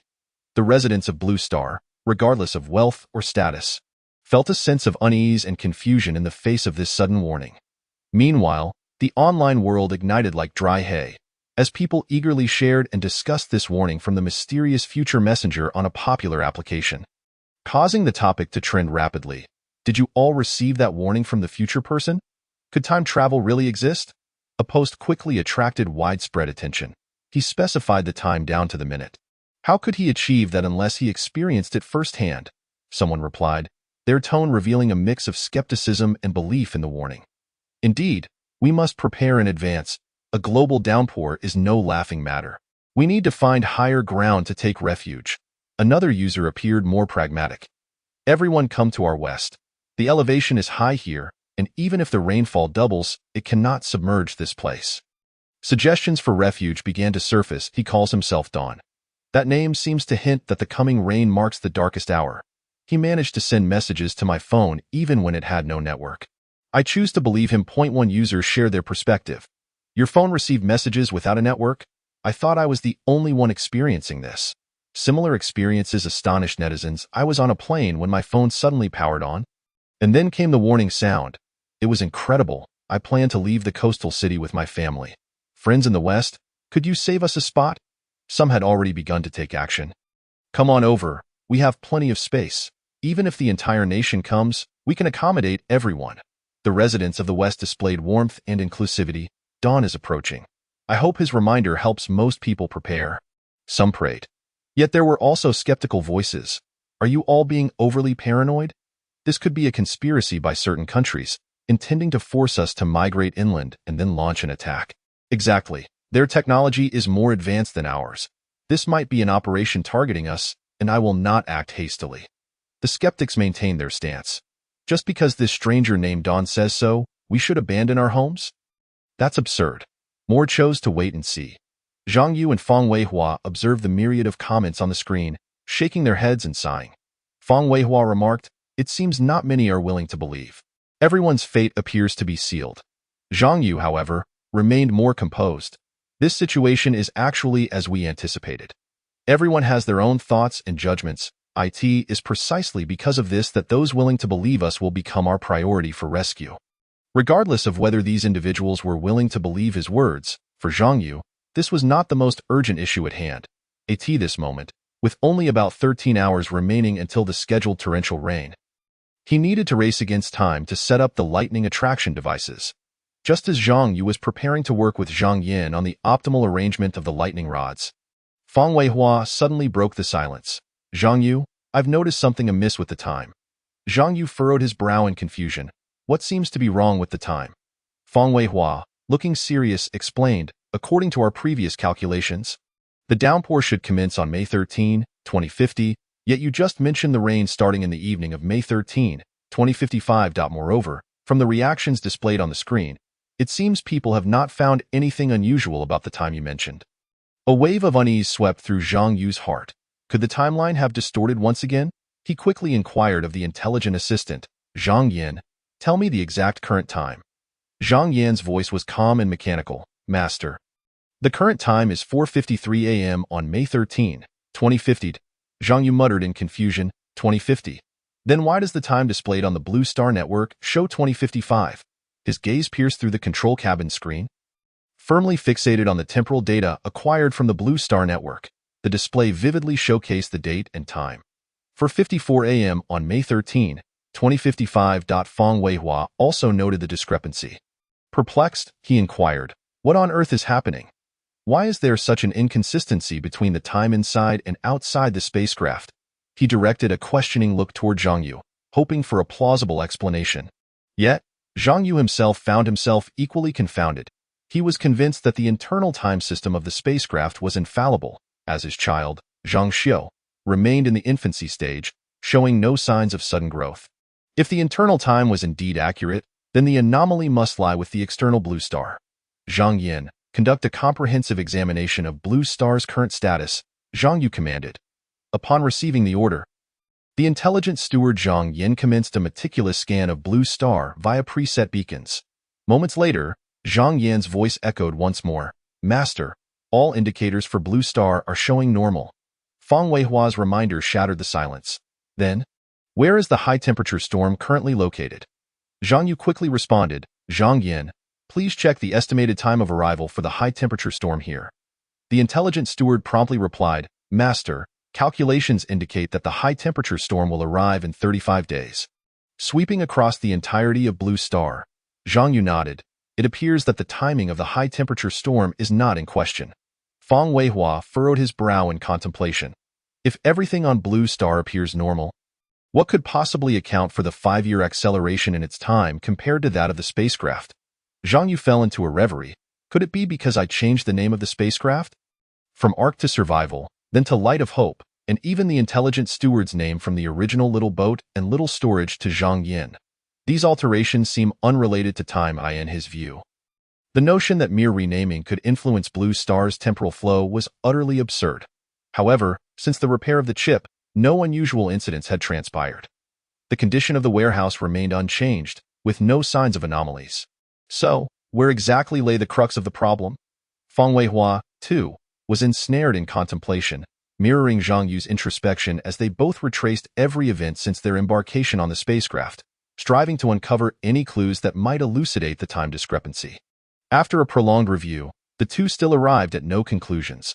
Zhang Yu ultimately resolved to cease dwelling on the matter. Since we cannot identify the root cause, we should first attend to the pressing tasks at hand. We must proceed to set up the lightning rods.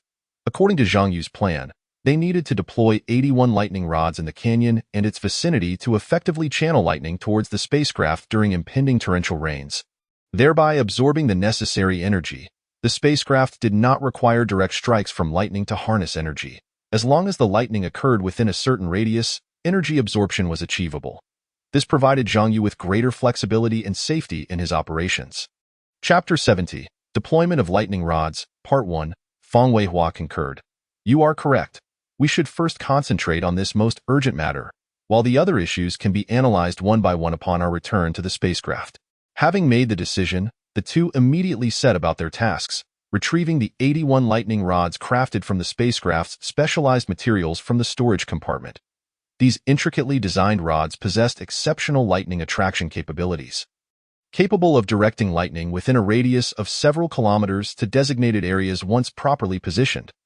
This was merely one component of Zhang Yu's grand plan. In addition to deploying the lightning rods, they also needed to dismantle the existing lightning protection facilities in the vicinity, a task of considerable difficulty. The method to disable the lightning rods was straightforward. Zhang Yu merely needed to damage the pointed tips to render them ineffective. However, while the number of lightning rods around the canyon was limited, the nearby villages were densely populated. More challenging was the fact that as daylight approached, the search operations throughout Longyue City were set to commence. And should their movements be detected, the difficulty of their mission would escalate dramatically in such a tense atmosphere. Each step had to be taken with utmost caution to ensure the successful implementation of their established plan. In Zhang Yu's assessment, as long as the lightning rods surrounding the canyon were thoroughly eliminated, he need not concern himself with those in other regions. Although both he and Feng Weihua possessed physical attributes far superior to the average person, the weaponry of Blue Star was no trifling matter. Daytime operations posed significant risks, and they could not guarantee a safe return to the Light of Hope spacecraft in the event of unforeseen circumstances. Once all preparations were complete, the spacecraft's exit gradually opened, a bright beam of light smoothly ushering Zhang Yu and Feng Weihua out from within the spacecraft. However, they were not the only entities departing. The black gas that had pervaded the spacecraft, akin to a cunning chameleon, silently maintained a color identical to that of the guiding beam, trailing closely behind. Disturbingly, the spacecraft's monitoring system remained unresponsive, failing to issue any warnings.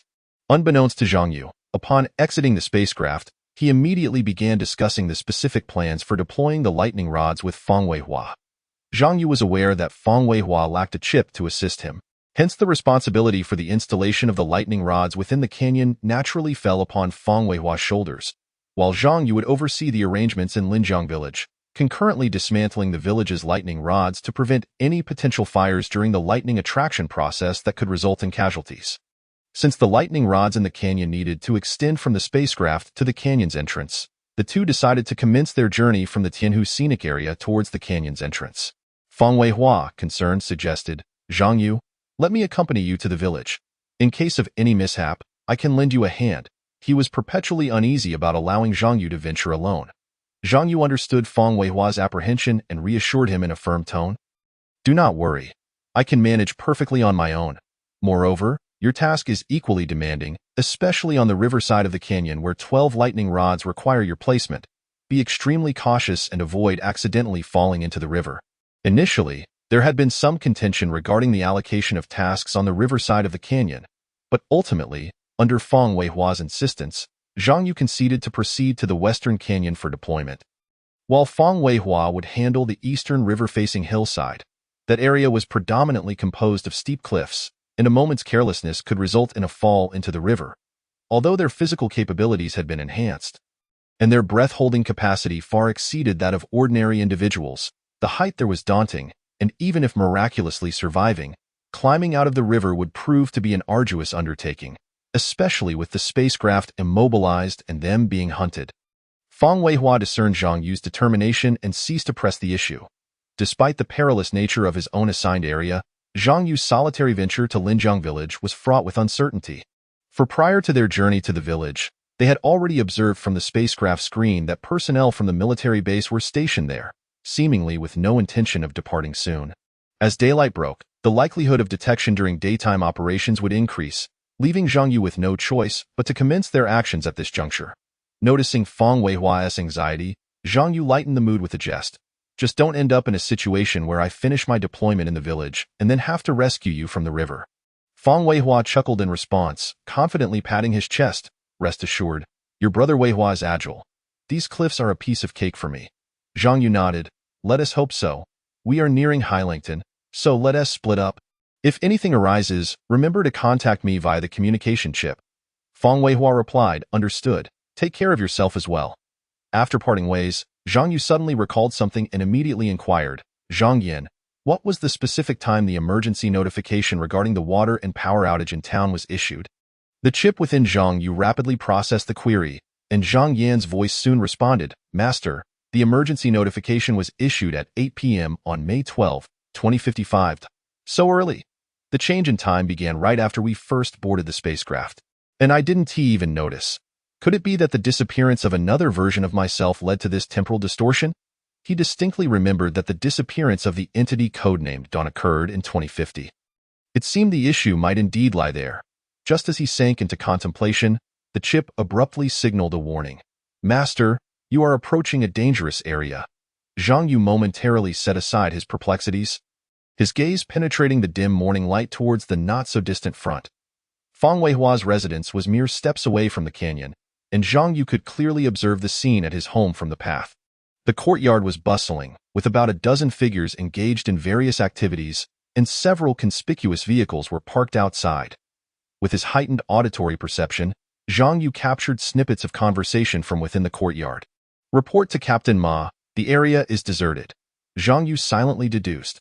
The Flying Dragon Company from the military base in Linjiang Town, led by Ma Wu. It seems they have detected something unusual. But regrettably, you shall inevitably fail to track our whereabouts. Listening to the reports of his subordinates, Ma Wu contemplated for a moment before issuing an order. They cannot be foolish enough to return home. Ming and Tiandu, you shall remain here to continue the surveillance, while the rest of you accompany me to search elsewhere. Understood, Captain. At this juncture, Zhang Yu recalled that the Flying Dragon squad consisted of 120 members, organized into groups of 20, each with a leader and a deputy. From his observations, Ma Wu was indeed leading one such squad of 20. He mused to himself. It seems that quietly sabotaging the lightning rod with these 20 well-trained individuals will not be an easy task. Chapter 71. The Arrangement of Lightning Rods, Part 2. A lightning rod had been erected near Fang Weihua's residence, and the roof of his house was precisely the critical location for Zhang Yu's plan to install the lightning rod. Similarly, 12 lightning rods needed to be arranged in Linjiang village to complete the mission. It appeared that the only option was to temporarily incapacitate them. Zhang Yu did not intend to harm these individuals. After all, they would be the backbone of the rescue efforts during the impending flood. Doubts clouded Zhang Yu's mind like a thick fog.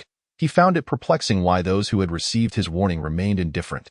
Could it be that a mere discussion during a meeting had caused them to dismiss the matter entirely? Such apathy left Zhang Yu feeling both bewildered and powerless. Nevertheless, Zhang Yu did not allow this to hinder his progress. He swiftly outlined an action plan in his mind. The brief distance of merely 50 meters to Fang Weihua's house was but a few steps for him. Moreover, with those individuals already dispersed, it undoubtedly provided him with an excellent opportunity to act. With a swift motion, he almost instantaneously closed the gap between himself and Fang Weihua's residence, his steps light and rapid, akin to a nocturnal creature stealthily approaching its target. Ming and Tiandu remained vigilant in Fang Weihua's courtyard. Despite their specialized training, they paled in comparison to Zhang Yu's extraordinary physique. Coupled with the precise guidance of the chip, Zhang Yu's movements approached an almost ghost-like stealth. Just when the two had yet to fully recover from their astonishment, Zhang Yu struck with the swiftness of lightning, incapacitating them before they could utter a sound. The entire sequence unfolded in a flash, clean and efficient. Having succeeded, Zhang Yu promptly entered Fang Weihua's room and retrieved a bottle of pills from a concealed location. He meticulously confirmed the dosage, then ground the tablets into powder, skillfully administering the powder into the mouths of Ming and Tiandu. The purpose of this powder was to prolong their unconsciousness, thus granting Zhang Yu more precious time for his actions. After placing the two on the bed in the room, ensuring they would not be discovered too soon, Zhang Yu gently closed the door behind him. Throughout the entire process, there was scarcely a sound, and he then stealthily descended the stairs to the rooftop, preparing to proceed with the next phase of arranging the lightning rod. Zhang Yu adeptly snapped the lightning rod from Fang Weihua's rooftop, replacing it with a specially designed lightning rod he held in hand. Though there was a size difference between the two, Zhang Yu's strength allowed him to secure the lightning rod in place. Visually, it appeared almost identical to the original rod, yet Zhang Yu knew that once lightning struck, the scene here would be nothing short of spectacular. Just as Zhang Yu completed the installation of the lightning rod, voices and footsteps emerged from outside the courtyard. Ming and Tian do really have it easy. They don't have to participate in the search. While we're exhausted like dogs, one voice complained. Who says they can hide anywhere? We VE nearly turned Linjiang town upside down, utilizing satellites and helicopters, yet we Haven T found a trace, another concurred. Perhaps they possess high-tech equipment that shields them from detection. I've heard Zhang Yu is a science enthusiast, indulging in all sorts of peculiar experiments at home, the first speaker remarked, a hint of jealousy and envy creeping into his tone. What on earth are Ming and Tian doing? We VE entered the courtyard, yet there's not a sound from them. Are they slacking off? His voice carried evident dissatisfaction and suspicion. Most likely, they might be taking a quick nap. They probably heard us and chose not to come out, another voice speculated, seemingly trying to excuse their companions. Ming and Tian, the captain will return shortly. If you continue to dawdle, we cannot guarantee your safety. The leader's voice bore a serious warning, clearly displeased with Ming and Tian's behavior. Amidst this tense and silent atmosphere, Zhang Yu's voice emerged like a whisper in the night breeze. Calm yet undeniable. They have already fallen asleep. You might as well join them. The sudden voice startled the two who had just entered the courtyard, and they inwardly lamented. Realizing it was only Zhang Yu, they immediately intended to turn and retaliate, but since Zhang Yu had managed to appear behind them like a phantom, it was evident he had long been prepared for this encounter. Zhang Yu's movements were as swift as lightning. He struck with such speed that the two scarcely had time to react before collapsing. Zhang Yu deftly administered the powdered medication into their mouths, his tone nonchalant. I have matters to attend to, so you'll have to sleep a little longer. From their conversation, Zhang Yu learned that Ma Wu was about to return, prompting him to hasten his preparations. Fortunately, the chip allowed Zhang Yu to clearly track each individual's position. Akin to an eagle surveying from above, with everything within his control point, 4 members of the squad led by Ma Wu had already fallen silently at Zhang Yu's hands, yet the others remained oblivious to the situation. Data from the spacecraft indicated that 2 individuals were still stationed at Zhang Yu's home while the others were gradually returning to Fang Weihua's residence. Fortunately, the signal in his location would be completely jammed, alleviating any concerns that his actions would be discovered. However, as dawn began to break, Zhang Yu realized he needed to accelerate his actions. Fortunately, Ma Wu was returning with 3 individuals. Once he dealt with them, there would only be a total of 10 remaining, including those at his home. Though these individuals were all trained elites, they still paled in comparison to Zhang Huayu. Gyo ensure a decisive strike. Zhang Yu resolved to take them out in batches. He moved the 2 he had incapacitated outside, concealing himself in the nearby shadows, deliberately placing Ming and Tian's bodies in a visible spot near the window to entice the others. Zhang Yu waited in silence, yet it seemed his plan had become overly complicated. Among the 4 returning, 2 surprisingly entered the courtyard even before Ma Wu and another individual. This unexpected opportunity brought Zhang Yu joy, as he recognized it as the optimal moment to act. The courtyard door creaked open, and one of the individuals, keen on amusement, jested. Li Ling, Wang Qian, what are you 2 doing loitering at the entrance? Are Tian Du and Ming engaged in some unsavory business inside, requiring your watchful eyes? Lu Han, your wits are sharp. I suspect these 2 brothers are likely up to no good, Li Xiao replied with a tone of mockery. Lu Han laughed heartily, retorting, Li Xiao, you're no stranger to such antics yourself. How else could you have thought of this possibility so quickly? Chapter 72. The Arrangement of Lightning Rods, Part 3. Just as the 2 engaged in their idle chatter, Zhang Yu's voice suddenly pierced the tranquility of the night. Your movements are quite sluggish. Zhang Yu had patiently awaited by the door, yet he had not anticipated that these 2 would be so slow. As Ma Wu and another individual approached, Zhang Yu had no choice but to swiftly transition from the door to the entrance, lest he miss the opportunity. You are? Before Lu Han could fully articulate his words, he and Li Xiao succumbed to Zhang Yu's rapid assault, losing consciousness almost instantaneously. Zhang Yu nimbly dragged them into the room, placing them alongside the previously incapacitated Li Ling and Wang Qian. Of course, the powdered medication was essential once again, albeit in a smaller dosage than that given to Ming and Tian Du. Zhang Yu did not intend for them to remain asleep for too long, as he hoped they would awaken simultaneously. This was ultimately for their benefit, for upon waking, they would undoubtedly need to engage in the forthcoming flood rescue efforts, thus replenishing their energy in advance. Having settled the 2, Zhang Yu sensed the approaching footsteps of Ma Wu and another individual growing ever closer. He no longer had time to lay in ambush outside, so a sudden idea struck him. He swiftly turned on the room's lights, then turned them off again, followed by turning them on once more. This alternating signal, to an outsider, might merely appear to be a circuit malfunction, yet in Zhang Yu's plan, it served as a trap to lure the two. Subsequently, Zhang Yu silently concealed himself in a corner that could not be seen from outside. Upon noticing the flickering lights within the room, Ma Wu instructed the person beside him, "Bu Hua, go check what's going on." He assumed it was merely Tiandu and Ming and caught, slacking off. Bu Hua, receiving the command, called out from a distance, "Everyone in the room, come out. The captain is not here, so you've all decided to slack off? Who hasn't he pulled an all-nighter? How come you are the first to fall asleep? Is there no sense of discipline left?"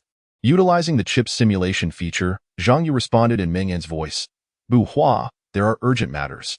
You can't expect me to rush out right after taking care of business, can you, Bu Hua?" Upon hearing Ming An's response, casually inquired, "Ming An, while you are in the restroom, where is Tiandu? Are the two of you together?" Zhang Yu then mimicked Tiandu's voice, speaking in a hurried tone. "What's the rush? I've just finished and am putting on my pants. You can't expect me to go out to face the captain with my backside bare, can you?" Although Ma Wu felt a flicker of anger. As the captain, he understood the exhaustion of his team members who had not slept for a day and a night. It was only human to occasionally take a moment of respite in the restroom. However, after waiting at the door for quite a while, he began to think that Tiandu was taking an unusually long time to dress. He mused that perhaps he had been too lenient in managing them and resolved to intensify their training upon his return. Yet, he also sensed that something was amiss with Ming and Tiandu today. Despite the fact that the voices were indeed theirs, there was an underlying strangeness that troubled him at that moment. Bu Hua had already turned the doorknob, pushing the door open as he remarked, "Surely it shouldn't take this long to get dressed? Did you perhaps have an accident?" As soon as he spoke, Bu Hua realized the abnormality within the room, but his reaction was a moment too late. Before he could utter a warning, he had already collapsed against Zhang Yu's arm. Although Zhang Yu had made an effort to slow his movements, the thud from Bu Hua's fall alerted Ma Wu, who immediately assumed a defensive stance and quickly approached the door.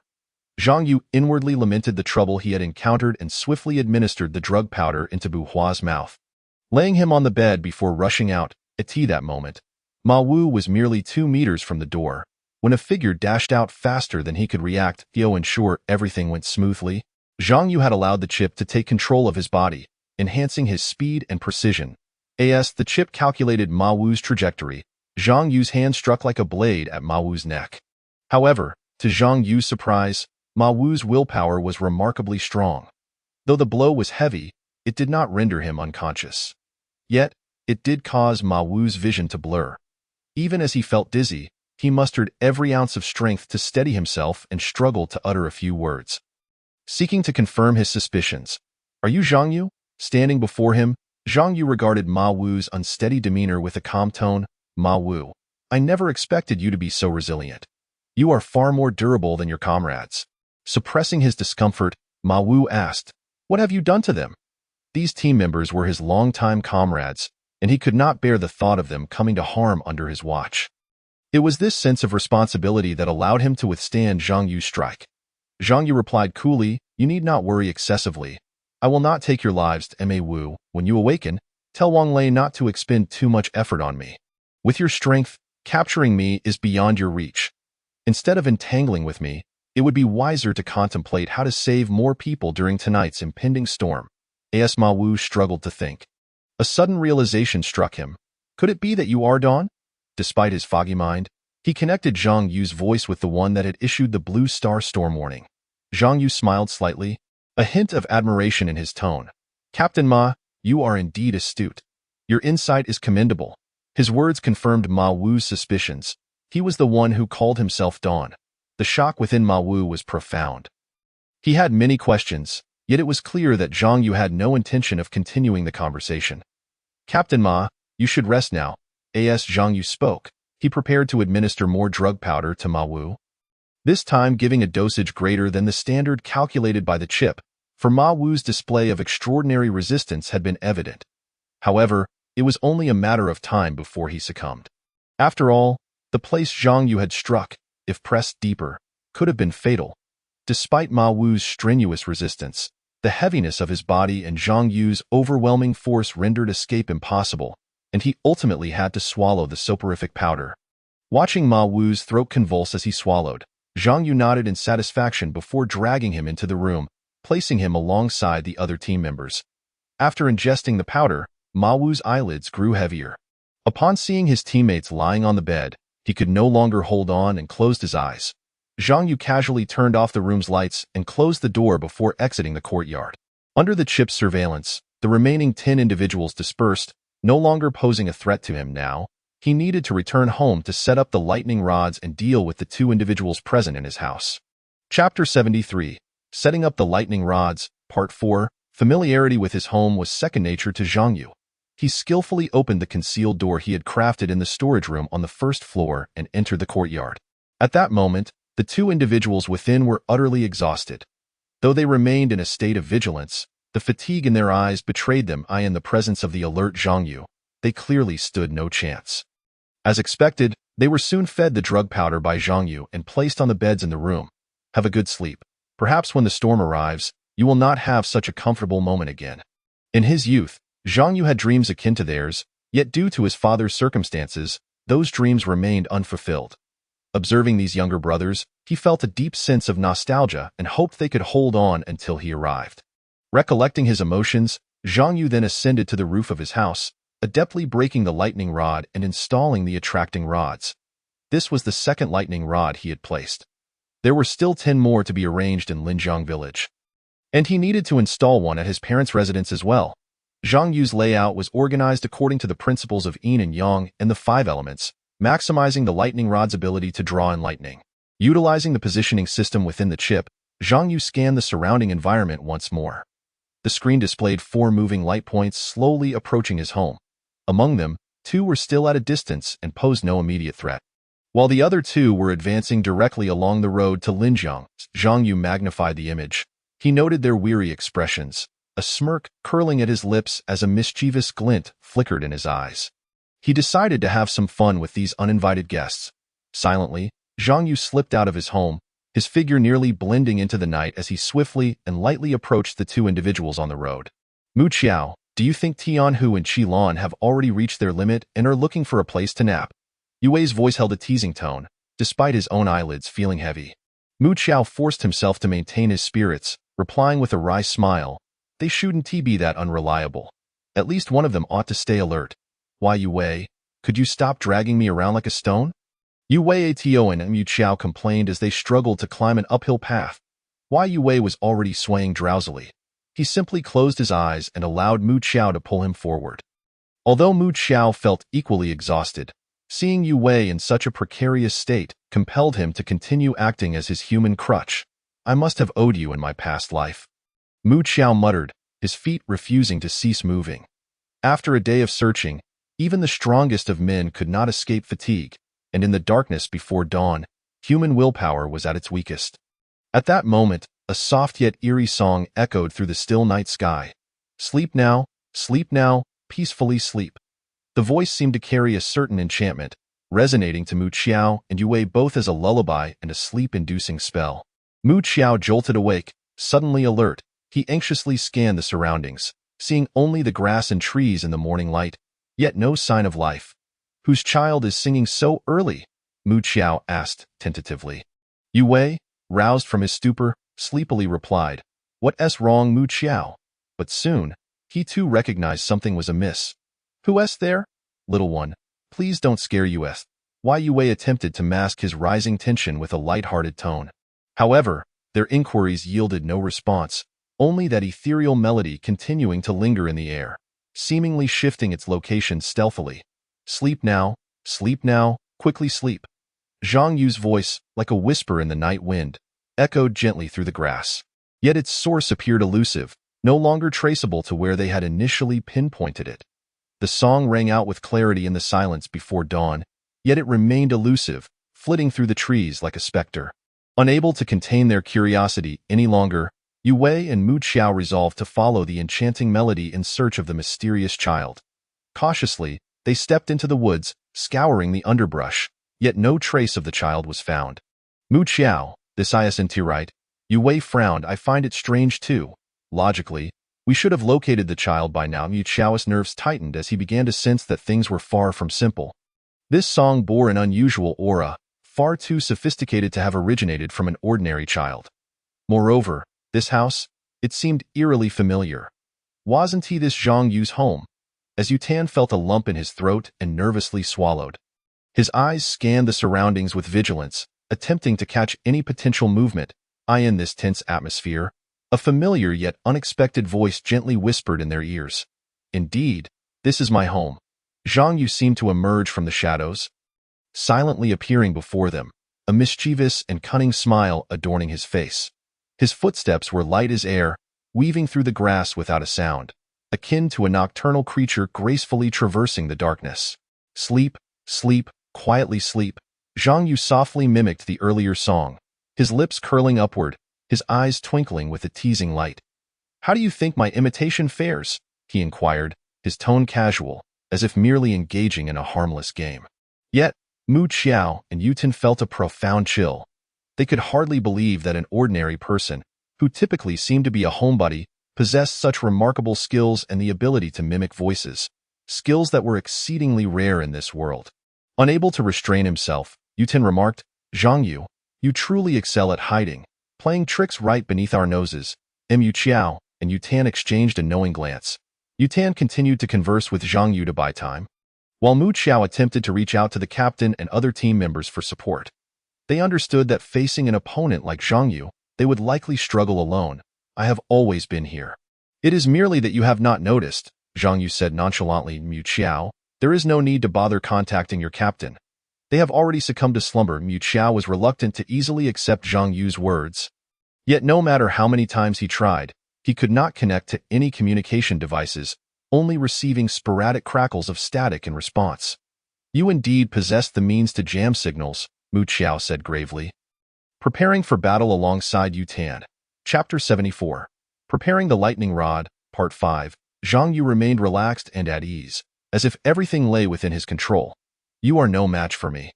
You might as well conserve your energy and obediently return with me to sleep. Why Yutan's fighting spirit was ignited. He retorted defiantly, whether I am qualified to be your opponent can only be determined through combat.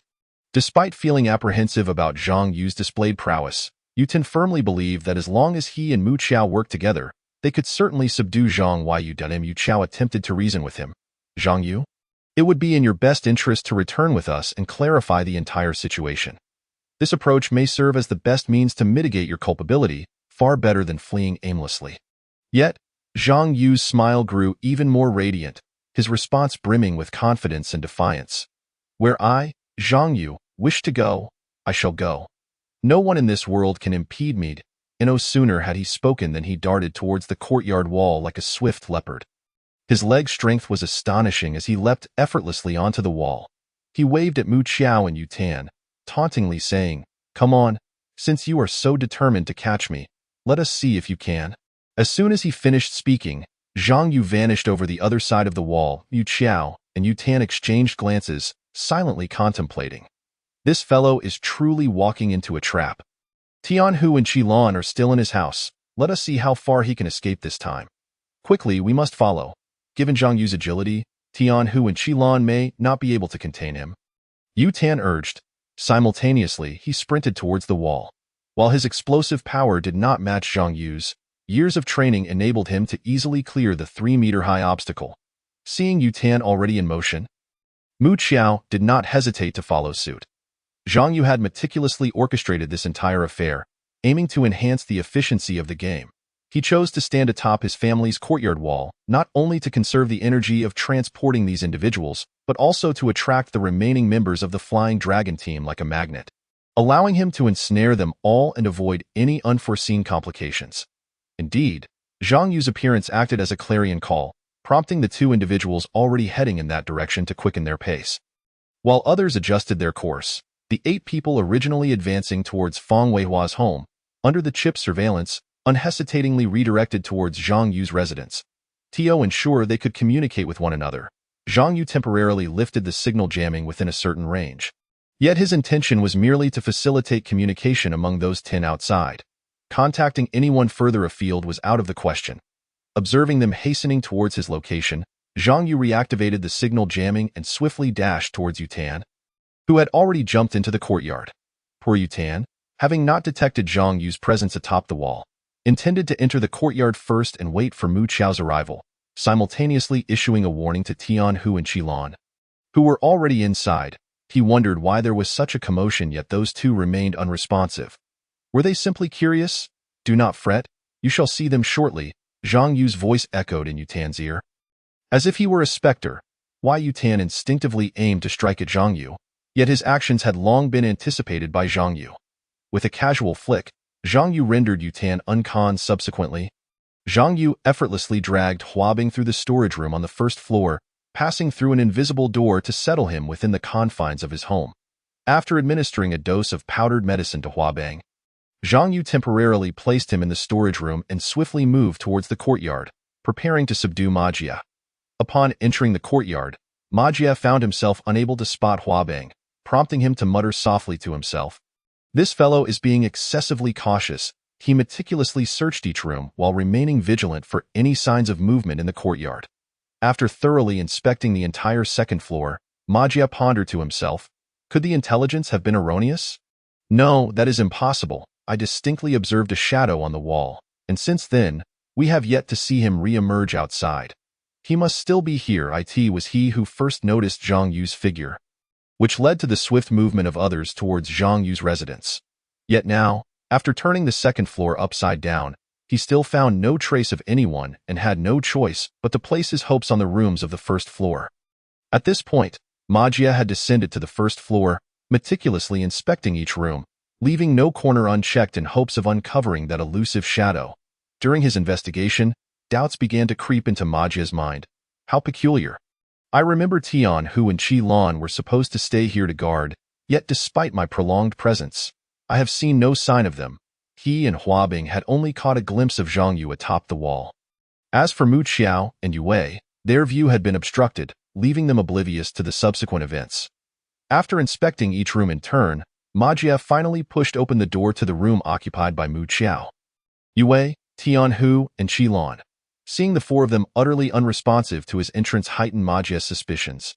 Mu Qiao, Yue Wei, Tian Hu, Qilan, you four are here idling away in slumber.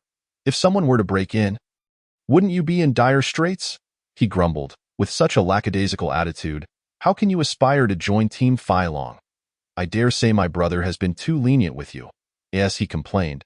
He checked the four individuals' breathing and found them unharmed, merely deducing from their rhythmic snores that they had indeed succumbed to a deep slumber. Just as Ma Jie was preparing to awaken the four with a tirade, Zhang Yu suddenly appeared silently at the doorway. Ma Jie? Younger brother of Ma Wu.at the sound. Ma Jie's body tensed instinctively, yet he quickly regained his composure. The manner of Zhang Yu's appearance was exceedingly uncanny. He had not perceived a single sound of footsteps. Turning his head, Ma Jie saw Zhang Yu standing at the door with a smile, a glimmer of mockery in his eyes, as if ridiculing Ma Jie's sluggish reaction. Based on his earlier sighting of the figure atop the wall, Ma Jie instantly recognized Zhang Yu's identity. It seems there has been a miscommunication in the intelligence from the base. Zhang Yu, the injuries on Qian Ta and Bosch Qian were inflicted by you, weren't they? A slight, almost imperceptible smile curled at the corners of Zhang Yu's mouth. It appears that you, like your brother, possess a keen sense of observation and a delicate mind. In Zhang Yu's eyes. Although Ma Jie spoke bluntly, he acted with considerable method, revealing a complexity beneath his seemingly coarse exterior. As Ma Jie heard Zhang Yu's words, he understood that Zhang Yu had tacitly acknowledged his suspicions. However, recalling Zhang Yu's mention of his brother, he could not help but inquire, "Have you seen my brother?" Zhang Yu responded nonchalantly, "Of course, he is currently in a deep slumber. Would you like to join him in his dreams?" The implication in his words caused Ma Jie's heart to plummet. He realized that the situation might be far more intricate than he had initially perceived. Ma Jie's gaze fell upon the four sleeping figures on the bed, their slumber resembling that of lifeless swine. Devoid of any response, he coldly fixed his stare on Zhang Yu, demanding, "You administered the drug to them, didn't you?" Recalling how he had been unable to rouse them despite his fervent calls, Ma Jie could conceive no other explanation aside from drugging. Zhang Yu acknowledged this with a smug smile playing on his lips. Indeed, what they ingested was the very powdered medicine I hold in my hand. With that, he gently raised his hand to display the packet of soporific powder. The powder was encased in a special edible membrane, which would dissolve swiftly upon ingestion. Ma Jie's gaze was intensely focused on the powder in Zhang Yu's hand, his tone laced with provocation. Are you so confident that you can subdue me? Though Zhang Yu's arrival had been without sound, Ma Jie harbored sufficient confidence in his own strength. Zhang Yu, having noted the resolve in Ma Jie's eyes, allowed a playful smile to form. How about we make a wager? Let us gamble on whether you are willing to voluntarily consume this powder.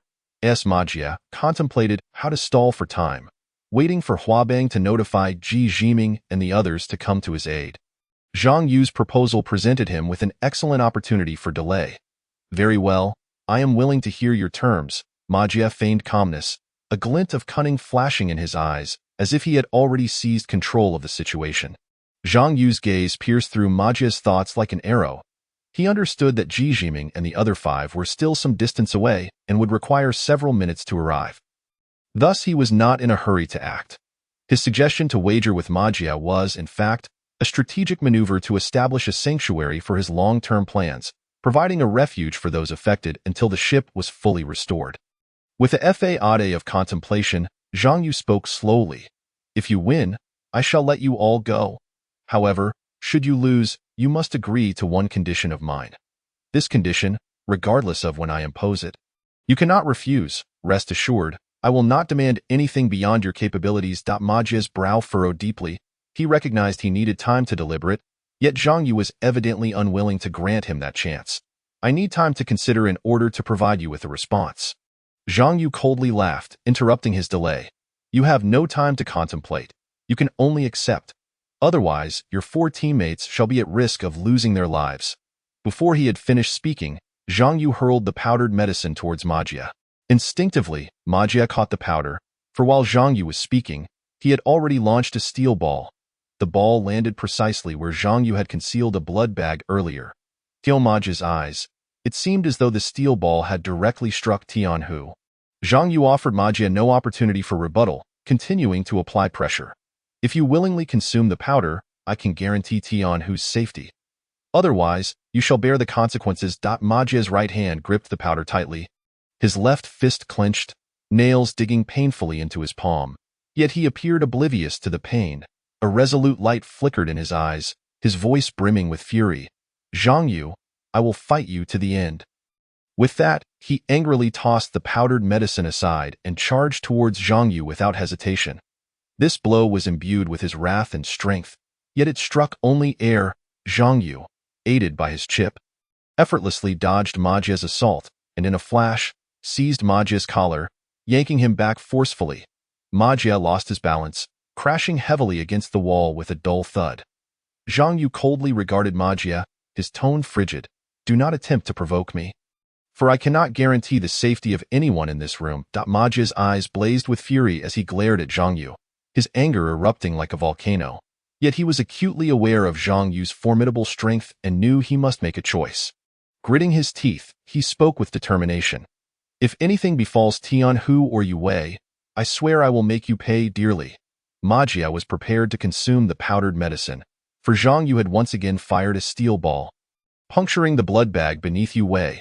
Zhang Yu replied nonchalantly, as long as you ingest the powder, I can assure their safety. Remember, you now owe me a condition, one you cannot refuse at any time. Ma Jie's mind was as clear as crystal. He understood that Zhang Yu's words indicated he would not let him perish. But why would he want us to sleep? Did he have ulterior motives? Ma Jie had no time to ponder further. Zhang Yu toyed with the steel ball in his hand with ease, the threat implicit in his actions. I hope you can keep your promise, Ma Jie stated, seizing the previously discarded powder and unhesitatingly ingesting it. The powder dissolved rapidly on his tongue, and his plan to ambush Zhang Yu was thereby dashed. Observing Ma Jie swallow the powder, Zhang Yu's lips curled into a smile as he lifted the covers from Tianhu, Yue, Qi Lan, and Mu Qiao, revealing the truth beneath. Ma Jie beheld the astonishing scene. Unease surged within him, yet his body was rendered powerless to rise. The dosage Zhang Yu had administered was sufficient to render him unconscious in a remarkably short time. Zhang Yu dipped his finger into a bit of red liquid and smeared it onto Ma Jie's lips. Instinctively, Ma Jie licked his lips, only to realize it was ketchup.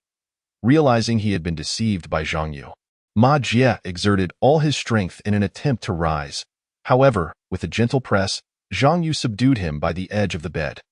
Leaning close to Ma Jie's ear, Zhang Yu whispered softly, "Did you really think this was all real? How could I possibly eliminate such invaluable power as yours so easily? You still have greater roles to play." Ma Jie felt his eyelids growing heavier. He struggled to remain conscious, but ultimately could only weakly utter, "Zhang Yu, how dare you deceive me?" Zhang Yu gently covered his mouth and slowly laid him down from the bed, saying, "Shu, keep your voice down. Your teammates will be here to rescue you soon, but they too will swiftly join your ranks." By the time Ma Jie was pushed onto the bed, he had completely lost consciousness, sinking into a profound slumber. Zhang Yu, observing the tranquil slumber of the few, utilized his extraordinary hearing to clearly eavesdrop on the conversation of the 6 individuals outside the door. "Deputy Captain, why haven't Hua Bang and Ma Jie shown up yet?" The team members' inquiry resonated with a sense of urgency in the dim light of the approaching dawn. Ji Jiming furrowed his brow and replied, "We rushed here because we received news from the 2 of them. Logically, they should have arrived long ago. Qian Huan, go check around Zhang Yu's house and see if they might be lying in ambush elsewhere." "Understood, Deputy Captain," Qian Huan responded as he departed. Ji Jiming's arrangement was not without merit. Sending Qian Huan to scout the situation was supposed to be foolproof. Yet, it was precisely this seemingly simple task that reduced their team from 6 to 5. As Qian Huan made his way along the wall towards the storeroom, Zhang Yu had already stealthily struck, incapacitating him in one swift motion before calmly dragging him into the storage room. Naturally, Zhang Yu did not forget to utilize the powder that induces slumber. All of this transpired unbeknownst to Ji Jiming and the others. At this moment, Zhou Mao, standing beside Ji Jiming, couldn't help but speak up, "Deputy Captain, do you think Hua Bang and Ma Jie might have acted independently?" In Zhou Mao's view, it was indeed plausible for Ma Jie to take such an initiative. After all, his elder brother was Captain Ma Wu, and Ma Jie had shown some dissatisfaction towards Ji Jiming, making such behavior seem consistent with his character. Yang Chun chimed in, "Deputy Captain, I believe Zhou Mao has a point. Ma Jie's temperament could very well lead him to do something like this." Though Su Pan and Hong Kong remained silent, their eyes revealed their agreement with Zhou Mao and Yang Chen's suspicions, believing that Ma Jie and Hua Bang might have acted on their own accord. Ji Jiming raised his hand to interrupt their conjectures. "Let us refrain from making baseless assumptions. We will decide after Qian Huan returns with a report." His words conveyed an undeniable authority. Ji Jiming harbored doubts about whether Ma Jie had indeed acted independently, but without concrete evidence, he would not hastily draw conclusions. After all, every word he uttered could potentially impact the unity and morale of the team. Thus, he had to tread carefully.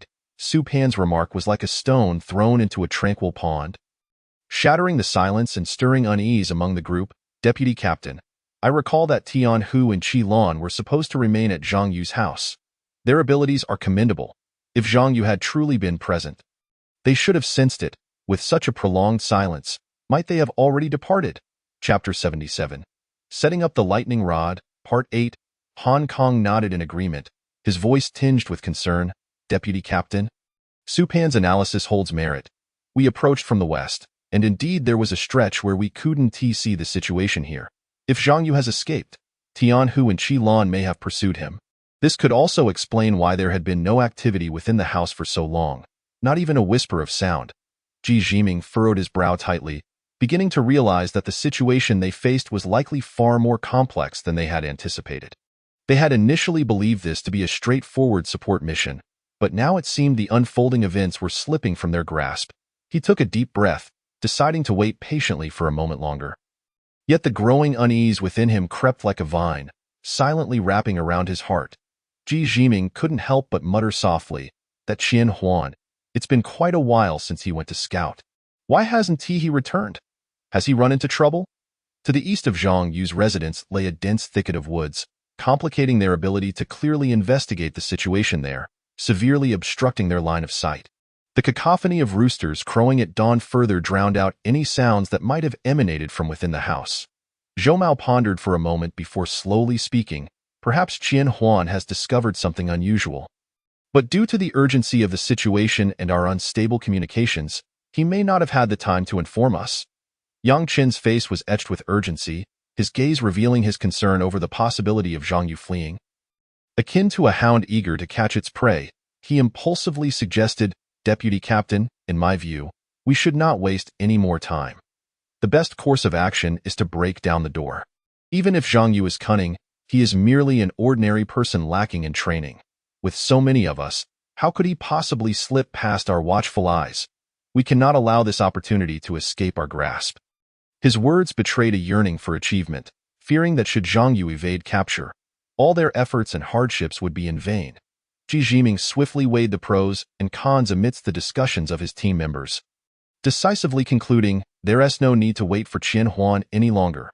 Everyone, follow my lead. Let us charge in immediately. Our objective is to capture Zhang Yu alive. If he is not found inside, we will conduct a thorough search. Since he dares to return here, it indicates he cannot have gone too far. We must locate him in his hiding place." Zhou Mao nodded, adding, "I observe that no vehicles have left this road. He must be hiding nearby, especially in the basement, which is dim and damp, making it the ideal hiding spot." Zhou Mao's words reminded Ji Jiming, who promptly instructed, "Zhang Yu is meticulous. The basement may hold further secrets. Once inside, prioritize checking the basement." No sooner had he spoken than the five of them charged over the wall like tigers descending a mountain, swiftly and methodically entering Zhang Yu's yard. Their movements were clean and decisive, clearly indicative of their elite training. Ji Jiming and Zhou Mao surged like twin whirlwinds, heading directly for the basement, while Hong Kong nimbly ascended to the second floor, meticulously inspecting each room. Su Pan remained alert in the yard, scanning the surroundings, while Yang Chun conducted a thorough search on the first floor. The collaboration among the five was seamless, their reconnaissance web as tight as a spider's trap. Should Zhang Yu truly be hiding here, escape would be nearly impossible. However, unbeknownst to them, Zhang Yu was no longer an ordinary individual. His abilities had transcended their imagination. Though Ji Jiming and his team were well trained, they appeared insignificant in the face of Zhang Yu, who possessed the godlike perspective granted by a chip and an enhanced physique from spacecraft enhancements. Zhang Yu was nearly invincible, while the five of them united might pose a slight challenge. Their scattered actions would render their pursuit a mere game for him. The first to be incapacitated was Yang Qin, who was searching within a room on the first floor. He meticulously scoured every corner, leaving no detail overlooked. But the moment he opened the cabinet door, Zhang Yu struck like a specter. A vivid red mark appeared on Yang Qin's neck, and without any struggle, his body collapsed heavily onto the bed. Zhang Yu peered through the crack of the cabinet, observing Yang Qin's weapon with disdain as he murmured, "You still carry a real gun? Alas, even if you could fire it, the speed of the bullet would be far too slow in my eyes." The sudden crash of the cabinet door being flung open immediately alerted Su Pan in the yard. Through the remaining light of the window, he caught sight of Yang Chun lying unconscious on the bed and quickly realized the situation was dire. Instead of recklessly rushing in, he swiftly reacted, shouting, "The target is in the room on the west side of the first floor." Su Pan's shout shattered the tranquility, instantly capturing the attention of Hong Kong on the second floor, as well as Ji Jiming and Zhou Mao in the basement. They quickly abandoned their searches and rapidly converged towards the room on the first floor's west side. Yet, Zhang Yu's speed was evidently superior, making Su Pan's retreat appear slow and futile in the blink of an eye. Zhang Yu had already dashed to Su Pan's side, swiftly striking down the weapon from Su Pan's grasp. Su Pan stood stunned, overwhelmed by the display of power that Zhang Yu exhibited. He understood all too well that he was no match for this formidable foe. In a state of urgency, he urged, "You all need to hurry. This guy is too strong for me to handle alone." Before he could finish his sentence, Zhang Yu delivered a second blow, and Su Pan was enveloped in darkness, collapsing to the ground. Zhang Yu had no time to assist him. Instead, he deftly used his foot to cushion Su Pan's head from the impact as he fell at that moment. Han Hang on the second floor had already reacted, swiftly aiming his weapon at Zhang Yu and unhesitatingly pulling the trigger. Concerned about accidentally injuring the fallen Su Pan, Han Hang's bullet veered slightly off target, whizzing past Zhang Yu without making contact. Han Heng's warning served as both a caution and an exhortation to Zhang Yu. I advise you to abandon your resistance and surrender. Perhaps there will still be a chance for you. Having witnessed Zhang Yu incapacitate Su Pan, Han Heng felt a mix of fear regarding Zhang Yu's might and began calculating whether he, along with Zhou Mao and Deputy Captain Ji Jiming, could subdue this powerful adversary. Zhang Yu had perfectly timed the arrival of Ji Jiming and Zhou Mao. He knew that it would take them 10 seconds to reach him from the basement, and that span was ample for him to take down Han Heng. Chapter 78, Arranging the Lightning Rod, Part 9. As expected, the moment Han Heng issued his warning, Zhang Yu made his move. He taunted, Han Heng, your bullets can't harm me. Han Heng watched in astonishment as Zhang Yu displayed an incredible burst of energy, leaping several meters high and heading straight for the corridor on the second floor. He decisively fired his weapon, attempting to shoot based on Zhang Yu's landing point and trajectory in the air. However, everything unfolded as Zhang Yu had anticipated. The bullets merely struck the railing, the ground, and the walls in vain, never once touching Zhang Yu's body.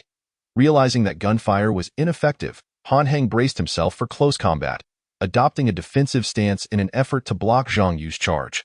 He firmly believed that as long as he could delay Zhang Yu for a few seconds, Ji Jiming and Zhou Mao would arrive, and together, the three of them would surely be able to subdue Zhang Yu. Yet, he ultimately underestimated Zhang Yu. Like a cannonball shot from a barrel, Zhang Yu surged onto the second floor and directly collided with Han Heng. Han Heng, having fired at Zhang Yu, faced retaliation. He was sent flying from the midpoint of the corridor, crashing violently against the wall at the western end. Fortunately, Zhang Yu managed to temper his force. Otherwise, if he had struck with full intensity, Han Heng would have likely perished on the spot. Zhang Yu coldly remarked, I detest having a gun pointed at me during close combat. Han Heng, you have successfully provoked my wrath. Previously, while others had been no match for Zhang Yu, at least they had refrained from using weapons. Only Han Heng had dared to shoot at Zhang Yu from the outset, nearly injuring the fallen Su Pan in the process. Had Zhang Yu not intended to use them for his own purposes, Han Heng's fate could have been far more tragic. Zhang Yu showed no mercy towards Han Heng. His movements were swift and ruthless, delivering a powerful chop to Han Heng's neck with such force that a mere increase in strength would have resulted in Han Heng's immediate demise. Han Heng became the first of Zhang Yu's victims to be left unattended. His body, once propped against the wall, fell helplessly to the ground. Nonetheless, Zhang Yu gave him a kick towards the corridor to ensure that he would not tumble off the second floor in an attempt to turn over. At that moment, Ji Jiming and Zhou Mao burst forth from the basement, witnessing Zhang Yu's assault on Han Heng. Zhou Mao, under the cold gaze of Zhang Yu, found himself lowering his weapon involuntarily. He was not the type to act impulsively without thought. Having seen Han Heng suffer such a fate for firing at Zhang Yu, he had no desire to follow suit. After confirming that Su Pan was still alive, Ji Jiming turned his attention to Zhang Yu, attempting to negotiate. Zhang Yu, your skills are truly remarkable. If you are willing to join us, I can plead with the commander on your behalf regarding the previous matters. After all, Qian Ta and his subordinates are notorious, and you are merely acting in accordance with justice. Having witnessed Zhang Yu's extraordinary abilities, Ji Jiming understood that neither he nor Zhou Mao could contend with Zhang Yu alone. He even feared for the safety of the other members of their team, including the captain, who might have already fallen victim to Zhang Yu's lethal prowess. However, seeing that Zhang Yu had only knocked them unconscious rather than killed them, Ji Jiming believed there was still a glimmer of hope for reconciliation. If Zhang Yu's capabilities could be harnessed for the benefit of Longhua, he could not only easily secure the top spot in physical fitness tests, but might even represent Longhua in international exercises, bringing glory to the military base in Linjiang City. Thus, he tentatively proposed the idea of bringing Zhang Yu on board, which would eliminate the need for them to be adversaries. Zhang Yu, however, displayed no interest in Ji Jiming's proposal. To him, the impending high-temperature storm was far more urgent than joining any organization. In the face of such life-and-death matters, personal ambitions and accolades seemed trivial. He was acutely aware that if humanity could not survive this catastrophe, then all glory and status would amount to nothing. Ji Jiming, you may be disappointed. I have no intention of joining you, Zhang Yu stated calmly, shifting his gaze away from Zhou Mao. On the contrary, I would prefer that you join me and serve my cause. Ji Jiming sighed in resignation, his words tinged with admiration and reluctance. Were it not for the constraints of my position, I would truly wish to venture forth with you. However, my mission lies here, and that is simply not feasible." His words were heartfelt. Ji Jiming held Zhang Yu in high regard. Despite Zhang Yu being stained with blood, those deceased were indeed the dregs of society, and Qian Ta's subordinates were particularly vile. Ji Jiming harbored a deep-seated hatred for their actions, but felt powerless to exact justice due to legal and evidential constraints. Zhang Yu, however, exuded a sense of unwavering confidence. "Rest assured, there will come a day when I will compel your commanding officer, Wang Lei, to issue such orders personally." Ji Jiming and Zhou Mao found Zhang Yu's proclamation hard to believe. Yet his demeanor conveyed that it was no jest. "If you can persuade Commander Wang to issue such an order, then I, Ji Jiming, will naturally comply," Ji Jiming responded. Zhou Mao, however, voiced his doubts in a hushed tone. "Deputy Captain, you aren't seriously considering being swayed by Zhang Yu's words, are you? He is precisely the one we are meant to apprehend." Ji Jiming smiled wryly and shook his head. "Zhou Mao, do you truly believe we possess the capability to capture Zhang Yu? As long as he chooses not to imprison us, we should consider ourselves fortunate." Zhou Mao's suggestion revealed his anxiety. "Deputy Captain, we should seek an opportunity to withdraw," as a computer expert of Team Feilong. Zhou Mao was far less adept in close-quarters combat than his fellow team members. Facing Zhang Yu's predatory gaze, he felt a wave of unease and yearned to leave this place and call for backup. Ji Jiming, however, pessimistically shook his head. "It seems we might not be able to escape." Upon hearing this, Zhou Mao's mind raced with strategies, but the more he contemplated fleeing, the more Zhang Yu seemed determined to thwart their attempts. In this contest of strength, it was abundantly clear that Zhang Yu held the upper hand. Zhang Yu listened intently to Ji Jiming and Zhou Mao's conversation, his voice tinged with amusement as he interrupted their hushed exchange. "Zhou Mao, your deputy captain is correct. I have no intention of allowing your departure." Zhang Yu's gaze lingered on Zhou Mao once more, seemingly assessing his worth. "I have heard that you possess extraordinary talents in the realm of computers. As a frontline warrior, it seems somewhat beneath your abilities. If you were to remain in a support role, perhaps you could unleash even greater potential." Zhang Yu's chip had provided him with detailed information about Zhou Mao, and this computer expert skills were precisely what Zhang Yu needed. Overseeing the monitoring room of the shelter would be an ideal fit for him. Zhou Mao, directly singled out by Zhang Yu, felt a surge of pride and immediately retorted, "Zhang Yu, while I excel in computers, my close combat skills are also commendable. Do not underestimate me." Chapter 79. Arranging the Lightning Rod, Part 10. He noticed the stark contrast between Zhang Yu's appreciative gaze towards Ji Jiming and the disdain he received, igniting a sense of unjust anger within Zhou Mao. Everyone possesses their own strengths, and Zhang Yu's attitude felt like an insult to him. However, Zhang Yu seemed unfazed, raising an eyebrow and saying, "Oh, if that is the case, why not accompany me and demonstrate your abilities? Prove it. I will show you not to underestimate anyone. After all, in a group of 3, there must be a teacher among us," Zhou Mao instinctively replied, failing to recognize that he had fallen into Zhang Yu's trap. Satisfied, Zhang Yu nodded. "Good, then let us set off at once." Observing how easily Zhou Mao had been led astray, Zhang Yu's lips curled into a mocking smile. Ji Jiming shook his head in exasperation, while Zhou Mao suddenly realized he had seemingly stepped into a trap.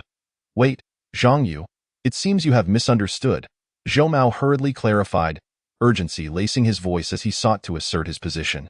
"What I meant was to prove myself, not that I truly intend to follow you." Yet, Zhang Yu appeared unruffled, a triumphant smile gracing his lips. "Zhou Mao, your deputy captain has already acquiesced. Why deceive yourself?" As Zhang Yu spoke, his gaze, both intentional and unintentional, swept across the horizon, where the sun had quietly ascended, casting a golden hue upon the skyline. "There is no time for idle chatter with you all," he declared. "Ji Jiming, Zhou Mao, will you willingly consume the powdered medicine, or shall I take matters into my own hands?" With these words, Zhang Yu retrieved 2 packets of powder from his pocket, flicking them lightly with his fingers, causing the packets to arc gracefully through the air before landing steadily back in his palm. His eyes were firmly fixed on the 2 men, awaiting their decision. The trajectory of the powder's flight pointed towards Hong Kong, who lay unconscious, as if silently mocking the helplessness of the duo.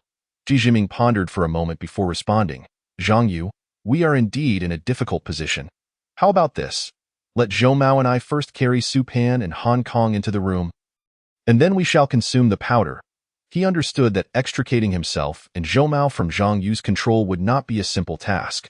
Rather than risk being rendered unconscious by Zhang Yu, it would be wiser to take the initiative, thus mitigating unnecessary harm. Ji Jiming had already devised a plan, outwardly acquiescing to Zhang Yu while secretly preparing to escape and inform their base once Zhang Yu had departed.